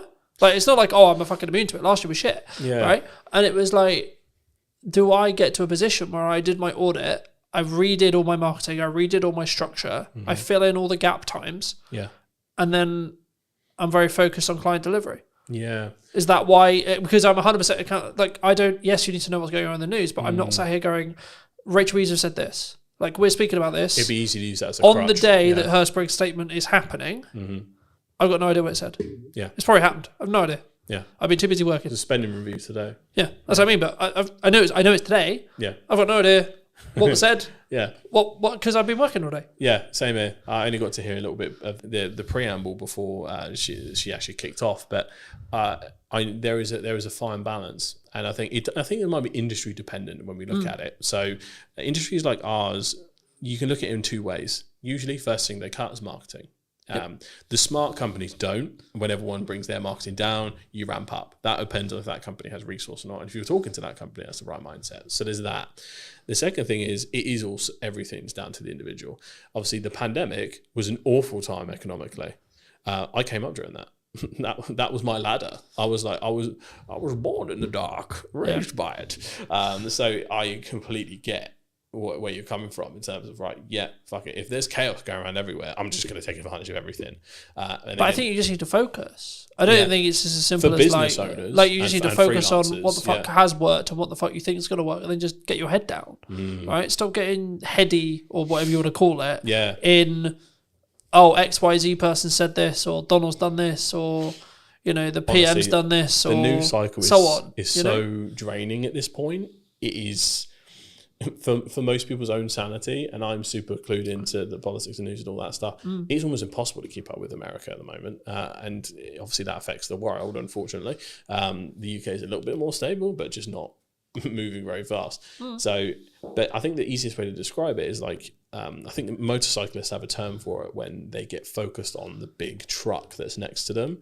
If they stare at the truck, they will subconsciously get closer and turn into it. They're like, no, even though they could just like not go that way, but like it's like their hands make it. It's like when you're supposed to look where you're throwing the ball and things like that. So for business owners, freelancers, everyone that has like the agency over what they can do, I think that they need to focus and really kind of hone in, and like you say, just like blinders on. I don't care what's happening. The work is falling down around me. I'm going to make this money. That's the opportunity we have. But then the socialist in me kicks in, where I just want the people that just want a job to be able to have a job, be stable, be happy, without having to be like, mega AI improvements, I'm going to upload your business. Because some people, we need the world to go around with people that just do jobs. Yeah, but you can call it like the people who clean the cars or clean the office or clean the shop or whatever. There needs to be those people. Yeah. But I think people who are willing to be that extra level, right? They should. right? And I think it's important if you can right now, if you're in a functional position where you can push forward, you can. Financially, you can. Energy, you can. Fires me up, right? Something I've noticed as I've started doing podcasts and other things is I'm less focused on where the business is. Now you'd be like, but that doesn't make a, like that, so on. But with financial planning, I know that I'm fine regardless. Yeah. And actually, I'm like, okay, cool. But actually, I'm then winning more work because of that. Yeah. Which is a really weird Tell you what, concept, you know? It's very similar. The biggest learning I had from when the business started to go down on my side was my lead tab almost entirely turned off when I stopped focusing on social. Social was my main pipeline. Inbound was our main pipeline. It's not like we had like mega, website inquiries or anything like that. That was my lifeblood. But what happened was subconsciously, I was like, we've grown to a point now. Bigger companies don't bother with all this social media. Like, maybe I can just calm down a little bit. Ironic enough, considering what I did. But I was like, I almost sat in this complacency of they'll come to us now. I'd have to try as hard. Would it be fair to say your ego got in the way? A little bit, yeah, I think so. But also there was We're big enough now. Look at us. Yeah, it was also a point where I think there was not safety in numbers thing, but we had a fairly good sized team that I was like, we are one of those stable, proper companies now. Like, it felt like we had like when you feel like an institution can't go down or anything like that. So there was a little bit of that, but also because of all the growth and growing pains, there was so many fires to put out individually. Yeah. It just took my eye off the ball. It also drained a lot of my energy. So I couldn't really refocus back on. I couldn't bring that same enthusiasm. The ideas used to come to my head. That was almost taken from me by the stress of a growing organization. Yeah. And I think, again, it's probably another problem that people might be facing that isn't talked about enough. But ultimately, like, all of that combined, it made me deprioritize social. And that was essentially the start of the death of 1,000 cuts. So, yeah, social is important, folks. Don't be like me. But we're okay now. It's good. It's, I think in that respect, and I think to an extent, it's also about understanding where you are, right? If you don't want to grow and you're happy with where you are, then yes, you should still do social. But it should be less of a priority if you're trying to scale. If you don't want to grow, you should focus on social even more, because you just that pipeline. You want it stuck there for whenever you need something. Just pluck something out of it, like a box of toys. And also, you don't know what projects are going to come from those connections, from those ideas, from those things. Nearly everything that I do now has come from a pipe idea that has happened while I'm asleep, while I'm there. The concept of the new format of the show, it will sometimes be remote, sometimes hybrid, sometimes on location, etc. That came from downtime. That came from me thinking, right, okay, I'm doing this on social, I'm good with this, but what about this? The same with the AI workshop. And the content creation workshop I'm working on at the moment, right? Same thing. It's like, okay, cool, that makes sense. There's demand for that potentially, right? Needs marketing, cool, fab, cool. And the same thing, and I know you want to talk a little bit about live streaming. Where's live streaming fit into this, Dan? Live streaming is really interesting. So when I'm always a proponent of looking at creator economies. So creator economy in general is essentially, where are all the platforms right now where people are making a living from? Where's a lot of the content coming from? Where's a lot of the trends starting? All that stuff. So it's so important to find what's happening right now. YouTube and TikTok essentially had dominated for a long time. Twitch has basically come out of nowhere, and a lot of people do stream on different platforms, but Twitch is the most important one. Live streamers, I think in general, have replaced YouTubers as the main go-tos, because what's happening is, in Gen Z circles anyway, what's happened is you've got Kai Cenat, iShowSpeed, Drewski, all these people that are like more often creating content via live stream. They have so much more content they're able to distribute. They started dominating the airwaves, very similar to how podcasters dominate the airwaves via clip distribution. They started winning the war of attribution in regards to kind of just like getting clips out there here and there, and in interest-based content. So, but they have that huge file of long form to be able to then. These people stream 8 hours a day. That's what I mean. If you look at political streamers like Hassan Piker, he literally streams 8 hours a day, Monday to Saturday. Like, it's an insane amount of content. He's giving takes constantly. Every piece of news that happens live, he's staring at the computer, essentially waiting for the next headline to come through so he can give a take. He has full thing. So, but then his editing team, which is important to mention, will then have that clip on YouTube within like 2 hours, whilst he's still streaming. Within a couple of, so he's really unique in the fact that obviously he's a left wing, almost socialist creator. he opens the door, so he has no copyright on his content. So he allows other people to use his content and monetize their YouTube channels without striking them. So he has a content economy where everyone makes stuff for him. Yeah. He has his own channel where he monetizes and things like that, but his channel is often 1 or 2 days late. There are a multitude of clip channels that get stuff in while he's still live. It'll come out within the hour, and it will just take that 10-minute segment or that 40-minute segment. It's incredible the speed in which those people work, because they make a living off of Hassan making a living. Yeah. So it was fascinating to see how this happened. But Twitch streamers have become like the front end of like the social cultural zeitgeist, to use a weird term. So ultimately, follow what they're doing. And I think the first few brands that get serious about live streaming, and I think brands like, we've seen Foot Asylum, for instance, lead the way in terms of YouTube channels. If they can find a way to do Twitch, if, you know, even B2B brands, like my dream would be to like live stream entire studio days, to be able to stream other people's podcasts if they were comfortable with it, to show what they could do through my channels, to kind of always be sharing the love in that sense.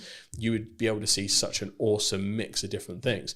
Each industry, you know, some industries won't be able to do it, some can, but I think if they're the first to market, there is a rare opportunity there to be taken seriously in that space, because Twitch has only been for like gaming for a while. Let's Chat style stuff has become more and more popular. That is now the most popular thing. It's less gaming and more essentially completely universal. Do you think that the TikTok live shopping experience is also going to be a game changer in the next 10 years? They are going hard on that. I keep getting ads for webinars to become like kind of a TikTok live agency, because they're trying to bring other people into the fold. It's really interesting. It's something we're considering for the studio, to have almost a live shopping zone, or to figure out how to kind of do that properly. We have sets for it, but there's a certain kind of aesthetic and way to do it. Live shopping is becoming crazy. TikTok shop, it sells insane amounts, without considering potential bans. At least in the UK, that's nowhere near anything. In the States, I don't think they'll ever ban it, because Trump gets too many headlines from TikTok and too many views. So I think he'll leave it the way it is. So I think, again, it's a serious for e-com brands, serious business. Even just lives in general, even if you're not selling, TikTok lives and lives in general is so important. Like, there's people that, again, make a living off TikTok live just by, like, we've all seen have you seen the TikTok NPCs? Yeah, so people pretended to be different characters, or every time someone sends them a little emoji, they go, wow, emoji, thank you. And they act like robots for hours and hours, but they make ungodly amounts of money from it. But It's surely insane. linking back to AI, that will be commoditized by AI. Possibly. Or is it because it's an actual person being aware? Is that the commoditized point? At least for the NPC non-playable characters, for the non-playable character streamers, the whole point of it is the novelty of you're making a human being dance like a monkey. Right. Okay. Essentially, because you make them Here, say have a peanut. dumb stuff. Here, have a peanut. Okay. Yeah. People are sat there donating £1, £2, £3, £4, £5, £10 just to make them do stupid shit. Yeah. Which is a very dystopian place to be, but like that is. It reminds me of a happening Black right now. Mirror event somewhere. Yeah. There's got to be an episode like that somewhere. But yeah, no, absolutely. It will happen, because currently there are certain creators who are pretending to be robot AIs before that's available, if that makes sense. Yeah. So like they're in full cyberpunk like cosplay, Yeah. and they're going, donation, thank you, and like, but they're acting like they're not real. So once that happens, it's going to be easy. But I think when people look at this, they go, AI is going to just replace all of these creators. I think there will be a bigger pushback than you think, in terms of people going, this ain't a person, I don't give a shit. And that will happen for a long time. Yeah. And there'll be, similar to how we get ads and spam, I think a big portion of AI content will be treated as such, as essentially slop. And then from that point, it will kind of develop from there. Yeah, I think there's a really important point. I mean, obviously we don't know, right? Like AI is changing every day, All you can do etc. is guess. Right? Like we'll see what the market chooses, because that's who we will ultimately choose, will be the market, right? Yes. But as a final point to potentially wrap up on, if you could talk to yourself 10 years ago, right? So you're 18, roughly, like 17, 18. Yeah. What advice would you give? Oh, that's a very interesting one. Is it With what you know now? Am I back in that time? So apart from telling myself lottery numbers and what to invest in, is it more, or am I like, if I'm 18 today? Today, sure, why not? Okay, because that changes the advice. I think. Like if you were 18 today, so you could gain 10 years, what would you say to yourself? But you have none of the network that you have gained in the 10 years. You don't have the resources. You don't have the understanding. You have you have basically been reset, but it's today. Yes. So you get given 10 years, but you've also reset everything you've gained in the last 10 years as well. I think it's really interesting because I know myself, and I don't listen to advice. Whenever someone else tells me to do something, I kind of do the opposite. It's a very ADHD thing to do. But I think the important thing to say is consistency. I bang on about social constantly. It's what I do for a living. If I'd have been more consistent with my own content, I think I'd be in a very different place. Specifically focusing on platforms that will make me money. Twitch, YouTube, TikTok, all that kind of stuff, and honing in and making sure that being a creator is part of a business model and a part of an overall personal brand. Like we talked about before, personal brand is going to become so important. Some people say LinkedIn profiles will end up replacing CVs altogether because if anyone's ever done recent job applications, it's awful. It's very much how you get around it and get knowledgeable and let the people know who you are. It's all going to be knowing who you are. So the game of contacts and black book has evolved to online. So if you're starting with no contacts today, it's probably the best point in time you could ever start for that kind of thing. But you have to have a clear strategy and try and conquer the fear of feeling like you don't know enough straight away. You can learn so much from the resources we have available on YouTube and things like that. Not to say you can become an expert, but you can learn enough to help someone else off your own back via online courses, YouTube channels, pretty much immediately. And all you have to do is just try and help people no matter what industry you're in. As long as you're earnestly and authentically trying to help people, you can kind of never go wrong. So you just mix authentically helping people with consistency. You'll be in a brilliant place given a little bit of time. So that's what I tell myself, just stay consistent instead of being on and off again. Thank you for the time, James. No worries. Thank you for having me, mate. Appreciate it. Do you want to shout anything out before we go? I suppose I do. Come down and use Hampshire Podcast Studios. It is a plug-and-play solution for entrepreneurs, businesses, and creators to create video podcasts, YouTube channels, pretty much anything you need. Unboxing videos, reaction videos, live streams. We pretty much got it all set up for anything. So if you're in the Hampshire area, you need to make content, come down, we'll have a cup of tea, we'll kind of plan out what you need to make, and essentially you can use this as a plug-and-play solution, or we can help you kind of manage the whole thing end to end. So if you need any help, create some content, come on down and let's get some stuff done. Thank you ever so much for joining me, ladies and gents. I hope you took value from mine and James's conversation. We're going to leave it there. I'll be back very, very soon with a brand new podcast. Who knows where I'm going to be? Oh, it might be in Southampton, might be in London, might be somewhere completely different or digitally. I'll see you very, very soon. Thank you ever so much for coming back and joining me. And take care. Hello, my friends. I hope you're well and welcome to a brand new podcast. Today we're going to be talking to Christine, who does branding. There you go. Did your interview for you. Thank you. Why does branding... I wasn't going to start here, but I think it's important to talk about it. We live in a world where there's lots of noise on social. There's lots of AI conversations. There's lots of points of view when it comes to what should I be doing, should I not be doing. Why do you focus on branding? I focus on branding because a lot of businesses are completely overwhelmed when it comes to marketing. They really don't know where to start. They don't know what they're doing. And I was finding that doing visual branding, logos and stuff like that with clients, I was finding that at the end of the project, they still didn't understand what their business was actually selling. So by doing brand strategy, which is what we're really talking about here, it's about understanding exactly who you are, what your business is, your positioning and everything else that's involved.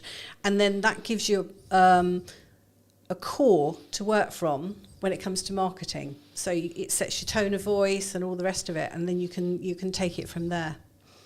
So I think there's so much there, and I'm sure we'll get into a lot of it. But for me, I've been in a very interesting place the last month or two. I've been very focused on growth. I've been very focused on client delivery. I've been in a very grateful place because of the amount of work I've got going on. And as I was setting up, we were sort of talking a little bit about kind of all the plates I'm currently spinning and some of the concerns that maybe come with that when you see someone like me doing that. And I think it's a very action-led thing, but I'm not focused on the outcome. I'm not focused on the result. Yeah, of course I want it to happen and I would like it to happen, but I'm purely just focused on the journey of getting there and saying, right, I've got to do this, this and this, and my action will compound across time to then mean that I've got the successful podcast, I've got this successful business, I've got this successful marketing. To phrase it in a question, when you look at someone's branding, maybe you're helping them with branding, they're looking at rebranding, etc. I mean, is it to an extent a level of just they need to execute on the brand that works, or is there like glaring issues that someone could have with their brand that would then trigger you to say, actually, you should be looking at a rebrand? Do you think? I think a lot of the time businesses evolve, and so they try different things and they don't know necessarily where their ideal clients are. They don't know the type of work that's the sweet spot or anything like that. So it's very tempting to kind of take everything that kind of comes in and then you end up juggling plates. But in actual fact, once you've sort of established your brand and gone through exactly what it is you are looking for, you become very much more focused. And that's the core to everything really with taking on work. I mean, it may be that then you turn down work because it's just not appropriate to your end game. So yes, I think. Do you think clients struggle with saying no sometimes? Oh yeah. Because I think there's a mindset of, in some ways, you could say it's there's going to be no more work out there. The work's not going to be there. I haven't structured my finances or my business, and so like this was a problem I had in end of 23 into 24, which was I was overspending every month in comparison to what was coming in.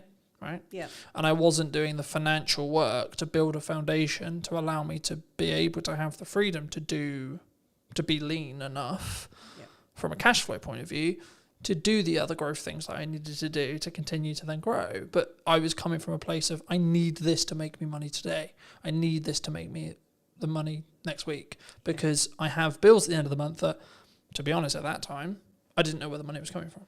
Yeah, You and know. that's typical, especially in the early days of running a business. But the problem is you become so busy running around doing those jobs, and I'm just as guilty of it.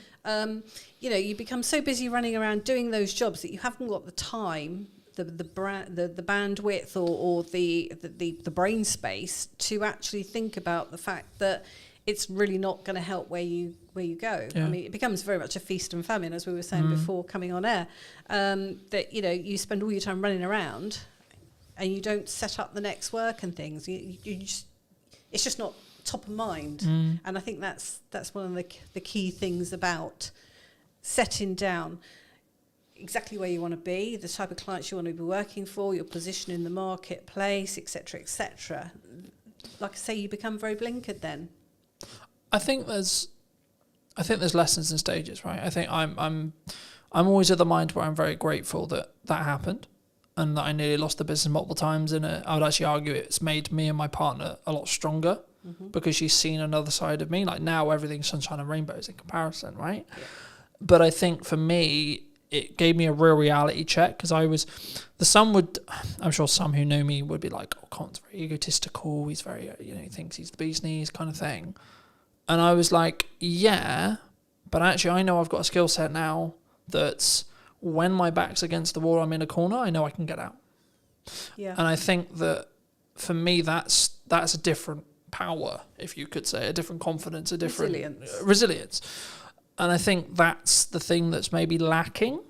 When we first spoke, we talked a lot about AI, and I'm sure we'll get into AI, but like for me, I'm seeing kind of people who are lacking resilience in the respect to how the turbulent market, like you can look at geopolitics, you can look at like general politics, you can look at what are Labour about to do with like changes to corporation tax and et cetera. But I always look at it and go, okay, well, can I affect or change any of these things? Can I affect and change what's going on in the market and how business confidence is? Not really. So yes, I need to be aware of what's going on and what opportunities are there, but actually the only thing I should potentially be blinkered on is the things you were talking about in regards to positioning, focus and output, but also what am I doing to develop? What am I doing? This podcast came from an idea and now I'm executing on it. It's not, I think some people, and to phrase it into a question, it's going to be like people have ideas and then they don't execute on the ideas, right? I mean, why in your experience do you think people do that? I think think part of the problem at the moment, or for the last few years, has been this idea that, and it's probably going to sound very controversial, but there's a lot of talk about things like niching down. Now, it can go to an extreme, I think. And what we really need to be doing is finding ways of being adaptable, because with ever-changing markets and that, the people that survive are the ones that are going to adapt. So while it's great to niche down, if you niche down too far, you can really struggle when things change. So it might be useful to say that you work in a particular industry, but that's, if you just say that you work in that industry, that's when you're going to struggle, if that industry then suffers. Yeah. So yeah, I think it's all about adaptability. Do you think people niche because it's easier for them? The general attitude seems to be that you can make more money by niching. Yeah, I heard that. So there are a lot of designers out there who have niched down and just say that they work in a particular industry. Now, I don't do that. I have worked in certain industries and I can push those if I wanted to. But for me, if I was to niche down too much, I'd be bored out of my brain, because, you know, the same challenges come across all industries generally. So it's, you know, it doesn't really matter whether one week you're doing something like for, you know, branding for a care company, and the next minute you're doing something for a plumber. something in the aviation industry, or plumber, or whatever. So, you know, it's the same problems, just with slightly different issues that come with those industries. But everyone's generally facing the same sort of issues. And obviously I've got enough experience to, you know, to be able to do that. Do you think you need resilience to be able to be that, like, open? I mean, I've always been of the view that you shouldn't niche specifically into an industry, because I always use the example of, like, say that to wedding videographers during COVID, for example, right? It's like, how'd that go? But I think for me, like, I get why, and I've worked with some people who are very specifically niche and it's worked for them. But for me, I also think maybe it's an authenticity thing. For me, I'd be like, I don't feel that's authentic to me. I wouldn't enjoy, I wouldn't be able to do my best work if I was I'm just going to serve educators. I'm just going to serve accountants. I'm just going to serve designers. I'm just going to, etc. I'm just going to do podcasting. Because one of the reasons why I went into business for myself was so I could have the variation. Yep. So I could have the location variation. If one day I'm in Southampton, then I'm in Salisbury, then I'm in London, then I'm then I'm in Newbury, so on. Yeah. But then also, you know, one day I'm going to be doing podcasting, next day I'm going to be doing a promotional video, then I'm going to be doing a conference, then I'm going to, so on. That variation regarding the work I do, but also the freedom that comes with. Yeah, absolutely. Well. And it's the same with design. You know, it's problem solving at the end of the day. I think so many people, they look at, because they only see the success stories when it comes to niching, right? Just focusing on that briefly. Like, they see the when it works, but they don't see the ones that did it and then actually lost money, right? Or made less money or the same money. And again, like, to reiterate it, I think for me it's the authenticity piece. It's like, what else did you do outside of business? And I think making lots of money to a level could be a reason why you're in business. Sure, people do that.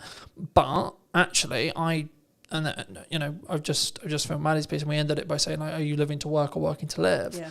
And I think for me, it's to have the freedom to be able to market the business and work with the clients I choose to want to work with. Yeah. And to an extent, I have to charge a premium for that, because it means I'm going to limit my amount of client delivery. But also, because I've built my business in a retained model now, I'm actually less likely to take the wrong projects, because I don't need the revenue. Yeah. Like, I don't need it. So then it's a question of, does it actually apply to my goals? Does it help me grow? Is it a really nice project? Is it a really fun project? Is it the right client, etc.? And then I can look a bit deeper into the relationship that I'm trying to build, rather than just the transactional side of it of, right, I need to make £1,000. I need to make 500 quid. I need to make 10 quid, whatever it is. And I think sometimes how do you look at it from when you are approached to do some project work? Do you look at it purely from, are you the best fit as a designer, or is it as a brand, like depending if it's a rebrand, etc., or like the work, depending on the tangible work you're doing, or is it purely in some contexts actually they're going to pay me 10 grand? No, I mean, there's potentially clients that I wouldn't necessarily work for. I haven't really kind of come across any because they haven't. That's not the kind of client that would necessarily approach me. But if I don't think that I'm the best fit for it because I don't, I don't understand what they're doing or whatever, or just didn't get on with the people. Because at the end of the day, when you're working with someone, particularly with branding, I mean, brand strategy, the general consensus is probably that, if you're doing it, it's a case of you hand it over to someone to do. I don't work like that at all. For me, it is very much a case of I work with you.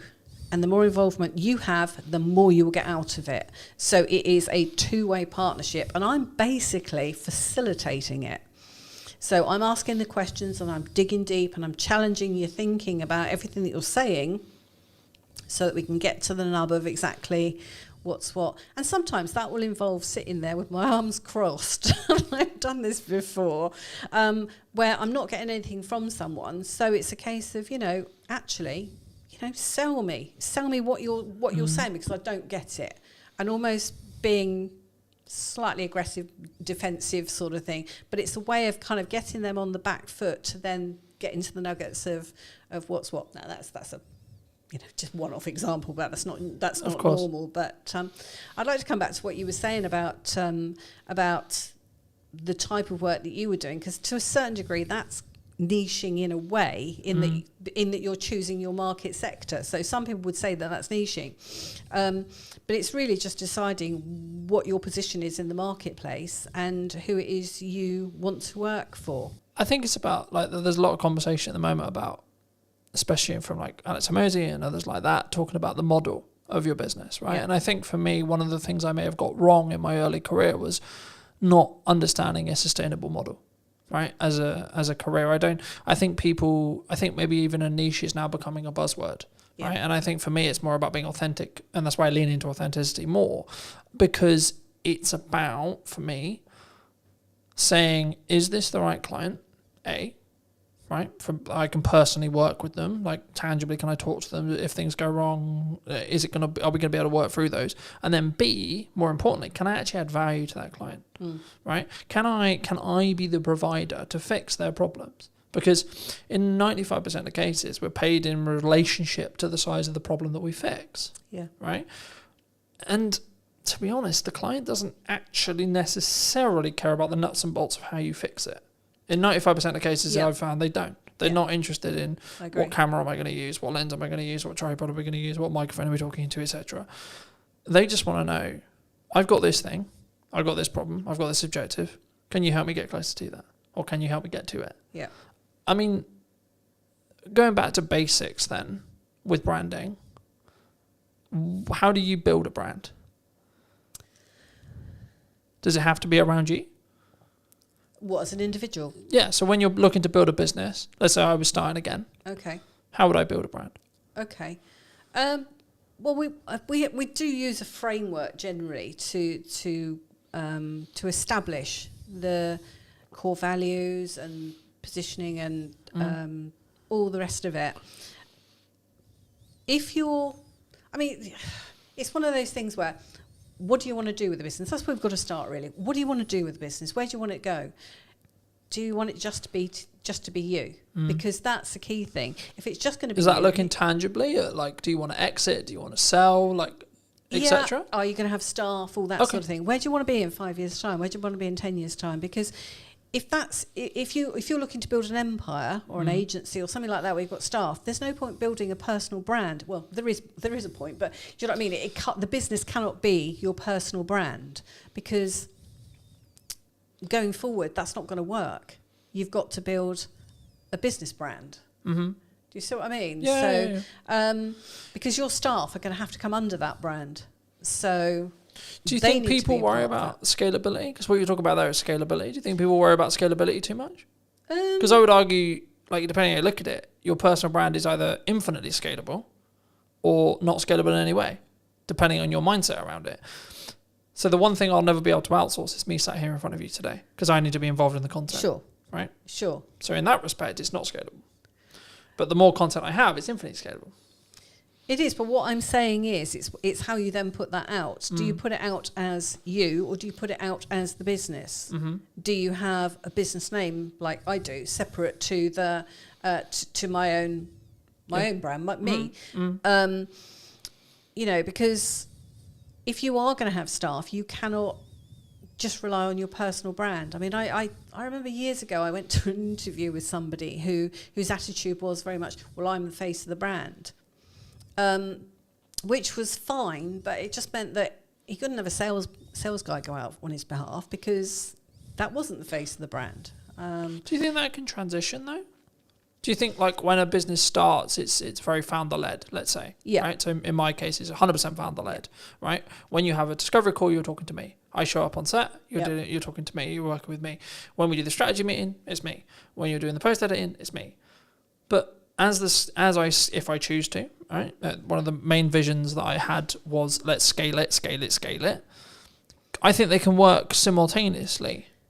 It depends where in the growth process you actually come in with this, really, doesn't it? I mean, yes, if it's at the very start of a business, but what I'm saying is those are the questions that we ask for going forward. Because if you are going to stay as a freelancer or as a solopreneur, whatever, then build your personal brand, because that's probably got more equity long term than your business. But do you think that's Do you think clients and consumers are more open to connecting with people's personal brands than company brands then? Because I've found personally looking at like the corporate side of the world, that even corporates are now like driving out saying who can we put maybe in the C-suite, or like who can we put out that is the personal brand for the corporation. So I think it's because I remember listening to a couple of years, about 2 years ago now, and it's kind of transitioned as well into 25 as well, where corporate trust is at an all-time low. I don't know if that's still true now, but it definitely was a couple of years ago. And I think part of the reason is because they stopped being personal. Yeah. They stopped having this. You stopped knowing the salespeople. You stopped knowing the business owner. Yeah. You stopped knowing the person that was behind it, and it became very. And that was kind of the transition into AI as well, because it became very just about profit and about ROI and about, like how can we leverage this and how can we be as efficient as humanly possible? And humans aren't efficient by proxy. We're not robots, right? No. But I guess to phrase it into a question, I mean, do you think that looking at the larger scale, maybe of the corporate world, because like our unique selling proposition to smaller business owners is we can be personal, we can be me, right? Because that's what we sell. That's we're not scalable by proxy, by deliberate. Do you think corporates should be looking at personalizing their business brands? What happens when the person leaves? If it's a person, if they've moved company, then what? What is that person putting out? Are they putting out stuff that's on brand with the company, company's policies, or are they putting out stuff that's completely random, and at odds with it? It's difficult, isn't it? Yeah, it's a difficult one. Yeah, I think there's pros and cons. I think there's risks like anything when it comes to that. But I think that maybe the medium-sized companies that may be listening to this, or the larger companies that listen to this, I think you have to make that decision, and then you have to commit to it for a period of time. Yeah. And to an extent, you are potentially risking, and that's why I sort of lean towards C-suite, because they're less likely, they're more committed to the company that they're in because they're C-suite. But actually, I would say, okay, well, let me pivot the question differently. If you're an employee or someone who's entrepreneurial minded or starting out, then should you just focus on personal brand? Do you think? I don't think you should ever just focus on personal brand. I mean, or can you run them side by side? Yeah. Because people know I'm Colton from Brunton Media, but they'll probably know Colton more than they'll know Brunton Media. Yeah, I think you should run the two.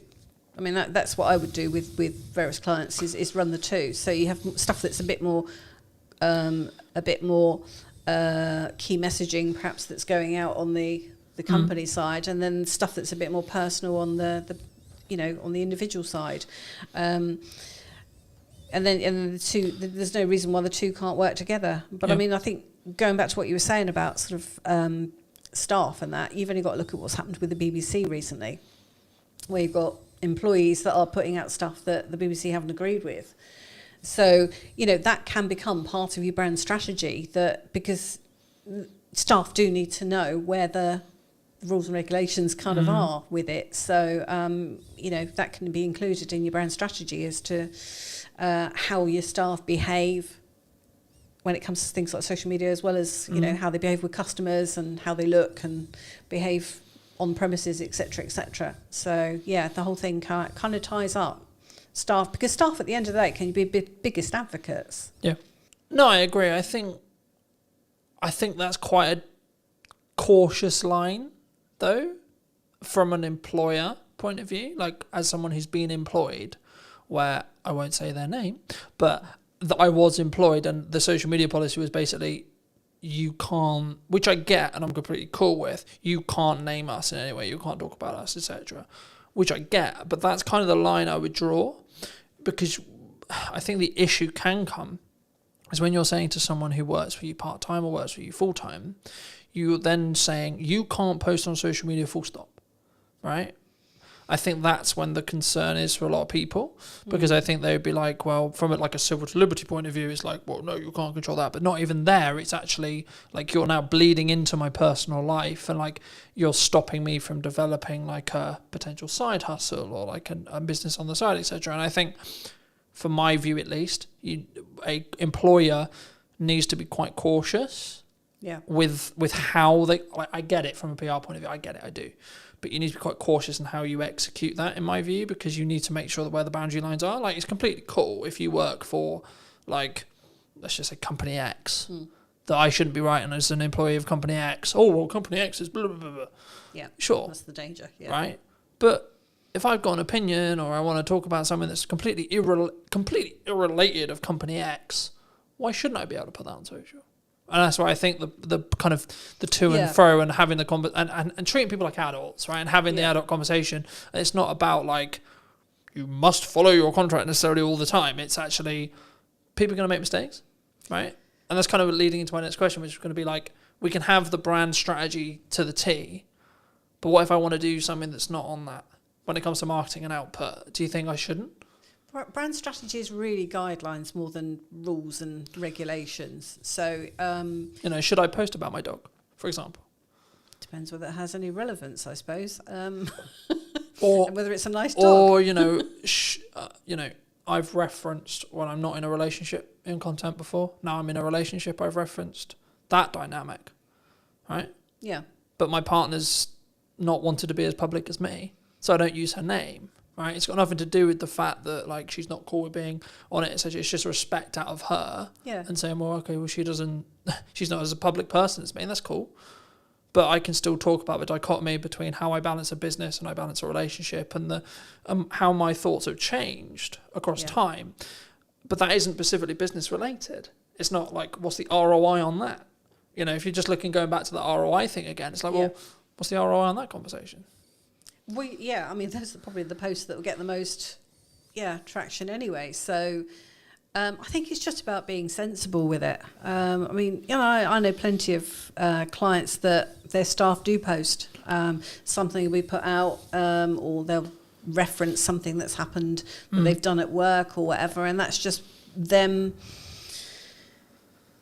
showing their skill set as much as anything, or you know, success of something. So I think it's one of those things that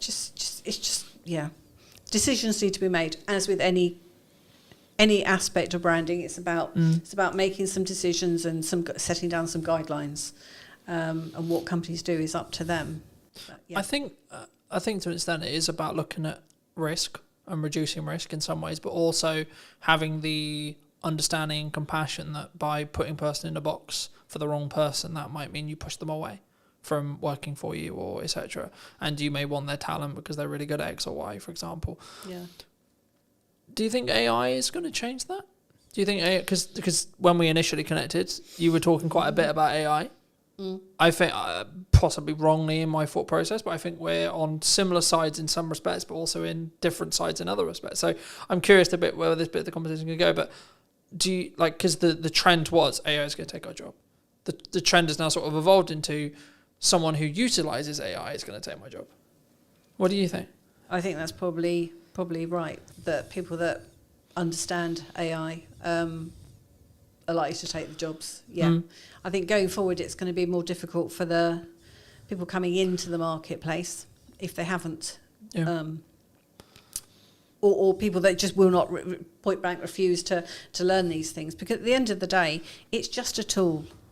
Yeah. It's just a tool. So, you know, if I didn't know how to use Illustrator or Photoshop or something, I'd be, you know, I wouldn't get the jobs, sort of thing. And it's the same with the AI. AI is just a tool that speeds things up, as far as I'm concerned. Do you think there's a lot of scaremongering around it? Do you think people are very... I think there's a lot of hype. Okay. I think going forward we could... I've got a client that's in the sector, and he's convinced that they're going down the wrong route completely, with building on knowledge graphs rather than mathematics. And so it will be interesting to see over the next few years just exactly where it does go. Because if it's learning from itself and it's making mistakes along the way... Well, that compounds on mistakes, yeah. And the worry is if that then gets used for things like medicine and stuff, where's that going to end up? So yes, it's an interesting one, and I've embraced it because for me it's like having an intern that I can just get to do a lot of grunt work and then go through and check everything, and it's been an extra pair of hands. So I mean, you know, we've discussed at length how I utilize it, how I'm utilizing it, and etc. But I do feel concerned for 16, 17, 18, 20 who are wanting to skill up. Yeah. Because the entry-level jobs will be done by a robot, whether that's AI, whether that's a physical robot that's being run by an AI, or whether that's a self-service checkout that has AI features built into it, etc. Like, we can machine learn it. All these they're kind of buzzwordy. They're actually ways of describing the inside tech. Yeah. In reality, it's technology taking and making stuff more efficient. That's actually what we're talking about.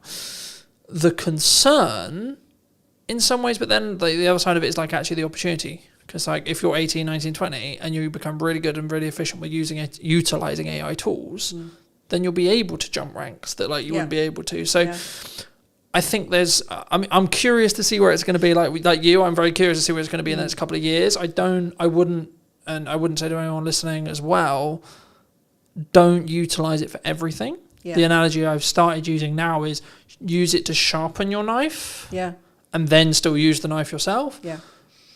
In the same way you wouldn't use a hammer to put up a set of shelves. You use a screwdriver. You need to know how to do the process that you're getting it to do. But also there's a cognitive side of it as well, which has been discussed a bit, but not as much. If you're using AI to do your thinking for you, you'll be ceased to be able to think. Yeah, exactly. Which for me isn't too much of an issue because I use it to do the stuff I already know how to do. Exactly. And then I can then think about the larger scope stuff. Yeah. So my brain, and I'm also someone who's now forcing myself to read a physical book, right, as well, because I'm aware of the cognitive stuff that I'm now not doing because I'm utilizing technology. Yeah. So I'm trying to balance it deliberately. Yeah. But I guess the question is like, is there like, when you look at branding, when you look at what branding feels like, looks like, sounds like, is AI potentially going to change that, adapt that, like potentially ruin it, potentially destroy it? Because some people just use it. Some people just type into ChatGPT, write me a social media post, enter. Yeah. Right. Yeah. But then, who are they actually talking to? What are they trying to say? Those are the things that you need to understand before you would then use it for writing social media posts and that.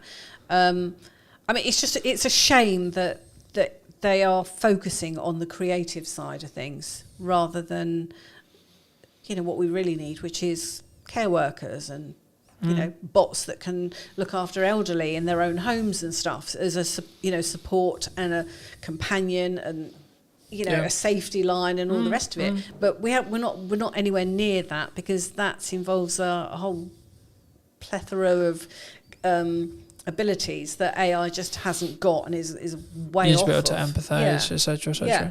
So it's just a shame that they just seem to be focusing on the creative sides. But I mean, it's also coming in for things like law and stuff like that as well. So, you know, I mean, are we all going to be out of jobs? Are we all going to, you know? Well, if you go down the Terminator Doomsday books, then yes, right? But and then we're looking at completely universal income and that kind of entire point, and no one works, etc. But I actually think the real reality will be what happened with technology, has always happened with technology, which is the jobs we did won't be as important or as done by us anymore. They'll be done by a computer, technology, or AI, or both. And then we will do strategic thinking, we will do creation, we will do, and that's why I'm focusing solely on strategic thinking now. That's the only things I'm thinking about. That's the only things I'm creating for. That's the only things, because everything else will get commoditized.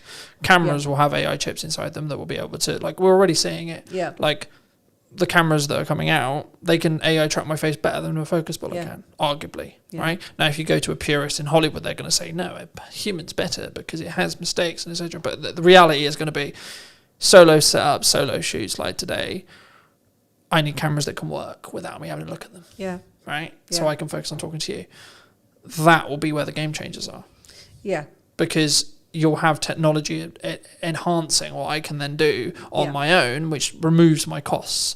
And I've been thinking about this a lot. It's like, well, actually, businesses have done this always. They've tried to find ways to pay people less or outsource it to other countries, and they've always looked to reduce costs as part of being a business. But it did also open up a question, which is like the counter opposite to AI, which is what role does emotional intelligence play in our branding or in business? Yeah. Which is the other side of it, which has to be humanized. Yeah. Do you lean into emotional intelligence? Is it a situation where, because I've always been very fortunate where I was brought up to understand emotional intelligence and be very emotionally in tune, so to speak. I could go down the road of like men are known to be a masculine, stoic thing, but I've noticed actually the people who are, quote, winning when it comes to social and what they're doing can lead with emotional intelligence, meaning they can lean into either the feminine energy of being empathetic and understanding and that kind of thing for periods of time, and then also then transition and shift into the go-getter, stoic, I've got shit to do, fuck my feelings, it doesn't matter, I'll deal with it later kind of approach. And I think actually the people who don't sit on their morals and go, I'm a stoic man or I'm a stoic woman, but then also don't lean into I'm a victim, the world's really difficult, and actually can balance between the two and bounce between the two and lean between the two, will be in a position where they are more likely to win. Because they won't just be, in the same analogy, smacking a head repeatedly against the wall going, well, the wall's not breaking down. But it's a case of understanding your client in that situation, really. I mean, if you know that your client is a female of a certain age and likes, you know, certain rom-coms and all the rest of it, you're going to have a more feminine approach when you communicate with her. Whereas the same approach isn't going to be applicable for a roughy-toughy man, is it? That's into outdoor sports or something. You know, you've got to address it in the language that you use, the imagery that you use, and it may not be for a whole company. It may just be for a particular set of products or something for that company that you lean into those things. But then you would have an overall brand for the organisation as well. Which is, you know, I don't know, we produce the strongest, longest, whatever toilet paper or whatever, whatever the item is, you know. So yeah, I think. But looking into personal branding, is it actually about just being in tune to what you're feeling at the time and or what's authentic? I hate using the word authentic all the time, but authentic to you. Yeah, I think you've got to be authentic to you. Because there's times when I'm really busy and I'm really like, where I've got a lot of shit to do, and I would be perceived as someone who's quite stoic in that respect. Yeah. And it's not that I'm not in tune with my emotions, it's that I know to get the X amount of things done that I need to get done, I need to utilise stoicism. But everything you would be putting out at that time would still have your tone of voice and everything, even though it might be a little bit sharpened to normal. There would still be the essence of you within that. I mean, I'm very introvert, so doing stuff like this is terrifying. But and I know that in some instances that can kind of come across as a little bit aloof. And it's not. It's just that I tend to stop and think about everything. If I go into a networking group or something, I'm kind of there assessing the room and everything. And it's not that I'm sort of being snobby or anything like that. I'm just processing what's going on. So, and I'm quite open when it comes to social media stuff. I mean, I don't talk about family and things like that particularly on there, but I will hint at things just because but yeah. Do you think it's also about kind of the chapter that you're in? I've been, and again, it's kind of like, I hate using the word authentic, but it's being authentic to you because, for example, I've always been someone who talks about my emotions quite openly. I've been very heart on my sleeve kind of thing. Like when I'm going through shit, I'll be very open about going through shit. When things are going really well, I'll be talking about it really well, right? Like when I'm really excited, I'm very animated and etc. But I also don't overthink it. Right, I think so many people, they sit there and go, I shouldn't write that post because it would be perceived this way by a person I don't like. Or what if XYZ person sees it and then they think about things? Or what if they choose not to work with me because they see something? And I think actually, in the nicest way possible, in the grand scheme of things, it doesn't actually matter that much. The lifespan of social media posts are very small. So it doesn't really matter that much. But if you set yourself boundaries in the first place... Yeah. We do all have boundaries. I mean, I don't like having my face on social media. I've never been particularly photogenic, unlike my sister. But it's just one of those things that I don't tend to do. I've always been behind the camera in front of it. Is that an approach thing, or is that if you're happy to share a self-love, self-esteem thing? Do you think?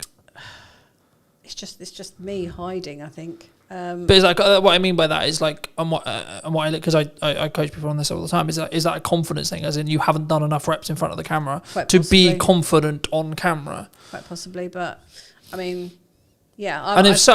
More props to you to doing the show because that shows that you're pushing yourself outside your comfort zone, which not a lot of people would choose to do. Which is what I am doing this year. Yeah, I'm forcing myself to be more visible this year as a person.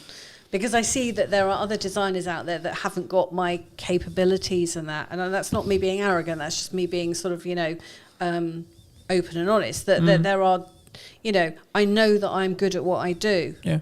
So I have got to push myself out there because I can help more people if I do. But it's also you're kind of leading with your best foot forward and you're helping your client more so, if that makes sense. Because... actually, by you putting yourself out there more, you're the best solution for them. And by you doing that more, you're doing them a favour by ensuring that they can see you. Yeah. And not being, quote unquote, it's not to diss anyone else. It's just we might synergise better. Yeah. Right? It's not like tangibly you're better. Because this is the thing that people don't understand about value. I think this misconception sometimes. It's like, Colton, you post 14 times a day. I'm like, okay, don't watch it if you don't want to. Yeah, I'm putting out stuff that will be perceived valuable by a certain set of people. Yeah. Happy days. Yeah. If you don't think it's valuable, there's plenty of other content you can watch that has nothing to do with me. Yeah. Right, and that's why, especially in an interest-based graph rather than a social-based graph, to go a bit technical, that's why just posting for the sake of posting, not just for the sake of posting, but to get out of your own head and just do it, will always win for you because your output will then be your input in 3 months. Yeah. 6 months, 12 months. Yeah. Depending on what as long as you lead with value. Yeah. It's not about me going, I sell video. No, it's this is what I found works. Yeah. Try it. Let me know. What do you think works? What do you not think works? And I think sometimes we get so hemmed up in what I'm going to put a post out, and what is it going to be perceived by my friends, by my family, by my sister, by my brother, by the person I went to school with, by my old crush, so on. And that stops us in our tracks. You have rebranded semi-recently? Yes. I changed the company name this year. Why was that?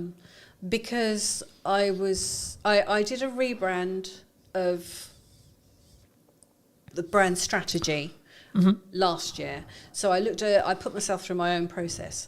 So I knew what the brand strategy was, and the final piece really was the actual name, because these are all pieces that come together to form a brand. So what I realised was that although having done a lot of SEO stuff on the website and things like that, it still wasn't making a lot of difference as far as visibility was concerned. And the reason for that was because the name, which was The Art of Communication, which I've had since 2008 and was great in 2008, has become a phrase that's been used by so many people that you just can't get any traction. So I had been thinking about it for about 2-3 years, but hadn't really settled on anything that I felt was quite right. And in the end, I just thought, I've got to do something, and it makes sense just to change it to Art of Comms Creative, because same URL, same emails, all the rest of it. It's just a step forward. So and everything else about the brand was already in place. And that's something that I've done with other clients as well, where they've had their business for 2-3 years or a bit more, and they've found that they wanted to have a rebrand, and we've looked at the name as part of that, because they just weren't working. I mean, some of them were long names and all the rest of it. So, and the other thing with rebranding like that is well, once you've got your brand strategy in place, it is possible to pivot with everything else remaining the same. Yeah. So it could be that you change a name, you change a product or something like that. But if you've got all the rest of it in place, that's just one element that you need to then alter. And I've had that with clients before, where I've had clients that I worked with before COVID that have had to make significant changes since. But because the strategy and everything was already in place, it just meant making some small changes, and the rest of it stayed the same. So it's not wasted ever.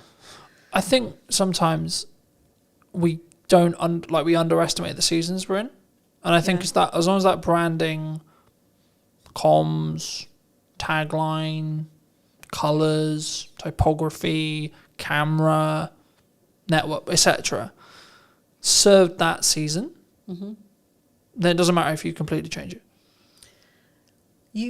As long as it's then in line with what you then want to do. And the keys and the reason why I didn't mention the values there is because the values are the bit that need to stay the same, in my view. I think it can be very difficult if you do change drastically. I mean, we've only got to look at a certain car advert that changed recently and bombed. But I would argue they changed their target demographic there. Yes, and that was half. Which was the issue. Yeah. Right. You could have reworded and redesigned the logo 1,000 times over, and as long as you were still talking to those same people, who cares? Yeah. So it can be very dangerous doing that. I think you've just got to. But that's why I think you need to be authentic when you start about your values, meaning the business. You need to install the values that you have into the business, whether it's a business brand or your personal brand or both. And then you need to be very clear on your target demographic. They can slightly tweak and change in respect to like the ideology and like the age and so on, and like maybe the income level, because especially as you scale and you're looking to make more money, the target that you had when you were looking for really small micro businesses won't be the same as when you're looking to work with medium to large, right? Yeah. Just in income. Yeah. But the problem that Jaguar had was they went, we have a certain set of people who we've talked to for 50, 60, 70, nearly 100 years. Yeah. Actually, no, man, we don't want to talk to you anymore. Yeah, yeah, we're not interested in you. Actually, we're going to go over here and talk to these people who actually didn't really like us to start with. Yeah. And that's the problem. You don't necessarily have. And then call it a rebrand. Yeah. You don't necessarily have the influx of new clients coming in that are the rebranded clients, and you've alienated your existing customer base. Yeah. Yeah. And it's not about being like overly political or anything, in my view at least. It's actually about understanding who you serve. Yeah. And actually saying if you're going to make a transition, a pivot, whatever you want to call it, Are you slightly pivoting or are you drastically pivoting? And if you are drastically pivoting, have you thought about the downside and have you prepared financially to make sure the company can run for 2 years while you build the momentum on the other side? There's nothing wrong with that. You might have gone, actually, I don't align with that anymore. But instead of doing it in micro changes, what Jaguar did was, we're going to go over here. No, actually, no, we're going to go over here. Yep. So funny enough, it didn't work. Yeah.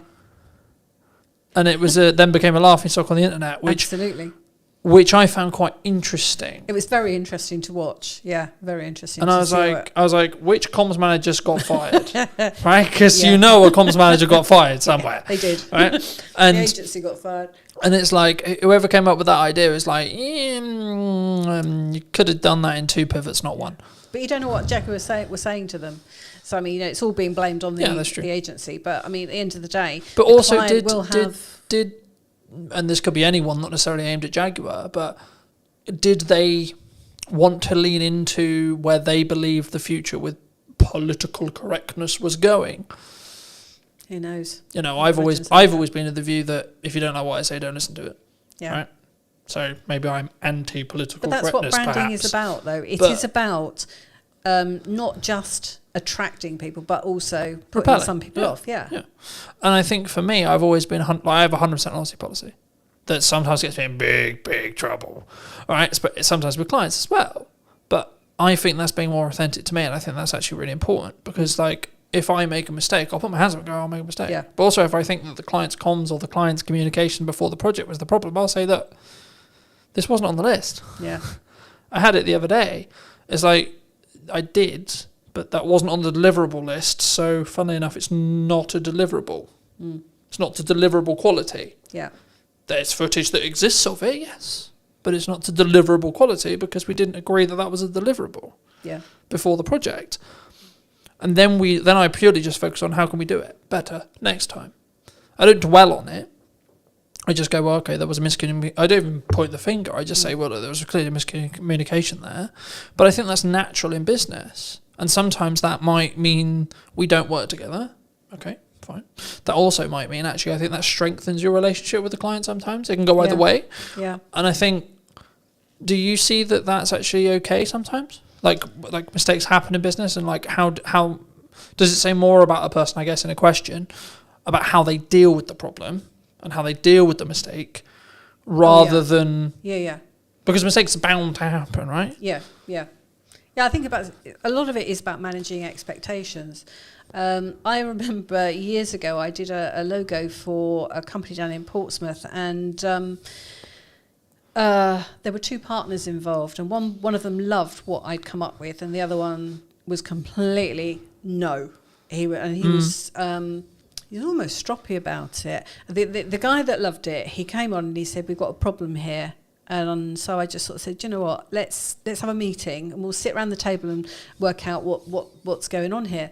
And I went down there, and funny enough, the guy who loved it scarpered. He left me with the other guy. But love to meet you. Bye. But as it turned out, I mean, what we did is we sat down and I just sort of said to him, look, went through the various things, sort of like, what about the colours? Yeah, I'm fine with the colours. What about the fonts? Yeah, I'm fine with the fonts. So where's the problem? So what's the issue then? Actually, I promised someone who's an investor that we would use certain aspect in this logo, which we haven't done. And I'm kind of like, oh, okay, we can sort that. Do you know what I mean? It's kind of like, let's just get it resolved, and then we can move on, because but I could have just sort of said, what's going on here? That's not right. I'm a designer, I know best, and all the rest of it. But no, let's actually work on this together. Do you think there's a level of ego there? Like, as in, you have self-worth rather than you have an ego? Yeah, I don't bring... There's no place for an ego in design, especially when it comes to branding. I was saying business, right? You need self-worth in business. I need to know what I'm worth. I need to know that I'm valued, I need to love myself, etc. Yes. Yeah. But I not sit on my high horse and go, I'm an ego. No. I mean, one of the things I don't have is a particular house style. Okay. And I was talking to a client a few years ago, and I said to her, so what what made you choose me as opposed to other designers you've been looking at? And she said, because I looked on your website and there was no logo on there that I didn't like. And she said, the other thing was every logo was different and it was all different styles and stuff. And she said, and bearing in mind this is just coming from me, it's not, no other staff or anything.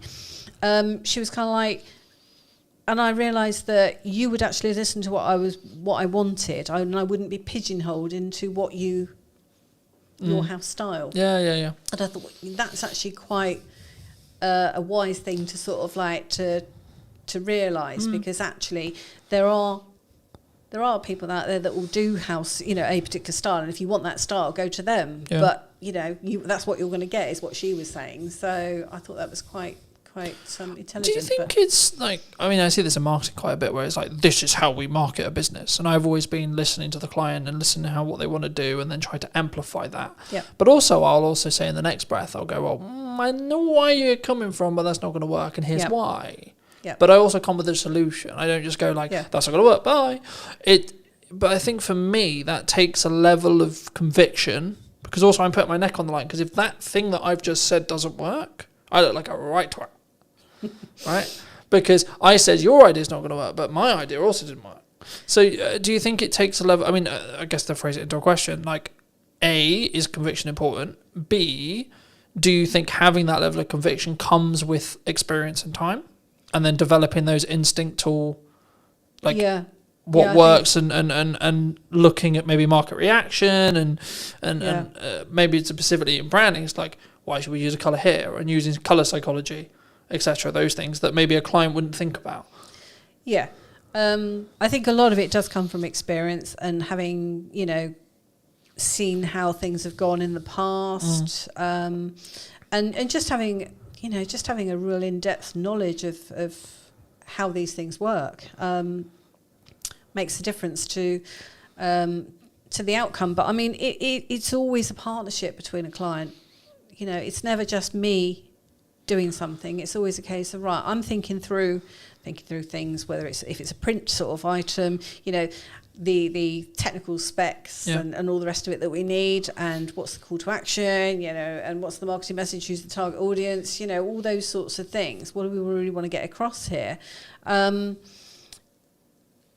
yeah, it's very much a joint partnership. There was another client that I worked for once, and I remember I wasn't working for the boss, I was working for a managing director, and I had a meeting with this particular lady, and the boss happened to come into the room, and I was a little bit worried, because I thought at the time, it's all very well working with the managing director, but if the boss then says, I don't like what you've done, where do we go from there? And he came into the room, and I just sort of like grabbed him and sort of said, project seems to be working, going through pretty well, sort of thing. Are you happy with the logo and the design work that we've done? And do you like it, sort of thing? And he said, doesn't matter whether I like it. He said, it's whether my clients like it. And I thought, bingo, yeah. So, all went through easily and that. But, it's just a case of working together to get the end results that we're looking for. So understanding the results at the start, what we're trying to achieve with this. What's the job? What's the ROI? Going back to the ROI side, and I think that's interesting, because I think it's the same thing. And when you do anything, I think I had an ideal that was, I want the podcast to be like this. I want my business to be like this. I want what I do with content to be like this.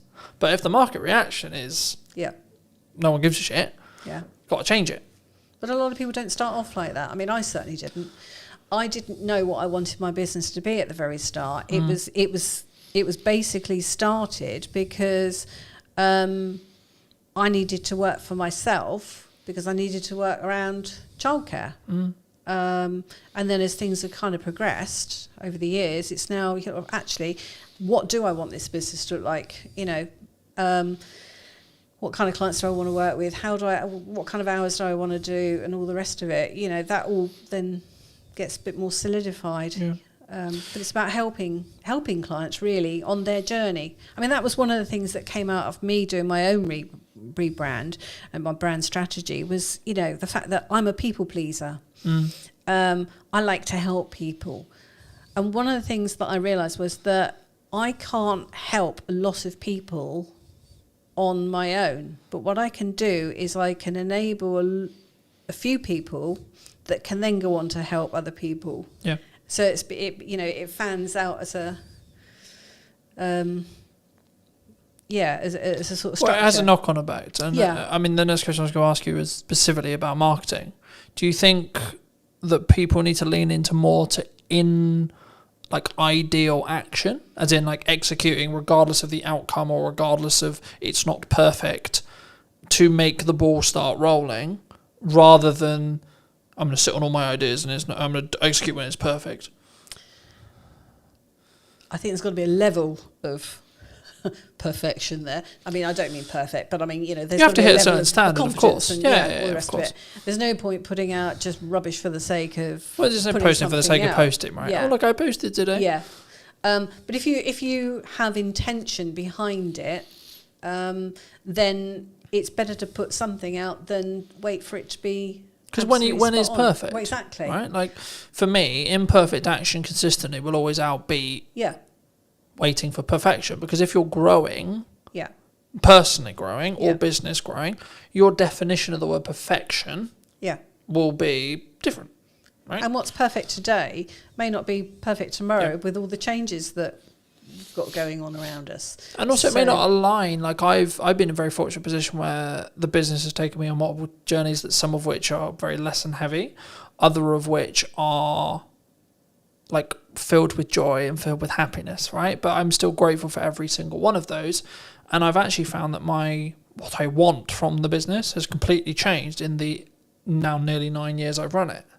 When I started, and I was naive, you could argue I was naive, I was, but I was not more naive than I am now. I was like, I'm going to grow the largest production company or the largest marketing agency in the world, right? It's going to be huge. It's going to be this. And then until you actually start having the office, having the staff, having the costs, having the stress, I was like, fucking hell, no, never mind. Yeah. But what now is success? but I've now realigned it to be actually, okay, maybe one day, sure. But I've now stretched my time window to be, I want to do this for 40 years. I want to still be able to do this in 40 years. And then see where we are. It's not about necessarily that. And I think there is a point in that. And the goal I've always had, and the reason why I still sort of lean on that goal, is because if you set an extraordinarily large goal, you're constantly trying to chase the stick. Or the carrot on the end of the stick. You'll never be content with the results that you create, which means you're constantly looking to grow and develop, which I think will be a better place than, oh, well, I did it. If I look at just doing 20 episodes of this podcast, I've done episode 20. Yeah, Done. now what? I'm done. Yeah. I can stop now. Yeah. But that's